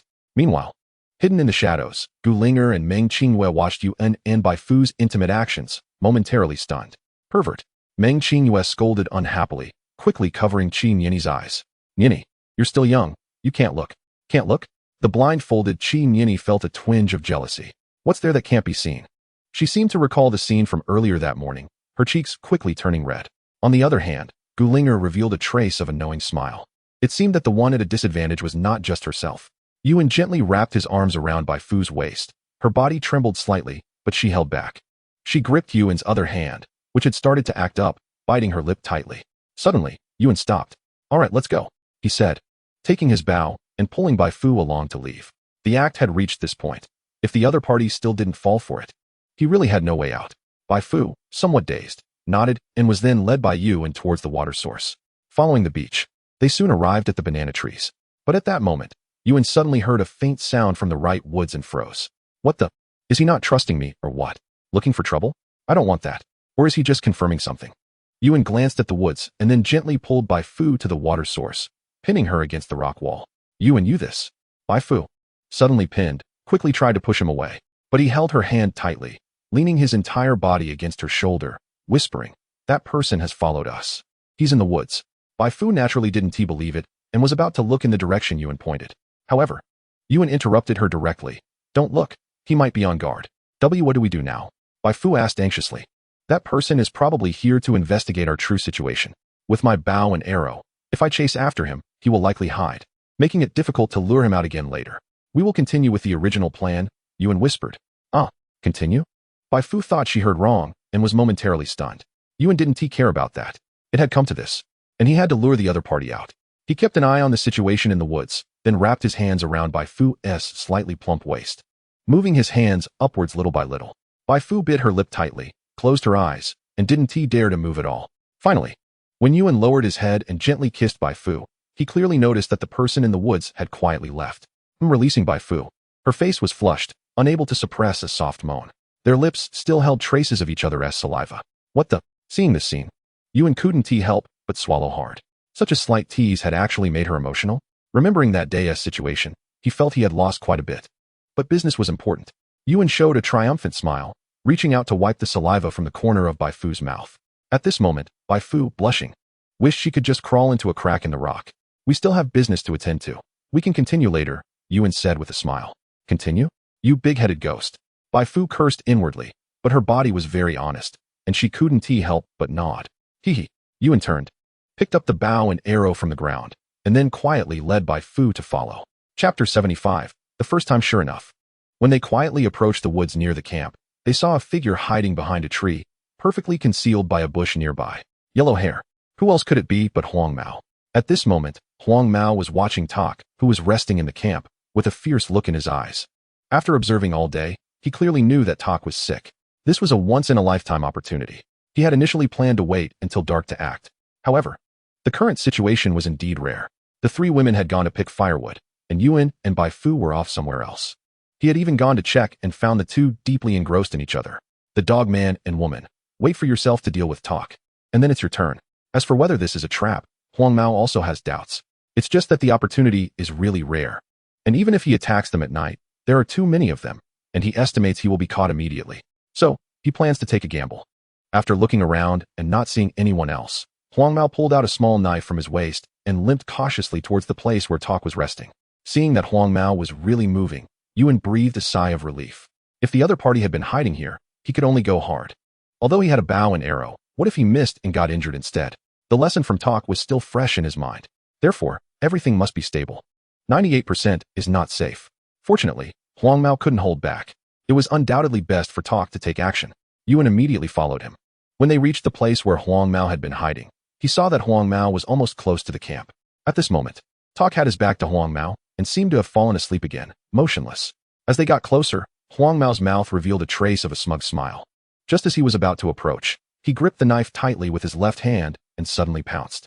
"Die, you bastard." At that moment, Tak, as if he had eyes on his back, quickly rolled out and directly drew out a fruit knife, staring intently at Huang Mao. Huang Mao's knife fell down hard, striking the ground fiercely.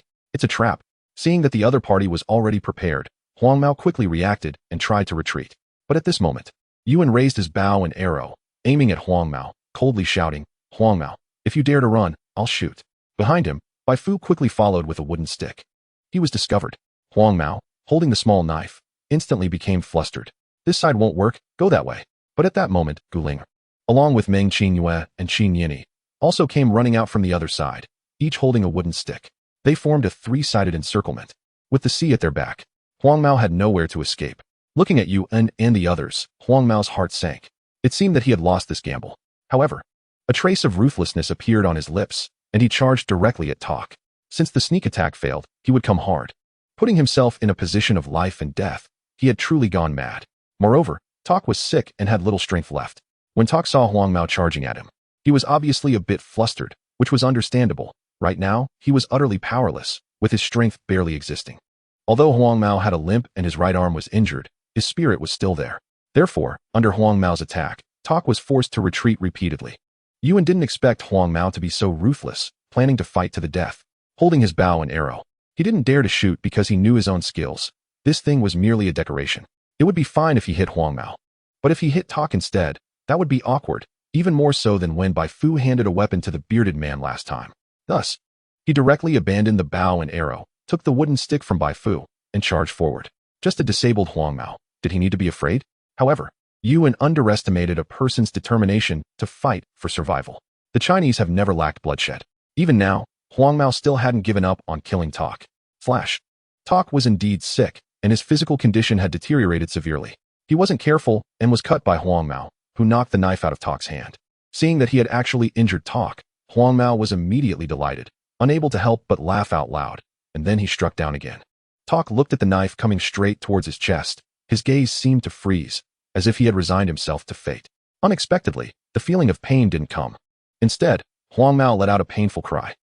Yuan arrived just in time, swinging his stick down, hitting Huang Mao's knife. But even so, Huang Mao still didn't let go of his knife and directly swung it at Yuan. Yuan, watch out. The four women exclaimed in unison. Fortunately, Yuan was already scared of death, so he didn't dare to get too close. He quickly leaned back to dodge. Tak hurriedly escaped from Huang Mao's attack. But Huang Mao wouldn't let Tak run away. He directly abandoned Yuan and chased after Tak. Seeing that Tak was about to be caught again, Yuan also steeled his heart. Since you don't want to live, then go die? He charged forward, raising the wooden stick high, aiming for Huang Mao's head, and then leaped, putting all his strength into a heavy smash. Crack! Everyone only heard such a crisp sound, as if a watermelon had fallen to the ground. At that moment, Huang Mao stopped, his head turning dully, his eyes fixed on Yuan. A layer of red appeared on Huang Mao's forehead, flowing down his cheeks. In an instant, his body went limp, collapsing onto the sand, and he began to convulse uncontrollably. After a moment, he fell completely silent. Yuan only then reacted, hurriedly throwing away the wooden stick. Staring blankly at Huang Mao's corpse on the ground. I killed someone. I killed someone with my own hands. At that moment, Yuan was completely panicked, gasping for breath. His eyes hollow, devoid of any light, repeatedly echoing these two sentences in his mind. He always thought he should be unafraid, even when encouraging Tak to kill the bearded man. But now, having taken a living life with his own hands, the shock to his soul was more intense than ever. Tak, dragging his injured body, walked to Yuan's side, patted his shoulder, and said something in their local language, which Yuan didn't understand. At this moment, all his thoughts were on the matter of killing someone. He couldn't care about anything else. Chapter 76, Regaining Confidence. The girls didn't dare to look at Huang Mao's corpse. Gulinger was the first to react, gently walking to Yuan's side and squatting down. Looking at Yuan's vacant eyes, she felt inexplicably heartbroken. She then took Yuan's big hand and slowly placed it on her face. Not knowing how to comfort him, she could only start to persuade him. Yuan, it's okay, we're still here, right? Hearing Gulinger's voice, Yuan gently raised his head, his gaze merely sweeping over before sinking down again. Huang Mao deserved to die. This was self-defense, it's fine. Gulinger continued to persuade him. Meng Qingyue, Bai Fu, and Qin Yini also came over. Seeing Yuan's dejected state, their hearts felt uncomfortable. Qin Yini couldn't help but feel heartbroken, tears welling up in her eyes as she looked at Yuan. Brother Yu, please don't be like this, okay? At this moment, Yuan's mind kept flashing back to Huang Mao's dying gaze, as if he wanted to drag him into hell. Meng Qingyue and Bai Fu looked at Yuan, speechless, unable to help but feel their eyes redden. But they were powerless. They couldn't truly empathize with him, so all their words seemed so futile. Such matters could only be resolved by him alone. All they could do was stay with him. Perhaps due to the recent chase, Tak, who had rested for a while, surprisingly recovered quite a bit.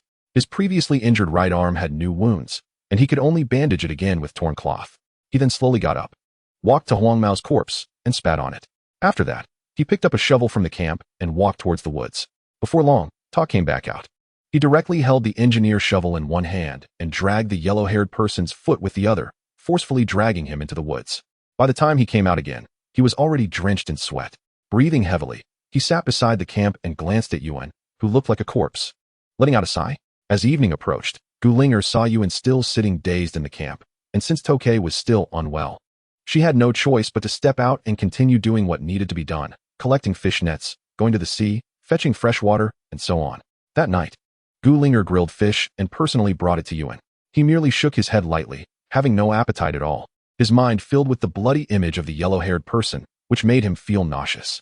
The other girls had no choice but to give up. As the night deepened, Yuan sat at the bottom of the camp and finally looked up at the unfinished shelter. Through the framework, he saw the twinkling stars. Someone said that each person corresponds to a star in the sky. Where was his? He lowered his head and glanced at Gulinger on his left, worried about him. She was tightly grasping his clothing. On his right was Qin Yan. Although the little girl was asleep, her eyes seemed to still hold tears of worry for him. Yuan took a deep breath and glanced at Tokay by the bonfire, who seemed to be asleep. A killer, killed by others. Would he also end up like the yellow-haired person in the future? He gently pulled the corner of his clothing away from Gulinger's grasp. Planning to take a walk while it was quiet at night, he slowly stood up without disturbing the girls and directly walked to the seaside. The sea breeze blew and the sound of the waves was soothing, making his mood seem to lighten considerably. Actually, Gulinger was right. The yellow-haired person deserved to die. He was left with no choice. If he didn't kill the yellow-haired person, it might be him who died in the future. It's still that saying, surviving gives a chance to discuss future problems. If dead, there would be nothing left. After being stranded here for so many days, what did he still care about in terms of conscience? Clearing away everything that hindered his survival was the most real thing. Moreover, such incidents might only increase in number. Thinking of this, the pent-up frustration in his heart seemed to suddenly dissipate. He felt revitalized, completely understanding things now. His stomach growled, betraying his lack of dinner. He stood up slowly. Looking at the sea under the night sky, he couldn't help but curse the rescue team again. Just then, a delicate figure suddenly hugged him from behind. Yuan, no, don't do anything foolish. Gulinger tightly wrapped her arms around his waist, pulling him back with all her might. What did she mean? Her words confused him.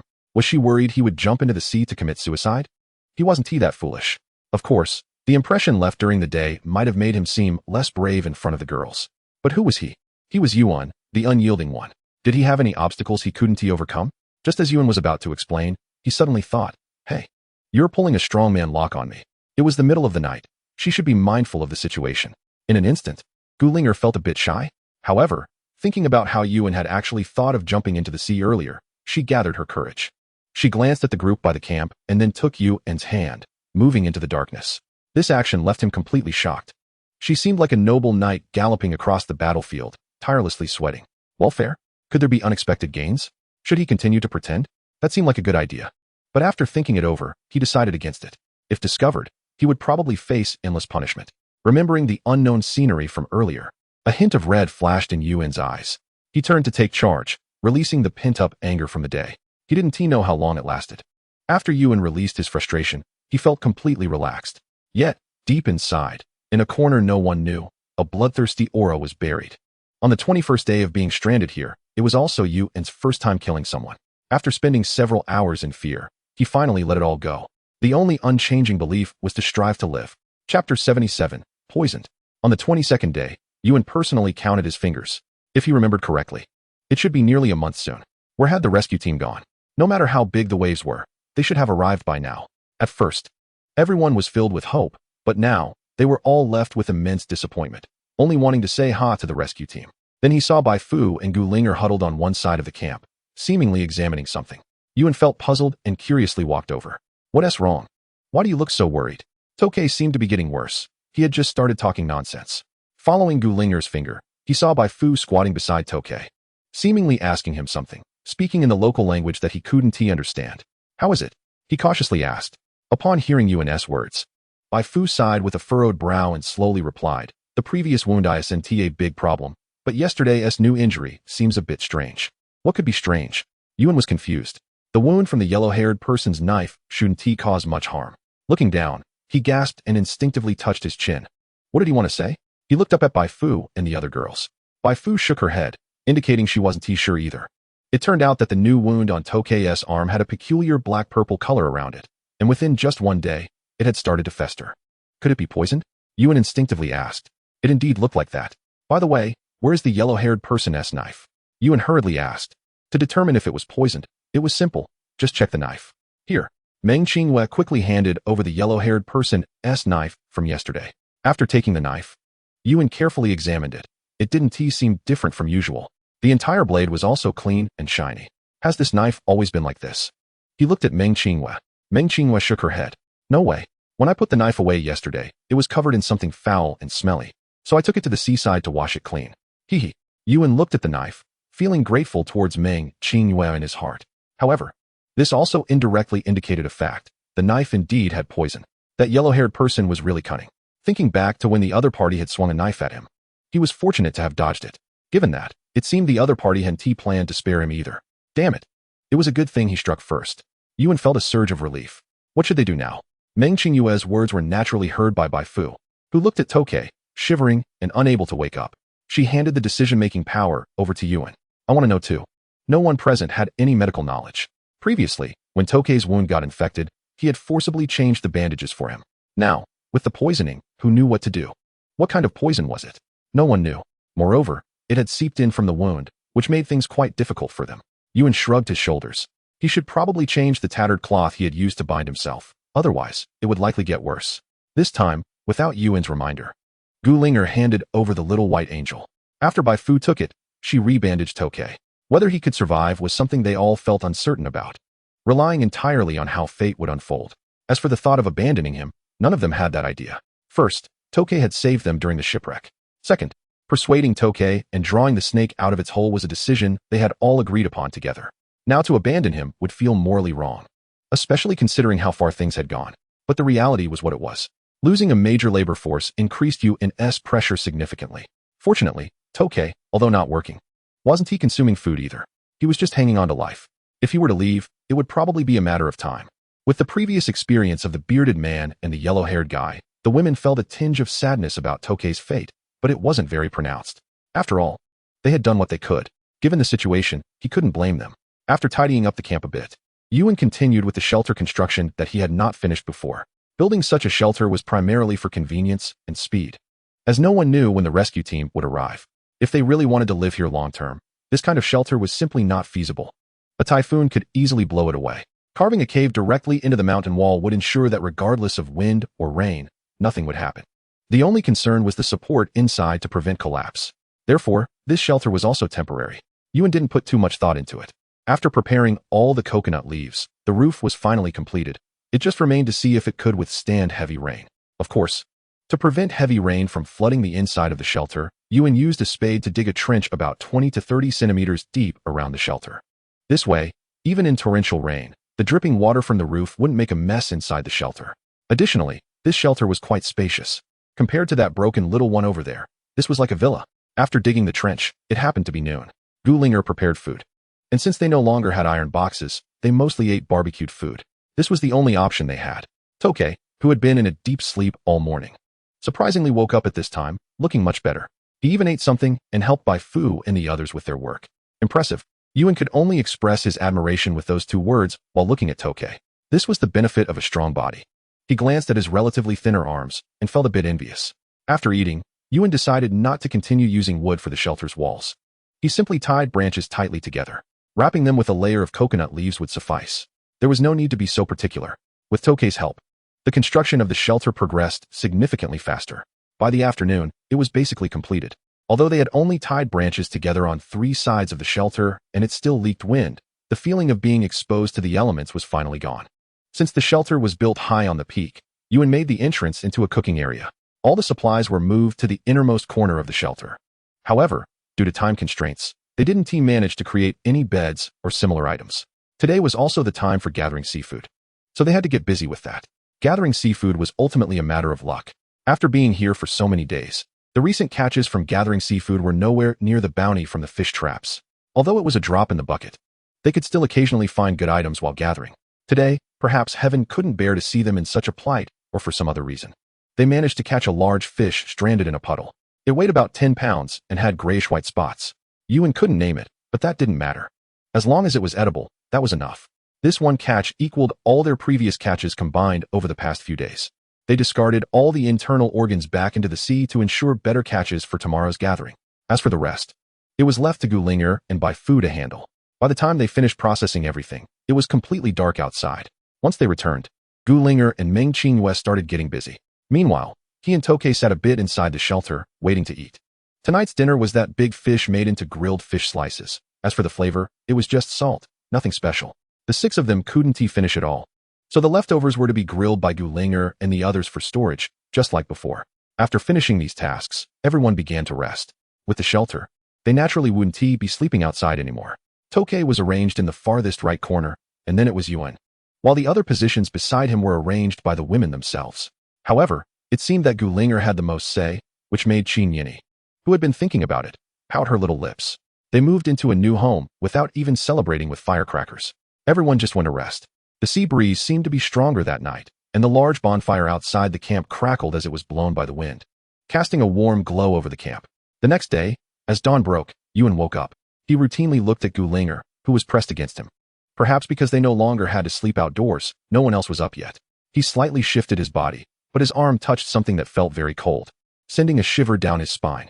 Tokay was facing away from him and seemed to still be resting. He felt uncertain. He reached out and gently pushed the other person. Why was it so cold? There was no warmth at all. Yuan swallowed hard, then slowly sat up and extended his hand toward Tokay's nose. Is he dead? At this moment, Gu Linger was also startled awake. Yuan, what's wrong? Gu Linger rubbed her eyes and yawned sleepily. Yuan pointed at Tokay beside him with a finger and said with a hint of regret, it seems Tokay is gone. Gu Linger's eyes widened in shock, and she instinctively moved back, her speech becoming incoherent. What did you say? Meng Qingyue, Bai Fu, and Qin Yini, who were behind her, were also awakened at this time. They all looked over with curiosity. What is going on? Bai Fu frowned and asked. Gu Linger, unable to look at Tokay, who was facing away from them, spoke with fear in her voice. Tokay is gone. Who? Gone. The 3 girls' eyes widened, staring at Yuan, who was closest to Tokay, seemingly desperate for a clear answer. Yuan nodded. I don't know when he's cold all over. The girls felt a chill run down their spines upon hearing this. Not knowing when he had passed meant that they might have spent the night with a dead person. This would become an indelible shadow in their hearts for the rest of their lives. Yuan felt the most innocent in this situation. Tokay had been sleeping right next to him. It disappeared just like that. Is he still afraid now? But fear aside, some things still have to be done. Gathering his courage, Yuan stood up and walked in front of Tak. He didn't dare to look at Tak's face. Instead, he took a piece of rag that he had pulled off from the suitcase and covered it over Tak's face. Only then did he let out a sigh of relief. He then called the women to go out, as he would handle it. The women were already terrified, and upon receiving permission, they hurriedly ran out, but not too far, just to the bonfire by the beach. After seeing that all the women had gone out, Yuan felt afraid too, but he mustered his courage and forced himself to drag Tak out. Then, from behind, he locked his hands under Tak's armpits and dragged him out of the shelter, slowly making his way toward the woods behind. Once they reached the depths of the woods, Yuan glanced around to confirm that there were no problems before finally dropping Tak down. Some say that when a person dies, their body becomes stiff. But why was Tak so soft and cold? It seems he had been deceived by TV dramas. This was the true appearance of a dead person. For some unknown reason, Bai Fu came over with a spade, along with 3 other women. Why are you here? Bai Fu, leading the way, glanced at Tak's corpse beside her. Although a bit scared, she mustered her courage to speak. Tak was our savior. He died just like that, and we really feel bad about it. So we decided to come and see him off for the last time. This statement was not unreasonable. Life is unpredictable. You never know whether tomorrow or an accident will come first. Speaking of which, if it were oneself lying there, would they come to see him off too? All right. Yuan took the spade from Bai Fu's hand and joked, you can each give him a bow later. Upon hearing this, Bai Fu and Gu Linger shot him a glare, feeling speechless and wanting to hit Yuan. However, this did alleviate some of their previous fears. Chapter 79, Unknown Dangers. With the spade, digging a pit was quick. In no time, a pit large enough for one person was dug by Yuan. He set the spade aside, jumped out of the pit, and laid Tak flat in it. Glancing at Tak, Yuan felt a bit regretful. Fortunately, they had collected clothes and pants from the suitcase earlier. Otherwise, he would have really considered stripping Tak, as it would be a shame to bury the clothes. Are we going to do some kind of ceremony? Without the previous fear, Yuan playfully teased the women. You're not really going to make us bow to him, are you? Gu Linger shot Yuan a pretty eye roll. Then she saw Bai Fu, who had overcome her fear, slowly walking up, taking the spade, and personally shoveling some dirt to cover Tak's body. She muttered something in the local language. The other women followed suit. Tak, you can't blame us. We hope you reincarnate soon into a wealthy family. Gu Linger whispered, no longer caring if they spoke different languages. Upon hearing this, Meng Qingyue and Qin Yini nodded in agreement. However, Yuan thought, is talk even under the jurisdiction of the underworld? The king of hell must be very busy. Yuan had nothing more to say. He took the spade and buried talk. If one were to trace everything back, the root cause lay with him.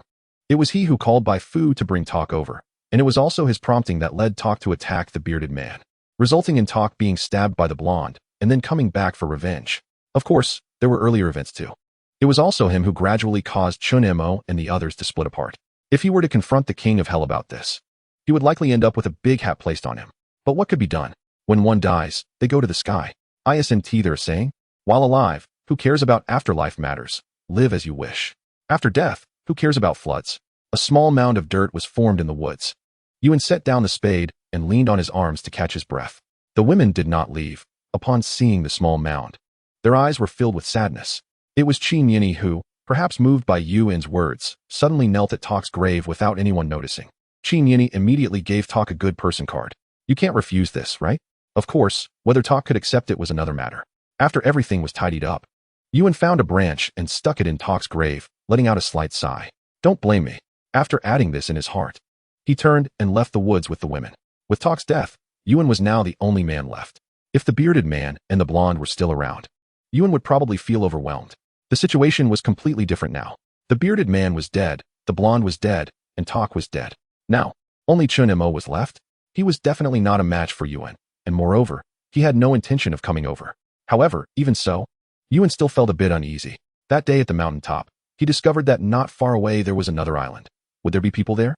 Would they come over? Therefore, these were all uncertainties. The most important thing was that they had to remain vigilant. If they were ambushed, wouldn't all their hard work be taken advantage of by others? So, one thing they had always overlooked had to be addressed. Night watch. Of course, this was not just to guard against Chun Mo and the others, but also to guard against some unknown dangers. Therefore, Talk's death was not entirely without merit. At least it made Yuan and the others understand a principle. Back at the camp, everyone was a bit low in spirits. With the collection over the past few days, they each had a bottle of fresh water now. However, it was raw water and hadn't been boiled. Whether drinking it would upset their stomachs depended on fate. So, another issue lay before Yuan, the pot problem. He had been considering making pottery, but had not found the clay he wanted. There had been no progress at all. Plus, they had put all their energy into gathering food. Now that food was barely enough and the divisions of labor were clear, Yuan decided to search again. If that didn't work, he would try using the black soil from the forest. After all, he wouldn't lose anything. With this thought, he began to take action. Just then, Gulinger had nothing to do, so she followed him. The two continued searching through the woods. Unfortunately, after searching all morning, they still found nothing. The clay he wanted truly wasn't available on this deserted island. However, he did find something else. Near the water hole behind the mountain, there was a sand pit. And beside the sand pit, there were many black, hard stones. They felt quite heavy in hand, and when struck with the spade, they produced a crisp sound. This made him suspect that these might be iron ore. However, knowing was one thing. Yuan had no plans to smelt iron. Not to mention the temperature required for smelting iron, as middle school chemistry taught. It was around 1600 degrees. Where would he get such high temperatures? Just thinking about it was enough. He simply couldn't manage it. He hadn't even figured out the pottery age yet. Jumping straight into the iron age would be too big of a leap. And not just iron ore. He also found a barren spot halfway up the mountain behind their camp, where there were layers of gray-black stone. The hardness wasn't high, but it caught Yuan's attention because it was one of the few types of stone he recognized, limestone, also known as calcite.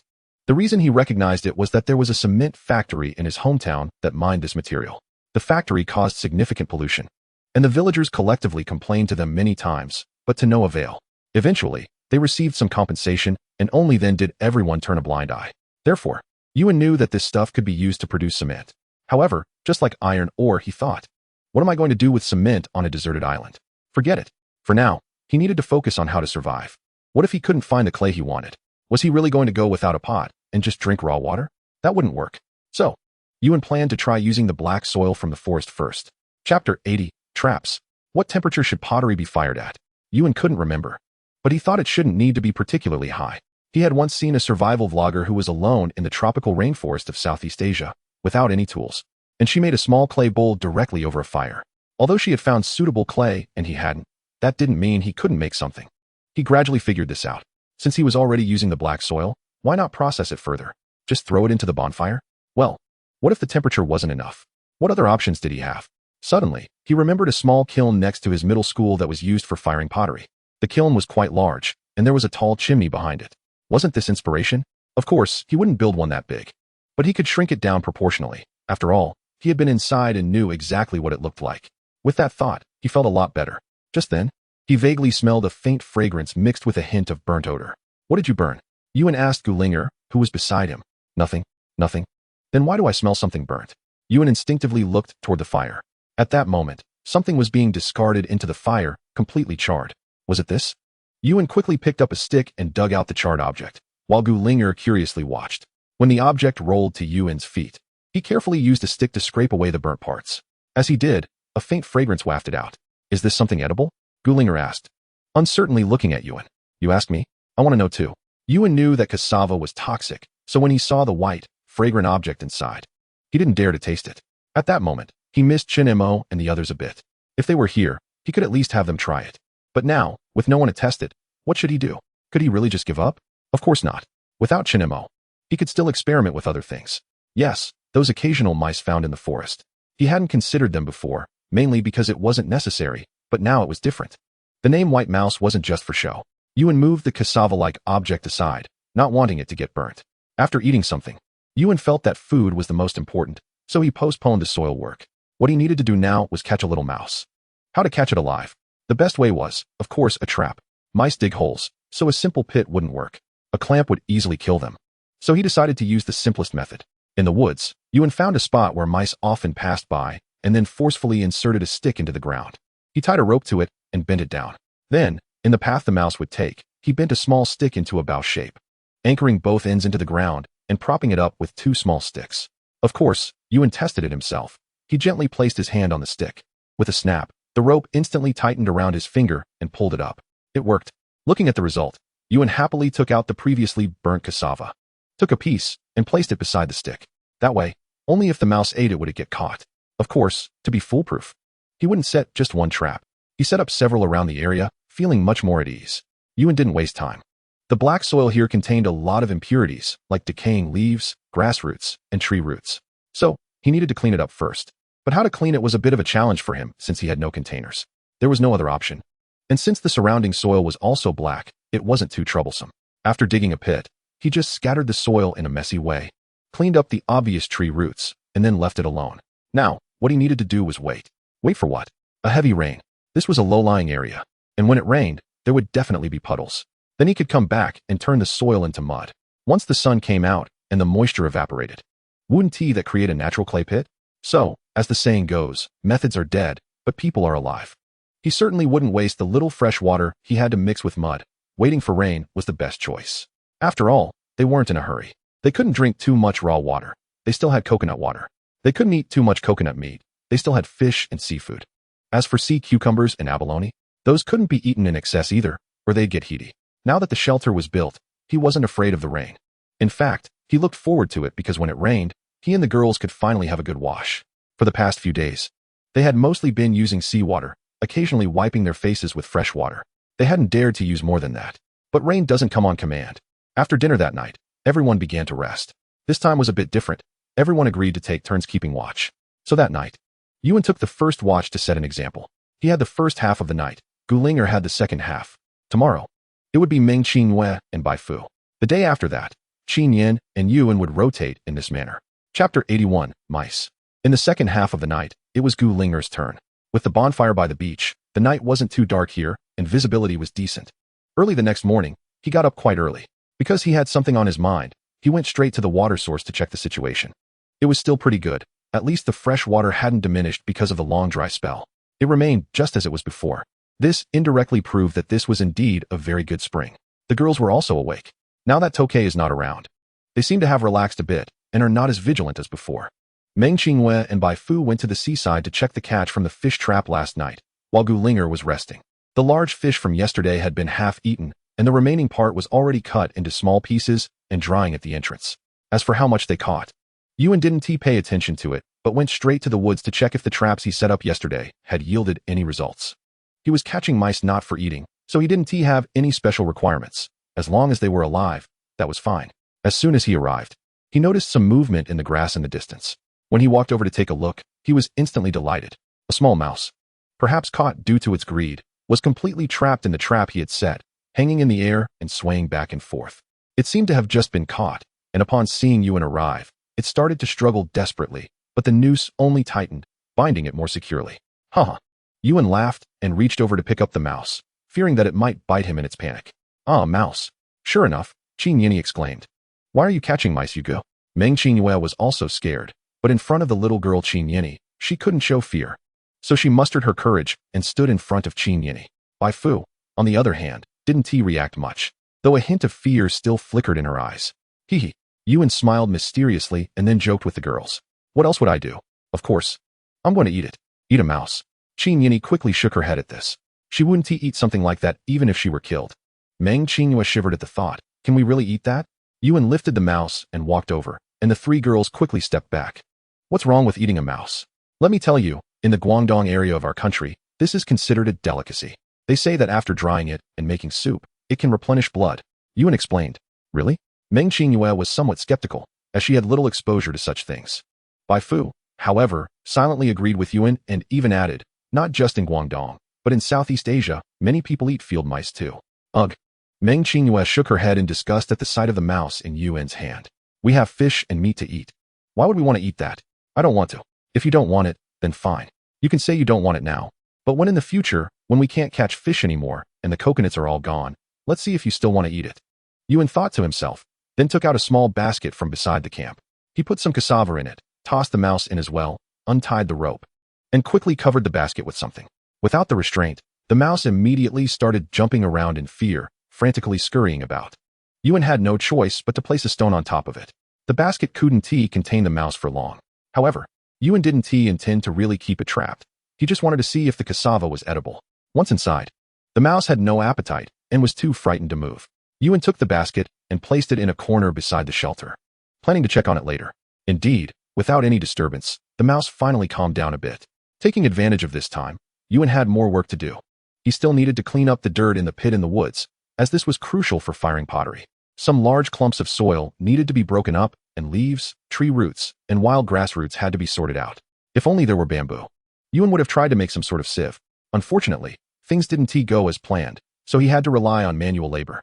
Of course, he also prayed for rain to come soon. By noon, Gulinger got up and made lunch. We're out of salt. What do we do now? Without salt and with the iron box broken, wanting to continue cooking salt was undoubtedly wishful thinking. As for drying salt, first, Yuan didn't understand the process.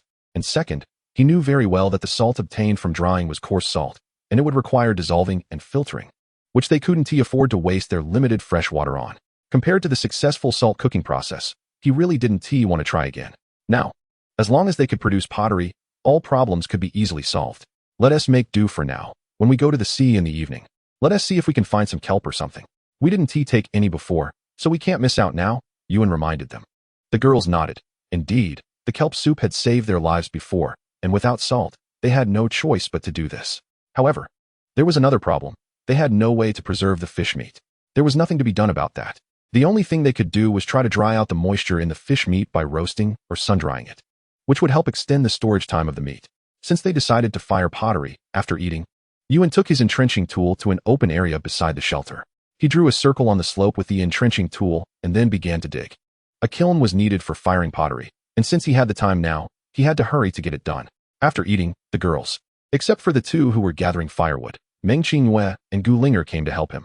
Yuan dug the soil while the two girls transported the soil he dug out using the old suitcase. Chapter 82, Cooling Down. As he didn't need a very large kiln, the three of them managed to finish digging it out in just one afternoon. To be able to use it quickly and raise the temperature inside as much as possible, and to dry it as soon as possible, Yuan didn't dig the kiln mouth very large, but the interior space was sufficient. Once they finished this, it was already afternoon. At this time, Gu Linger and Meng Qingyue were preparing to go to the sea, while he hurried to check on the little mouse. When he arrived, Yuan squatted down directly. Seeing the little basket intact and the mouse hadn't escaped, he let out a sigh of relief. He then lifted the basket to observe the mouse's condition. Sure enough, as soon as he lifted it, the little mouse was startled and began to run around wildly, full of energy. Meanwhile, it had nibbled quite a bit of the cassava inside. After eating so much, it's still fine? Yuan murmured to himself, then set the basket back down. Let us wait a bit longer. Another day passed, and the rescue team still had no news. Everyone was not only disappointed, but also particularly curious about what had happened. During the evening sea gathering, The harvest wasn't too satisfactory either. Big fish didn't come every day. However, they did manage to collect some kelp. Unfortunately, without the iron box, there was no hope for kelp soup. The only way left was to roast it. Whether it was edible was uncertain. The once ethereal fairy sister had vanished, replaced by a hint of human warmth on her face. After 24 days, without Tokay in the shelter, and with Meng Qingwei on duty, there was still plenty of space. Everyone could sleep together without any issues. To make it warmer and softer, previously, Yuan had directly built it with tree branches, but now it was definitely much more comfortable to sleep on. Just needed to be careful not to sleep with their heads down, or they would wake up with their heads full of wild grass. Tonight, there seems to be a bit more chill in the air, and the stars that could be seen every day have disappeared, making it feel somewhat like a sign of impending rain. Someone is on duty, which brings a sense of peace. Before long, he falls into a deep sleep. In the morning, he wakes up and looks outside. Not seeing any rain, he feels a little disappointed, but today the temperature feels somewhat cool. Sure enough, as he reaches the entrance of the shelter, he is hit by the cold sea breeze. Oh, it's gotten colder? He looks up at the sky. There's no sun, just an extra layer of clouds. This damn weather. Inside the shelter, 3 girls huddle together for warmth, with Gu Linger in the middle. Even looking at them makes him want to join in. At that moment, Bai Fu, who is on the night shift, walks in from outside, already wearing an extra coat. The weather here is indeed strange. It was fine yesterday, but suddenly turned cold this morning. The girls wake up at this time, seeing Yuan and Bai Fu. They don't pay much attention and instead stretch lazily. Perhaps feeling the cold, they quickly rummage through their luggage for warmer clothes. Maybe it's almost winter? Yuan thinks and analyzes. This is indeed true. They left the country at the end of September, and now more than 20 days have passed. So it should be around mid-October, and a drop in temperature seems quite normal.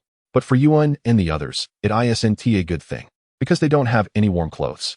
Aside from short-sleeve shirts, they only manage to get some thin jackets from their luggage. If the temperature really continues to drop, just keeping warm will be a big issue. But Yuan clearly remembers that they seem to be traveling in a tropical country, right? It shouldn't be a significant drop in temperature, right? Let us just add an extra layer. We don't want to catch a cold. Bai Fu reminded. Gu Linger nodded in agreement. Fortunately, they are in the tropics. Even if it's winter, the temperature shouldn't be too low. Gu Linger, who has been traveling for years, is quite familiar with this and starts analyzing, but then adds, although the temperature won't be very low, the sea breeze is still quite piercing, so everyone should pay a little more attention. Qin Yan nodded slightly. This is her first time traveling abroad with her mother, so she isn't very clear on these matters. But since Linger said so, she'll just follow along. After everyone put on their jackets, they finally left the shelter. Meng Qingwei and the others went to check on the fish traps, while Yuan went to see how the little mouse was doing. However, when he arrived, he was taken aback. Damn it. The little basket was made of vines, and the little mouse had gnawed a hole in it overnight. The mouse was nowhere to be seen. Picking up the basket, Yuan felt a bit speechless. But then he thought, in the afternoon, the mouse had eaten so much cassava and was fine, and it even had the strength to gnaw the basket and escape at night. Doesn't that imply that the cassava is edible? So, shouldn't he try it too? Thinking of this, Yuan felt he couldn't wait any longer. Food is the key to survival. He must determine this as soon as possible. You said the thing is cassava? Gu Linger squinted her eyes, asking uncertainly. Yuan nodded. It's most likely cassava. That mouse ate the roasted one before, and it even escaped at night. So doesn't that mean this stuff is edible? Gu Linger nodded thoughtfully. Qin Yan then chimed in. What is cassava? It's sweet potato. Meng Qingwei, who didn't know what cassava was, instinctively thought they were the same thing and explained it to Qin Yan. Oh, so it's sweet potato? Qin Yan's eyes lit up, and some drool escaped from the corner of her mouth. Sweet potatoes are great. Does that mean we can roast sweet potatoes in the future? What the hell? Yuan shot a glance at Meng Qingwei, annoyed that she didn't understand and was leading the child astray, quickly explaining, cassava is cassava, sweet potato is sweet potato. Cassava is said to be toxic. Ah, toxic? Qin Yan tilted her head to look at Meng Qingwei, seemingly confirming the truth of the information. But she was disappointed because Meng Qingwei didn't know either. That is actually true, Bai Fu added. In Southeast Asia, cassava is grown, and it's said to be toxic if not cooked properly, but it can be eaten once cooked. Bai Fu, being a well-traveled guide, certainly knows quite a bit. Chapter 83. The heavy rain continues to fall. So, this thing can actually be eaten? Qin Yan finally turned her gaze to Yuan. Yuan neither nodded nor shook his head, because it was only through the little mouse's experiment, and it had only happened once, so it couldn't be fully confirmed. If we eat cassava, we definitely can't do it like before. I remember we need to peel it first, then soak it in water, and finally boil it before we can eat it. So troublesome, Qin Yan muttered. Gu Linger felt it was feasible. If it could indeed be eaten, then the source of food could be greatly alleviated. The mouse ate so much without any issues, and they had carefully processed it here. So it shouldn't cause problems on their end. Meng Qingyue couldn't distinguish between cassava and sweet potato, so she stayed silent. Bai Fu, however, felt it was somewhat risky, so she asked Yuan, "Is there any other way to confirm it?" "A way. There is indeed one." Yuan pondered for a moment and said, "It's not that we're unsure if cassava is toxic, but we could find someone to try it." "Try it? One of us?" Once Yuan said this, all the girls simultaneously thought of that possibility. After all, there were only them here. They turned their gazes to Bai Fu and Qin Yan. "You want one of us to try it?" Bai Fu's eyes widened in disbelief as she looked at Yuan. She never expected Yuan to be this kind of person. After living together for so many days, she regretted feeling even a hint of fondness for him. Now, that feeling was completely gone. Qin Yan also looked at Yuan with some trepidation, her little eyes filled with fear. "Try poison? Would that person be me? After all, she was the most useless person here. What are you thinking?" Seeing the girls' reactions, Yuan instantly realized he hadn't been clear, so he began to explain. "I'm not asking you to try poison. If not us, then who else?" The girls looked at each other in confusion, but Gulinger was the first to react. "You mean Shinemo and the others?" Yuan nodded in relief. As soon as he said that, the girls felt enlightened. They completely forgot one thing. After spending these days together, the girls' thoughts had entirely changed, and they no longer viewed it as a disgraceful matter. However, Bai Fu didn't think highly of it. "But the road has been cut off. How can we get them to try the poison?" "Indeed. This statement struck a chord with you, and isn't this the method you wanted? This is the only way. But if they can't get through, no matter how they think about it, it's still a problem." After Bai Fu poured cold water on them, the girls' spirits drooped again.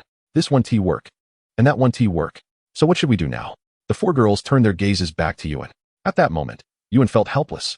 Should we build a raft and swim over like Huang Mao? Just to eat? The risks and rewards simply didn't match. Yuan still firmly believed in his thoughts. Feeling that it was indeed edible, Bai Fu did not oppose this time. After all, there really weren't any other options left. Since everyone agreed, Yuan took all the women out collectively, taking advantage of the relatively nice weather today, and headed to the place where they had dug up cassava last time. He still remembered what the cassava branches looked like. Upon arriving at the location, he quickly found quite a few. Yuan used a shovel, while the other women directly used knives or ice axes to start digging. The cassava, being wild, was generally buried quite deep and was also small in size. So, after a busy morning, they only managed to dig up about 10. Guling Air prepared lunch, while Yuan took Bai Fu to the seaside to wash the cassava clean and set it aside for now. Just after they finished lunch, there was a loud rumble. Did it thunder? Yuan was startled and quickly looked outside the shelter. Sure enough, a flash of lightning crossed the daytime sky, followed by another loud boom. Rumble. Meng Qingyue was now full of fear, tightly gripping Guling Air's arm, her whole body trembling. She was actually afraid of thunder? Yuan was a bit surprised at this scene. However, just a moment later, everyone heard a whooshing sound coming from afar. Suddenly, heavy rain fell. The rain had finally arrived. Looking at the downpour, Yuan finally breathed a sigh of relief, and then remembered the issue with the soil. Then, under the gaze of the women, he took off his clothes and pants, leaving only his boxers, and dashed out. "Yuan, what are you doing?" Guling Air shouted anxiously. The raindrops fell on Yuan's body, and in no time, he was soaked through. He ignored Guling Air's shout, and instead yelled at the women. "Why are you all standing there? Didn't you say you wanted to take a shower? Isn't this natural?" Hearing Yuan's voice in the rain, the women suddenly reacted. Yes, these days they had been using seawater. Rainwater is also freshwater. Yuan excitedly rubbed his hair and touched his face full of rainwater, quickly starting to wash himself. The four women hesitated for a moment, seemingly making a decision in their hearts. Guling Air, seeing that Yuan had already started cleaning up, felt a longing as well. So, she gritted her teeth, gently took off her outer jacket, put on her swimsuit, and walked out directly. The rainwater hit her body, causing her to shiver for a moment. However, after a short while, she instantly burst into a happy laugh. Isn't this what she wanted? With Guling Air taking the lead. After some internal struggle, the other three women decided not to care anymore. This rare opportunity should not be missed. Looking at the four women, Yuan smiled. However, thinking about his own business, he didn't linger on the beach and left them some private space. When he reached the woods, Yuan saw that the rainwater flowing down from the mountain had already begun to slowly gather in the pit. After a while, as the rain intensified, the water in the pit kept accumulating. This was not good news. Yuan quickly jogged towards the shelter, planning to grab the shovel to drain the mountain water that continued to gather over to the other side. Chapter 84, Losing the Fish Trap. Suddenly, he felt a brightness in front of him. It turned out that when the women saw Yuan was not around, they completely let loose, joyfully dancing in the rain like water sprites. However, after seeing Yuan just glance at them, they felt a sudden emptiness in their hearts. Back at the water pit, Yuan didn't think about anything else. He hurriedly drained the incoming mountain water. After that, he finally felt at ease. With this soil, the next step was to make pottery. Yuan glanced at the women, feeling gratified. They weren't so foolish after all. They knew to warm themselves up first. But what about me? It seemed that Guling Air saw Yuan's awkwardness and half-jokingly said, "You can change here. Don't worry, we won T-Peak." At this moment, Yuan regretted not having blocked off the inside of the shelter from the outside when building it. However, seeing that the women all turned their backs to him, he hesitated for a moment and then walked into a corner. In no time, he had put on his clothes and returned to the fire. At this moment, the heavy rain seemed to have lessened quite a bit, but it hadn't stopped. Thus, everyone sat together by the fire, with nowhere to go in the rain. They had to chat. Meng Qingyue shared some funny stories from her acting days. Bai Fu talked about her travels, and Qin Yini occasionally chimed in with things that happened at school. Yuan was content to be a listener. "Sister Qingyue, I heard you never accept scripts with kissing scenes. Does that mean you don't have a boyfriend now?" Qin Yini, the little girl, came out with a shocking question right away. "Boyfriend? Naturally. Our Qingyue has never had any rumors." "That's true." Qin Yini nodded in agreement. Sister Qingyue is the head of the contemporary Jade Girl faction. Meng Qingyue. Yuan, who was drinking water, suddenly heard Qin Yini's words and almost choked, quickly turning his head to cover it up. Guling Air couldn't help but laugh. However, this was indeed not wrong. This was a title given to Meng Qingyue by contemporary netizens, proving that she was indeed a pure and virtuous person. However, Meng Qingyue hated this title very much, as it made her seem like an old woman. She had even publicly stated this before, asking fans not to call her that. Qin Yini felt there was nothing wrong with what she said. She admired her idol very much. The topic seemed to hit a dead end here, and just then, it was almost evening. However, at this moment, it was still raining heavily. The seawater was slowly receding, and time was not waiting for anyone. Yuan didn't wait around. He threw the clean clothes aside and directly left the shelter, heading towards the seaside. At this moment, the rain was pouring heavily. However, the sea breeze suddenly picked up. The tide had already receded. When he reached the riverbank, Yuan looked at the exposed fish trap after the water had receded and walked over to pick it up. Upon looking inside, the situation was quite terrible. There were none. Moreover, what was worse was that they had lost 2 fish traps. This was just adding insult to injury. Yuan sighed. Meng Qingyue, who had been responsible for placing the fish traps, walked up to him like a child who had made a mistake, lowering her head, and said, "I'm sorry." Yuan did not speak, only glancing at Meng Qingyue with a calm gaze. Then he began to search the shore for fish.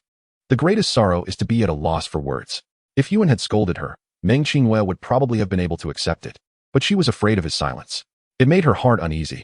Yuan still did not mention the lost fish traps.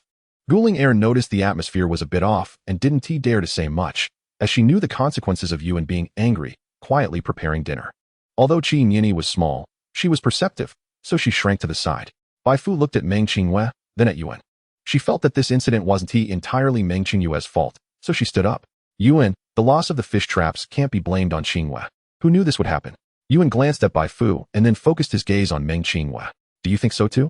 Seeing Yuan's emotionless gaze, Meng Qingyue suddenly felt flustered and hurriedly denied it. "No, it's my fault. If I had secured the fishing net's rope properly, this wouldn't have happened."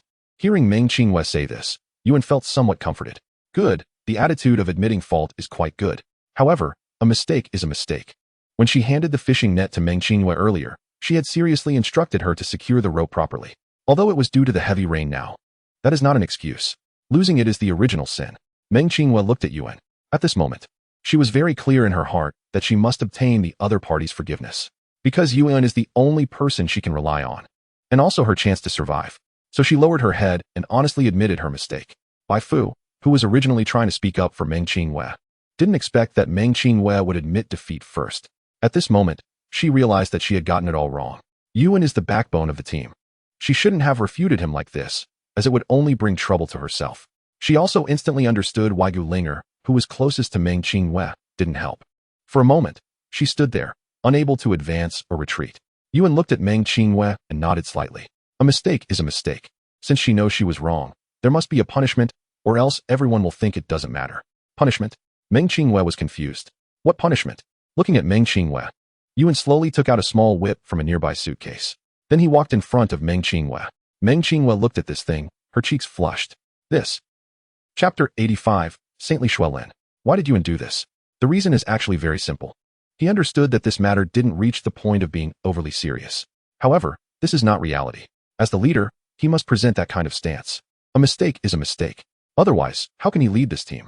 The other girls watched as Meng Qingyue took 2 solid hits and didn't dare to step forward to mediate. Qin Yini was also witnessing Yu En's terrifying side for the first time, lowering her head and not daring to speak. Gu Linger was self-aware, so she couldn't intervene any further. Although Bai Fu felt somewhat conflicted, she fell silent after understanding the situation. This is just to give you a lesson. Just remember it for the future. Yuan looked at Meng Qingyue's tearful appearance and felt a bit of pity in his heart. After all, she is a national goddess, usually high and mighty, and he is just a small person. If it weren't for this shipwreck, they probably would never have crossed paths in their lives. Gu Linger gently helped Meng Qingyue lean against the bed nearby, seemingly comforting her. She was probably also explaining why she didn't save her just now. After dinner, Yuan went to rest. Since he was on night watch in the early morning, he needed to sleep early. When he woke up in the middle of the night, he saw Qin Yini sitting by the fire, dozing off. This kid really is unreliable. Hurry up and go to sleep.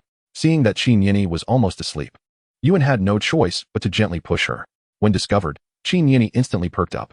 She looked at Yuan apologetically, remembering how Qingyue had looked before, and silently lowered her head.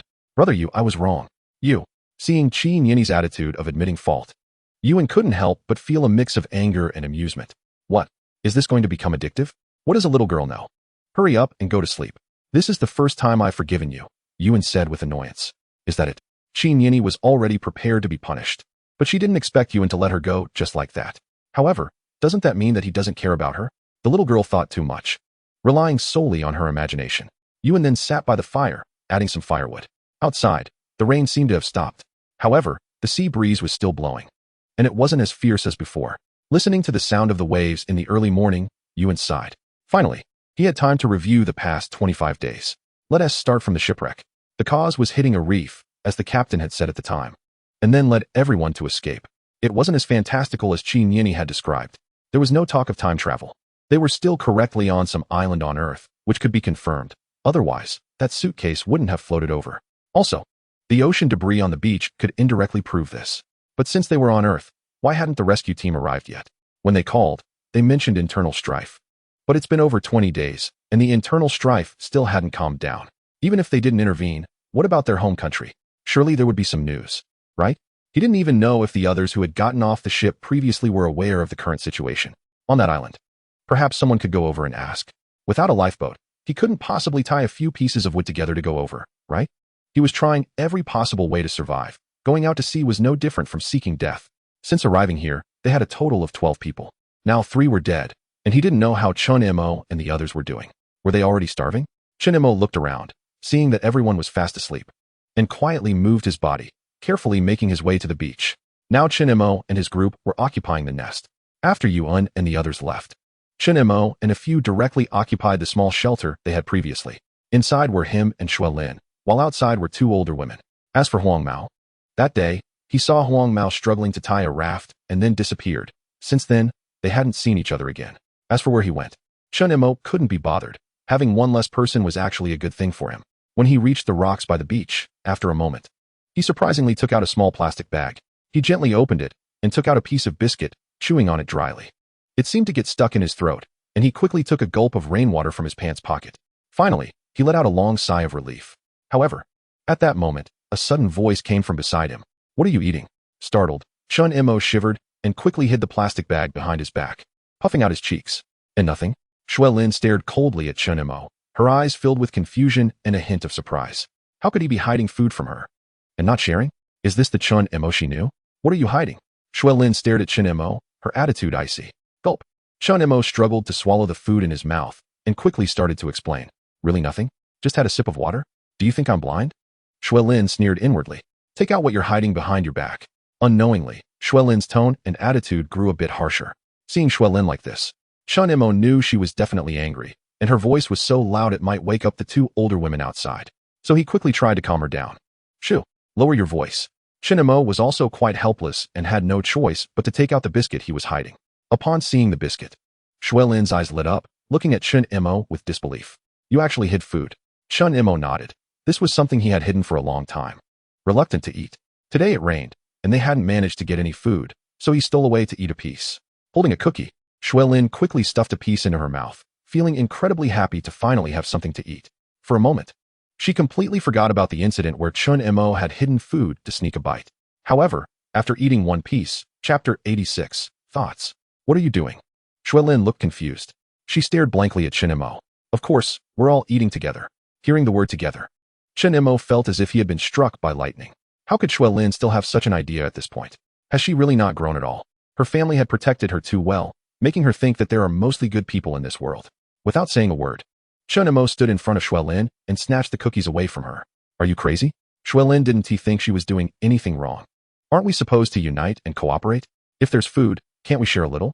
Am I crazy? Chen Imo sneered, mocking Shuelin. I think you're the one who's crazy. Before Shuelin could respond, Chen Imo continued, trying to wake her up. What is going on? Can't you tell? We're not playing house. We're stranded on a deserted island with no food or water.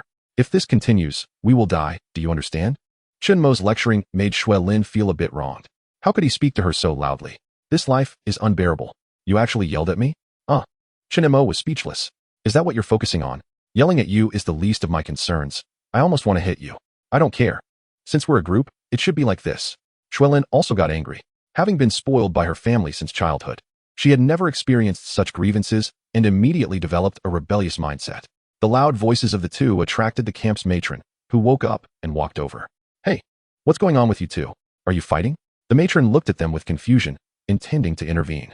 Upon hearing the matron's concerned words, Shuelin felt that Chen Mo's actions were immoral and found support.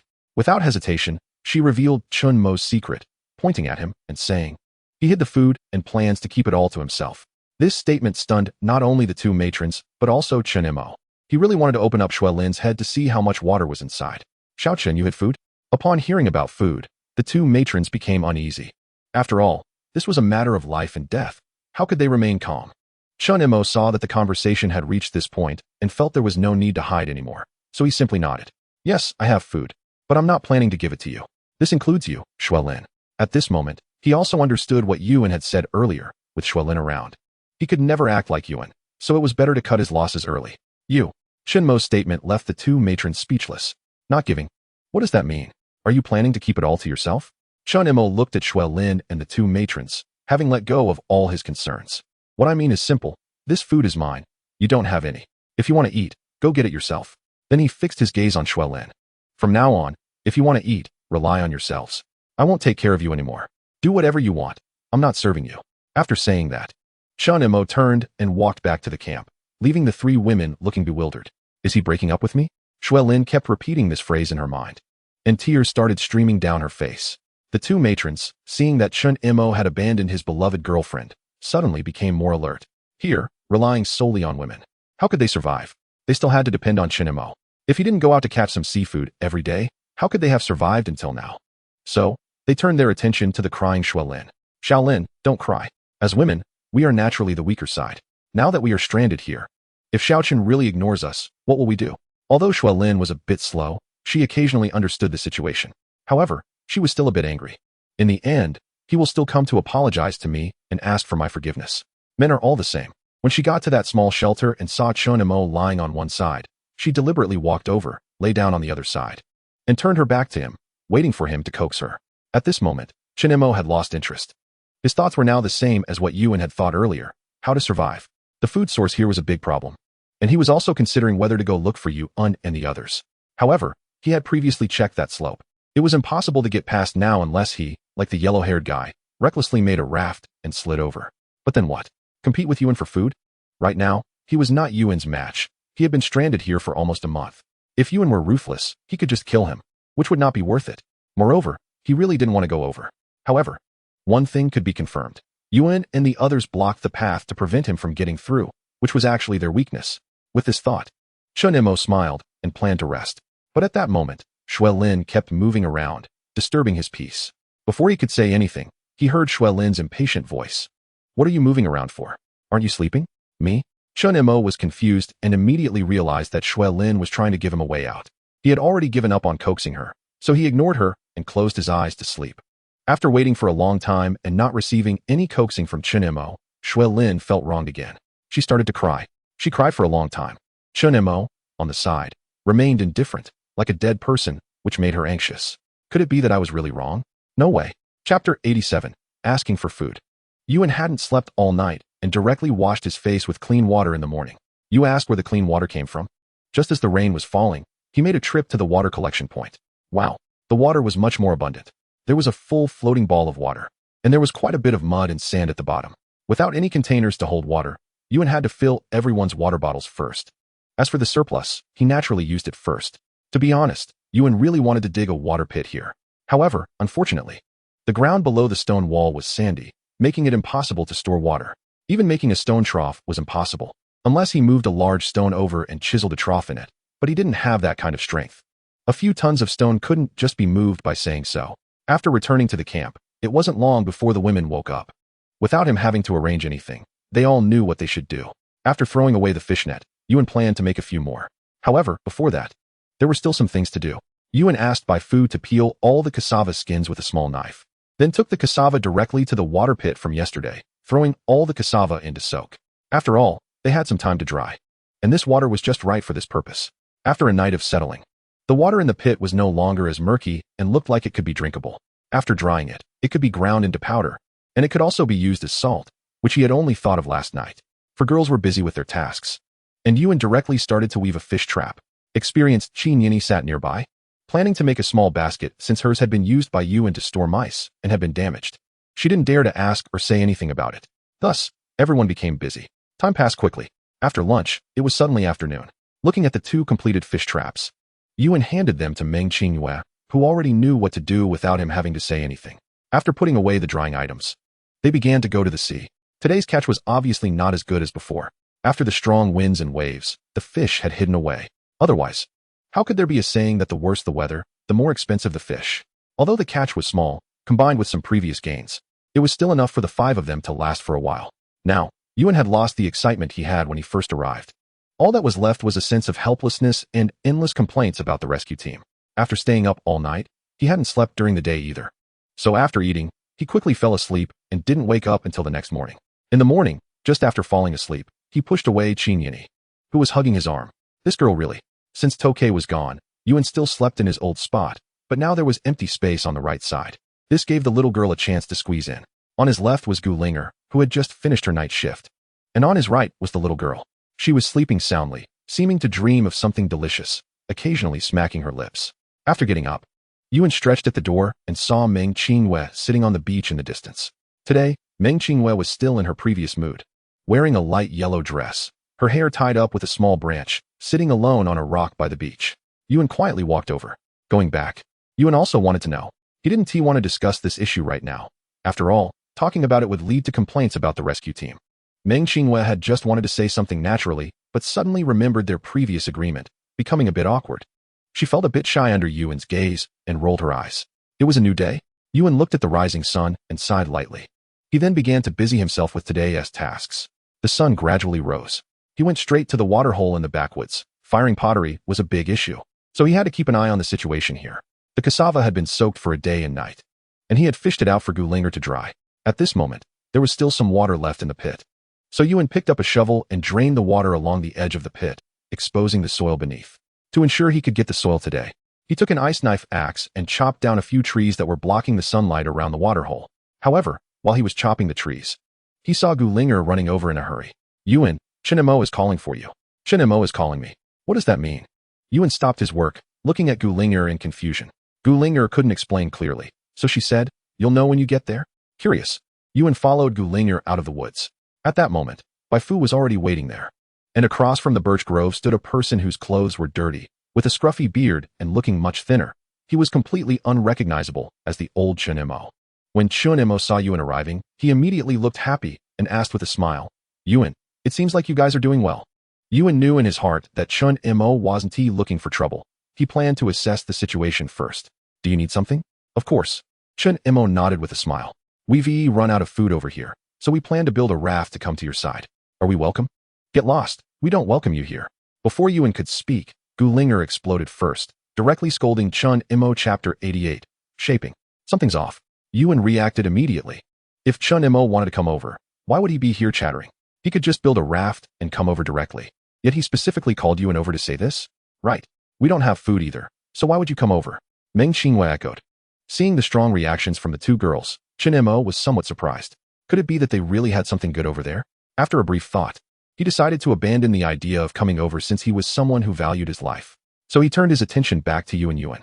What do you say? Looking at Chun Mo's expression, Yuan revealed a hint of disdain. If you want to come over, then come. Let us see who ends up as the fish and who as the knife. However, Chun Mo's actions opened up another line of thought for him. You want food? I happen to have some here, but it depends on whether you dare to eat it. It's also a good opportunity to use them for an experiment. You're just saying all this for a bite to eat. If you really wanted to come over, you would have come long ago. Chun Mo chuckled. Talking to smart people is convenient. Bai Fu, Gulinger, and Meng Qinghua all looked at him with disdain. What? Do you think we're fools? Yuan still had a reluctant expression. When he mentioned food, Bai Fu, Gulinger, and Meng Qinghua were all surprised, looking at Yuan. What is going on? We don't have enough ourselves, so why would you give them food? However, all three of them had experienced Yuan's pressure. So they just felt indignant in their hearts, but didn't dare to speak up. What do you want to give us? Chun Mo laughed when he heard this. What do you want? Shuelin or 2 aunties, I can give you both. You need to understand one principle. When trading with me, it's not about what I give you, but what I have. Yuan cursed inwardly. Go to hell, I don't want aunties. Then he whispered to Bai Fu beside him. Seeing that Yuan seemed to really agree, Chun Mo was immensely pleased. You brat, you have today too? After receiving the items, Yuan said to Chun Mo, this is called cassava, we've processed it, and after boiling, it can be eaten. I think you understand. I don't have anything else here, so it's up to you. Cassava? Chun Mo glanced at the item in Yuan's hand, hesitating. After all, he knew that cassava could be toxic. Although it had been processed by Yuan and was full of starch, he was somewhat distrustful of Yuan. Do you want it or not? Seeing Chun Mo hesitate, Yuan continued to ask. Of course, why not? Chun Mo realized that he couldn't give up on cassava. After all, it could be eaten once cooked. If you want it, then take it. Yuan threw the cassava toward Chun Mo due to the awkward position. 2 pieces broke, but Chun Mo didn't complain. He picked up the cassava, seeming a bit smug as he looked at Yuan and the others before turning to leave. Are you planning to let them test the poison? Meng Qinghua, realizing it later, responded. What a useful experimental subject. Why not take advantage of it? Yuan smiled. Next, it all depends on their condition. If they are still lively in a few days, then we can start working on the cassava. After Yuan said this, the 3 girls understood. It seems that Chun Mo actually has some use after all. Back at the camp, Yuan began preparing to fire pottery. The water in the pit in the woods had been completely drained yesterday, and after drying it out today, the clay should be usable. However, some preparatory work still needed to be done. He planned to use it for shaping. Then, carrying a small basket, he went to the woods behind. Looking at the cracked clay that had dried in the sun, Yuan squatted down, grabbed a handful, and found that the viscosity seemed fine. So he used a trowel to put it into the basket. He then transported it to the side of the shelter. Grabbing the clay, he slapped it onto a stone slab and began kneading it. The clay was still a bit too wet and needed to be kneaded drier.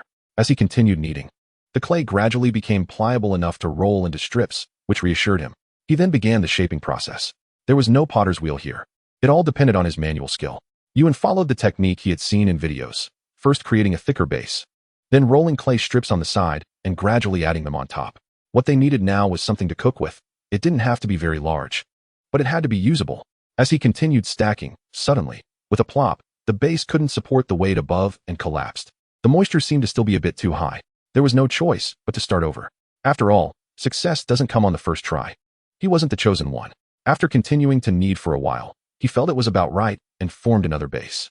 Then he stacked the clay strips, moistening his fingers with a bit of fresh water to smooth out the joints.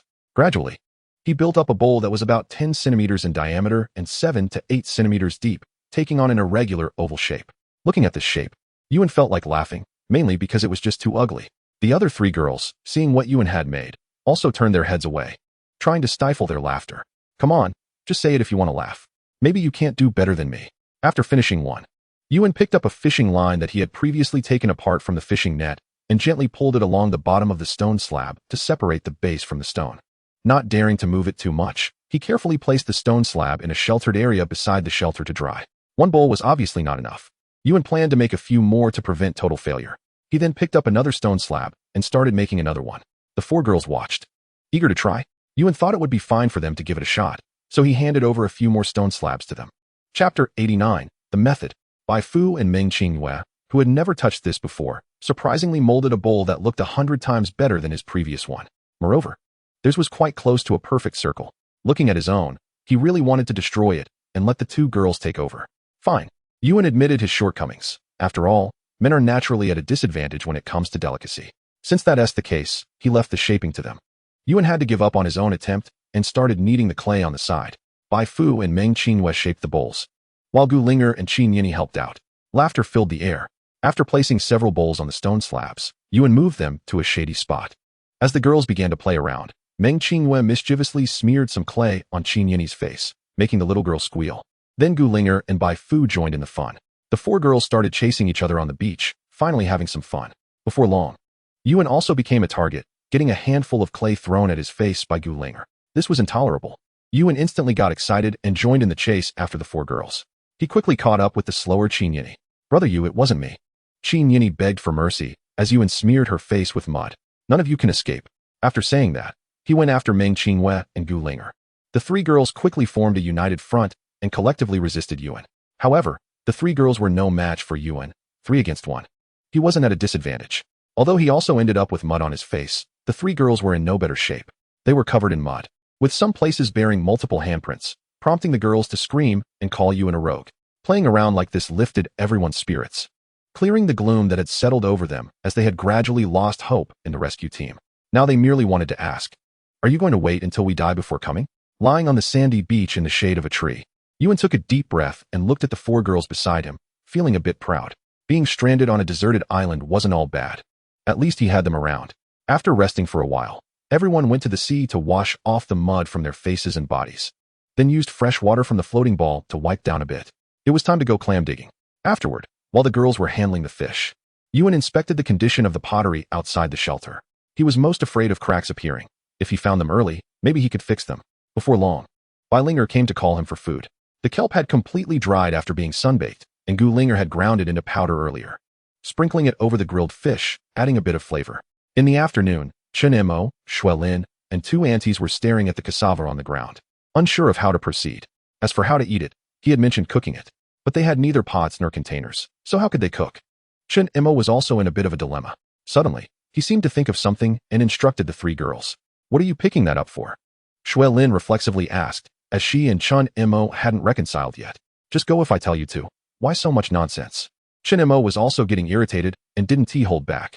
After hearing this, Xuelin was about to retort, but was quickly pulled away by the 2 aunties, who began to persuade her. "Xiaolin, you're out here, so you need to give your man some face." Xuelin didn't quite understand, but didn't argue further, following them to pick up stones. Once Xuelin and the 2 aunties walked away, Chen Mo came to the edge of the woods. The soil here wasn't sandy. He directly used tools to dig a pit, and then compacted the sides with his hands. Then he went back to the campsite to add some fuel to the fire. After a while, Chen Mo selected some rocks and tossed them into the fire to heat them up. Xuelin didn't understand what Chen Mo was doing and was about to question him, but then remembered the Annie's advice, so she silently closed her mouth. After waiting a while, when Chen Mo saw that the time was about right, he picked up a plastic bottle, went to the sea to collect some seawater, and returned to the pit to pour it in. Using 2 wooden sticks, he carefully picked up the scorching hot stones and tossed them into the water pit. Sizzle! As the stones hit the water, a plume of white steam erupted. With more stones added, steam billowed around, and the seawater in the pit began to boil. Seeing this, Chen Mo quickly tossed a few more stones into the fire and instructed the 2 aunties to keep adding firewood. Looking at the rolling yellow liquid in the puddle, Chen Mo felt somewhat at ease. He knew they had to use fresh water, but they didn't have enough to drink themselves, let alone waste it. As for the dirtiness, it should be fine after boiling. At this point, who cared about cleanliness? To be safe, Chen Mo threw in a few hot stones during the wait. As time passed, the water in the pit gradually cooled down. Chen Mo used a relatively clean stick to poke the cassava and felt it could be easily pierced before taking it all out. Originally, the cassava was white and clean, but after being boiled in the murky water, it had turned yellow, like some kind of nostalgia. It also had a peculiar smell. Chen Mo tried to tear off a piece and put it in his mouth. The taste was indescribable, quite strange, but he was really hungry, so he disregarded it and forced himself to eat. Xuelin and 2 older women hesitated for a moment, but seeing that Chen Mo wasn't poisoned, they also picked up the cassava from the water and began to try eating it. Eating cassava. What about Yuan and their side? Chapter 90, Kiln. The fish trap was being handled by Meng Qinghua, and occasionally Bai Fu would help. Gu Linger was preparing food. He planned that if the pottery firing was successful this time, he would make a larger jar, not as big as the one Sima Guang smashed, but at least as big as an ordinary gray bucket, right? Of course, there was limestone here, so he could consider making cement. Then, he could create a small puddle along the flowing water, ensuring that no water would be wasted. But making cement was much more complicated than making pottery. Pottery was the simplest. As for distilling fresh water from seawater, Yuan had considered this idea while he was over there. However, the conditions were very limited. First, distillation requires a pot, which they didn't have. Second, what about the tubing? The cooling device? There were no bamboo here. Compared to distillation, evaporating seawater was much simpler and more convenient, requiring no effort. However, upon discovering the tiny fresh water here, he stopped evaporating seawater. That little fresh water was really not enough. Now he had two prayers. First, he prayed that the pottery would successfully fire, so they would have a pot to use. With a pot, they could boil salt. Second, he prayed that Chun Mo and the others wouldn't run into problems. Of course, he wasn't being kind. If they had issues, it would mean they couldn't eat the cassava. After all, there were many varieties of cassava, and who knew which ones were edible? So, they waited in agony for a day. Yuan walked over to the birch areas several times, but didn't see Chun Mo returning, feeling increasingly uneasy. The anticipated arrival was delayed, and he started to panic. Time quickly passed to the evening. After checking the drying condition of the pottery, Yuan also joined in. They went to the sea every day, but the harvest was diminishing. Looking at the fish trap, the catch was getting less and less. Yuan felt a mix of emotions, thinking they had to develop a sustainable food source, preferably through planting, relying on the weather for food. With fate not in their hands, everything felt unsatisfactory. Of course, if he could confirm that the cassava from Chun Mo was edible, he might even be able to plant it. Then, even if the rescue team didn't come, they could barely survive. Time flew by, and 2 days later, it was the 30th day since Yuan and the others arrived here, a full month. Today, Yuan finally saw the person he had been eagerly waiting for. To be honest, Yuan had never looked forward to a man's appearance as much as he did now, making him feel somewhat abnormal. Chun Mo didn't seem to be looking for food. He was searching for something in the woods. What else could it be? Other than food, there was nothing else. Seeing that Chun Mo and the others were still alive, Yuan finally breathed a sigh of relief. The cassava was edible. This was tremendous news for him. Unable to contain himself, he picked up Gu Linger beside him, scaring her into a shrill scream. She quickly looked around and, seeing no one else, relaxed. As feelings deepened, Meng Qingyue's eyes lit up as she said, "So we can eat cassava now?" "Yes, but we still need to prepare it. Once the pottery is fired, we'll have fresh water to soak it and then cook it." Yuan nodded and added, "Finally, we don't have to eat fish anymore." Hearing this, Qin Yin couldn't help but exclaim. Indeed, they had been stranded here for a month. Their daily food consisted of seafood, fish, and occasionally coconuts, which had become monotonous. Now that they had cassava, they could replenish their starch intake, making it perfect. "What are we waiting for? Let's go dig up some cassava now," Meng Qingyue exclaimed excitedly. However, Yuan wasn't in a hurry. After all, the cassava was right there. It wasn't like it would grow legs and run away. The immediate priority was to get the pottery fired. Reminded by Yuan, Meng Qingyue also realized this. Bai Fu, who had been silent, finally spoke up, reminding Yuan. "Yuan, since we confirmed the cassava is edible, we should also prepare for the possibility that the rescue team won't come for a long time." Yuan understood Bai Fu's meaning and gave her a reassuring glance. "I know. From now on, while digging up cassava, we can also plant it. Moreover, cassava is known as a lazy person's plant for a reason. All we need to do is cut its stems and stick them in the soil. In our environment, they will mature in 7 months. This way, even if the rescue team doesn't come, we can still survive on this deserted island by growing cassava." The girls listened to Yuan's words, feeling a glimmer of hope, though they were slightly saddened by the thought of whether the rescue team would really not come. To give the girls some space to think, Yuan intentionally reminded them, "Once we prepare the cassava, we can also dry it and grind it into flour. If possible, we can make cakes, and with seafood and fish meat. Just thinking about it makes my mouth water." Encouraged by Yuan's vivid description, the 4 girls couldn't help but let their imaginations run wild. Indeed, what had they been eating these days? If they could truly live the way Yuan described, they would no longer worry about food. "So what should we do now?" Qin Yin, inspired, asked Yuan. "What else can we do? Let us go fire the pottery." Yuan waved his hand and began preparing to fire the pottery with the girls. Though it hadn't rained in the past few days, the kiln was still somewhat damp. So Yuan asked Bai Fu to bring firewood into the kiln to heat it up. As for the large bonfire on the beach, they had completely given up on it. They had burned it for over 20 days without seeing anyone come. Continuing would be a waste of firewood. After all, there were only so many trees on this island. If they were to live here long term, they had to consider the future. Yuan then took Gu Linger and Meng Qingyue to check the pottery they had shaped previously to see if there were any cracks or gaps. Chapter 91, Another Perspective. Although he had checked on the pottery every day for the past few days, but now seeing the pottery jar he initially molded has developed cracks, he began to doubt. Is it because it's not round enough?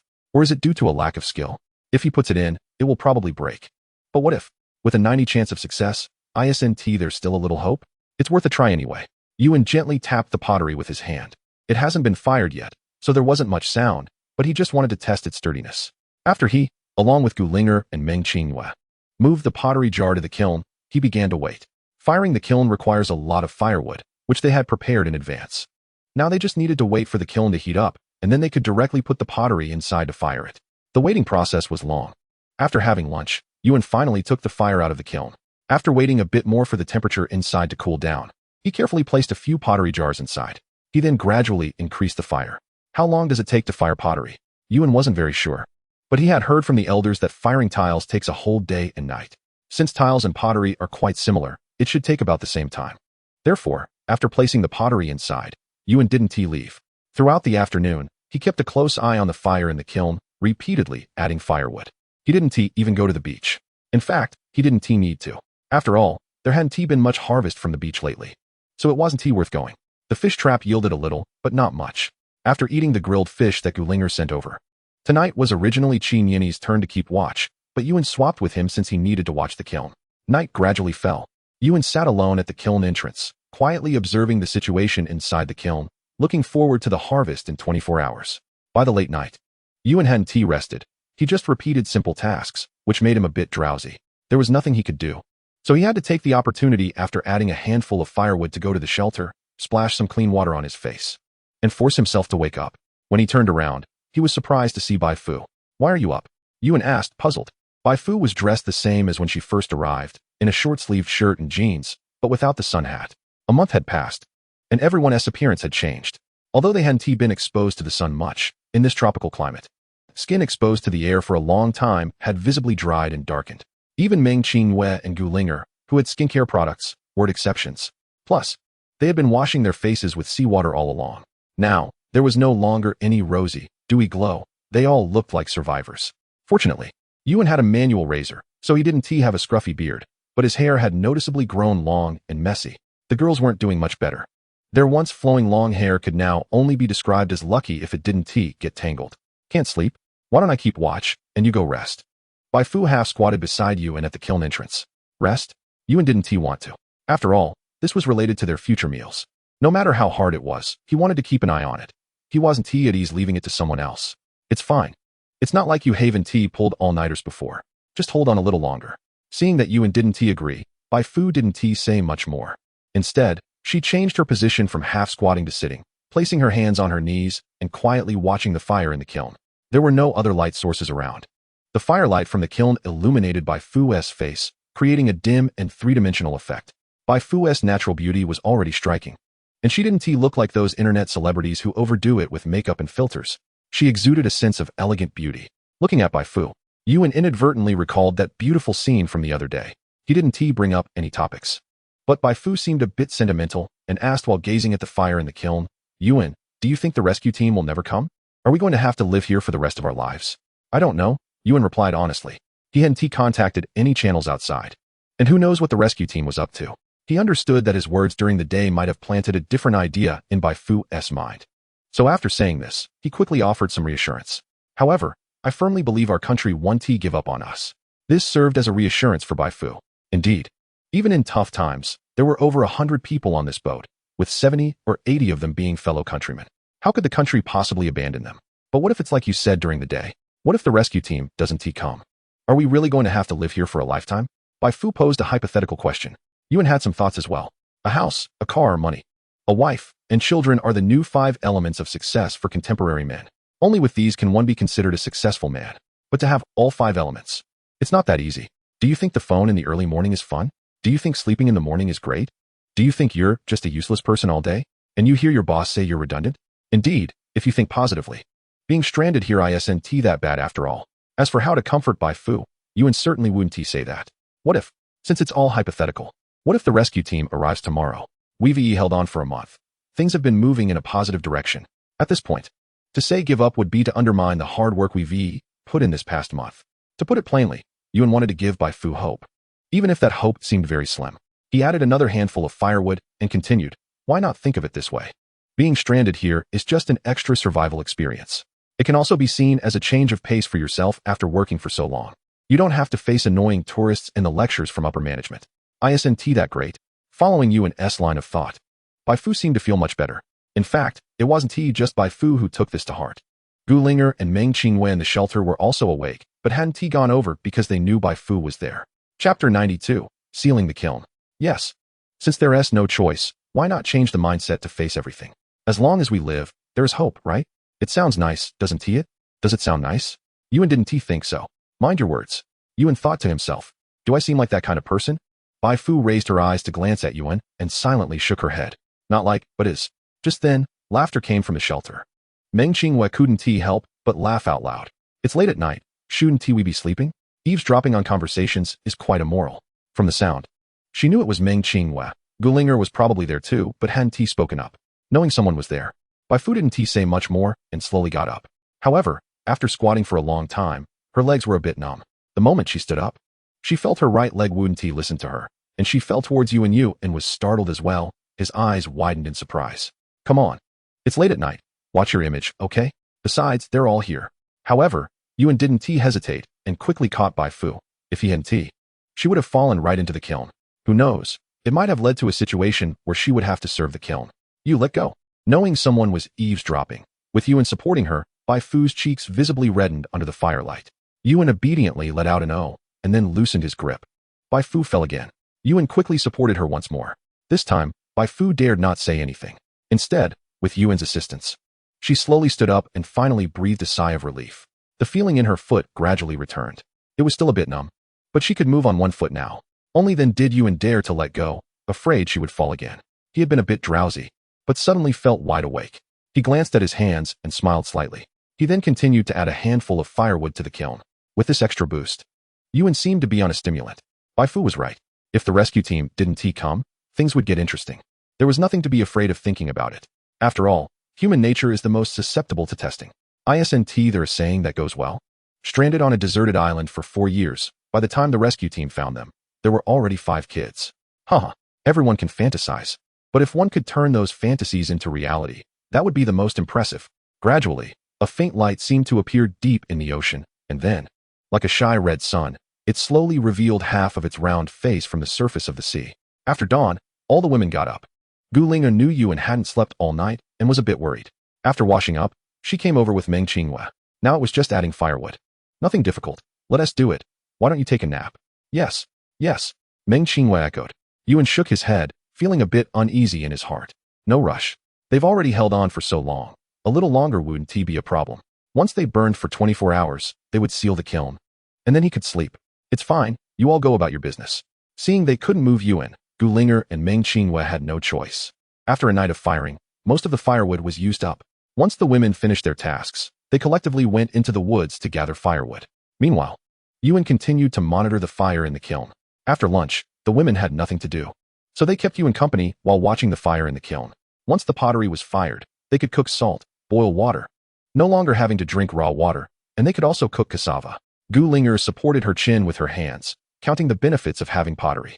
Sitting next to her, Meng Qingwei pulled her skirt down a bit to cover her thighs and agreed. Right, we can make cakes with cassava, and if we have oil, we can fry pancakes. Hearing this, Qin Yini next to them started drooling. Oh, Sister Qingwei, just hearing you say that makes me hungry. Haha. Meng Qingwei laughed and patted Qin Yini's head. Don't worry, we'll have all these things in the future. Bai Fu seemed to be affected by this scene as well, showing a hint of a smile and joining the conversation. After staying up so long, it was impossible for you and not to feel tired. Listening to the conversation of the few women, he didn't interject, as he really didn't have the energy. He was basically relying on willpower to hold on. Listening to their chatter, he silently calculated the time in his heart. Finally, just as the sun was about to set, he stood up, almost losing his balance. He braced himself and then instructed the women to start sealing the kiln. As for him, he was truly exhausted and just wanted to find a place to lie down and close his eyes. After watching the women seal the kiln, Yuan finally let out a sigh of relief. Although he wanted to know the result now, he had to wait for the temperature inside the kiln to cool down completely. After sealing the kiln, Yuan didn't care about anything else. The other matters didn't concern him either. Over these days, the women had been doing what they needed to do, and there had been few problems.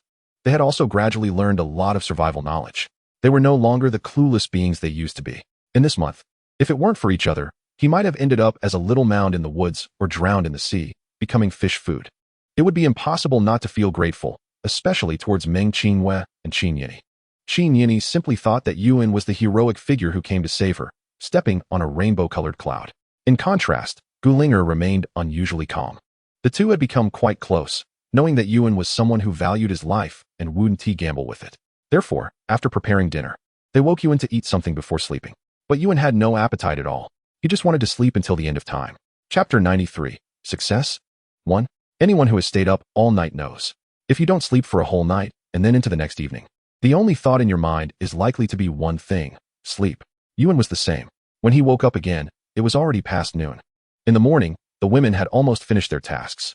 After waking up, Yuan immediately felt a bit weak. Indeed, this place was not like the outside. Staying up all night felt like losing half his life. When Gulinger saw Yuan was up, she thoughtfully brought him warm food. She asked with great concern, "How is it?" Yuan sighed. With a teasing tone, said, "Oh, I can't take it anymore. I'm getting old. My body isn't what it used to be. I feel like my waist is about to break." Waist. Staying up late has nothing to do with your waist. Gulinger didn't get it at first, but upon seeing Yuan's meaningful gaze, she instantly understood. However, she wasn't angry. Instead, she asked with concern, "Shall I roast some sea cucumbers for you to replenish?" Yuan smiled slightly. "I think abalone is better than sea cucumbers." After washing up, Yuan ate this breakfast that wasn't quite lunch, moved around a bit outside the shelter, and then took the women to the kiln. The exciting moment was about to come. Success or failure rested on this moment. Looking at the kiln, Yuan suddenly had a feeling of not wanting to open it. It was like Schr Dinger's cat. What if it's all a failure when I open it? Wouldn't it be 50-50 if I didn't open it? What's wrong? Seeing Yuan frozen in place, Gulinger asked curiously, tilting her head. "Oh, it's nothing." Yuan shook his head. Who cares about Schr Dinger's cat? Failure is the mother of success. Even if it fails, doesn't it still accumulate experience for the future? Thinking this, Yuan picked up the entrenching tool and forcefully knocked open the dried mud blocking the kiln entrance. As the mud was opened, Yuan could clearly feel a hint of heat. However, the temperature was already not high. Looking at the dark scene inside, Yuan didn't care much anymore. He leaned over the kiln opening and reached inside. As soon as he reached in to feel around, he touched a piece of something and felt a bit worried. He quickly pulled it out. Sure enough, when the shard was taken out, the expectant gazes of the women dimmed a bit. "It's broken?" Meng Qingyue asked in surprise. Yuan was also worried in his heart. Looking at the pottery shard in his hand, he struck it with the entrenching tool, producing a ringing sound. From its quality, it at least proved that this clay could be used to make pottery. Moreover, he had only felt the outside. He still didn't know what was inside. Throwing the pottery shard aside, Yuan reached his hand back inside. The women's eyes were filled with anticipation, as this was related to their future lives. Reaching into the kiln, Yuan continued to reach inside. Suddenly, it seemed that his hand touched something hard, round, and big. He explored upwards with his fingers, and in an instant, a smile broke out on his face. He carefully took out what he had touched. When a complete ceramic pot appeared before the women, they instantly beamed with joy. It was a success. Hard work pays off. Yuan examined the ceramic pot in his hand, finding no gaps or cracks. And he smiled even more. It was a bit small, but it was completely usable. Moreover, this success proved that his method was correct. Since this worked, what about the others? Yuan carefully handed the ceramic pot to Gulinger, advising her to treat it gently, and then went back to feeling around in the kiln cave. However, he was disappointed. They had made 6 ceramic pots in total, including his own crooked one. Surprisingly, only one succeeded. The odds were indeed a bit disheartening. For a moment, he couldn't tell if it was good luck or bad luck. Unwilling to give up, Yuan lit a torch and reached into the kiln cave.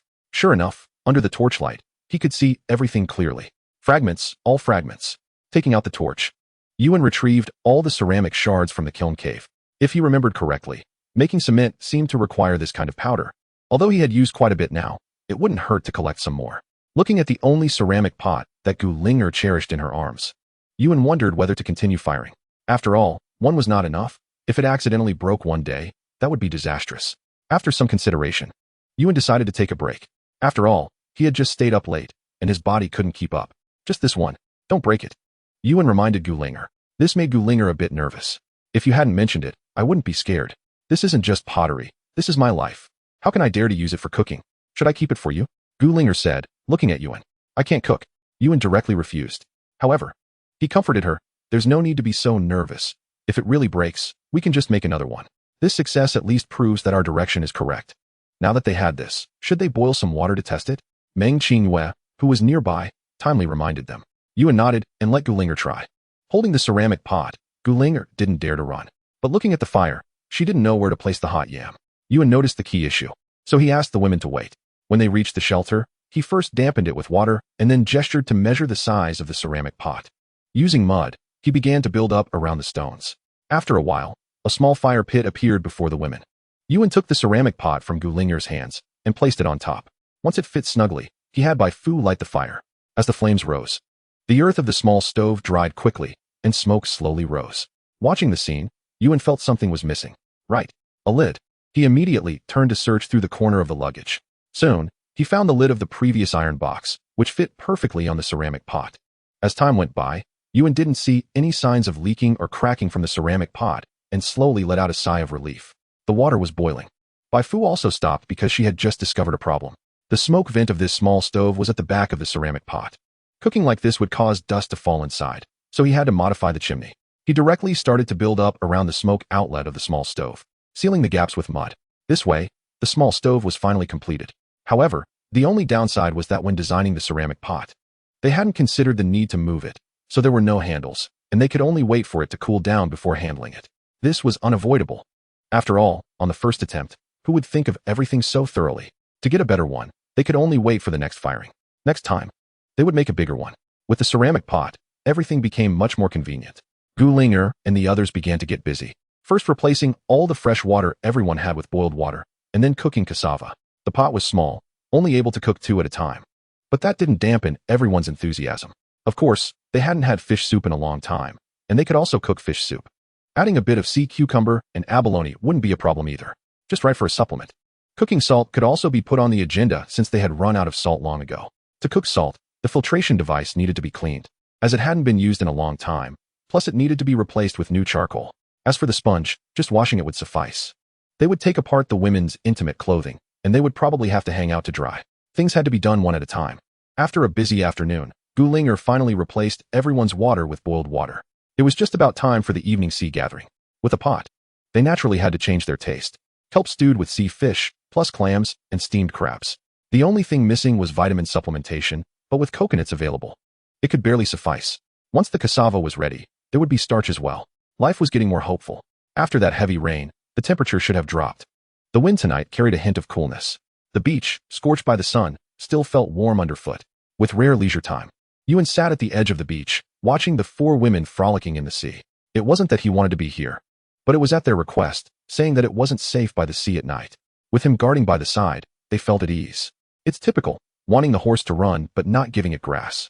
Yuan lay in the sea, feeling quite comfortable, allowing the waves to wash over him.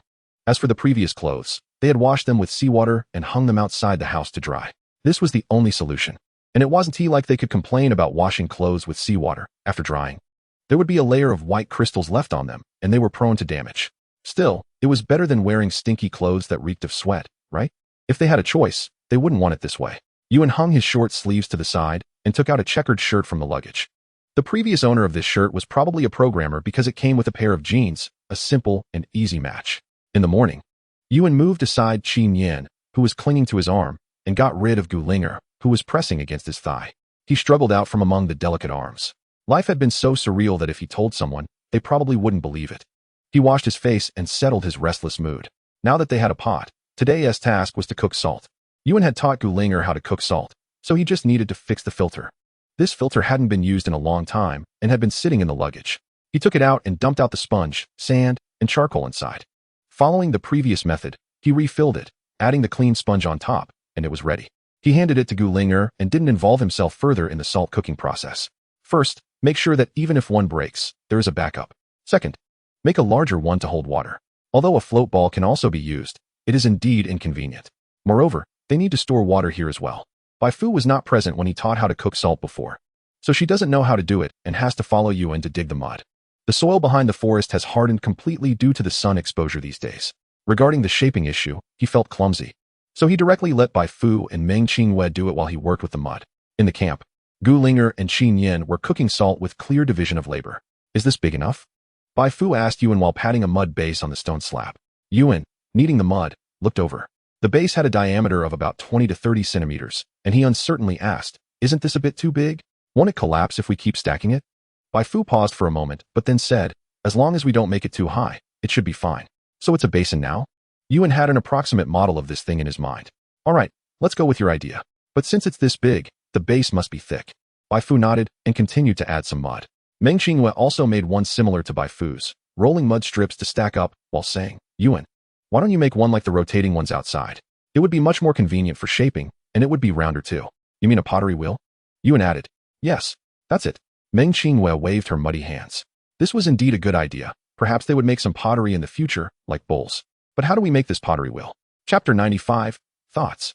Wooden board splicing? Not sturdy enough. Stone is a good material. But there's a problem. He doesn't have tools to drill holes in the stone. The ice knife is somewhat inadequate, but it can be tried. I'll give it a shot. Yuan said, placing the kneaded mud aside, washing one hand, and then turning to head into the woods.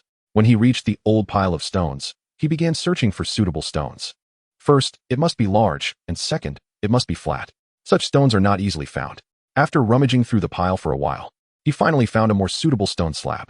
Of course, besides this stone, he also needed a large stone as a base. He had no specific requirements for this type of stone. Sturdy and durable? There are plenty in the woods. After placing the stone slab down, he continued to move a large stone from the woods to the outer camp bit by bit. The sun was already out in the morning, and the temperature had risen quite a bit, leaving him sweating profusely. But fortunately, everything was prepared. Gu Linger and Meng Qingyue continued their pottery shaping work, occasionally glancing at Yuan. This stone slab needed some processing. It had to be made rounder. He looked at the slab and pressed a rope to pull it straight in the approximate center, then picked up charcoal to draw a circle. This way, he had an idea of how to correct it in his mind. He then took the ice knife and axe and began carefully chopping along the drawn line on the edge of the stone slab. Knowing that even if this pottery wheel was made, they probably wouldn't be able to use it for a while. He watched Yuan busy with the two women without feeling anxious, continuing with their work. After modifying the stone slab into a rough circle, it was already noon. Gu Linger had already boiled salt once and started preparing lunch. After eating, everyone continued with their tasks. Yuan then laid the stone slab flat on the sandy ground, used the previous rope to find the center point, and then began to dig a hole with the ice knife bit by bit. This limestone stone wasn't too hard, but without a drill, it was still quite challenging. The only downside was that it was time-consuming.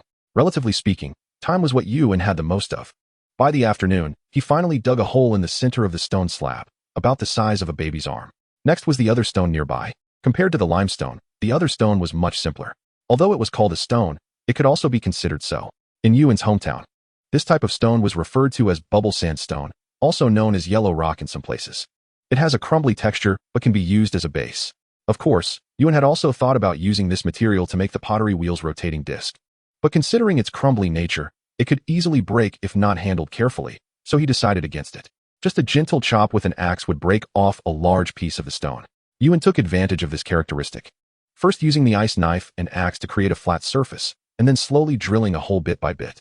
By the time he finished the hole, it was already evening. Gu Linger and Meng Qingyue had already completed 2 pottery basins and had gone to the beach with Gu Linger and Qin Yan. He continued his work, forcefully hammering the center of the round stone slab, and then trimmed the protruding wooden stick with a knife to make the entire surface of the stone slab appear flatter. The other protruding end was directly inserted into the stone hole of the other stone, embedding it 3 parts into the stone. Looking at this pottery wheel, Yuan wiped the sweat from his forehead and gently turned it. It could indeed rotate. However, without bearings inside, it was somewhat difficult to turn. But it was still usable. The 2 pottery basins made by Meng Qingyue and Bai Fu were carefully moved to the side of the shelter to dry. They only made 2, and he wasn't sure if they would be successful, especially since last time 6 were made and 5 broke. He felt uncertain about these 2. So he let Bai Fu continue tomorrow. There wasn't much mud left in the pit, but they should still be able to make 2 more. With the pot ready, Gu Linger could finally showcase her cooking skills again now that they had salt. Knowing that cassava could be eaten, she boiled 5 pieces to test the effect that night, along with salted grilled fish and seafood. A bite of cassava, a bite of grilled fish, a rare moment of pleasure amid hardship. This cassava is so soft and delicious. Qin Yan took a bite of cassava and exclaimed, "Is this considered good? You'll be sick of it after a while." Yuan couldn't help but sigh. After all, they had been eating seafood since arriving here, so this change in flavor was what caused such a reaction. Thinking about this, Yuan suddenly craved some pancakes. But where would the oil come from? Fish oil. That's tricky. Oh right, the seal. Yuan suddenly remembered the dead seal from before and silently prayed for another seal to come by soon. Killing it would not only provide meat, but also oil. And its skin could be used. It would be a treasure all around. Delicious? Then eat more. Just in time for you to grow, right? Gu Linger laughed. Meng Qingyue took a bite of cassava and thought it was okay. It did feel a bit different compared to before. She then asked Yuan, "Now that we have cassava, when are we going to make pancakes?" She was fixated on the big pancake Yuan had drawn earlier, thinking that making it that way would be best. Not yet, Yuan said honestly. Gu Ling'er nodded. This was indeed a problem, but there's no need to rush. We have to take it step by step. Just think about it. Before we only had coconuts and grilled fish to eat. Now we have pots, salt, and this cassava, said Yuan. Qin Yini admired Yuan very much. Her eyes were filled with anticipation. To her, as long as she followed Yuan, there was nothing he couldn't solve. Chapter 96, the 33rd day. Yuan, can you wait for me a moment? Gu Ling'er, who was walking behind, complained as she called out to Yuan ahead. We're almost there, just hold on a little longer. Yuan, holding a bow and arrow, didn't stop, but shouted back to Gu Ling. This fool. Gu Ling'er complained inwardly. She had no choice but to keep up. Early today. So, I specifically tested the bow and arrow. After feeling good about it, I decided to head up the mountain. The girls wanted to follow. But there were many things to take care of at the camp, so Yuan chose Gu Ling'er to accompany him after deliberation. Bai Fu naturally used the new pottery wheel to make pottery. Meng Qingwen needed to keep an eye on the fish traps, and Qin Yini was still young. So Yuan had no other choice. After a simple tidy-up, the two set off. Look, when they reached the mountain top, they gazed out at the boundless sea and the small island they had seen with Tokay last time. Gu Ling'er breathed heavily against the sea breeze at the mountain top, unconsciously resting her hands on her knees, enjoying the scenery, feeling a bit refreshed. The scenery here is really beautiful, Yuan agreed. However, the seabirds in the sky, which were not welcoming them, disturbed their mood. The high-flying birds were truly annoying. Gu Ling'er was frightened and hurried to dodge. Yuan had long found these birds unpleasant.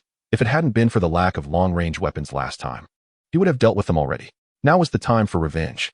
He took out his prepared bow and arrow, knocked an arrow, and did it in one go.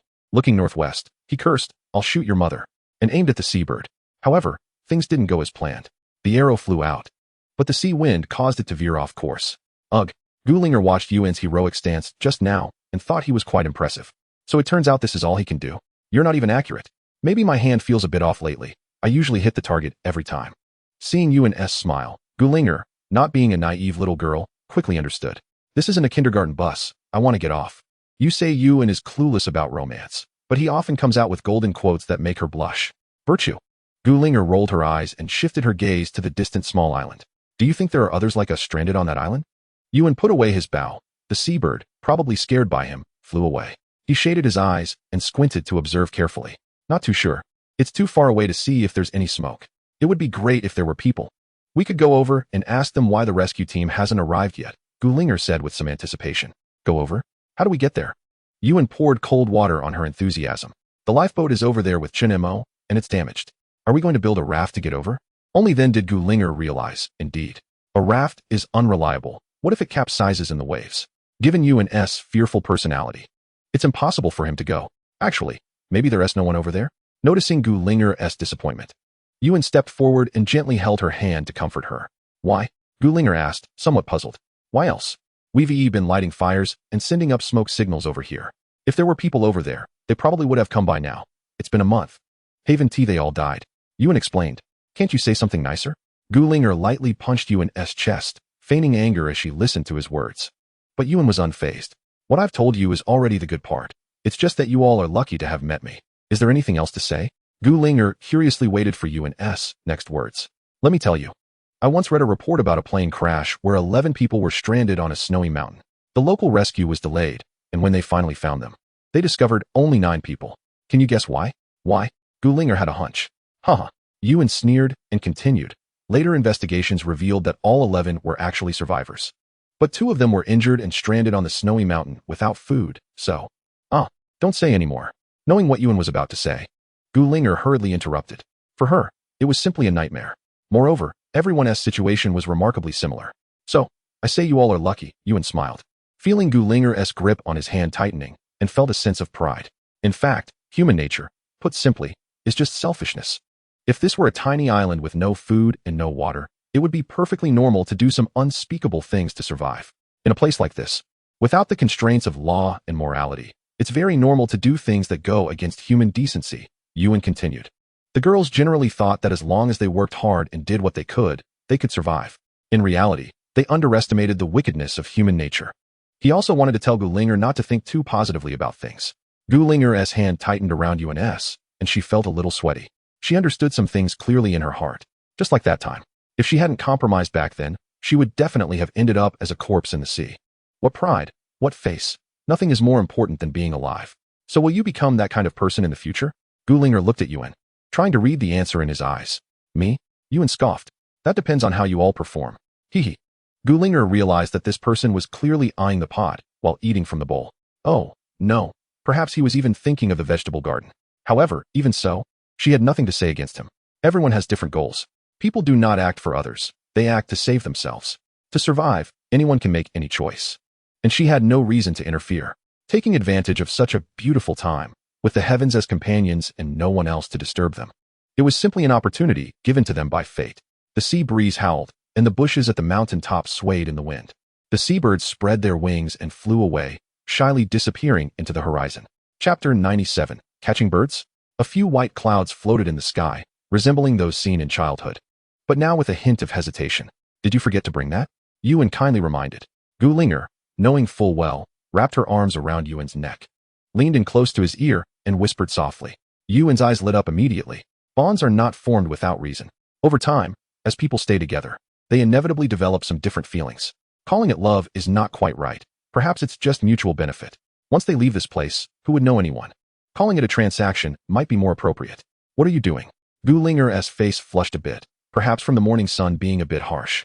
Sweat pouring down, and her hair sticking to her cheeks. She looked at Yuan, who was squatting by the stone fiddling with something, and curiously asked, Shooting people? I think I'm not bad at it, but shooting birds is really difficult because the target is too small. I'm planning to set a trap to give it a try. Do you want to eat birds? Gulinger shot a glare at Yuan, her expression a bit unnatural, fanning herself with her hand. Her open shirt revealing a hint of spring light as she walked over. Looking at Yuan, she seemed to realize that he meant to catch birds to roast and eat. Are you planning to catch birds? Otherwise, why would I come up here? Yuan said impatiently. Hee, just coming up to catch birds? Then why didn't you bring Meng Qinghue or Bai Fu? It's well known what Sima Zhao is thinking. She felt a bit embarrassed to say it outright. So you're making a trap? Gulinger asked in confusion when she saw Yuan take out a rope. Yuan nodded and then pulled Gulinger over, intending to teach her how to set up this kind of trap. Come here. I'll teach you how to set the trap. They were so close that they could hear each other's breathing. How do you do it? Gulinger asked softly. Blowing warm air. She was a good student and could learn anything quickly. Even some more difficult things, as long as Yuan taught her, she could basically learn them. Maybe she could even integrate them. I'll do it, you just watch. Yuan squatted down beside her and began to teach her step by step. He found a piece of open ground next to a rock, trimmed the top of a long bush nearby, bent it down, and tested its elasticity. After feeling it was okay, he took a slightly longer branch, sharpened one end, and then made a notch about halfway down. Be careful not to cut too deep, or the branch will break. Then about 5 or 6 centimeters from the notch, he made another notch, bent it without breaking, and it was done. Then he trimmed the other end of the branch to the same length and sharpened the tip. He could then insert it into the ground, looking like a small goalpost, and tested its sturdiness. Yuan then found a shorter branch, about the same height as the goalpost. He made a small notch at one end, sharpened the other end, and inserted it about 5 centimeters from the goalpost, at about half the height of the goalpost. After getting these ready, Yuan took a thinner branch, just enough to fit the notch. The length should extend from the branch in the ground to beyond the goalpost by 3 or 4 centimeters. He cut it according to the needed length, used a small knife to split it at the end, making it like a clip. After preparing these, Yuan took out the fine rope he had removed from the fishing net from his pocket. He then tied a small branch outside the loop as a trigger device and fixed the other end of the rope to the branch he had trimmed. He bent it to use as the power device. Then he clipped the small branch on the rope to the goalpost. One end on the branch that extended beyond the goalpost, and the longer branch was clipped in the notch of the branch inserted into the ground, forming a relatively stable prototype. Finally, he adjusted the placement of the fine rope so that the clip branch was also inside. Looking at the completed trap, Yuan turned to Gulinger and gently nudged her. Want to give it a try? Gulinger supported herself on Yuan's knee and crouched down. She reached out her finger and gently touched the clip branch. Crack. A very slight sound. In an instant, Gulinger's finger was caught by the fine rope. Is it really this amazing? Gulinger's eyes sparkled with excitement as she looked at her bound hand. How is it? Yuan looked pleased. This was his improved version, much better than the previous one for catching mice. Not bad. Gulinger generously praised. Men, they are boys at heart until death. They need constant praise to feel greatly satisfied. Why don't you give it a try? Yuan handed the small knife to Gulinger, letting her give it a go. This way, if a bird discovers it and comes to eat, it will definitely be caught. Of course, it doesn't have to be a bird. Other animals could also be caught. He had cleared a large area of wild grass here, but he didn't know if the birds were blind. After setting up the trap, Yuan walked over to Gulinger. Seeing her kneeling on the ground, looking very serious, He felt a bit distracted and walked over lightly. Previously, Yuan had taught her step by step. Before long, a perfectly replicated trap was freshly made. Yuan, how does this look? Gu Ling'er asked proudly. Yuan smiled and squatted down, triggering the trap with his hand and quickly pulling it back. The fine rope didn't catch him at all. Ha! My speed is unmatched. Even a single person for decades might not be as fast as me. Yuan laughed. Seeing that it didn't catch him, Gu Ling'er was momentarily stunned. You're cheating. How can you do that? This is not cheating, Yuan said with a smile. Then pointed out the flaws in her trap, saying the power was too weak, which gave him a chance to react. Gu Ling'er listened carefully and immediately started to improve it. A moment later, she pointed at the trap, looking at Yuan. Want to try again? Yuan shook his head. He knew without trying. So he took out a small fish and clipped it onto the branch. Then he moved on to the next one. Chapter 98. Bugs? Gu Ling'er hurried off to find something to eat, while Yuan checked on how Bai Fu's pottery was coming along. It was indeed different. With Meng Qingyue helping to turn the pottery wheel, the shape of the pottery was much better than before. The first impression was that it was larger and then rounder and fuller, giving a solid sense of satisfaction. Not bad, Yuan praised. Meng Qingyue wiped the sweat from her forehead, revealing a proud smile. Of course, Bai Fu and I have been busy all morning. I don't want any rewards. Meng Qingyue muttered, and then carefully took the finished pottery off the wheel. Bai Fu touched the clay in her hand, planning to wash her hands by the sea. As she passed by Yuan, she suddenly noticed something unusual. What is that on Yuan's neck? It's red? She thought it was some dirt. She instinctively looked again, then quickly understood. Avoiding Yuan's gaze, she hurried to the seaside. Yuan was a bit puzzled. He clearly felt Bai Fu looking at him just now, and it seemed she wanted to say something, but why did she suddenly stop? Just after she called out. She suddenly stared intently at his neck. Big brother Yu, what happened to you? She said, jogging over, grabbing Yuan's hand, wanting him to lower himself a bit. What's wrong? Yuan asked curiously, crouching down slightly. Qin Yan reached out to touch the mark on Yuan's neck, and then said, puzzled, did something bite you? It's red. Red? Bitten? Qin Yan's words instantly made Yuan realize, and he looked at Gu Ling'er with a hint of disbelief. What else could it be? How could he not know? No wonder Bai Fu acted that way just now. Only Meng Qingyue was bold enough not to notice. He now had one question in mind. What did Gu Ling'er mean by this? Claiming territory? That doesn't make sense. Gu Ling'er met Yuan's gaze with a smug smile. Yuan couldn't explain it clearly to Qin Yan, so he quickly wiped it with his hand. It must have been something that bit me while going up the mountain today, right? Did a bug bite you? Qin Yan asked with concern. Yuan glanced at Gu Ling'er and, seeing her smug smile, snorted softly. Indeed, a big, round worm, after being caught, made a loud noise, and in the end, I killed it. Qin Yan felt relieved upon hearing this. She then reached out to lick her hand and was about to help him apply it. What are you doing? Yuan quickly stopped her. If he got sent to the small black room, he couldn't dare to have any inappropriate thoughts now. Qin Yan was stunned. Mom said if you're bitten by a worm and there are no other disinfectants, you should use saliva, right? Well, I've heard about that too. But my own will do. I'll do it myself. You help your sister Ling'er with food first. Qin Yan pouted slightly, a bit displeased at being refused. Just then, seeing Yuan covering his neck with one hand, Bai Fu knew what was going on, while Meng Qingyue looked a bit puzzled. What kind of strange position is this? Qin Yan was about to stand up to speak, but was interrupted by Yuan. Oh, it's nothing. I just twisted my neck when I came in. Is it serious? Let me see. Meng Qingyue asked anxiously. No need. Yuan quickly stopped her. If she saw it, it would be a disaster. I just need to move around a bit. All right. Meng Qingyue didn't dwell on it too much, while Bai Fu showed an anti-smile. Gu Ling'er looked at him with some pride, and Qin Yan was quite confused. Didn't brother you get bitten by a worm? Why is he saying he twisted his neck? Is he lying to Sister Qingyue? But she couldn't figure out why. But she's just a child. And if she couldn't understand it, she didn't think much of it. Soon it was lunchtime. After eating, Yuan secretly took out a mirror and found a corner where no one was around to observe himself. Sure enough, he saw faint marks. However, it seemed to have faded a lot now, and he felt relieved. Gu Ling'er suddenly did this to him, catching him off guard, and it was obvious Bai Fu had noticed. As for Meng Qingyue, she was probably still in the dark. He couldn't understand why she was doing this. Today's staple food was still cassava. After the half-successful experience last time, Chen Mo and the others managed to get through the most difficult time.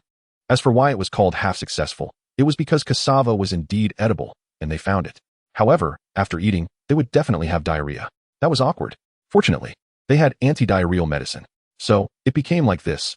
Eat cassava, have diarrhea, take anti-diarrheal medicine, and continue eating cassava, forming a perfect closed loop. Are we still eating this? Shui Lin frowned at the cassava in the pit. A month had passed. After being exposed to the wind and sun, Shui Lin felt she had aged 5 or 6 years. The two older women were even worse. their gray hair sprouting out. Chen Mo, with his unshaven face and messy hair, looked like a chicken coop. What's wrong? Are you disgusted? Chen Mo didn't give Shui Lin a good look. After their deep conversation, although their relationship had improved, Chen Mo's attitude towards Shui Lin was no longer what it used to be. No, Shui Lin hurriedly explained. Chen Mo glanced at the two older women, then slowly stuck one cassava with a branch. If you don't eat, you'll die. If you want to die, you can not eat. That way, I might have a bit more food and live a bit longer. The two older women had no choice but to endure the discomfort in their stomachs and picked up the cassava. Although Chen Mo's words were rough, they were also reasonable. After struggling to get to this point, who would easily give up? No matter how bad it tasted, could it be worse than not having anything to eat before? Shui Lin looked at the three of them, and her stomach growled. In the end, she had no choice but to pick up the cassava as well. Now, it seemed she fully understood what Yuan had said earlier and had gradually changed a bit. Chapter 99, Free Flying. After eating, Chen Mo took an anti-diarrheal medicine for himself, feeling relieved, and rubbed his belly, which felt full. With nothing else to do, he went directly to the small shelter, found a shaded spot, and lay down. Not long after, the two older women and Shui Lin came over. They stopped not far from him, avoiding the midday sun. He didn't pay attention to what the three were saying, closing his eyes to rest. Soon, he heard the two older women discussing. Is this really okay? Shui Lin looked at one of the older women with some confusion. You don't believe me? The older woman replied calmly. I had a friend who grew up by the sea. She said this helps get rid of dampness. It's quite good. Get rid of dampness? Chen Mo was curious and looked over. He couldn't help but laugh. It turned out that the two older women were teaching Shui Lin how to get rid of dampness. At that moment, Shui Lin was lying on the sand with her entire back exposed, while one of the older women was sprinkling sand on her. The other older woman was in a similar position to Shui Lin. Aren't they afraid of Chen Mo? Of course not. The two older women weren't too old. At most in their early 40s, but after living here exposed to the elements, they looked much older. There's a saying, at 30, like a wolf, at 40, like a tiger, at 50, can suck the dirt. Anyway, relying on Chen Mo, if they could get his attention, they could take a little loss. I'm telling you, if there's too much dampness in the body, that's why we're having diarrhea. Once we get rid of the dampness, we won't be afraid anymore. The older woman kept explaining while casually massaging Shui Lin's back. Hiss. Shui Lin enjoyed it and couldn't help but exclaim. Xiaoqin, do you want to try? Try? Chen Mo thought for a moment and readily agreed since he had nothing else to do. He took off his clothes and lay down. Is this called a sand bath? The older woman patiently explained. Sand bath. This is the first time I've heard of it. Shui Lin said. Why such a strange name? What's so strange? It's just sand. Like taking a bath, that's why it's called that. The older woman analyzed. Shui Lin nodded, understanding. What's difficult to understand? It's just like imported foreign goods. With a foreign word, like foreign fire, onions, or foreign wine. The other older woman chimed in. What about imported toys? Chen Mo interjected with a half smile. That would naturally be foreign big ant. The older woman seemed to realize and stopped talking. Let's continue talking about sand baths, shall we? Shui Lin also caught on and stifled a laugh. The three of them laughed together. But this laughter caused their stomachs to gurgle. Chen Mo immediately thought of getting up to leave for the woods behind. But as soon as he moved, he felt a force like a mountain flood, unstoppable. Get out of the way. Chen Mo shouted angrily. He headed straight for the woods, but as he turned, he exposed his back to the three. Caught off guard. The older woman who was massaging Shui Lin suddenly saw a stream of yellow liquid rushing towards her. With no time to react, she got hit. The older woman felt nauseated, and her whole being was thrown off. But did you think that was all? You have to know she was massaging Shui Lin. Shui Lin was stunned by the scene in front of her, but being stunned didn't mean she could control it. She had tried her best to suppress it. But this overwhelming force surged like a storm, and she couldn't hold it back any longer. In the moment, the older woman was dazed. Another stream of yellow liquid came right at her forehead. Slap. Right on target. A foul smell wafted through the air. No, I can't take it anymore.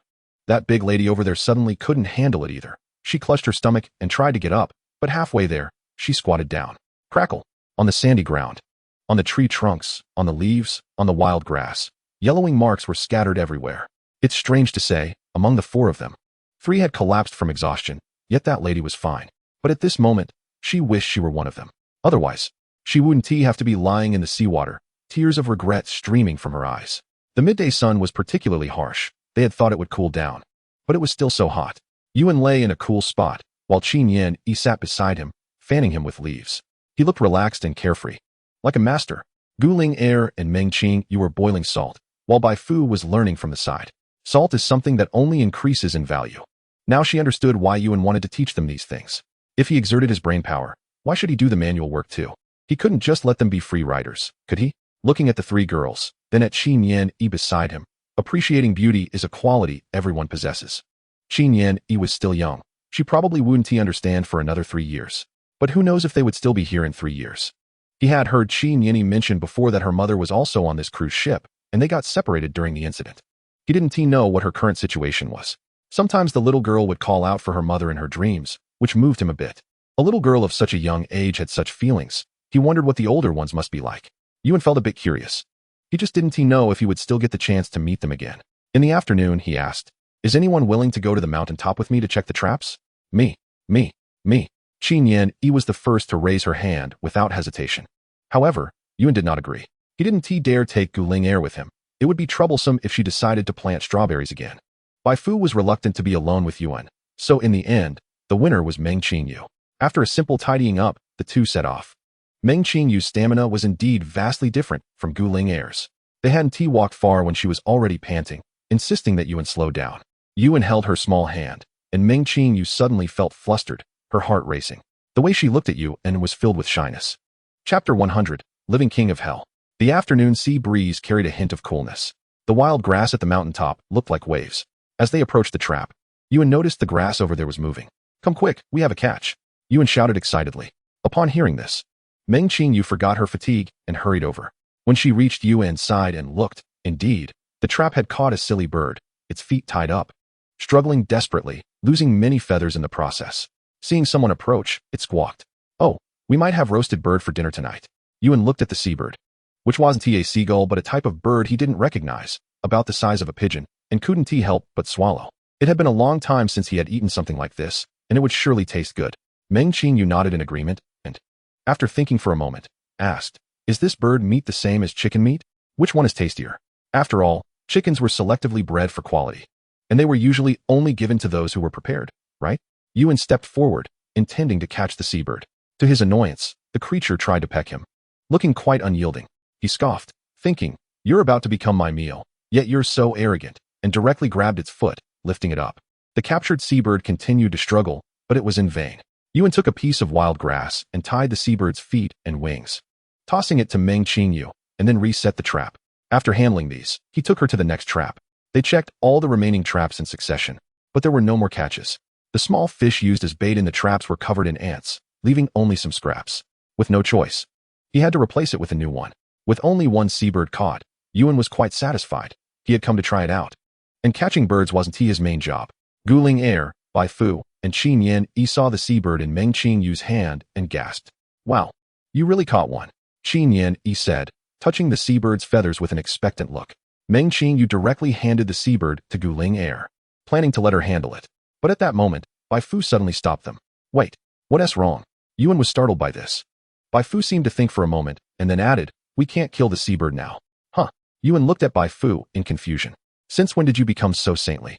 He was about to say something back to her when Bai Fu continued, "When we go to the sea, sometimes we catch small fish, which aren't very useful. Why don't we catch a few more and raise them?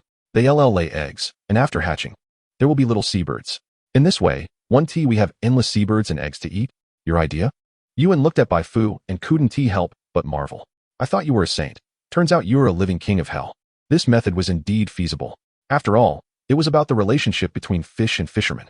If it could work out as Bai Fu suggested, they would indeed have endless bird meat and bird eggs. "I think it's a good idea." Guling Air was the first to stand up in support. After all, if cassava could be cultivated, there was no reason they couldn't raise these seabirds. As for whether they could be raised, they would see first. If not, they could kill them later. If we can raise them, does this mean we might have eggs to eat in the future? Meng Qingyu's focus was indeed different from everyone else's. She was only thinking about food. Fried eggs, boiled eggs. Qin Yan Yi chimed in from the side.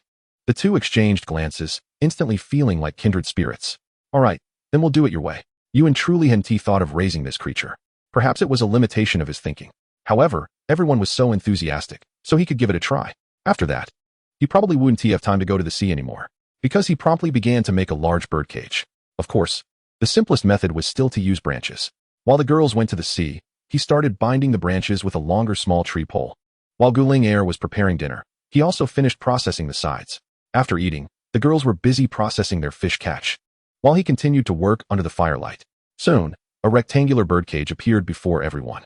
To facilitate catching the birds, Yuan made a small opening at the top, woven a branch fence, and planned to use a stone slab to press down on it later, ensuring the silly bird couldn't escape. Looking at the finished product, Yuan called Bai Fu over to help. The two moved it to the side of the shelter, outside the branch wall, where it was to store firewood and would not get rained on. After securing it, Yuan finally brought over the seabird that had completely given up on struggling. He untied the grass ropes from its feet and wings and stuffed it directly into the cage. Regaining its freedom, the silly bird was immediately at a loss, flapping around inside the birdcage. Yuan was even worried it might damage the cage. However, the knot was tied tightly, and the silly bird didn't loosen up after bumping into it a few times, which made him feel relieved. Then he found a stone to weigh down the branch fence. Would it crash itself to death like this? Yuan looked at the seabird in the cage, still struggling around, and cast a worried glance at Bai Fu. Bai Fu also thought it was highly likely.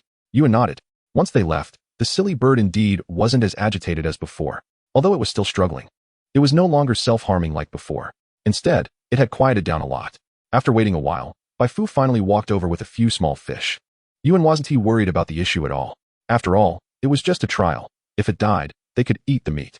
Chapter 101, Glimmer. Early in the morning, Bai Fu got up early to check on the status of the silly bird.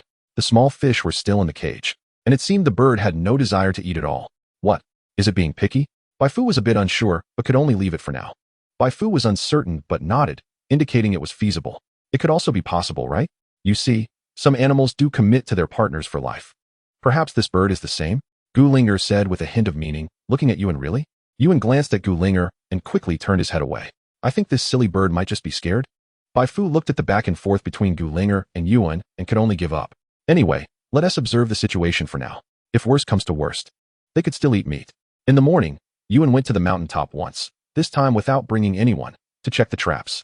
2 of them had been triggered for some reason, but there was no catch, and the small fish were gone. He had to redo them. In the morning, everyone was busy with their own things. After eating, Yuan let the girls carry small baskets and followed him to dig cassava. Is this all it takes? Meng Qinghue directly stuck a cassava branch into the ground and looked at Yuan, asking. Yuan was digging cassava with a spade, while behind him, Gu Linger helped handle things, and the others, Bai Fu, Meng Qinghue, and Qin Yini, followed his previous instructions to plant cassava. This plant is called a lazy person's plant. It fears flooding and only needs a little water. He continued to remind them. Following his instructions, the 3 girls began to get busy. There wasn't much cassava here, just a bit spread out, so Yuan basically dug some and then moved to another spot. Everyone was busy for the entire afternoon. When they returned to the camp, Yuan immediately rushed to the mountaintop again to check the traps, while the girls stayed behind to prepare for catching fish. Just as the girls finished catching fish, Yuan came back holding another seabird, which belonged to the same species as the previous one. Now you have a companion. Yuan directly stuffed the seabird into the cage and said to the other one. As soon as it was put in, the seabird was indeed very agitated, struggling to escape, and ended up bumping into everything, dazed. The other one, however, showed a slight reaction upon seeing its new companion. It seemed to say, what a coincidence. You came too. Now that there are 2 seabirds, does that mean we'll have bird eggs to eat in the future, and we can hatch more seabirds? Qin Yini curiously asked from the side. Isn't that so? Meng Qinghue seemed a bit confused. Yuan laughed. How do you know if these 2 seabirds are a male and a female? What if they are both females or both males? As soon as this was said, the girls were left speechless. Indeed, if both were females, they might lay eggs. But what can 2 males do? Fight. At that moment, Yuan thought of the bearded man and the yellow-haired man. He didn't know if these seabirds were like chickens, when there are no roosters among a flock of hens. One hen might stand up and quietly make a change under the pressure of the species. How do we confirm that? Qin Yini curiously asked. I don't know either. Yuan waved his hand. He wasn't omnipotent, so how would he know? Let's just wait and see. That's all they could do, and the girls' initially happy mood instantly dropped. Back at the camp, Gu Linger began preparing dinner. Tonight it was Yuan's turn to keep watch. So after eating, they were already much better off than before. They had pottery, cooked salt, dug cassava, and planted fields. They didn't have to worry about fresh water and weren't afraid of rain. Raising a seabird was a nice pastime. The cassava still needed to be soaked in water, which was an issue. Although they had collected some fresh water, the pottery had not yet been fired, so all the fresh water was stored in that floating ball. Soaking the cassava was enough, but it would be wasteful, unless they waited for rain. But could they wait for the cassava? Now, aside from their daily consumption, they could still save some. As for the promise of allowing the girls to bathe, that was just talk. A drop of fresh water might take ages to come. However, wanting to take a bath was not impossible. Yuan pondered for a long time and, after adding some firewood to the campfire, slowly got up, planning to relieve himself. Just as he reached the seaside, he intended to add something to the sea, but unexpectedly, when he looked up, he saw a small bright spot appearing on the dark night sky over the sea. Very small. A boat. Yuan was overjoyed. He hurriedly carried out the pile of firewood he had gathered. His hurried footsteps startled the girls awake, one by one rubbing their eyes, looking at you and in confusion. What's wrong with Yuan? You guys come out quickly. It seems there's a boat over there. What? Upon hearing this, the girls instantly woke up, forgetting everything else, and rushed out. Following Yuan's gaze, they indeed saw that glimmer in the sea. Is it a rescue team? Hey, we are over here. Meng Qinghua waved her hands and shouted loudly. Qin Yini beside her followed suit. Hey, come over here. Yuan looked at the two girls with a face full of helplessness. As the huge bonfire was reignited, the bright flames illuminated the entire beach. Would they be able to find them? Gu Linger looked at the glimmer of hope in the sea, instinctively grabbing Yuan's hand. Unable to hide her disappointment at the disappearance of the glimmer, Bai Fu silently lowered her head, sighed slightly. It was reasonable that the other party hadn't noticed them from so far away, but since they had spotted signs of a boat, it at least proved that they were not in an uninhabited place. That gives hope, doesn't it? Yuan, have we been abandoned? Under the firelight, Meng Qingyue's eyes were a bit red as she choked out the question. He subconsciously let go of Gu Linger's small hand and silently stared at the sea. Chapter 102. Build a toilet. The greater the expectation, the greater the disappointment. The faint light in the sea flickered, and Meng Qingyue and Qin Yini shouted until their throats were hoarse, but it showed no signs of approaching. Bai Fu and Gu Linger stared blankly until an hour later. That faint light disappeared. It disappeared? Qin Yini could hardly believe her eyes and couldn't help but choke up. It was clearly right in front of them. But why? Why didn't it come over? Meng Qinghua felt similarly. Watching the faint light vanish, a sense of loss suddenly filled her heart. She felt as if something was pressing down on her, making it hard to breathe. Gu Linger was holding Yuan's hand, which was drenched in sweat, looking at the disappearance of the faint light with eyes that couldn't hide their disappointment. Bai Fu quietly lowered her head and sighed slightly. It was reasonable that the other party hadn't noticed from so far away. However, since they were able to spot signs of a boat, it at least proved that they were not in an uninhabited place. That gives hope, doesn't it? Yuan, have we been abandoned? Under the firelight, Meng Qingyue's eyes were a bit red as she choked out the question. He subconsciously let go of Gu Linger's small hand and silently stared at the sea. Be more open-minded. This is the first time we've seen a glimmer of light after being here for a month. Maybe it isn't a ship? Perhaps it's too far away, and they haven't noticed us? Suin silently comforted himself. Moreover, it could be a rescue ship searching for survivors.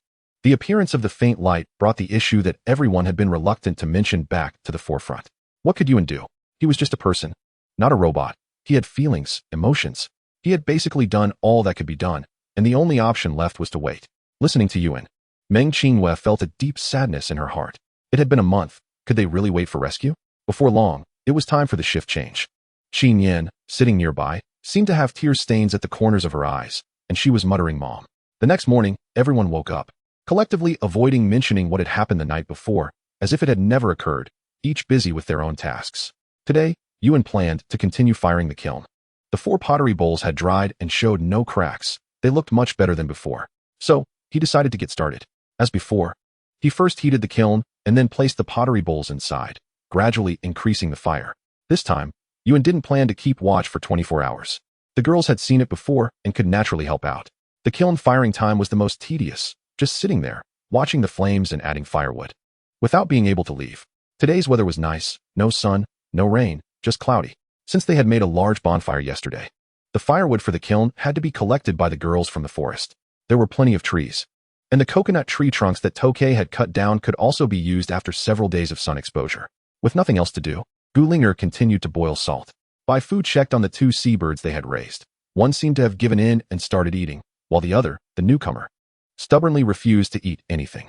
It looked as if it was saying, even if I die, I won't eat what you give me.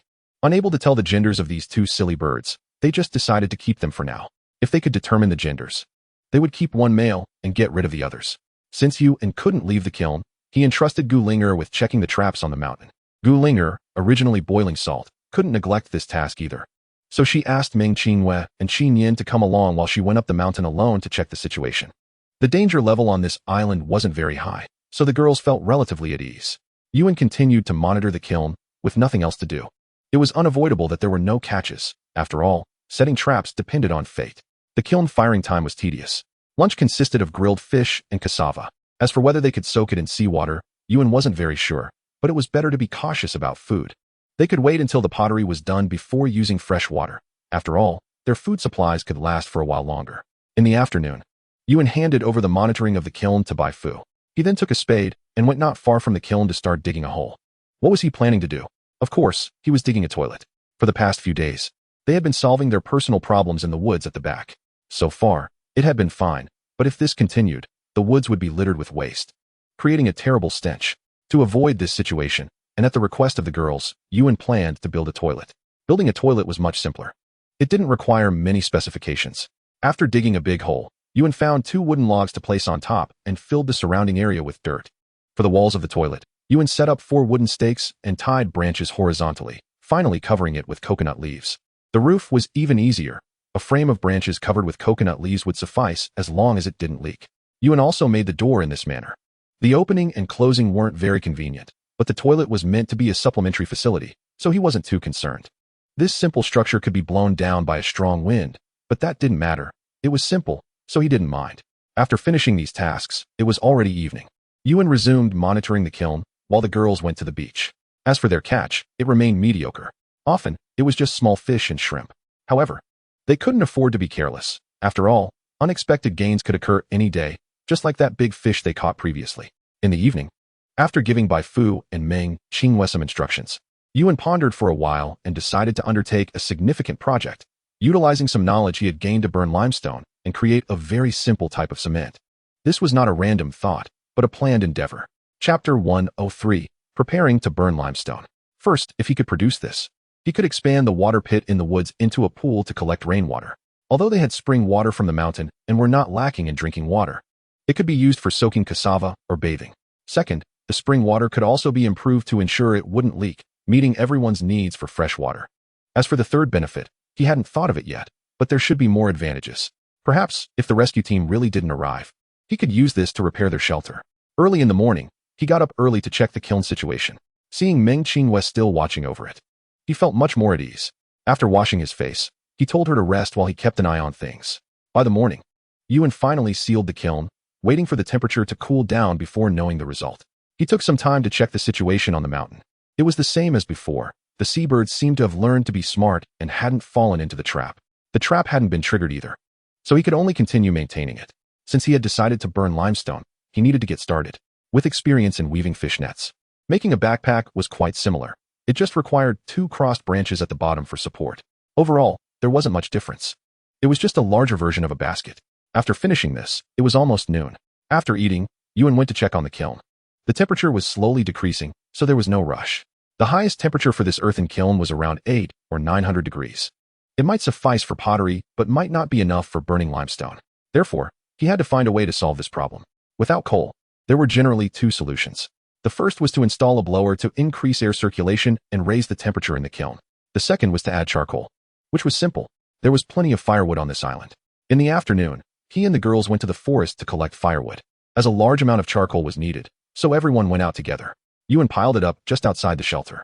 After finishing this, he took some tinder and lit it through a small hole at the top. As the firewood ignited, it slowly began to burn. And when white smoke started to rise from the bottom hole, Yuan directly picked up the soil and sealed both the small hole at the top and the one at the bottom.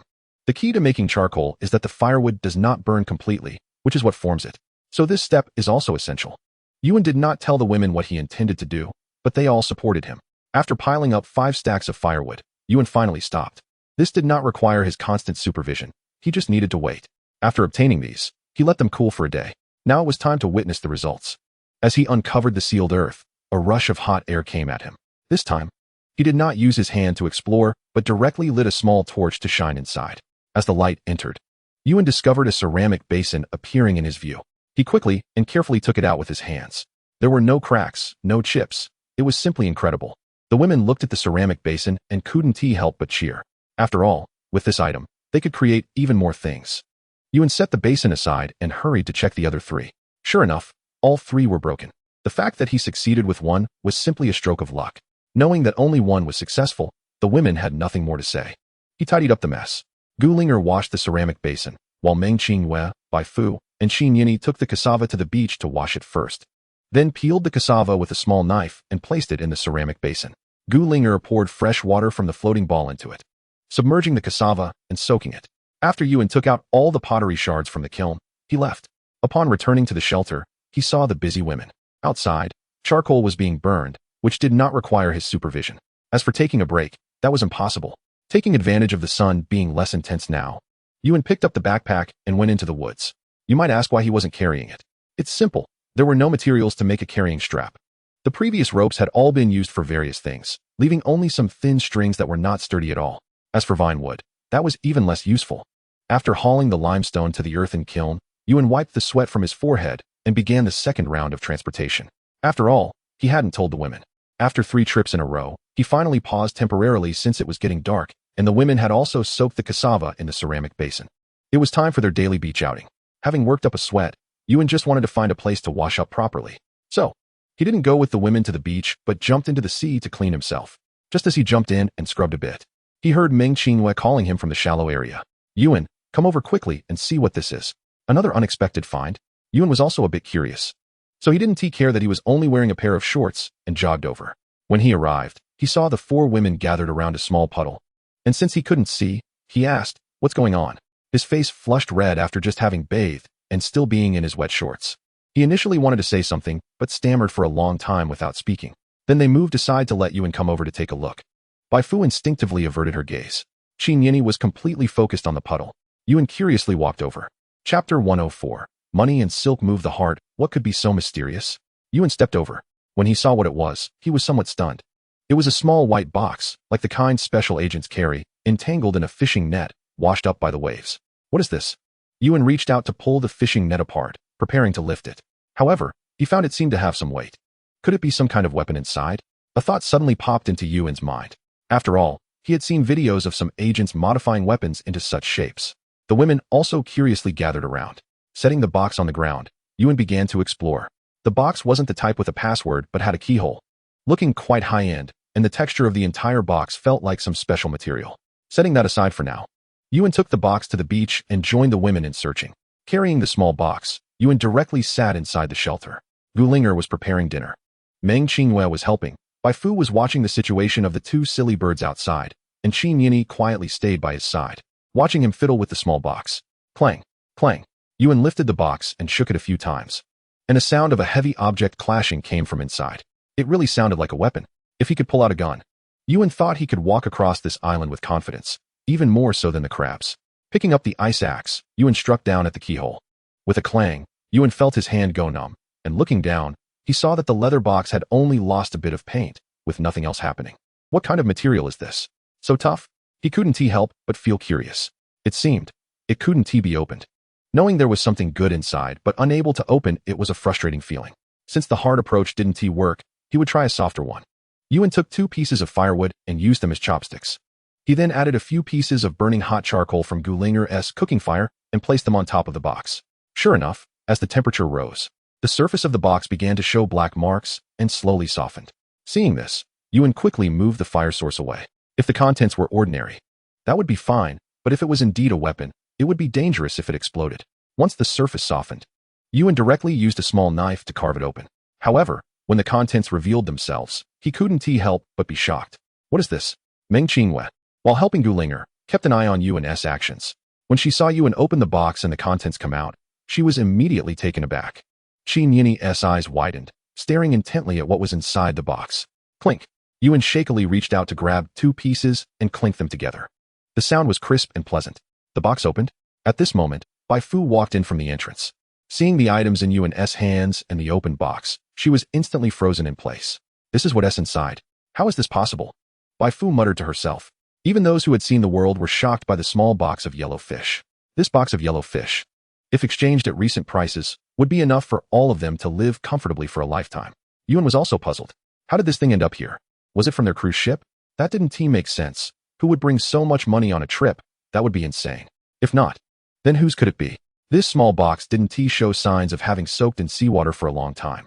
It was clear it had only recently fallen into the sea. So whose could it be? Or perhaps, was there some mysterious big shot on their cruise ship? Or could it be that their cruise was not an ordinary maritime disaster? Someone might have been secretly conducting some transaction on their cruise and, upon being discovered, decided to eliminate all the witnesses to keep it a secret. Following this line of thought, Yuan suddenly realized that the local armed conflict might also be related to this. So, was the local government not coming to rescue them because of this? A conspiracy? What should they do now? Even the wealthy Meng Qingyue became somewhat incoherent upon seeing so many yellow croakers, looking at Yuan and waiting for him to speak. Huh. Yuan took a deep breath. Money can be alluring. Moreover, with so much of it, although he had spent quite some time with the women, he had a rough idea of what kind of person he was. However, as a person, he had to be cautious. Meng Qingyue's reasoning was valid, and Bai Fu had no objections. Her goal had always been to survive. Seeing this now only stirred her emotions slightly. As Yuan said, these things were of no use for the present. A few packs of instant noodles would be more practical. After packing the box, Yuan directly tossed it into the pile of luggage behind him. Everyone calmed their excitement, had dinner, left a night watch, and then went to rest. Lying down, Yuan felt a vague unease in his heart. But it wasn't he about worrying that the women would lose their rationality for money. Instead, he was concerned about the secrets behind this money. When morning came, Yuan checked the charcoal situation from yesterday. He had lost track of how many days they had been stranded here. He had previously written notes to remind himself, but after moving, he completely forgot. Anyway, it had been over a month. How much exactly? He didn't know? Holding a shovel, Yuan gently pried open the already hardened soil, and upon looking inside, the results were indeed good. There was quite a bit of charcoal. Yuan collected it all into a backpack, leaving the excess piled up on the side of the shelter. The women quickly got up and began their tasks for the day. Gulinger fished out the cassava that had soaked overnight and started boiling it, while Qin Yini helped gather some coconut leaves. The boiled cassava was neatly arranged on the beach outside the shelter. Chapter 105, Survivors. Because, that night, they saw a glimmer of light. The big bonfire was rekindled. During the day, Yuan collected some damp leaves and sprinkled some seawater on them before directly piling them onto the fire, producing thick white smoke. After collecting the charcoal, he went to the mountain top to check the traps. When he reached the top, he saw nothing as usual. It seemed that after the 2 seabirds were caught, the word spread among the birds not to eat the things brought by the bipedal beasts. Recalling the 2 seabirds that Bai Fu took care of in the morning, the one caught later seemed to have come to terms with it and started eating. It seemed to understand that its body belonged to itself. Better to live poorly than to die well. But it dared to walk out of the woods. He then saw 2 people he didn't recognize, a man and a woman, standing on the beach, seemingly communicating with Gulinger and the others. Were the rescue team here? This was Yuan's first thought. However, he remained alert, noticing that the 2 didn't seem to be armed, and he walked over with his shovel in hand. Immediately, the little girl smiled and ran over joyfully. Yuan nodded slightly, examining the 2 strangers with a scrutinizing gaze. At the same time, the man and woman also focused their attention on him. This is the Yuan you mentioned? The woman, dressed in casual attire with her hair tied in a ponytail, had a delicate and pleasant appearance. Standing a whole head taller than Meng Qingyue, looking very capable. The man beside her seemed smaller in comparison, not very tall, about 1.60 meters, wearing a tank top and shorts, with his hands behind his back, seemingly also wary of Yuan seeing Yuan approach and hearing the woman's words. Gulinger nodded slightly. Who are you? Yuan initially thought they were a rescue team, but upon getting closer, he realized they were not. The 2 looked somewhat disheveled. Their clothes dirty, with a worried expression on their faces, not much different from his own. Most importantly, there was a lifeboat on the beach, identical to the one they had before. Hello, Yuan. I'm Lu Xiaoxiao, the deputy captain of the criminal investigation team from Lai City. The woman extended her hand to greet Yuan. The man beside her also showed a hint of a smile, greeting him. Bro, you're really something. I just heard them say that you brought them through this. Impressive. The man's gaze subtly swept over Meng Qingyue, seemingly recognizing her identity. Who are you calling bro? Yuan did not shake hands with the woman, but instead looked at the 2 with caution. Are you here for something? Knowing they weren't a rescue team, he had no patience to continue the conversation. Not interested. As soon as the woman finished speaking, Yuan directly rejected her. What a joke. Here. He could do whatever he wanted. Moreover, it wasn't like he couldn't survive here. Why would he go over there to be directed by others? Bro. Think about it. Upon hearing Yuan's refusal, the man's enthusiasm faded, replaced by a threatening look directed at Yuan. What do you say? Given the current situation, Yuan couldn't stop the women from deciding whether to go or stay. The sudden appearance of these 2 completely disrupted his plans. Gulinger looked at Yuan, then turned her gaze to the woman. This was indeed a way to escape from Yuan. But then what? Life here was pretty good, and everyone was familiar with each other. If they went over, they would have to get used to a new environment again, and with more people, things might become more troublesome. We don't plan on going over for now, Gulinger said in a calm voice. Hearing Gulinger, Yuan was somewhat surprised. After all, he had treated her like this before, and now, when given the chance, she chose not to leave. Me too. Meng Qingyue also stepped forward to speak. Compared to Gulinger, Meng Qingyue's thoughts were much simpler. If Yuan wasn't he going, and Linger wasn't he going, then why would she go? Then I wouldn't he go either. Qin Yinyi, being Yuan's little fan, naturally wouldn't he go if he wasn't he going. However, she looked at the woman, hesitating as if she wanted to ask something. Only Bai Fu hesitated after hearing that everyone else wasn't he going. It was all for survival. There wasn't he much difference between here and there. She had just heard the woman introduce herself as the deputy captain of the criminal investigation team from Lai City. And currently, it was just her and a friend maintaining order over there. Compared to Yuan here, she always felt a bit uneasy in her heart. And for a moment, she didn't know what to do. Hearing Gu Linger, Meng Qingyue, and Qin Yinyi refuse, Lu Xiaoxiao couldn't believe her ears. Was her introduction not clear enough? Or did they have something on this man? Here, you are always in danger from this man. If you go over there, with me and my friend, no one would dare to act recklessly. The man beside her also didn't expect that Meng Qingyue wouldn't go either. Instantly, his expression turned somewhat cold, frowning as he scrutinized Yuan, trying to see what kind of charm this person had cast on these women. Bro, have you thought it through? Yuan scoffed at the man's threat. What? If I'm not going, are you going to force me to go? Bai Fu looked at Lu Xiaoxiao, then glanced at the man, finally focusing on Gu Linger and Meng Qingyue. She sighed softly. Well, I wouldn't go either. We're doing fine here. The words doing fine left Lu Xiaoxiao speechless. Indeed, if they were truly doing well, why would they risk going over? All right. She forced a smile, but her gaze on Yuan turned somewhat threatening. Since several sisters have decided to stay here, I won't insist. However, if someone forces you to do something else, you can tell me directly when I come back next time, and I'll handle it. Yuan Chapter 106, News from Outside. What do you mean? Defamation? She's defaming me? Gu Linger gave Yuan a meaningful glance, and her meaning was clear. Come on, little one. Now we have someone backing us up. In that case, Lu Xiaoxiao also didn't plan to have lunch here. Besides, Yuan wouldn't leave them anything, right? She stood up, ready to leave, just as Qin Yinyi was about to call her back. But at that moment, Yuan spoke up. Wait, is there something else? Of course there is.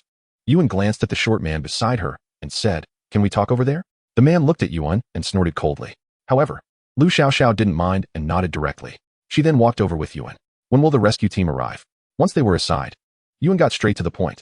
Because their phones were dead, Yuan had no idea about the situation outside, while Lu Xiaoxiao and the others were different. With more people, they might know something. You don't know? Lu Xiaoxiao asked with some surprise. Know what? Yuan was also taken aback. Seeing Yuan's expression, Lu Xiaoxiao confirmed that she really didn't know the situation. Hearing Lu Xiaoxiao's words, he instinctively blurted out in English. After you ended up here, did you call the local government? Lu Xiaoxiao asked. Lu Xiaoxiao nodded. This is indeed the case, but the consulate has no plans to send anyone here for now. Lu Xiaoxiao said, her emotions obviously a bit downcast. Why?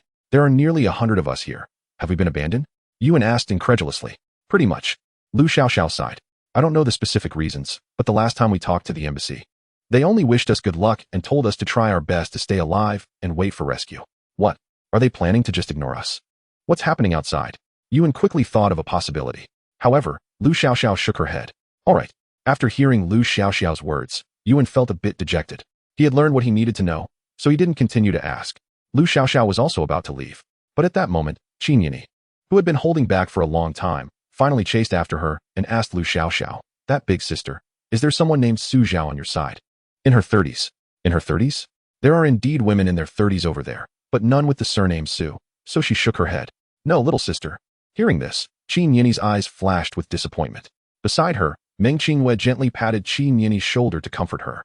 It's okay. No news is the best news, right? Don't worry. Your mom is definitely waiting for you somewhere. On the lifeboat. The man looked at Yuan and said to Lu Xiaoxiao with some emotion. Lu team. This Yuan really doesn't know how to appreciate kindness. Lu Xiaoxiao shook her head slightly. She had just looked at the food situation of Gu Linger and the others. They had fresh water, grilled fish, pottery in the shelter, and even salt. Cassava was drying at the door. They were also raising 2 seabirds. To be honest, their life there was even a bit better than theirs. But if they don't come, then they won't. It doesn't really matter. The two drove the lifeboat away from there. Yuan and the others did not tell Lu Xiaoxiao their location. Of course, this was intentional on his part. The girls also tacitly did not mention it. After all, there were some unspeakable matters involved, and the fewer people who knew, the better. He then explained the situation he had just inquired about to the other girls. So, there is currently no rescue team? Gu Linger understood Yuan's words and asked back. So the person's meaning is roughly this? Let us wait for rescue. But didn't say when it would come? Yuan sighed. So this means something major must have happened outside, and the embassy had no choice but to abandon us? Bai Fu analyzed. Perhaps something is more important than the lives of over 100 of us. Meng Qingyue asked in confusion. However, Yuan had a bold guess in his heart, but didn't say it. Now that he knew the general situation, he had no hope in his heart, and naturally, he had given up. However, today's events had sounded the alarm for him. The ones who came this time were Lu Xiaoxiao and that man, who had no ill intentions. But what if other people came? That would be something to guard against. Yuan conveyed this situation to the other girls, and they finally realized it. Fortunately, the other party only came to check the situation. If they had encountered someone with bad intentions, we would have been done for. Meng Qinghua patted her chest, looking very frightened. Bai Fu admired Yuan's quick reaction ability, realizing that he could think of this aspect, and echoed Meng Qinghua's statement. Indeed, we have no ability to resist here, and if we encounter trouble, it would really be over.